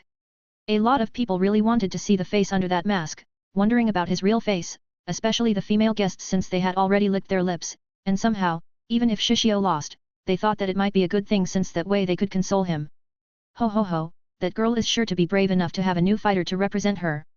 Katahara Matsudo, the chairman of the Kengan Association, couldn't help but smile when he saw Shishio, who was walking toward the arena, then looked at Togo, who also happened to see him. He could see a sneer on Togo's eyes that made him smile even brighter. After all, his life was quite flat after he became the chairman of the Kengan Association, and no one dared to fight him, but this time, someone dared to do so, which made him quite excited. Katahara was like a child who had just gotten a Christmas present from his parents now. Do you know about that girl's new fighter? Katahara asked. No, besides his name, we don't know anything, Katahara's subordinate said respectfully. Katahara rubbed his chin and observed Shishio for a while, then frowned. But I feel like I have seen him somewhere. Katahara's subordinates were dumbfounded when they heard Katahara's words, but they didn't dare to say anything. Well, I might see my young self in him, since when I was young, I was handsome and popular with a girl, ha ha ha. Katahara laughed. But while Katahara laughed, his eyes squinted at Shishio and felt that he really had seen this young man somewhere. Still, when he had become old, he easily forgot many things, or rather, if it wasn't so important, he didn't even bother to remember. Well, let's see whether this boy can give our monster fun. Shishio stood straight right just a few meters away from Kano Agito. Kano Agito, who was standing in the arena, also stared at Shishio. The moment they stood next to each other, everyone could see the difference between them, and they could see that Kano Agito had the upper hand directly, but when they saw Shishio's get-ups. Chinese martial arts. They raised their eyebrows since Chinese martial arts was one of the oldest martial arts in the world, second only to Kalaripayata since it had 4,000 years of history. Shishio looked at Kano Agito and gave him a nod. Kano Agito also gave Shishio a nod. Shishio looked at Kano Agito, and the only description that he could say for his personality was an airhead. He knew that besides fighting, Kano Agito didn't have other interests, and Kano's interest was only to become stronger, fighting anyone who would hurt Katahara, and probably alcohol? He wasn't that sure, but he quite anticipated fighting against him. You seem to be excited, Kano said. Shishio looked at Kano and asked, you can see it. We can see it. Kano's eyes turned sharper and said, but this place isn't some kind of playground where your opponent will stop when you're beaten up. He could see that Shishio was a newbie. In his mind, Shishio was like a lion cub who was thrown directly by his parents into the jungle. If Shishio met a deer, then it might be good. But, unfortunately, Shishio met him today. Has the thought that you would lose today never crossed your mind? Shishio asked. No. Kano shook his head and said, not to the opponent who hides his face. Fighter Shishio Oga, can you open your face mask? The referee asked. Shishio raised his eyebrow, then took off his face mask. Gasp. It might sound exaggerated, but some women directly gasped when they saw Shishio's face. After all, he was so handsome, and with slicked back hair, he really gave off a manly aura. Oga-kun. You can do it. Yes, I'll support you. The female guests directly became Shishio's fans when they saw him taking off his face mask. The male guests. The male guests felt that their teeth were quite itchy and quickly shouted for Kano Agito. Kano, beat this guy. Mess with his handsome face. One guy whose lover seemed to become Shishio's fans directly became jealous and screamed loudly. Shishio and Kano. I see, he's that guy's grandson. Katahara directly slapped his thigh and felt that his teeth were a bit itchy when he recalled how some of his lovers were taken by Shishio's grandpa in the past. Do you know him, Katahara-sama? Well, I know him very well. Katahara looked at Shishio and said, well, I'm sure that Kano won't kill him, but still, it might be good to teach this lion cub a lesson so he won't mess around this place. See? Shishio said helplessly at Kano. You're very popular, Kano said simply, but there was no trace of jealousy or anything. After all, he had never had that much interest in the opposite gender. You too, Shishio said since Kano had a lot of male fans. Kano wasn't sure, but he felt that Shishio mocked him somehow. The match is about to start. Are you two ready? The referee suddenly said while looking at Shishio and Kano. We're ready, Kano said. Shishio gave the nod and said, yes. The referee nodded then shouted, are you ready? Everyone became quiet, and suddenly the atmosphere became solemn. Face off. Take your stance. Kano put a grappling stance, raising both of his arms above his waist, and put his left foot in front and right foot at the back while staring at Shishio with an expressionless expression. On the other hand, Shishio put a horse stance and started to breathe. The moment he breathed, everyone could hear the sound of his breathing which caused some of them to feel surprised. Togo, Saki, Roberta, Fusey, and everyone in this place couldn't take away their eyes. They wanted to see the result of the battle in front of them, forgetting that they underestimated Shishio before. The referee suddenly felt nervous, and he really wanted to see the fight in front of them as soon as possible. Begin. The referee's voice reverberated through the venue, but at that moment, there was a loud boom sound. Shishio stomped his feet directly to the ground, causing the ground to split and sending the tremor through the air. At that very moment, everyone lost their balance directly, and the majority of them directly fell on the ground. Kano was quite surprised by the sudden tremor and also lost his balance slightly, but when his eyes blinked, he saw Shishio suddenly appear in front of him. Kano quickly put on his defense and tried to avoid Shishio's attack, but Shishio, who appeared right in front of Kano, concentrated the power of his entire body into his fist before he sent it right into Kano's body. Boom! Kano was thrown directly, and his body crashed into a huge pillar in this venue. Ka! He coughed up blood from his mouth, stuck on that pillar, and didn't move from it. There was only silence in the venue, and the only thing that could be heard was Shishio's breathing sound. Everyone's body was trembling at this moment, but then they couldn't control their emotion again, ignoring the fact that they were sitting on the ground, and shouted loudly in excitement. 141, Koi Fish. The moment the champion of the Kengan match was thrown away, everyone, whether they were male, female, old, young, etc., shouted loudly in excitement since they thought that finally the champion would be brought down. Kano Agito had become an unbeatable champion. In the mind of everyone, whether it was a fighter with brute strength, a high technical ability, strike master, grappling master, etc., all of them had been defeated by him. Everyone thought that no one could defeat him, but this time, history was being written by this young man. Great! Togo raised her hand in excitement, raised her middle finger at Katahara, and shouted, fuck you. She was delighted Shishio could win easily without an extra fight, and she was very grateful that she had chosen him as her fighter since she knew that she had won. But before that... Wait, are you standing there? Beat the shit of him already, Shishio. Watching Kano stuck on the wall, Togo felt that it was better for Shishio to beat Kano several times until he was sure of their victory since she had a feeling that Kano couldn't be brought down this easily. Katahara and his group ignored Togo. After all of them were looking at Shishio in shock. In the past, it was unthinkable for someone to defeat Kano, but this time, Kano was defeated by Shishio. Then they looked at Katahara's reaction, thinking that the chairman of the Kengan match would be depressed or angry, but unlike what they thought, Katahara was laughing very hard. Ha ha ha. The people around Katahara didn't dare to say anything, and they were looking at him nervously. After all, even though Kano had lost, he was still the chairman of the Kengan Association. It seems that your fang is broken, Katahara. Katahara turned his head and smiled. Irio, you think that I have lost? Isn't it? Kurei Irio, the elderly man that talked in the previous chapter and the patriarch of the Kurei clan, said to Katahara. If someone said those rude words to Katahara, then they might not see the sun tomorrow. Still, the one who said it was Kurei Irio, who happened to be his best friend and partner, and the first fang of Metsudo, or the first fighter of Katahara, the relationship between them was very close. Well, you underestimate Kano too much. Katahara waved his hand and said, still, do you know what martial art that little bastard uses?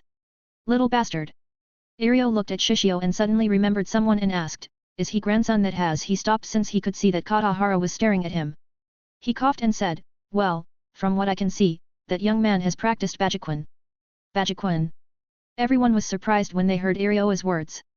Bajiquan, hey? It is going to be an interesting match for Kano.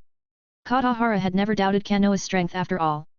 Irio shook his head at Katahara and said, don't you underestimate the young man too much? I know that you hate his grandfather, but this young man is strong. You're the one who underestimates Kano, Katahara said. Let me explain to you what that young man has done before. Irio then explained the technique that was used by Shishio before. The first technique that Shishio used was an earthquake foot, which was a common movement technique in many schools of Chinese martial arts that involved stomping the ground on the ground. It is said that when performed by a master, it can split the ground and send tremors through the air. Irio's eyes turned sharp at Shishio and said, not only that, the second technique that he used to close the distance between him and Kano is called Jianjibu. It is a stepping method for covering great distances, and this young man is a master at this stepping technique. And lastly, when he punched Kano, I could see that he might be able to use inner energy. Inner energy. Everyone looked at Irio doubtfully. Irio sighed and knew why they looked at him in doubt. After all, an inner energy could be called a qi, qigong, or even qi. Some people thought that it was only a myth, but in truth, it existed in reality. We, the people in the East, have a weaker strength compared to the people in the West, so how can we match them and defeat them? The answer is that we need to seek power more than the body, which is spiritual. Irio looked at Kano, shook his head, and said, then the answer of this power is known as inner energy, but this inner energy isn't a myth like or use magic or something, but rather the way one concentrates the power of their entire body into one single point.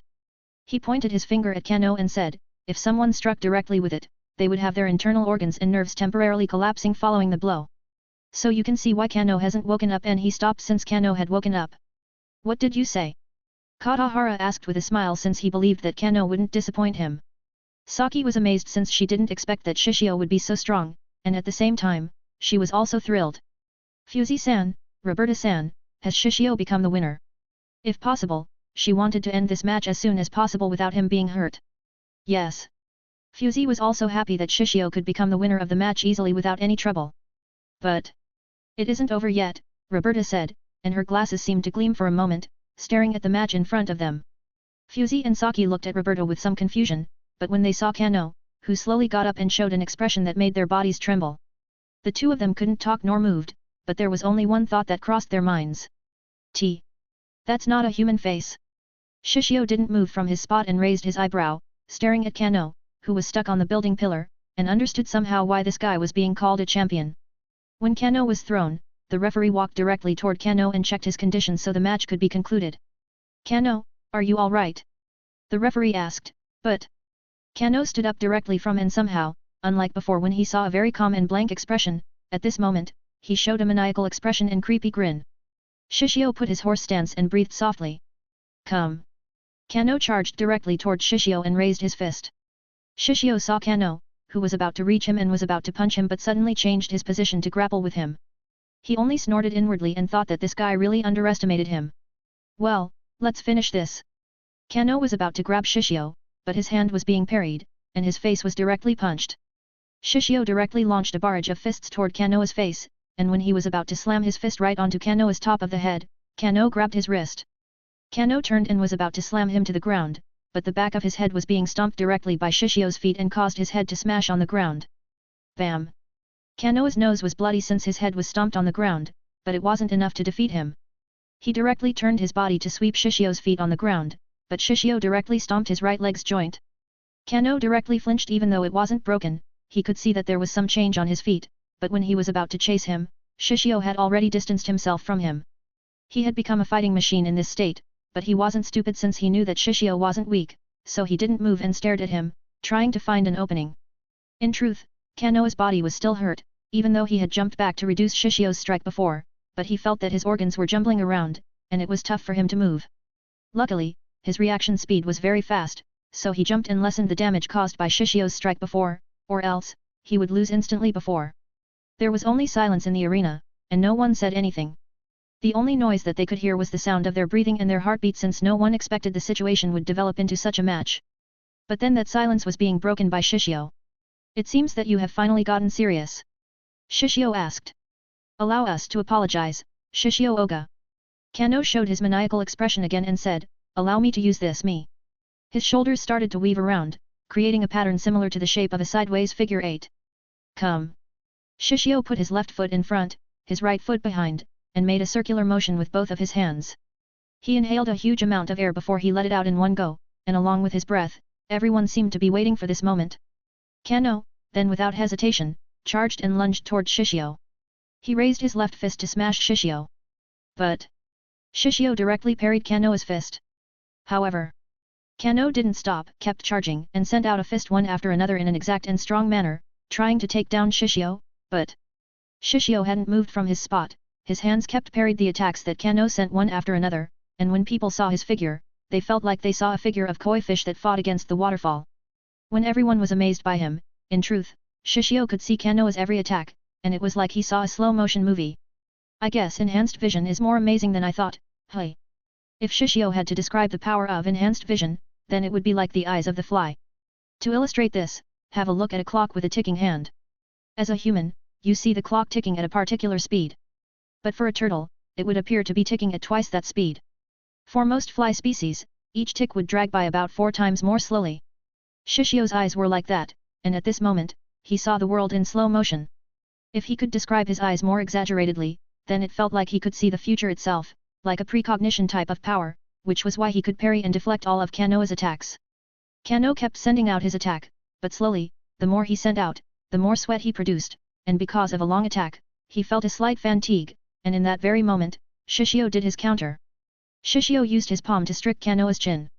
Kano, whose chin was struck down, felt his brain shaking, and when he was almost thrown out, his arm was pulled to below, and he could feel his waist was slammed, which caused his bone to shake slightly. Kano wasn't sure, but each of Shishio's strikes felt like it could end him anytime, and it struck him down to his inner organ, which made him wary. Still, when he thought that Shishio's attack would be over, he saw Shishio spun his body 360 degrees without leaving his feet from the ground. Watching this scene, he had to admit that this move was very beautifully done, but before he realized what was happening, his chin was kicked. Kano felt very dizzy and couldn't hear any noise at that moment. He couldn't comprehend anything, and suddenly he saw a shadow that was about to reach his head. We won't lose. Kano screamed loudly, gritting his teeth, and raised his hand to block Shishio's hook punch. Nice, but Kano then saw Shishio's right fist was just an inch away from his liver, and before he could react, he felt an indescribable pain that he had never felt before. Still, in that moment of pain, another hook punch was suddenly struck at his temple, and he directly fell on the ground with a plop sound.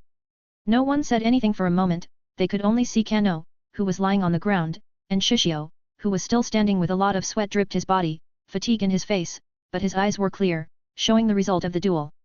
The winner is. After a moment of silence, Shishio Oga. Shishio let out a breath, smiled, felt grateful toward his opponent, and said, thanks, Kano Agito. Then, he looked at Saki, and Roberta, who ran toward him, smiled, really wanted to go back, and slept since after the match ended, he felt all of his adrenaline disappear, but before Saki and Roberta reached him, someone was faster than both of them. Woohoo! Togo jumped directly into him and hugged him tightly.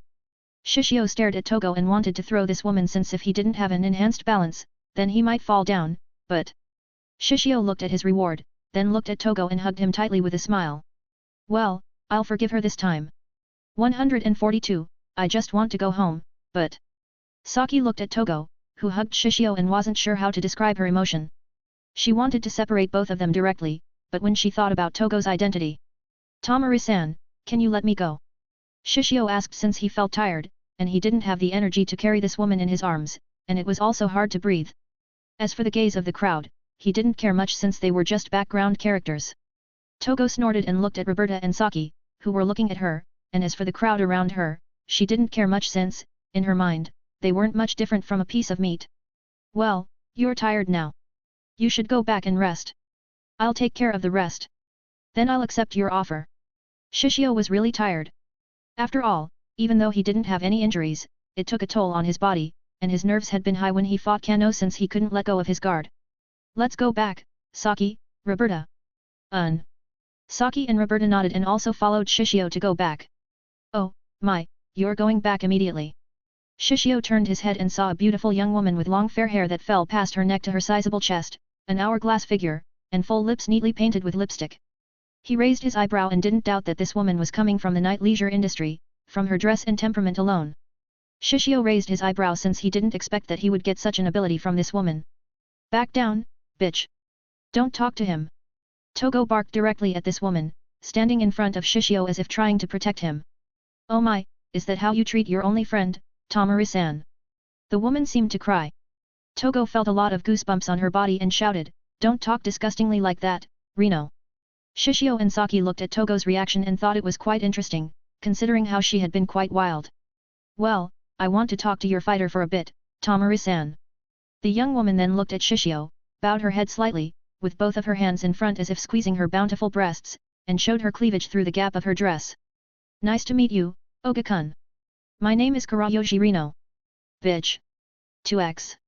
Togo and Saki thought at the woman in front of them at this moment. After all, they could see this woman deliberately showing her cleavage in front of Shishio. Nice to meet you too. Shishio frowned since he felt that there was a strange force that tried to make him fall for this woman, but he directly rejected it. After all, even though he might have decided to become a scumbag, he wasn't a casual man since he didn't want to get sick. You're so powerful. If I have a match in the future, can I ask you to become my fighter? Reno asked with a charming smile. Reno. Togo frowned at this woman, but then she looked at Shishio worriedly. After all, she knew how charming this woman was and knew that there was no male that could refuse her request. Saki and Roberta also looked at Shishio with worry since both of them couldn't affect his decision, and even if he agreed, they could only stay beside him. Still, if possible, they wanted him to refuse. After all, the same as Togo, they also felt uncomfortable toward Reno. I refuse, Shishio said without hesitation. Hey! Reno was surprised. You got rejected, Reno, Togo said with a laugh. I'm sorry, Kurayoshi-san. Unfortunately, I have to reject your offer, Shishio said, trying to be polite since he knew that Reno was someone with power. Reno. Reno kept maintaining her smile, and from the beginning to the end, her smile had never broken, staring at Shishio and asked, can I ask you why? If you're worried about the compensation, you don't need to worry. Togo snorted when she heard Reno's words since did Shishio lack money? I don't lack money, Kuroyoshi-san. Shishio shook his head. So what do you want? My body. Reno asked with a smile. Togo, Saki, and Roberta frowned toward Reno. Shishio raised his eyebrow and shook his head. Sorry, you're a very beautiful Kuroyoshi-san, but please respect yourself. In truth, he really wanted to beat himself when he said this, considering how beautiful Reno was, but when he thought that there was Togo, Saki, and Roberta beside him, he knew that he would disappoint them if he gave Reno a nod and he was also sure that if he accepted her offer, his image on their minds would be destroyed, so he could only bite his tongue and reject her. Reno looked at Shishio thoughtfully and asked, then what can I do to make you my fighter? She wanted to hug him and pressed her chest, but there were 3 women that had been staring at her cautiously, so she didn't do anything. If you have an interesting deal, then I might agree, but well, I might not be coming to this place again as a fighter in the future. Shishio shook his head and thought that the Kengan Association was a bit shabby, considering how Kano was their strongest fighter. Ha ha ha, you heard that Katahara, he said that your Kengan Association was shabby. Shishio didn't say anything. Can you quiet down, Tokugawa? Shishio only wanted to go back, but he didn't expect that someone would stop him again. He then looked at 2 elderly men in front of him, one sharp feature, and the other one had a very soft feature and quite short. He raised his eyebrow and asked, Katahara Metsudo-san, A&D. Tokugawa. The small elderly man smiled and said, my name is Mitsunari Tokugawa. It is nice to meet you, Oga-kun. By the way, my relationship with your grandfather is very good, but this is my first time meeting you, Oga-kun. Yes, nice to meet you too, Tokugawa-san, Shishio said with a nod. Just call me grandpa or something. You don't need to be so reserved, Tokugawa said with a smile. Looking at Shishio's expression didn't change when Shishio heard his name, which made him even more interested in Shishio. After all, he was sure that Shishio knew about him. If Shishio knew what Tokugawa was thinking, then he could only say that he had really never put his eyes on everyone in this place. After all, they were all normal humans, and they were old. So even if their achievement was something that everyone would envy and could make everyone feel pressured by them, he didn't care since sooner or later, they would bite the dust. No, I'll call you Tokugawa-san. Shishio looked at the 2 of them and asked, so is there something that you want to ask or tell me, Katahara-san, Tokugawa-san? Katahara looked at Shishio and said, this time, you have won, Oga-kun, but you should know that Kanno Agito will become even stronger. Shishio nodded and said, yes, but I'll become even stronger, but I might not join the Kengan match, so I might not be able to see Kanno again in the future. He felt that Kanno Agito wasn't bad, and Kanno Agito could become stronger, but he believed that he could defeat Kanno again, so what was the point of fighting him? Katahara raised his eyebrow and said, there's still a lot of strong fighters in Kengan Association. He could clearly see that Shishio didn't have an interest in the Kengan match, but he didn't give up. After all, such a powerful fighter was very rare. Yes, but I don't really have much interest in fighting, and I might be busy with my school, so I might not have time to come here, Shishio said. In other words, he didn't really have an intention to fight Small Fry, and his polite words became sharp words that were clearly understood by Katahara. Still, I'm interested in gambling, so I might visit from time to time. There were still a lot of girls in this Kengan Association. It would be stupid for him not to come to this place in the future, though, he really didn't have an intention to fight on the Kengan match again since he felt that it was a bit troublesome and the fighters in this organization couldn't arouse his interest. Is that so? Then you can play anytime. Katahara couldn't say anything. After all, the fact was right in front of him, and he knew that the strongest fighter in this Kengan Association had been defeated by Shishio, and the rest, they were only small fries, and it wasn't worth his time. Ha ha ha, then how about you come to visit my place? Tokugawa suddenly interrupted.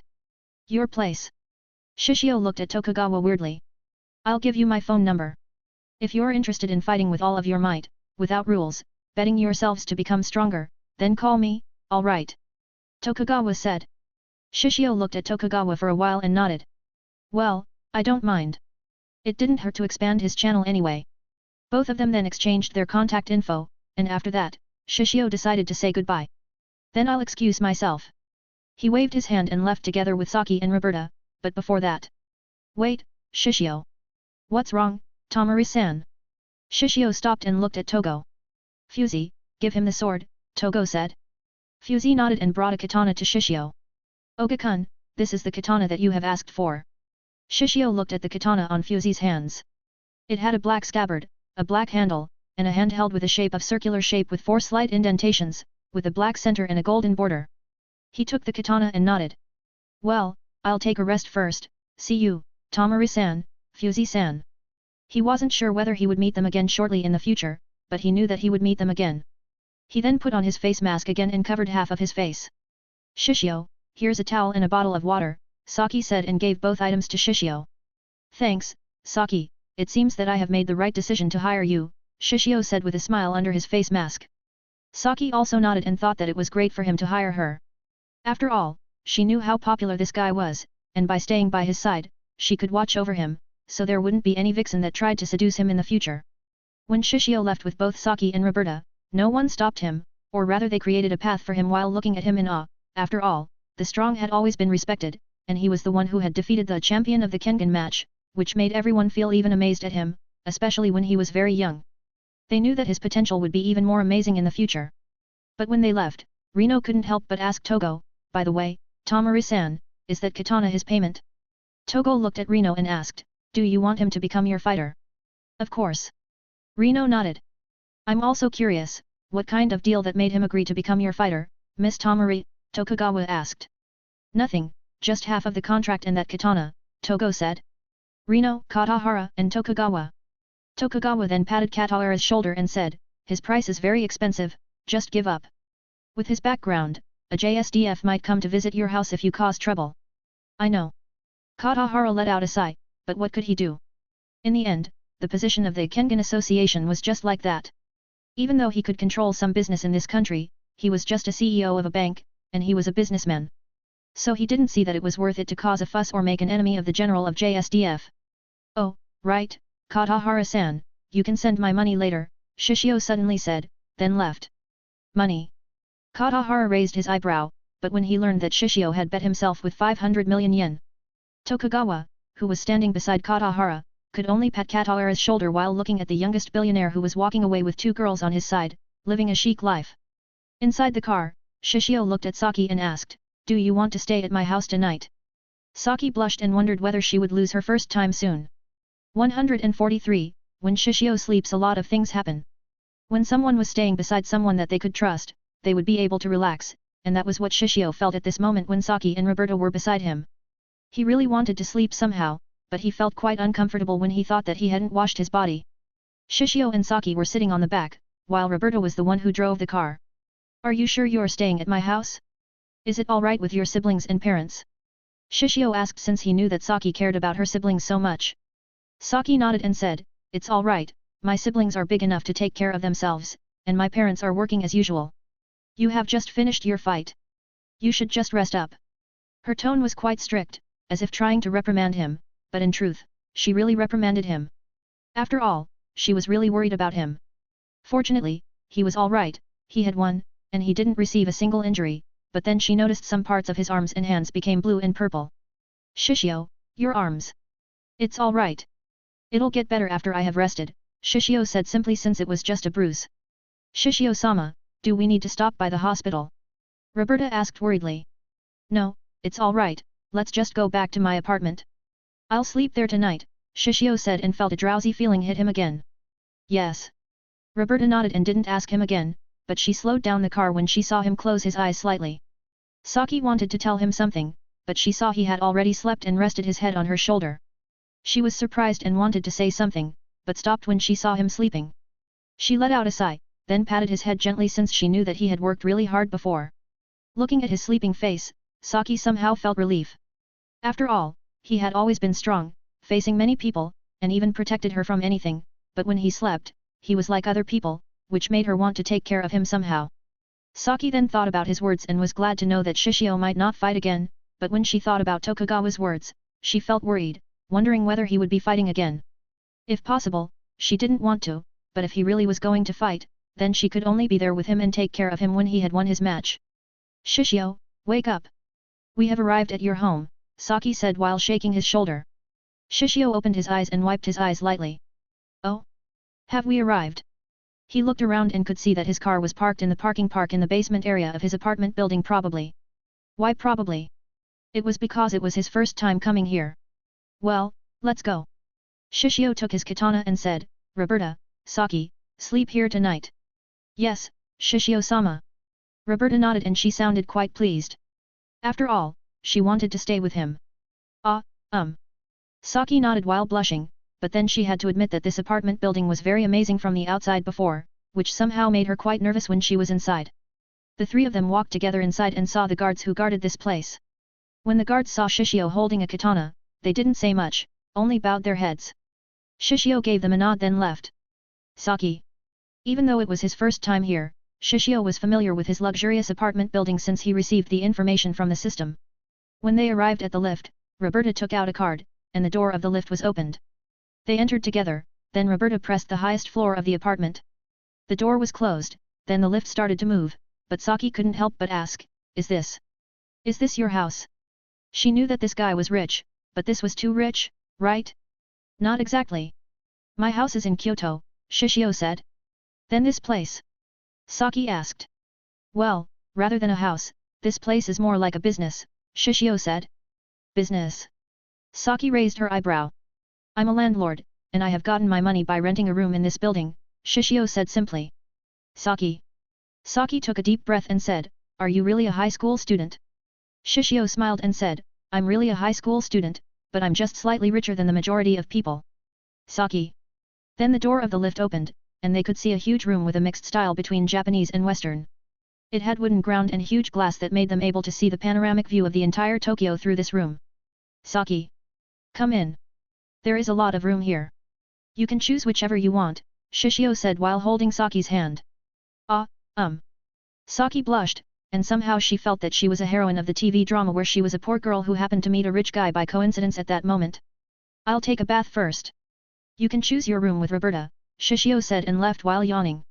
Saki and Roberta looked at Shishio, who had left, then looked at each other. Please take care of me, Roberta-san, Saki said while bowing her head.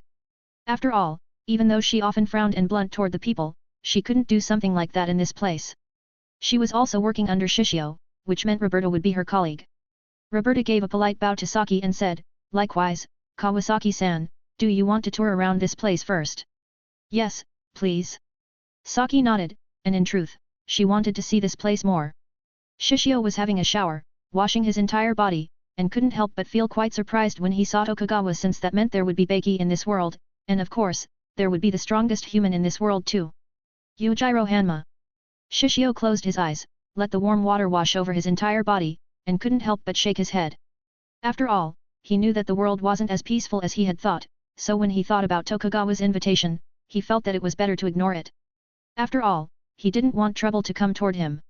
Shishio didn't want to be targeted by Yujiro Hanma, but he had to admit that he was quite curious about the power of the strongest human on earth, but then he couldn't help but sigh. Sometimes, he thought that an ordinary life where he could flirt with any girl was good, but somehow, he couldn't help but want to have some thrill in his life. Washing his entire body, Shishio ended his shower and decided to sleep since he was exhausted. He dried his body, changed his clothes, but before he slept, he decided to go out for a bit since he wanted to look around his apartment for a bit. Shishio sat on the sofa while watching the town scenery, but before he realized it, he slept on the sofa showing how tired he was. Saki, who had walked around with Roberta, was satisfied and thought that this place was amazing, and she didn't expect that this entire building was his, which made her even dumbfounded at him, but then there was a question on her mind. Why me? Saki thought, after all, she didn't see that she was quite special, or rather, besides her spunky personality, she was a quite ordinary girl, with quite a beautiful face. Still, if she compared herself to Kuroyoshi Rino, then she didn't think that she was better, or rather, she felt quite inferior. However, he rejected Rino without hesitation, which made her happy. Thinking back at how he helped her, at how he held her hand, and at how both of them often pretended to be a boyfriend and a girlfriend, a smile on her face couldn't be hidden. Saki wanted to talk with him again, saying good night and good dreams, before she went to sleep, but then she saw him sleeping on the sofa. She sighed and shook her head. Shishio, wake up. You can't sleep here. You'll catch a cold. She shook his body lightly, but he didn't wake up. She then looked at him and couldn't help but be attracted. After all, he was so handsome. The pomade on his hair had already been washed out, so his forehead was covered in bangs, making him quite cute for some reason. Saki smiled, then she was attracted to his lips. Gulp. Somehow there was an impulse on Saki's mind which made her become nervous, and her heartbeat moved so fast. She looked at him again and called his name softly, Shishio, wake up. Don't sleep here. However, Shishio didn't move and slept there so soundly. Saki saw that Shishio didn't wake up and couldn't help but move her head closer. She moved closer and closer until there was only a few centimeters distance between them. She could feel his warm breath and the refreshing smell from his body. She wasn't sure whether she would regret her action, but just one time, that she wanted to give him a reward for what he had done to her and show how grateful she was toward him. Saki tucked her untied hair behind her ear, then kissed Shishio's lips. The moment their lips touched each other, she somehow realized that his lips felt so good, and she wanted to try to pry his mouth open with her tongue, but suddenly she heard a noise, which caused her to be startled. She quickly parted her lips, then saw Roberta standing there while holding a blanket in her hand. Aro Roberta-san. Roberta. Saki's face quickly turned red, and she was so embarrassed. Please don't tell, Shishio, Roberta-san. She felt that she might be dying if Shishio knew what she was doing. Roberta didn't say much but only nodded when she saw Saki's flustered expression. Saki felt relief and said, I'll go to sleep first, Roberta-san. Then, she quickly ran away since she didn't dare to stay in this place any longer. Roberta looked at Saki, who ran away, then walked towards Shishio, who was sleeping on the sofa and seemed unperturbed by Saki's kiss. She let out a sigh, then covered his body with a blanket so he wouldn't catch a cold, but then she looked at him for a bit and could tell that there was no one around her. She continued to look at Shishio for a bit before moving closer and also kissed his lips. She did it only for a moment, then parted her lips, but she wanted to do it again. However, when she saw him frown and it seemed that he was about to open his eyes, she also quickly ran away, afraid that Shishio might realize what she had done. After a frown, Shishio's expression turned back to normal, and he hadn't been awake, but when he woke up, he might have realized that two women had taken advantage of him when he slept, which made him speechless and helpless for some reason, thinking those girls were hornier than he had thought. 144, New Toy. Shishio woke up quite late this morning and saw a notification from the system that made him feel conflicted. Shishio felt conflicted, but he had to admit that his reward was amazing. Still, he felt conflicted when his lips were kissed twice when he was sleeping. He was able to stop Nana from kissing his lips before, but this time, when he was sleeping, Saki and Roberta kissed him secretly, which made him lost for words somehow, but what could he do? If Shishio was a girl, then he would be crying since he was molested, but since he was a boy, he could only enjoy it since he didn't lose anything. Shishio didn't wake up first and decided to accept his rewards. He received 4 rewards: Machinery Mastery, Hypnotic Mastery, Swimming Mastery, and Private Military Company. The first thing that he accepted was the Private Military Company, and the moment he accepted, he was stunned since it seemed the Private Military Company that he received was more amazing than he had thought. The business of this Private Military Company revolved around security personnel, mercenaries, private soldiers, monitoring equipment, response units, secure prisoner transportation, private prison, etc. It also had many names and became a legend in various wars or conflicts in various places in this world. When Shishio got this reward, he felt relief somehow. After all, this way, he knew that he would be protected, and many things could be easily done when someone tried to cause him trouble. Now, he had more choices: Tokyo Bay, Aokigahara, or just shot them directly, since he didn't have to worry about many things now with his private military company. After reading the information for a while, Shishio then accepted the swimming mastery. In truth, he couldn't swim, but after he accepted this reward, he could swim instantly, but more than that, it gave him a technique that made him capable of breathing in the water, which made him quite dumbfounded. Shishio had to admit that swimming mastery ability was quite cheating, making him shake his head. Then, after all of that, he accepted the hypnotic mastery, and somehow, he felt this ability was more cheating than the swimming mastery. If swimming mastery made him able to breathe underwater, then the hypnotic mastery made him able to control people. Still, Shishio had to admit that this hypnotic mastery was a very dangerous ability. After all, if an evil guy held it, no one really knew what they would do. Worst case, that person might mimic the scene where it happened on hentai manga where the housewives were hypnosis, and the husband of that housewife could only smile when he saw the protagonist who used hypnosis fucked his wife. Shishio let out a sigh, and somehow he understood that if his will wasn't strong, and if he wasn't someone with a rational mind, then he might walk into the path where he would enter hell when he died. Shishio then shook his head and thought that it was better to not use the hypnotic mastery unless it was necessary. As for to use it on a girl, he felt disdain. He had his pride as a man, and of course, to get a girl, he wouldn't use something like hypnosis. Shishio then checked his last reward, which was machinery mastery, but even if he hadn't accepted it, he could guess more or less what kind of reward this ability was. The moment he accepted this reward, he understood the operation of any mechanical device and effortlessly created a schematic in his mind. He was also able to make complex devices or weapons out of mere scrap and garbage. Shishio was lying on the sofa, but then he smelled food which made him wake up. He saw both Roberta and Saki had woken up, and both of them also looked at him. Saki, Roberta, good morning. Good morning. Saki said, blushing while lowering her head shyly. Good morning, Shishio-sama. Roberta bowed her head respectfully, and there was no change on her face, but in truth, her heart was beating very fast, afraid that Shishio might know what she had done last night. Saki and Roberta couldn't help but remember what they had done.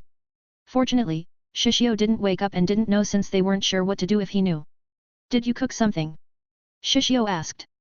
I have cooked breakfast. Wait a moment. It will be almost ready soon, Saki said and continued to cook in the kitchen.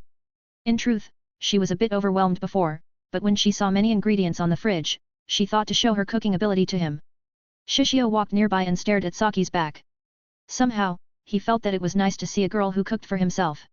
Saki somehow noticed Shishio's gaze and blushed, feeling embarrassed, and asked, "Why are you looking at me?" She was shy and felt nervous, wondering whether he noticed that she had kissed him last night. Nothing, I feel like it would be great to see a girl cook for myself, Shishio said with a light smile. Really? Saki asked. Shishio nodded and said, usually, I'm the one who is cooking, so it feels novel to have someone to cook for me. Saki looked at Shishio then said, if you don't mind, I can cook for you, though. Shishio shook his head and said, you might be troubled if you do that, and don't you need to take care of your younger siblings? No, it's all right, I can do it, Saki said. Looking at the eagerness on Saki's face, Shishio could only nod and said, still, you don't need to do it every day since your job isn't to cook, right? Saki nodded, but then she asked with some worry, are you going to visit Tokugawa? She knew that Shishio had an ambition that she couldn't understand, but she knew that she couldn't stop him. No, I don't plan to visit him. What I said to him yesterday were just some pleasantries. After all, he's the descendant Tokugawa Ieyasu of Tokugawa shogunate, even if he doesn't have the same right that he has in the past, he still has a lot of power today, Shishio simply said. After all, it was better to have a friend, rather than an enemy, right? Saki was stunned and almost dropped the ladle on her hands. The descendant of Tokugawa Ieyasu? The one in the history book? The first shogun of the Tokugawa shogunate. Shishio nodded and said, he should be the 13th clan head of the Tokugawa clan. Saki. You don't need to worry too much. All I can see is that he'd just love to see someone fight, Shishio said. Shishio, I wonder why all the rich guys love to see people fight. Saki didn't really understand why the rich people love to watch someone fight each other. Saki, that's where you're wrong. Even normal people also love to watch fights. Shishio looked at Saki and said, if normal people don't like to watch a fight, then a fighting sport like boxing, wrestling, MMA, etc. won't be popular, and those athletes won't get money, but unlike normal people where they can only enjoy a public match from the television on the stadium, for the rich guy, they can spend a lot of money, even creating an underground fighting arena, and if you ask why, then it is because they're rich. Shishio shook his head and said, it's because they're rich that they can do anything. Saki felt very conflicted at this moment and asked, what about the police? Well, you should also know deep down that as long as there's money, you can do a lot of things, even a lot of people sell themselves for money, right? Shishio said. Saki couldn't say a word, after all, she also knew that there were a lot of high school girls who sold themselves for money. On the other hand, she was very lucky to meet Shishio. After all, her job was pretty simple, even though she didn't really like to see Shishio fight someone. It was also the reason she was wondering how he felt toward her, wondering whether the reason why he helped her was that. Does he like me? Saki blushed when she thought about that possibility. Saki, do I smell burnt? Shishio suddenly asked. What? Saki then realized that the fish that she had grilled was scorched black. No. Shishio looked at Saki and shook his head, thinking that this girl might not be much different from Roberta somehow.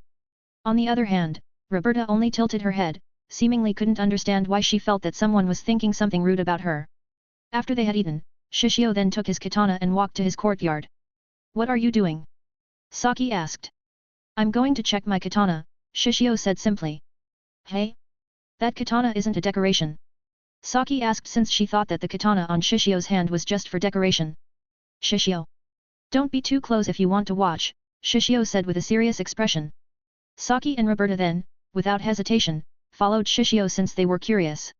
Standing on the open courtyard, right on the highest floor of his building, Shishio could feel the air was a bit thin, but it was fresher. After all, this place wasn't as cramped as the ground. Holding his katana with his left hand, he closed his eyes and started to breathe. Saki didn't think much since, in her mind, Shishio was a powerful martial artist, but Roberta, who was knowledgeable about martial arts, felt quite curious about Shishio's way of breathing since it was so loud. Shishio then opened his eyes and pulled the katana from its scabbard. He could see the reflection of his face right on the silver blade of his katana. He could see how sharp it was and the approximate price of this katana. That woman's sure rich. Shishio didn't expect that Togo would give him such an expensive katana, but since she had given it to him, he wouldn't return it back and would keep it. Upon checking, he put the katana on the scabbard again.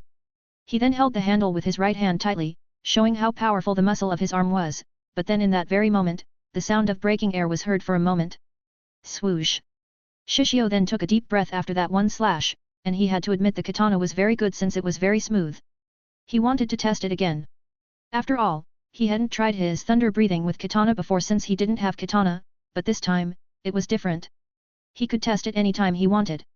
When that one slash happened, Saki was confused, but it was only a moment when she didn't blink her eyes. She saw something gleam for a moment, which made her confused, but when she thought about it calmly, she was dumbfounded. Is that a blade? Saki was wondering how fast his slash was since she could only see a gleam before it disappeared. She looked at Shishio and wondered whether there was someone who could be more powerful than him. After all, in her mind, he had always been the strongest. As for Roberta, under her glasses, her eyes were wide open since she knew that Shishio was more powerful than she had thought, and somehow there was an obsession in her eyes since the more powerful he was, the more she... Cough. Cough. Roberta coughed inwardly since she knew the difference in their status. She was his maid, and he was her master, but... It should be alright if I just imagine it on my mind, right? Shishio didn't know what the two women were thinking, and at that moment, he was just a little kid who had just gotten his new toy, so he played until he felt bored. 145. Shishio loves everyone. After practicing for so long, Shishio ended his training, then decided to return to Sakurasu and sent Saki back. After all, he had promised to return her, and there was no way for him to keep her, living beside him all the time unless they married to each other, of course. In the car, Roberta was driving as usual, and Shishio was talking with Saki. Saki, no matter what, you can't tell anyone about that fight, all right? Shishio said. Saki nodded and said, yes, you don't need to worry, but even if I tell someone, will someone believe in me? Well, That's true. Shishio nodded. After all, no normal people were granted access to an underground fighting area like Kengan match, only some people with some special status or someone with a certain amount of money or someone with a very strong power that could be invited. Still, he had to admit that it wasn't worth it to join the Kengan match, considering the amount of money that was given to fighter was relatively small. It was also very dangerous since the fighter could die there. After all, if someone only wanted to be strong and didn't care about money or status, it was better to join Tokugawa's arena, but if someone wanted money, there was a better place than Kengan match. If I'm not wrong, the name of those organizations should be either Purgatory or Bishamon. Shishio thought while rubbing his chin. You're not thinking about fighting again, right? Saki suddenly asked with a frown. Shishio looked at Saki and asked, You're acting like my girlfriend now. What? Saki's face blushed, then she quickly denied it. What are you talking about? Why, you're my boss, of course, I'm worried about you. I see, in your eyes, I'm only your boss, hey. Shishio sighed and seemed to be disappointed. Saki was startled and quickly shook her head. No, in truth, I. She wanted to say that she fell for him, but she was too nervous and embarrassed at that moment. I. Shishio asked with a smile. Saki looked at Shishio's smile and knew that she had been teased. Humph. Saki was annoyed, pouted her cheeks, and looked away. Sorry. Shishio thought for a bit and said, How about we stop at the cake shop first? Your siblings might feel better if you go back with a cake. I know a good place. He then looked at Roberta and said, Roberta, can you stop at the cake shop there? Yes, Shishio-sama. Roberta nodded. Wait, you don't need to. Saki wanted to stop Shishio since she didn't want to trouble her too much. Saki, have you heard that as my subordinate, you should listen to me? If I want to buy a cake for your siblings, then all you need to do is to thank me, show me a smile, and kiss my cheek or something, Shishio said without hesitation. I see, thank you. Saki nodded and felt happy, but then she realized that his words were a bit wrong somehow. Do I need to kiss you? When she mentioned kissing, her heart was very nervous. After all, she was afraid he might have noticed that she had kissed him secretly. The last part is joking, or do you want to kiss me? Shishio asked while looking at Saki. Saki stared at Shishio, who was looking straight at her eyes, but... Shishio-sama, we have arrived, Roberta said. Let's buy a cake first. Saki escaped directly since she couldn't bear this situation. Shishio only smiled and thought that this girl was adorable. Shishio and Saki then entered the Miyamura cakery again, and he saw the beautiful mother again. Oh, Oga-kun, you're coming here again. In truth, Iori Miyamura was quite surprised when she saw him come out of a car together with a girl. She then glanced at Saki, and even though she had to admit that Saki was quite beautiful, she could see that she was quite sparky, which giving off an image of a tough girl or something. Yes, your cake is good. I thought I would make it a gift for my collages, Shishio said simply, then looked at Saki. How much do you want to bring? 10. Saki sighed and said, just 3 is enough. Then you should choose first. I don't know which cake is your sibling's favorite, Shishio said. Saki didn't hesitate and also started to choose. After all, she knew that those cakes were simply cheap for Shishio, and if she refused, she was afraid that she might be teased again by him. Can you give me another 10 cakes? Just choose the cake for me, Miyamura-san, Shishio said. Yes. Miyamura Iori nodded and felt great when someone directly bought a lot of her cake, but then she couldn't help but ask, you have a lot of friends, Oga-kun? Well, rather than a friend, I'm living in the dorm, so you can think of it as their souvenir or something, Shishio said. Saki looked up and asked, did you live at the school dorm? Shishio nodded and said, I live in Sakurasu. Saki was dumbfounded and asked, really? Sakurasu? Why? She wondered why Shishio was living in that den of weirdos where he had such a huge apartment building there. My aunt is the manager in that place, and I feel like it is quite lonely to live in such a huge place by myself unless I have someone who can accompany me to live there, Shishio said, then looked at Saki. Saki's face quickly reddened, and she became embarrassed very quickly. I can't live there, I have a sibling that I need to take care of. Even though she was tempted to live with Shishio, she also knew that she needed to take care of her siblings, even though they were already quite big, and the thought of living together with Shishio was very tempting. She was too embarrassed. Saki also felt that the development was too fast. Still, well, I might be able to live with Roberta there, Shishio suddenly said. What? Saki was dumbfounded when she thought about Shishio's relationship with Roberta. Wait. Isn't it better for you to live in Sakurasu? It is quite close to the school, and the distance between my house and that dorm is fairly close. She thought that when Shishio and Roberta were living together, there would be many things happening, and she didn't like it. Shishio then looked at Saki then asked, so I can visit your house anytime. Saki's face was red once again, but then she lowered her head and nodded shyly. Good, Shishio said with a smile. Iorimi Yamura could only stand there, watching two of them flirting with each other while ignoring her. She was wondering whether her beauty had decreased since, especially when she had become a middle-aged woman with one son. Watching Saki leave, wave her hand, and return to her house, Shishio felt quite satisfied to tease her all the time before. This time, only Shishio and Roberta were in the car, so he sat next to Roberta since this way, he could talk with her better. Roberta, can you send me to Sakurasu? Yes. Roberta nodded, but then, she asked, Shishio-sama, can I live with you? Shishio was surprised, looking at Roberta, and asked, is that all right? I live in Sakurasu, though. It's all right. I just want to stay by your side all the time, Roberta said simply. Shishio looked at Roberta for a while and nodded without hesitation. Then I'll tell my aunt that you'll be one of the tenants in Sakurasu, but can you take care of yourselves? You're very clumsy other than fighting, right? If you suddenly make the washing machine explode. Shishio-sama.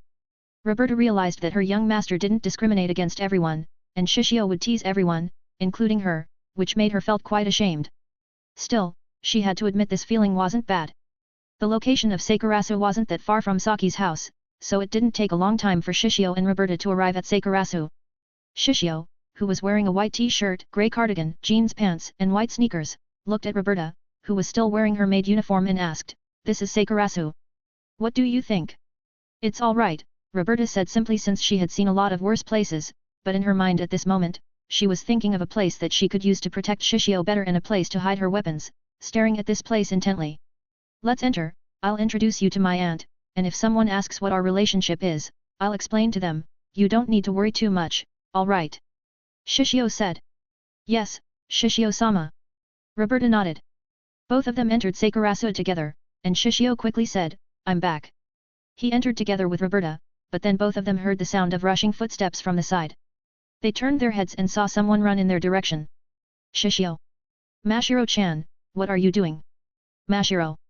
Shishio, who had just returned, suddenly heard Mayumi's voice, standing at the entrance, looking in the direction of the girls' area, and his eyes couldn't help but wide open. Riken, come and help me. Mayumi shouted loudly while trying to stop Shina. Yes, Mayumi-san. But all of those shouts were ignored by Shishio since at that moment, he was looking at Shina, whose body was wet, and she wore a plain white t-shirt without anything below. If it was a normal situation, then he wouldn't care much, but at this moment, her entire body was very wet, that it perfectly showed her bodyline, from her petite body, buds-like chest, and a smooth white thigh that could make any guys be crazy of her. Shishio could see that because her t-shirt was soaked, she could see through her body, and somehow he understood that Shina's body was more developed than he had thought. Shina seemed to notice Shishio staring at her body intently, she wanted to say something, but suddenly she felt quite embarrassed somehow, even though she didn't know why. Still, there was a trace of happiness when she thought that he was interested in her body. When she wanted to ask him, he heard a roar from behind. Oga, what are you looking at? 146, Shina's condition is special so I have prepared her a special maid. Shishio didn't seem surprised by Mayumi's voice, but only calmly took off his cardigan and put it on Shina's body, covering her wet body, then said, you'll catch a cold this way, hurry up, dry your body, and change your clothes. Shina nodded and felt warm when Shishio put his cardigan on her, but then she noticed the bruises on Shishio's arms. She wanted to ask something, but... Mayumi-san, Kawaii-senpai, I have gone back. Where is Chihiro-ne? Shishio gave them a calm response and didn't even show a panic on his face, even after they were staring at him, changing the topic of conversation smoothly, so they wouldn't talk about his action who stared at Shina's body, but Mayumi didn't let him go. You pervert! If I don't call you, how long do you plan to stare at Mashiro? Do you like her body that much? Mayumi then wrapped Shina with a towel while snorting at him since she could see his tactic, and she wouldn't go along his way. It was an accident, Mayumi-san, Shishio said helplessly, but he had to admit that he didn't expect to encounter this situation when he just came back. Shishio, what's wrong with your arms? Shina asked, looking at him worriedly since she could tell that it was a bruise. Nothing, I'm just learning martial arts from someone, it'll be okay in a day or so, Shishio said, then patted Shina's head to not worry. Hey, your arms are all blue and purple. How could your arms become like this? Mayumi was dumbfounded, looking at Shishio's arms that were full of bruises. She forgot that she wanted to scold him for being a pervert and quickly looked at his arms in worry. Oga-kun, are you really alright? Ritsuo asked worriedly. I'm a man. You don't need to worry about this kind of small thing. Anyway, can you tell me what is happening? Why are Mayumi-san and Mashiro wet?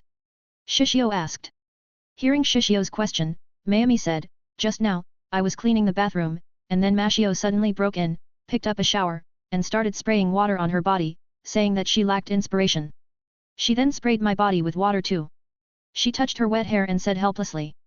Anyway, what were you doing that you had such a bruise on your arms? And who is this maid who has been standing behind you? There were a lot of questions on her mind, but those two were the most important questions. I see, that's what has happened. I'm sorry, Mayumi-san. Shishio nodded and understood that Shina was looking for inspiration for her manga. It's okay. We all like Mashiro, except for her occasional random action. Mayumi rested her head on the wall, showing a tired face and seemingly very tired. Well, how about you dry up your body first? I've brought you all a cake, you can eat it later when you have changed your clothes, and I'll cook you food too, Shishio said and could only do this. After all, he knew very well Shina's character from the original story, her purpose simple, but no normal people would understand her, after all. Wait a moment, I'll hurry up and dry my body, Mayumi said, then pulled Shina too. Let's go, Mashiro. Change your clothes first, then let's have dinner. Shina still wanted to ask Shishio, but in the end, she could only follow Mayumi. Shishio-kun. Ritsuo didn't go and looked at Shishio then Roberta. Her eyes kept darting between the two wondering what the relationship between the two was. Well, senpai, let's wait for them first before I. Shishio.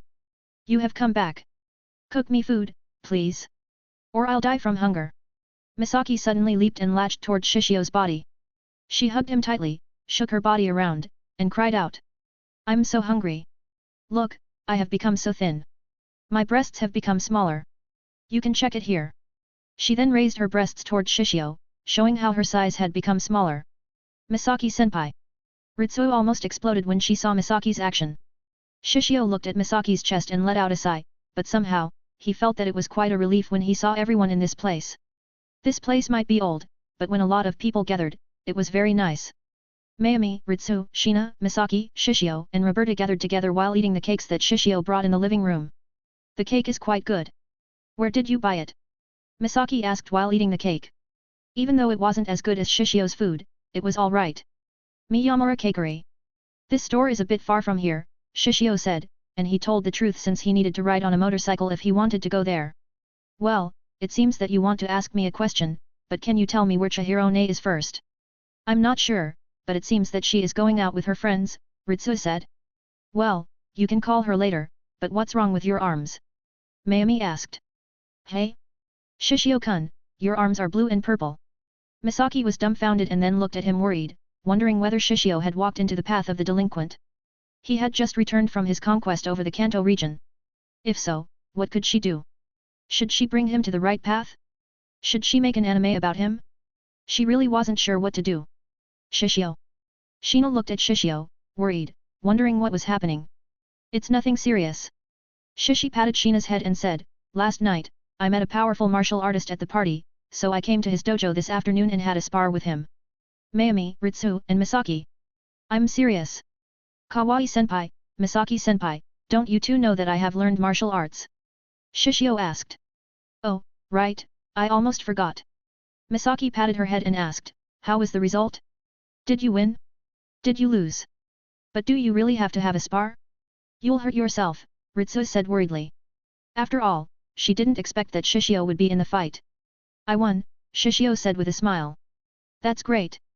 Misaki chirped happily while patting Shishio's back. Misaki-senpai. Shishio.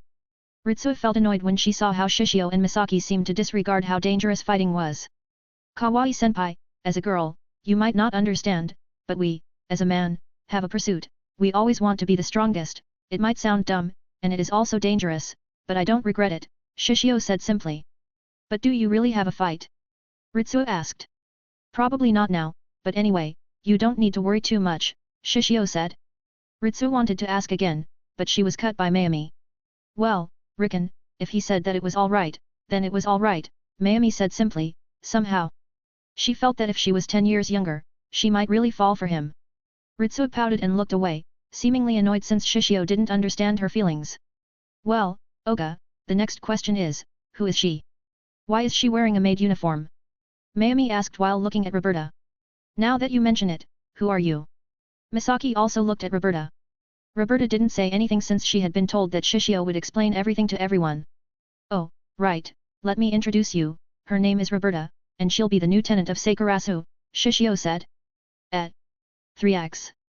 Mayumi, Misaki, and Ritsuo were surprised. My name is Roberta. Nice to meet you, everyone, Roberta introduced herself to everyone politely. Hello, Roberta, my name is Kamikusa Misaki, Misaki said with a smile. Shina Mashiro, Shina said. My name is Kawaii Ritsu, Ritsu said. I'm Mayumi Nishikino. Nice to meet you too, and by the way, there are still many people here, and I'll introduce you later, but can I ask you why you wear a maid uniform? Do you work at a maid cafe? Mayumi asked since she knew that it wasn't uncommon for a girl to work at the maid cafe since the popularity of the maid cafe was quite high and the salary was quite high too, even though they needed to serve a disgusting otaku. No, I work for Shishio-sama, Roberta said. What? Shishio-sama? 3x. Ritsu, Mayumi, and Misaki became dumbfounded, and in the mind of the three of them, they were looking at Shishio with a different kind of gaze while thinking that this guy might be a hidden young master who was sent by his family to learn about the world of commoners, then somehow he was also going to search for a bride along the way, except for the last part both Ritsuo and Misaki thought similar to Mayumi. Shina was only looking at Roberta and Shishio in a daze, then ate her cake, and no one really knew what was inside her head. You three are watching too much TV drama. I'm not a hidden young master who is sent by his family to learn about the world of commoners, Shishio said helplessly. Ritsu, Mayumi, and Misaki somehow felt embarrassed when Shishio easily saw their thoughts. Roberta's case is a bit special, my family and Mashiro's family sent her, after all, you should know Mashiro's situation, and after I've talked with them, we have decided to send her a maid, Shishio said. My family? And Shishio's family? Shina looked at Roberta curiously, and Roberta also looked at Shina curiously. As for Shina, she was just curious about Roberta, and as for Roberta, she was curious why Shishio told him to take care of this girl, but she didn't question his decision, and as long as she could stay with him, then it was all right. Hey, is your family and Mashiro's family rich? Mayumi asked curiously since their family could prepare a maid for Shina. She was coming from a normal family after all, and it was her first time to see a real maid, not the cosplay one, but she also thought that it was also necessary, considering Shina's situation. Well, it is quite okay, Shishio said and didn't tell the details very much. Mayumi looked at Shishio and knew that this guy was a rich guy, and she knew that as long as she could catch him, she would become the winner in life, but she wasn't a virgin after all, and she was also twice her age, and when she compared herself to Ritsu, Shina, and Misaki, she looked at three girls, and somehow she could see that Shina and Ritsu were interested in Shishio. As for Misaki, she wasn't sure about this girl since Misaki had always been in love with Mitaka. She let out a sigh and felt that if she was 10 years younger and was still a virgin, then it might be very good. However, suddenly a thought crossed her mind. Should I become his mistress? Mayumi's eyes gleamed under her glasses, staring at Shishio's body unscrupulously. She could see his strong muscles, handsome face, manly aura, and his lower body, wondering how big it was. Still, she was sure that it should be very big, which somehow made her bite her lower lip, staring at him longingly. She then thought of Shina, who suddenly entered the bathroom, showered her with water to search for inspiration, and wondered whether she could use Shina to see Shishio's junk. Misaki and Ritsuo didn't think too much. Still, they became more interested in Shishio and wondered about his identity since he was really mysterious, and at the same time, they felt weird about Chihiro. Chihiro was, after all, a normal teacher, but her niece was a world-class painter, and her nephew seemed to be coming from a wealthy family, but why was that woman so sloppy and lived in Sakurasu? It wasn't that they were talking bad about Sakurasu, but Sakurasu's building was very old, but in the end, they didn't think too much since his next words caused their mouth to salivate. Well, I'll cook dinner, is there something that you want to eat? Shishio asked, but he didn't know that a dangerous woman had targeted him. 147, I am fool. When they heard that Shishio was going to cook the dinner, their mouths were full of saliva, but when they were asked what kind of food they would eat, they weren't sure how to answer. Roberta, is there something that you want to eat? Shishio asked. Roberta was startled, but then she was wondering whether Shishio could cook something. Anything is all right, Shishio-sama. Anything, hey. Shishio was thinking for a while and said, then why don't I make udon? Udon. Misaki, Mayumi, and Ritsu were dumbfounded. Can we do that at home? Misaki asked. Yeah, it's pretty easy, and it takes quite some time so you can burn all the calories that you have gotten from the cakes before, Shishio said with a smile, but when the girls saw this smile, the cake that they had eaten, then their stomachs. Shishio. They were wondering whether his intention to bring the cake for them was to fatten them up.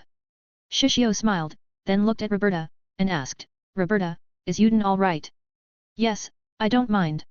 Roberta nodded and somehow anticipated the Yuden. Yuden is a thick noodle made from wheat flour, used in Japanese cuisine. If an Italian eats pasta, then a Japanese eat Yuden. It showed how popular Yuden was for the people in this country. The ingredients are very simple. All you need is flour, salt, and water, then you can make Yuden, Shishio said and put some salt on the water, stirring it, then combined it with the flour slowly. He didn't put all the water, but slowly, gently, breaking up the lumps that were formed and mixed it evenly so the flour would evenly absorb the water. Once the water and flour are mixed together, make it into a big piece and start kneading it on the board. Shishio then kneaded the dough on the board and let it rest for 30 minutes so the flour and water would bond together. It might be quite long, but it was necessary. Then after 30 minutes, they were quite curious about what Shishio would do.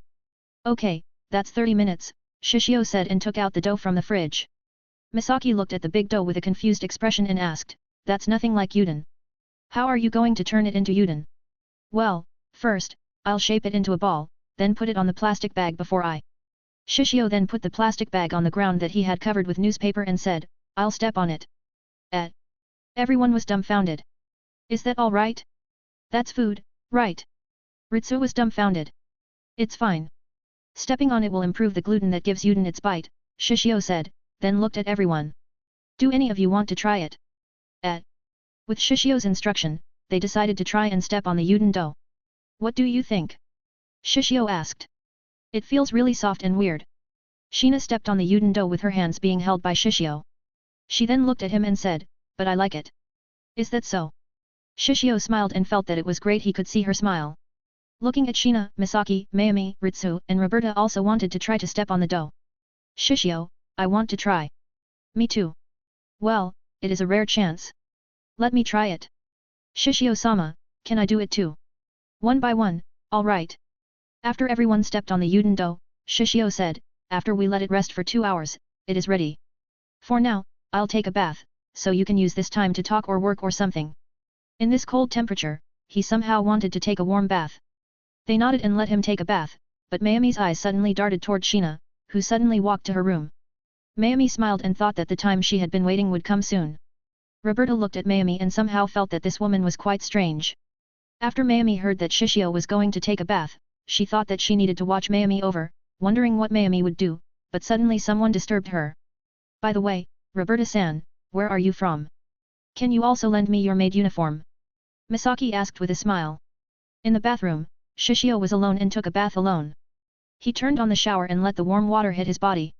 He had to admit that the warm water that hit his body felt really great, but somehow he suddenly recalled many things. It might be the effect of the warm water, but when someone took a bath in the warm water, it was very easy for them to be caught on the thought or something. Shishio closed his eyes and thought that he should write his book tonight since the faster he wrote it, the faster he let go of his past. In truth, it might sound dumb for him not to accept the girls who had thrown themselves at him because of his past, but it was all right. He had always been a fool, after all. Fool, hey. Shishio somehow recalled one song when he thought how foolish he was. He then couldn't help but sing this song under the shower that poured into his body. What a fool, how childish. I went chasing a dream and got hurt. Poorly disguised behind a joyless smile. Shishio was a fool, but it was all right. He just wanted to be a fool for now. Shishio had told everyone that it would take 2 hours for the Yuden to be ready, so they spent their time on their own. Misaki was asking a lot of questions to Roberta and Roberta answered some of the questions and didn't answer some of the questions. After all, even though Roberta was a bit clumsy in some places, she wasn't stupid, and she knew that a thing could be said and something that couldn't be said. Ritsu, as usual, spent her time reading a book quietly, but then her eyes glanced at Mayumi from time to time, wondering what this woman was planning to do. Still, then she thought about Sheena, who had gone out and thought that she should go out to bring a drawing book and a pencil, but suddenly she recalled what had happened before and Shishio was in the bath. Wait, don't tell me. Ritsu then observed Mayumi better, and somehow, she could see she seemed to be breathing a bit heavily.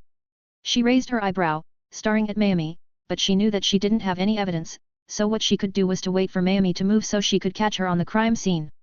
On the other hand, Mayumi was very patient like a female cougar, waiting for her prey. She waited for a while, then she saw Sheena, who had walked out from the girls' area, and walked to the male bathroom. Bingo! Mayumi pushed the frame of her glasses and thought to start her move, but then she raised her eyebrow since she might hear someone singing, but Misaki's voice made it hard to hear it. Misaki, can you keep quiet a bit? What? What's wrong? Misaki wanted to ask why she was told to keep quiet, but she heard the voice of someone singing. I love you is something you never say. I couldn't get it out, always just pulled away. So then why, please won't you tell me why? You could find the words to say goodbye. When Mayumi, Ritsu, Misaki, and Roberta heard this song, they were dumbfounded since it sounded so beautiful, and at the same time, it was so sad.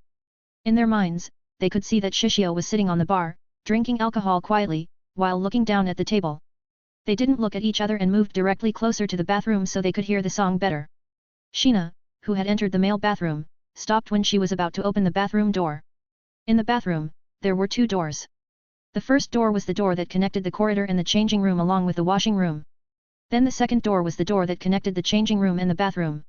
Shina, who lacked inspiration, thought to see Shishio's body again. After all, unlike before, she could see his naked body directly inside the bathroom. It seemed that the dry and wet body was quite different, so she wanted to see it, but when she was about to open the second door in the bathroom, she stopped when she heard his song. Shina knew that Shishio was a very talented singer and knew that he could create a lot of songs, but in her mind, she thought that he would always make a cheerful song that could make everyone feel happy and spirited, but she could never expect to hear such a sad song. Mayumi, Ritsu, Misaki, and Roberta, who had gotten closer to the bathroom, also saw Shina, who wanted to open the bathroom door, and they wanted to stop them. Still, Shishio's song was just so sad somehow. I'm such a mess. I'm lost. I'm no good at this. I'm still in love, still in love, still in love with you. As hard as I try, I can't even drink this pain away. Memories of you, twisting my view, I've been a fool. Somehow everyone was choked in tears when they heard those lines. With music mastery, everyone could feel the emotion, and they could also resonate with the song, so they couldn't help but cry out, especially Mayumi, who had a lot of unfortunate experiences with a scumbag. Mayumi felt that this song was so amazing that she wanted to ask Shishio where he heard this song or who the singer was since it somehow described her feeling very well. The love song has always been the most popular song in the world, especially the heartbreaking song. It was even more popular since many people sometimes couldn't forget their love and just wanted to be drowned by those feelings.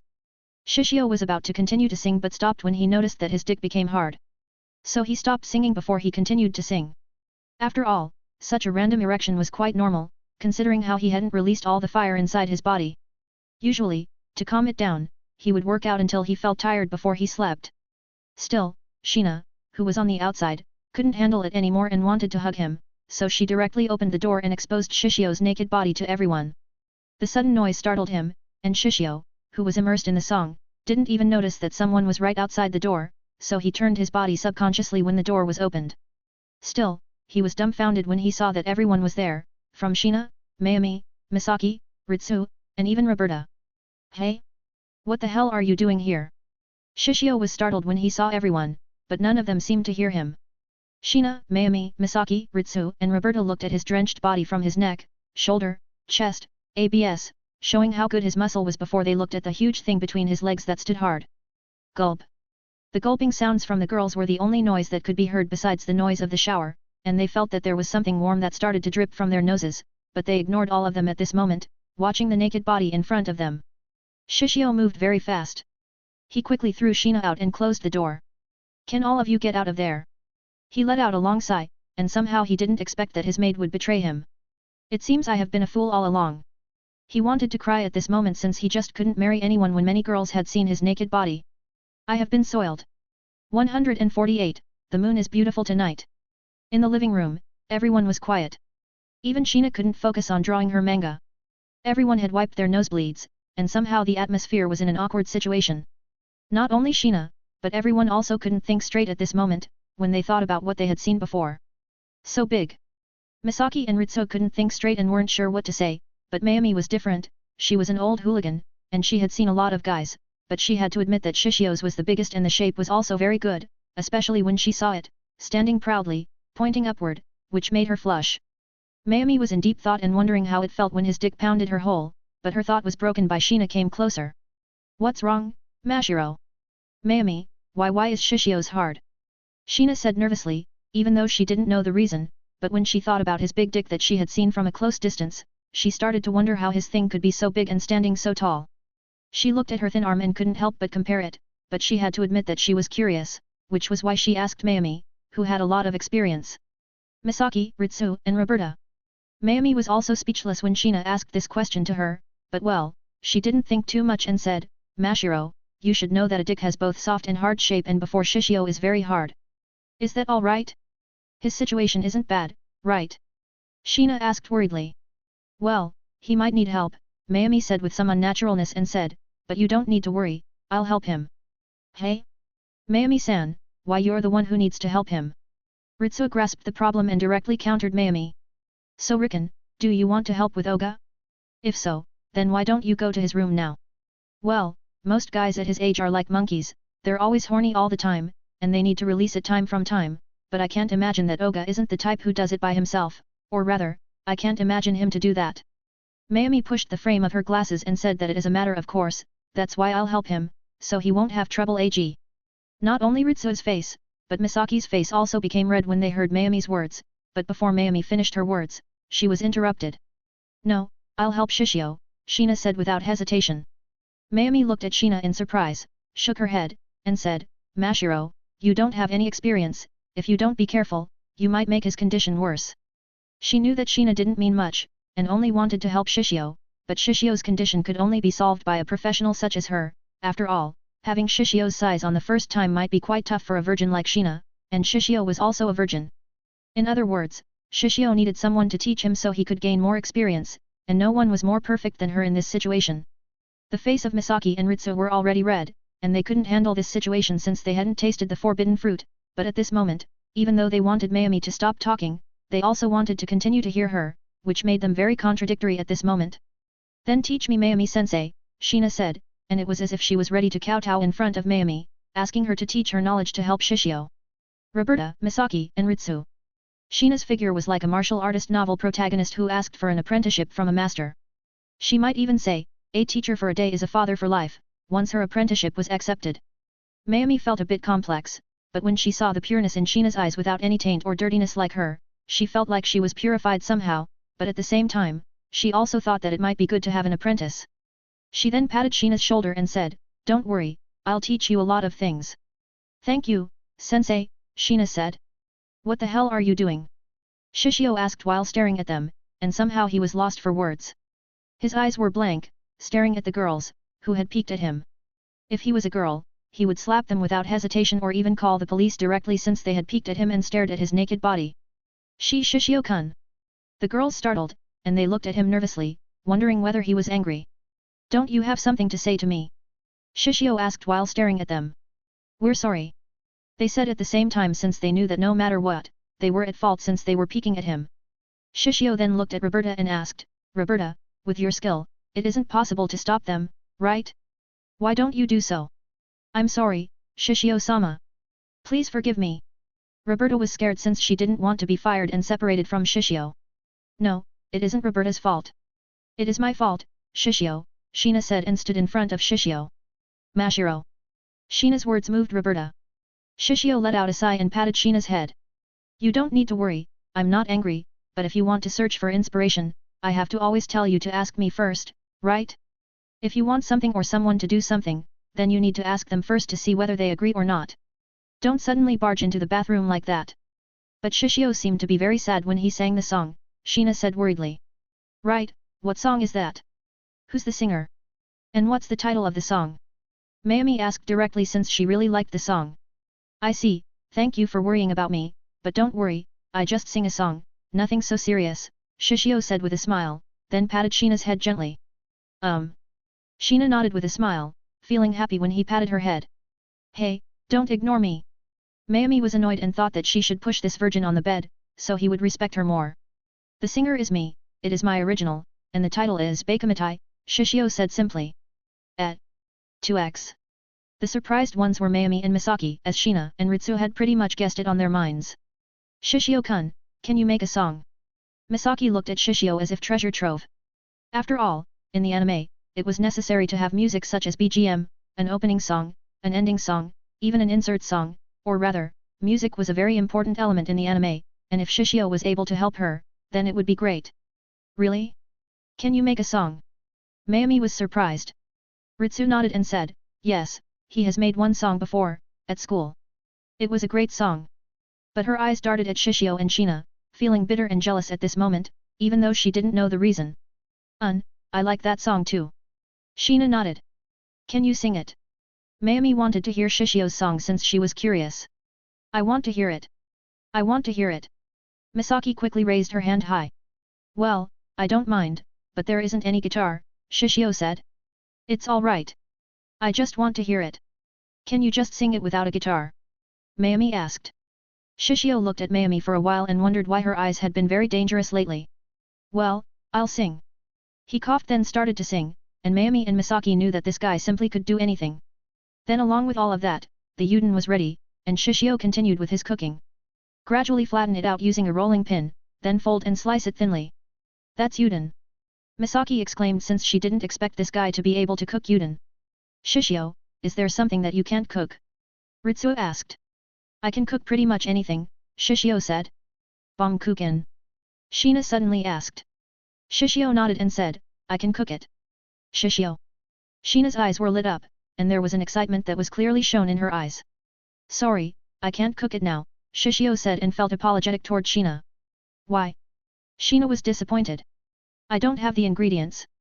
Well, if the store is open, let's buy the ingredients after we have gone back from the outing with everyone, Shishio said. Shina nodded. Oga, are you going out somewhere tomorrow? Mayumi asked. Well, I'll go out with Shina and Mayumi as a part of the literature club, Shishio said. What? Riken, have you joined a club? Mayumi asked in surprise. Ritsu was quite shy, but she nodded and said, yes, Oga-kun has invited me. Mayumi looked at Shishio and wondered why this guy wasn't born 10 years earlier and became her classmate that way. She wouldn't need to meet her scumbag boyfriend who had cursed her to have more and more scumbag boyfriends, though if she met Shishio 10 years ago, she would still meet a scumbag. However, this scumbag had a very high quality that even though he was a scumbag, she didn't want to let him go. Cook for 10 minutes in boiling water, then add your soup, and done, Shishio said. Wow! Everyone could smell a gentle and delicious smell that permeated the entire room. Wait a moment, since the moon is beautiful today, I'll make it into a tsukimi udon, moon udon, Shishio said and cracked an egg on each bowl of udon. They looked at the bowl of udon with the egg and could help but thought about the beautiful full moon in the sky. Alright, let's eat, Shishio said. Yes. Everyone then started to eat the udon and opened their eyes wide. Roberta suddenly saw that she was sitting on the lawn with a beautiful lake in front of her. She looked up and saw a beautiful moon that was so far away, but she couldn't appreciate it, and what she appreciated was. Roberta looked at the hand that was holding her hand and looked at him, smiling gently at her. The moon is beautiful tonight. Roberta wasn't sure, she knew that she might not be worthy of this happiness with all of the things that she had done in the past, but at this moment, right now, she just wanted the time to stop and stare at the moon with him tonight. It might be because there was no Natsum Sowski in this world, that even though those words seemed very poetic, she couldn't translate them to I love you.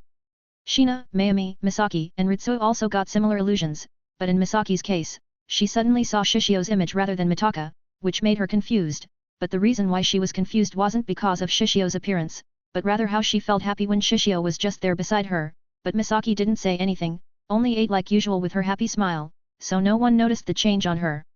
Shishio, who was eating, suddenly felt his phone vibrate and took his phone. He raised his eyebrow when he saw the one who had called her Chihiro. He stopped eating and then accepted the call. Chihiro-ne, where are you? I've been looking for you. They stopped eating and looked at Shishio curiously. I see, you're Chihiro-ne's friend. Yes, thank you for taking care of her. Do you want me to go there? Alright, wait a moment. I'll go there shortly. Shishio talked for a while and then ended the call. Who is that? Mayumi asked. Chihiro-ne's friend, I'm not sure who she is, but Chihiro-ne is drunk, so I have to get here, Shishio said. Do you need my help, Shishio-sama? Roberta asked. Just stay here. The location isn't too far from here. You can also talk to Mashiro since you'll help me to take care of her, Shishio said. Yes. Roberta nodded, but somehow he felt disappointed. But if you have trouble, then please call me. I'll come as soon as possible. Yes. Shishio nodded, then quickly ate his food and washed the dishes. Well, I'll pick Chihiro-ne first. He then walked to his room to wear a hoodie and change his pants before walking out to pick up Chihiro while wondering who the woman that talked with him before was. Who is she? 149, Unmarried Women. Some time ago, in the ramen food stall on the side of the street, 4 women gathered around the table and poured their sake quietly. A few empty bowls and bottles were on the table, showing that they had been here for a long time. Why? Why are we all being left out? Those guys don't have eyes. Oh wah! One of the women with chin-length black hair with parted bangs and mole under her right eye cried out while holding the glass that was filled with sake before she drank in one gulp. Hey, Satomi, don't drink too much. The beautiful woman with long black hair that fell over her shoulders quickly stopped the woman who drank very fast. Yeah, those bastards are blind. Don't they see a beautiful woman in front of them? Another beauty with long blonde hair snorted and drank her beer. Hey, Aina, don't drink too fast, bastard. Who the hell is going to take you back if you're drunk? The beautiful woman with long black hair tried to stop another girl who tried to become drunk. I have kept a number of several successful people before. Do you want me to give you their contact info? The woman with short purple hair took out her mobile phone from her pocket, looking at it for a while, wondering whether there was a notification before she snorted and put it on the table with dim eyes. I want it. I want it. Give it to me. The woman with chin-length black hair instantly became energetic or drunk and was about to grab the phone directly. Stop, stop, don't you know that those on Chihiro's phone are all married men? Even if they have a successful career, what can you do with them? Do you want to become their mistress? The woman with long black hair quickly grabbed the phone before the chin-length-haired woman. That's right, the woman with short purple hair was Shishio's aunt, Chihiro Sengoku. Owa Shizuka-chan is bullying me. Tachibana Satomi, the chin-length-haired woman, cried out, showing how drunk she was, rolling around, moving around, without caring about everything.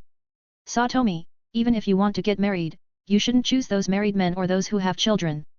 Shizuka Hirotsuka, the woman with long black hair, looked at her friend with a frown on her face. Shizuka, don't blame her too much, don't you know that Satomi was almost driver crazy by her parents, plus she just attended a wedding of her friend before, it is normal for her to be so sad, Aina Rumika, the long blonde-haired woman, said while eating her ramen. Woo Aina, I know that you understand me. Satomi looked at Aina, who sat next to her with tearful eyes, really moved by her friendship. Hey? You're also the same, Satomi? I'm also going to be crazy because of my aunt. It's just why we're all like this. Hirotsuka quietly took up her cup and drank it. All 4 of them were studying in the same university and roommates in the same dorm. Satomi and Aina had the best relationship since they were working in the same school. Chihiro had the best relationship with Hirotsuka since they were also working in the same school. The relationship between the 4 of them was very good since their situation was quite similar to each other. Hirotsuka let out a long sigh, helplessly looking at the 3 drunk women around her. They had graduated several years ago, and it seemed that when they were meeting each other, the 4 of them would go drunk and cry out at how unfair the world was for them, a single woman who was almost in their 30s and in their 30s. Therefore, the 4 of them who had been abused by relatives only came to the ramen stall near the street and drowned their sorrows with alcohol. The 4 of them had the best careers. They were teachers at prestigious schools. If both Satomi and Aina were teachers at the Koyo Girls Academy, Hirotsuka and Chihiro were teachers at the Swime University of the Arts. Even if they were working at such a prestigious school, they weren't that busy with their job. Their salary was quite good, so they could help their family financially without affecting their family time. More importantly, the 4 of them were also very beautiful, but why couldn't they find a husband? Unlike Hirotsuka, Satomi, and Aina, Chihiro kept glancing at her phone from time to time, which somehow attracted their attention. What's wrong, Chihiro? Why have you been looking at your phone? Hirotsuka asked curiously. Don't tell me that you have a boyfriend now. Satomi became excited and quickly asked Chihiro that question. If I have a boyfriend, do I need to drink with all of you now? Chihiro let out a long sigh then drank a huge mug of beer in one gulp. Satomi, Aina, and Hirotsuka were speechless, but they also nodded. After all, if they had a boyfriend, it was better to spend their time with their boyfriend rather than licking each other wounds like this. So what happens? Why are you looking at your phone from time to time? Aina asked. Well, it's my nephew. Chihiro sighed. Chihiro, don't tell me, are you having an Satomi was about to say something, but she was interrupted by Chihiro. You bastard, don't slander me. Chihiro roared. If they were at a private place, then it was all right, she didn't care much, but they were in public. And Satomi said in a very loud voice, which almost made everyone almost hear their conversation.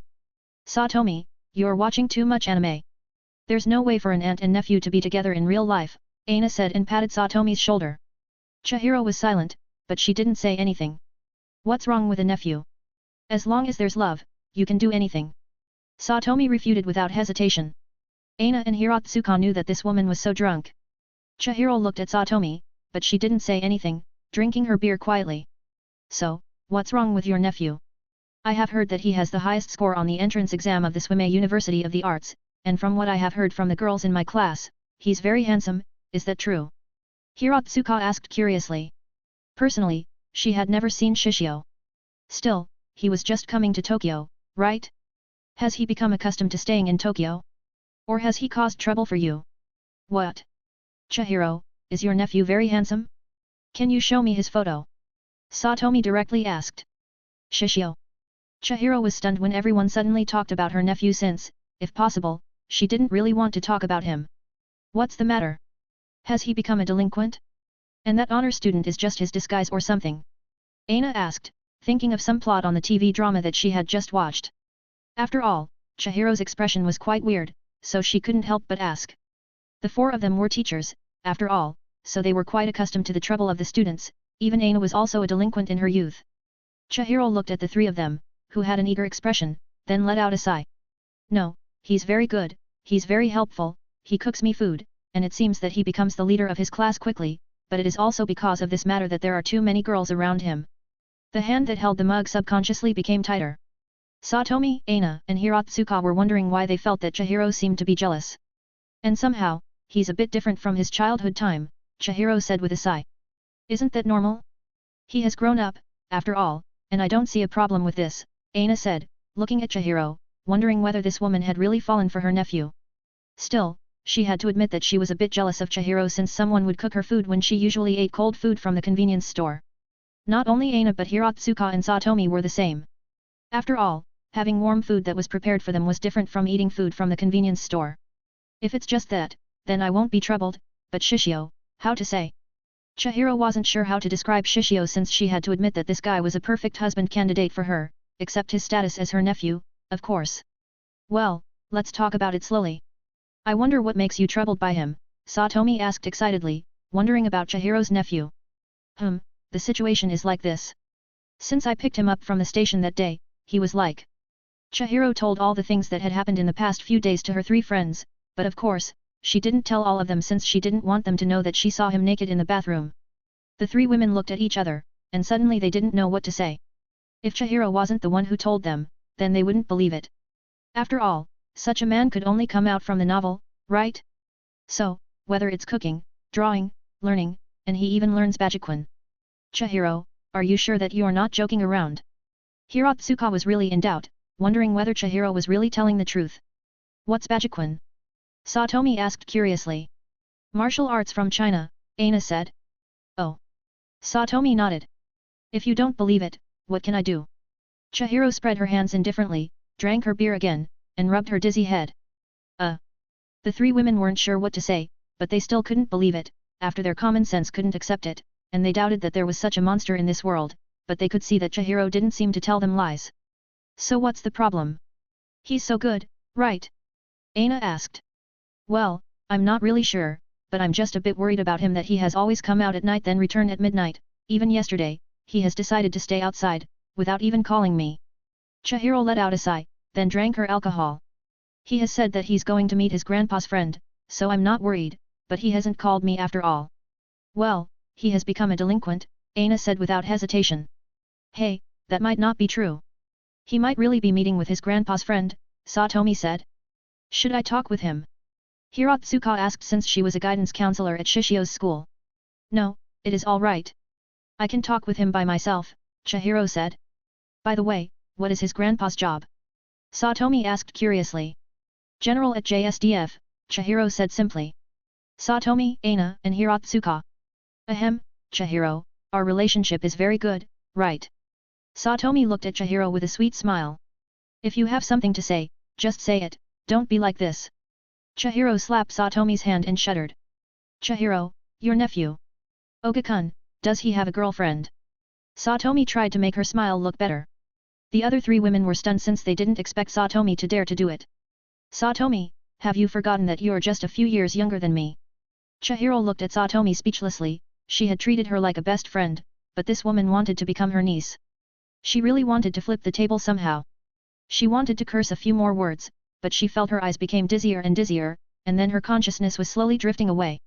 She knew that she had drunk too much, and that was her last night before her eyes went dark.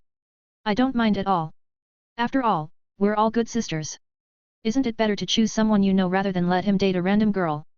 Satomi exposed her evil ambition. If she wasn't drunk, she might not dare to say it, but she was so drunk at that moment. Heard Asuka and Aina looked at each other and suddenly felt that Satomi's words made sense.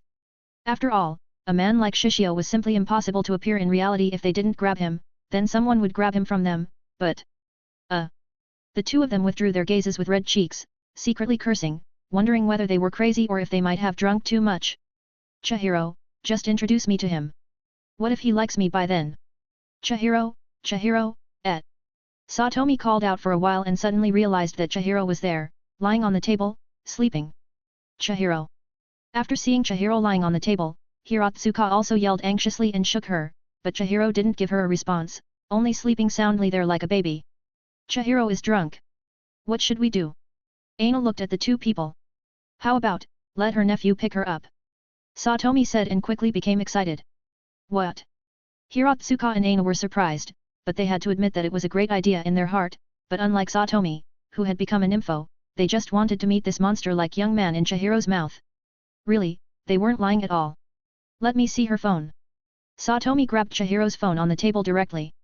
Hiratsuka and Aina. Let's see, aha. I found it, Shishio Oga. Satomi directly found Chihiro's nephew's phone number and called him directly, but then she stopped. Shizuku-chan, can you? She handed the phone to Hiratsuka, even though she might be the one who was the most excited before. In fact, she was the timidest among the four, especially when she had a cosplay hobby. Hiratsuka, who knew Satomi's character very well, took the phone in her hand and didn't say anything since she knew that it would be like this. After taking a look at his name on the phone address, she dialed directly. Hello. It was Hiratsuka's first word with Shishio, and somehow, she might not realize that it was the beginning of everything. 150, edamame size. Hello, I'm Chihiro's friend. She's drunk. Can I trouble you to pick her up? Well, yes, the location is. After a short communication, Hiratsuka put down the phone in her hand on the table. Shizuka-chan, is he handsome? Satomi asked curiously. You're drunk. It's just a voice. How do I know whether he's handsome or not? Hiratsuka gave Satomi helplessly, but she had to admit that Shishio's voice was nice. It was deep but somehow soothed her. You're the teacher at Swime, right? Why haven't you seen him? Aina asked. He's in the first year, I'm a second-year teacher, and I have been busy, you know. Hiratsuka sighed when she thought about marriage or her future. Sipping her beer, she also rubbed her temple since everything was just too confusing. Aina looked at Hiratsuka and sighed since she also understood her trouble was since she was also the same. Shishio, delicious. Everyone looked at the drunk Chihiro with a weird expression. The heavy atmosphere just changed to quite weird. Shizuka-chan, you think that Chihiro isn't going to grab Oga-kun with me, right? Satomi looked at Hiratsuka with tearful eyes. Chihiro.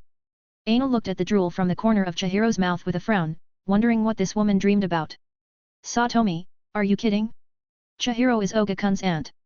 Have you forgotten? Hiratsuka gave Satomi a helpless expression. After all, there was no way for an aunt and nephew to be together, right? Oh yes, they're relatives. Satomi nodded with a smile before she drank her sake again. Hiratsuka shook her head and didn't want to talk with this idiot again. Well, Satomi wasn't an idiot, but when she drank, the level of her IQ was lowered to 0. Boss Yamazaki, your business is good. Suddenly the breeze entered the store from the door and Hiratsuka, Satomi and Aina looked at a group of people with various colors of suits and cigarettes on their mouths rushed into the store with bad smiles. Yakuza. Hiratsuka guessed the identities of the group of people. Oh. It is Hiroshi-san, hello, it is quite late, why are you here, Hiroshi-san? Boss Yamazaki was flustered when he saw the appearance of the group of people, and he didn't understand why they suddenly came to his store. What? Are we not welcome here? Hiroshi squinted his eyes at Boss Yamazaki in front of him, asking that question, while tapping his fingers at the counter table rhythmically. Of course not, how can that be? You are always welcome here, Hiroshi-san, but it is very late, and my shop will be closed soon. Boss Yamazaki looked at Hiroshi with a nervous smile, and sweat dripped from his forehead. He looked awkwardly at the customers in the store who hadn't finished eating and were still inside the store, hoping that nothing would happen. Hehe, since Boss Yamazaki seems happy with us, then it is all good. Our business will be easier. Hiroshi smiled, not caring about the obvious panic on the other party, or rather. He clearly enjoyed Yamazaki's fearful eyes. Haha. Yamazaki nodded and bowed, feeling very flustered. He couldn't understand Hiroshi's purpose and only hoped that they could leave here as soon as possible. Boss Yamazaki, have you settled this month's cleaning fee? Hiroshi looked at the decoration on the store playfully. This, Hiroshi-san, I have already handed it in last week, right? Yamazaki told the other party with a bow with some fear and panic on his face since he really had paid the cleaning fee of his store last week. Last week, I'd handed the money to Minami, but that guy should be swimming in Tokyo Bay at this moment, and my current boss is Ibuki-san. My boss is different now, so boss Yamazaki, your cleaning fee needs to be paid again, Hiroshi said and didn't care about the other's party's ugly expression. This, Hiroshi-san, you can't do this. I have already paid for it. Yamazaki looked at Hiroshi weepingly, and he probably understood what this guy had said to him. That Hiroshi's previous boss, Minami, should be dead, and now Ibuki should have just taken the position, so this guy couldn't wait to collect this cleaning fee or simply extortion money in a different form. Haha, boss Yamazaki, this isn't what I want, but this is our new boss's order. Hiroshi didn't care about Yamazaki at all but took a bottle of beer directly from the counter and drank it by himself. Hiroshi-san, please, I beg you, this isn't. I can't earn that much if I need to pay you again. Yamazaki's tears almost flowed out and turned red at that moment. Hehe, you dare to say that you can't earn that much? I have been watching outside for a long time, and there are always customers coming in and out, boss Yamazaki, do you dare to lie to me? Hiroshi's face gradually turned ugly, and he raised his voice loudly. This. I really didn't lie to you, Hiroshi-san. Most of the guests are just coming to order a few beets. The business isn't as good as you said. Yamazaki wanted to kneel down at that moment so Hiroshi would forgive him. Hehe, that's not my problem. Besides, the current cleaning fee will be twice what it used to be. This is the order from Ibuki-san. Boss Yamazaki, you won't embarrass me, right? You can pay for it, right? Hiroshi stared at Yamazaki with a grim expression, glaring at the panic-stricken Yamazaki. What? Twice? Boss Yamazaki? How is this possible? Please stop joking. Yamazaki was about to cry. Kidding? Do you think that I'm kidding? Hiroshi grabbed Yamazaki's collar and stared at him viciously. Hiroshi-san, let alone twice the cleaning fee. I can't even pay you again. I really don't have money, so please let me go. Yamazaki was really scared at that moment. In addition to the monthly cleaning fee, there was also the protection fee, the utility fee, and there was also an ingredient, all of which was a cost. In addition, these Yakuza members often came to his store to eat and drink for free, and what was left was only so much. It was also the reason that he took care of everything by himself in the store, from big to small, buying and washing ingredients, cutting the ingredients, preparing the ingredients, and throwing the garbage. He didn't even have the money to hire people to help him. Now, Hiroshi forced him to pay the cleaning fee again, even twice the original amount. This guy was simply killing him. Yamazaki collapsed to the ground in despair. What? Dare you say that there's no money, haha. Brothers, smash all of them for me. I don't believe that he doesn't have money here. Hiroshi smashed the bottle of beer to the ground with anger. Stop. What are you going to do? Hirotsuka, who couldn't look at this scene any further, stood up and directly yelled at the group of Yakuza in front of her. Hey! Hiroshi was taken aback and didn't expect that someone dared to intervene, but when he turned his head, he didn't expect that it would be his favorite long straight black-haired beauty. Since that was the case, then this matter could be done easily. Hey, beauty, I don't know what your relationship is with this boss Yamazaki. Hiroshi stopped the boys who wanted to smash the store and walked to Hirotsuka with a smile but found that besides this long straight black-haired woman, there were 3 additional women with the same beauty, which made him think that it was his lucky night. You don't need to care. Hirotsuka shook her head and didn't see Yamazaki, who told her to leave since he didn't want those women to be hurt by those Yakuza members. If that's the case, then how about you go with me? I'll teach you the warmth of a man tonight. Hiroshi wanted to reach out to catch Hirotsuka with a smile, but... Snap! Hirotsuka slapped the other party's hand that wanted to reach her out, and her expression became colder and colder. It might be because she loved to read shonen manga that she began to learn martial arts, and basically, no one was her opponent. Hirotsuka's situation was quite different from Chihiro's. It wasn't because there weren't any men around her, but it was because there was no man that could enter her eyes, and she also had no idea to find one at random, so along with the 3 women, they hadn't been able to marry until now. Well, Hirotsuka became quite panicked now since she wasn't able to find her partner until now. Still, even if Hirotsuka was panicked because she couldn't get a partner to marry, she didn't panic when she saw the group of Yakuza whose bodies seemed to be very weak from alcohol, stayed up late, and excessive indulgence. She believed that she could defeat all of them. Haha. Hiroshi glanced at his hand that was slapped by Hiratsuka and didn't care since, in his mind, such a woman was better. That way, her expression of despair would be even more beautiful. This beauty, what's your name? Are you interested in having a drink with me?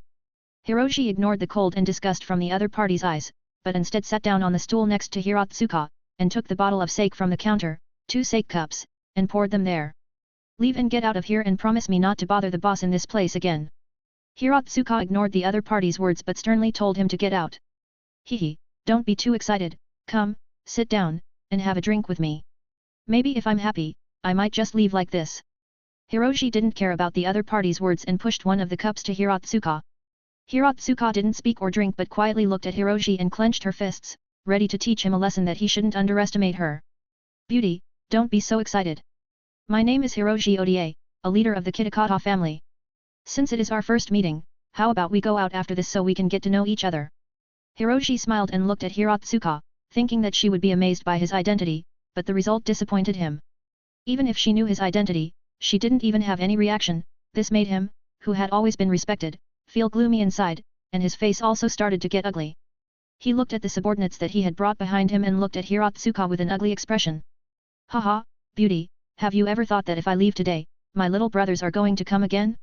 You might be able to protect Boss Yamazaki once, but can you protect him every time? Hiroshi asked with a smile. It was also because of this reason that Hiratsuka didn't directly beat him. Also, your 3 friends are good. They all look gorgeous, Hiroshi said while looking at Satomi, Aina, and Chihiro. Hiratsuka's expression became ugly, and she didn't expect this man to threaten her directly. Beauty, my hand was really hurt before. You might be strong, and even if you can beat me with many of my younger brothers, can you really protect the 3 of them safely? Hiroshi touched the back of his hand that had been slapped by Hiratsuka, and he could see that it turned blue, showing how powerful Hiratsuka was. Hiratsuka's expression became even more ugly. Shizuka, you don't need to care about us, Satomi said weakly.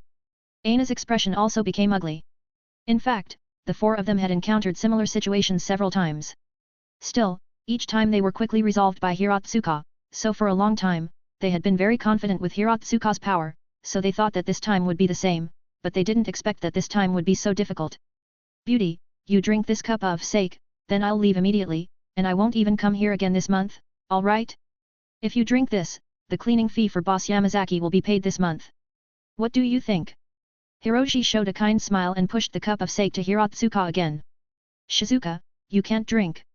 Chihiro, who had woken up, stood up swayingly, her eyes dim, and she still hadn't come out from her drunk state.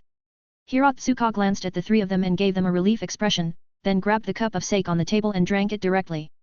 Okay, haha. Great. Hiroshi clapped his hands and laughed happily when he saw Hiratsuka drinking it. Get out. Hiratsuka glared at the other party. Hiroshi smiled, didn't speak or express anything, just looked at her quietly. Hiratsuka frowned, wondering what this guy wanted to do. You. When Hiratsuka wanted to beat this guy up, suddenly she felt her legs weaken and fell directly on the chair next to the store. Shizuka. Satomi's face became pale. Shizuka. Aina rushed over quickly and directly supported Hiratsuka, who was about to fall from behind. Shizuka. Chihiro's expression also became ugly. Hiratsuka struggled to stand up, but she was so helpless that she could only do nothing. Haha. Hiroshi, who saw this scene, laughed again. Faced with this sudden change, Hiratsuka couldn't react to what had happened. Then after a while, she looked at the cup of sake that she had just drunk. When is this? When? She couldn't understand what was happening. The sake that the Yakuza had brought was a new bottle from the counter, and it was just being opened, so it was new. Are you saying when there is something more in the sake? Hiroshi's smile became brighter, and he was very satisfied with his work. Shizuka. Chihiro, who was still very dizzy, struggled to stand up, blocking in the middle between Hiroshi and Hiratsuka. Beauty, although you're also very beautiful, I prefer the long straight black-haired beauty behind you, but if you really like me so much, I don't mind you joining my bed is very big. Hiroshi looked at Chihiro in front of him and Hiratsuka behind her with a smile on his face, as if he had eaten them. With your edamame bean-sized dick, how can you satisfy them? Give them to me. Suddenly the tense atmosphere became awkward, and some of them couldn't help but laugh, but Hiroshi, who was being insulted, was furious and turned his head. What did you say? Before he finished his words, he saw the sole of the shoes right in front of him became closer and closer, before it hit his face, broke his nose, and broke a lot of his teeth. Bam!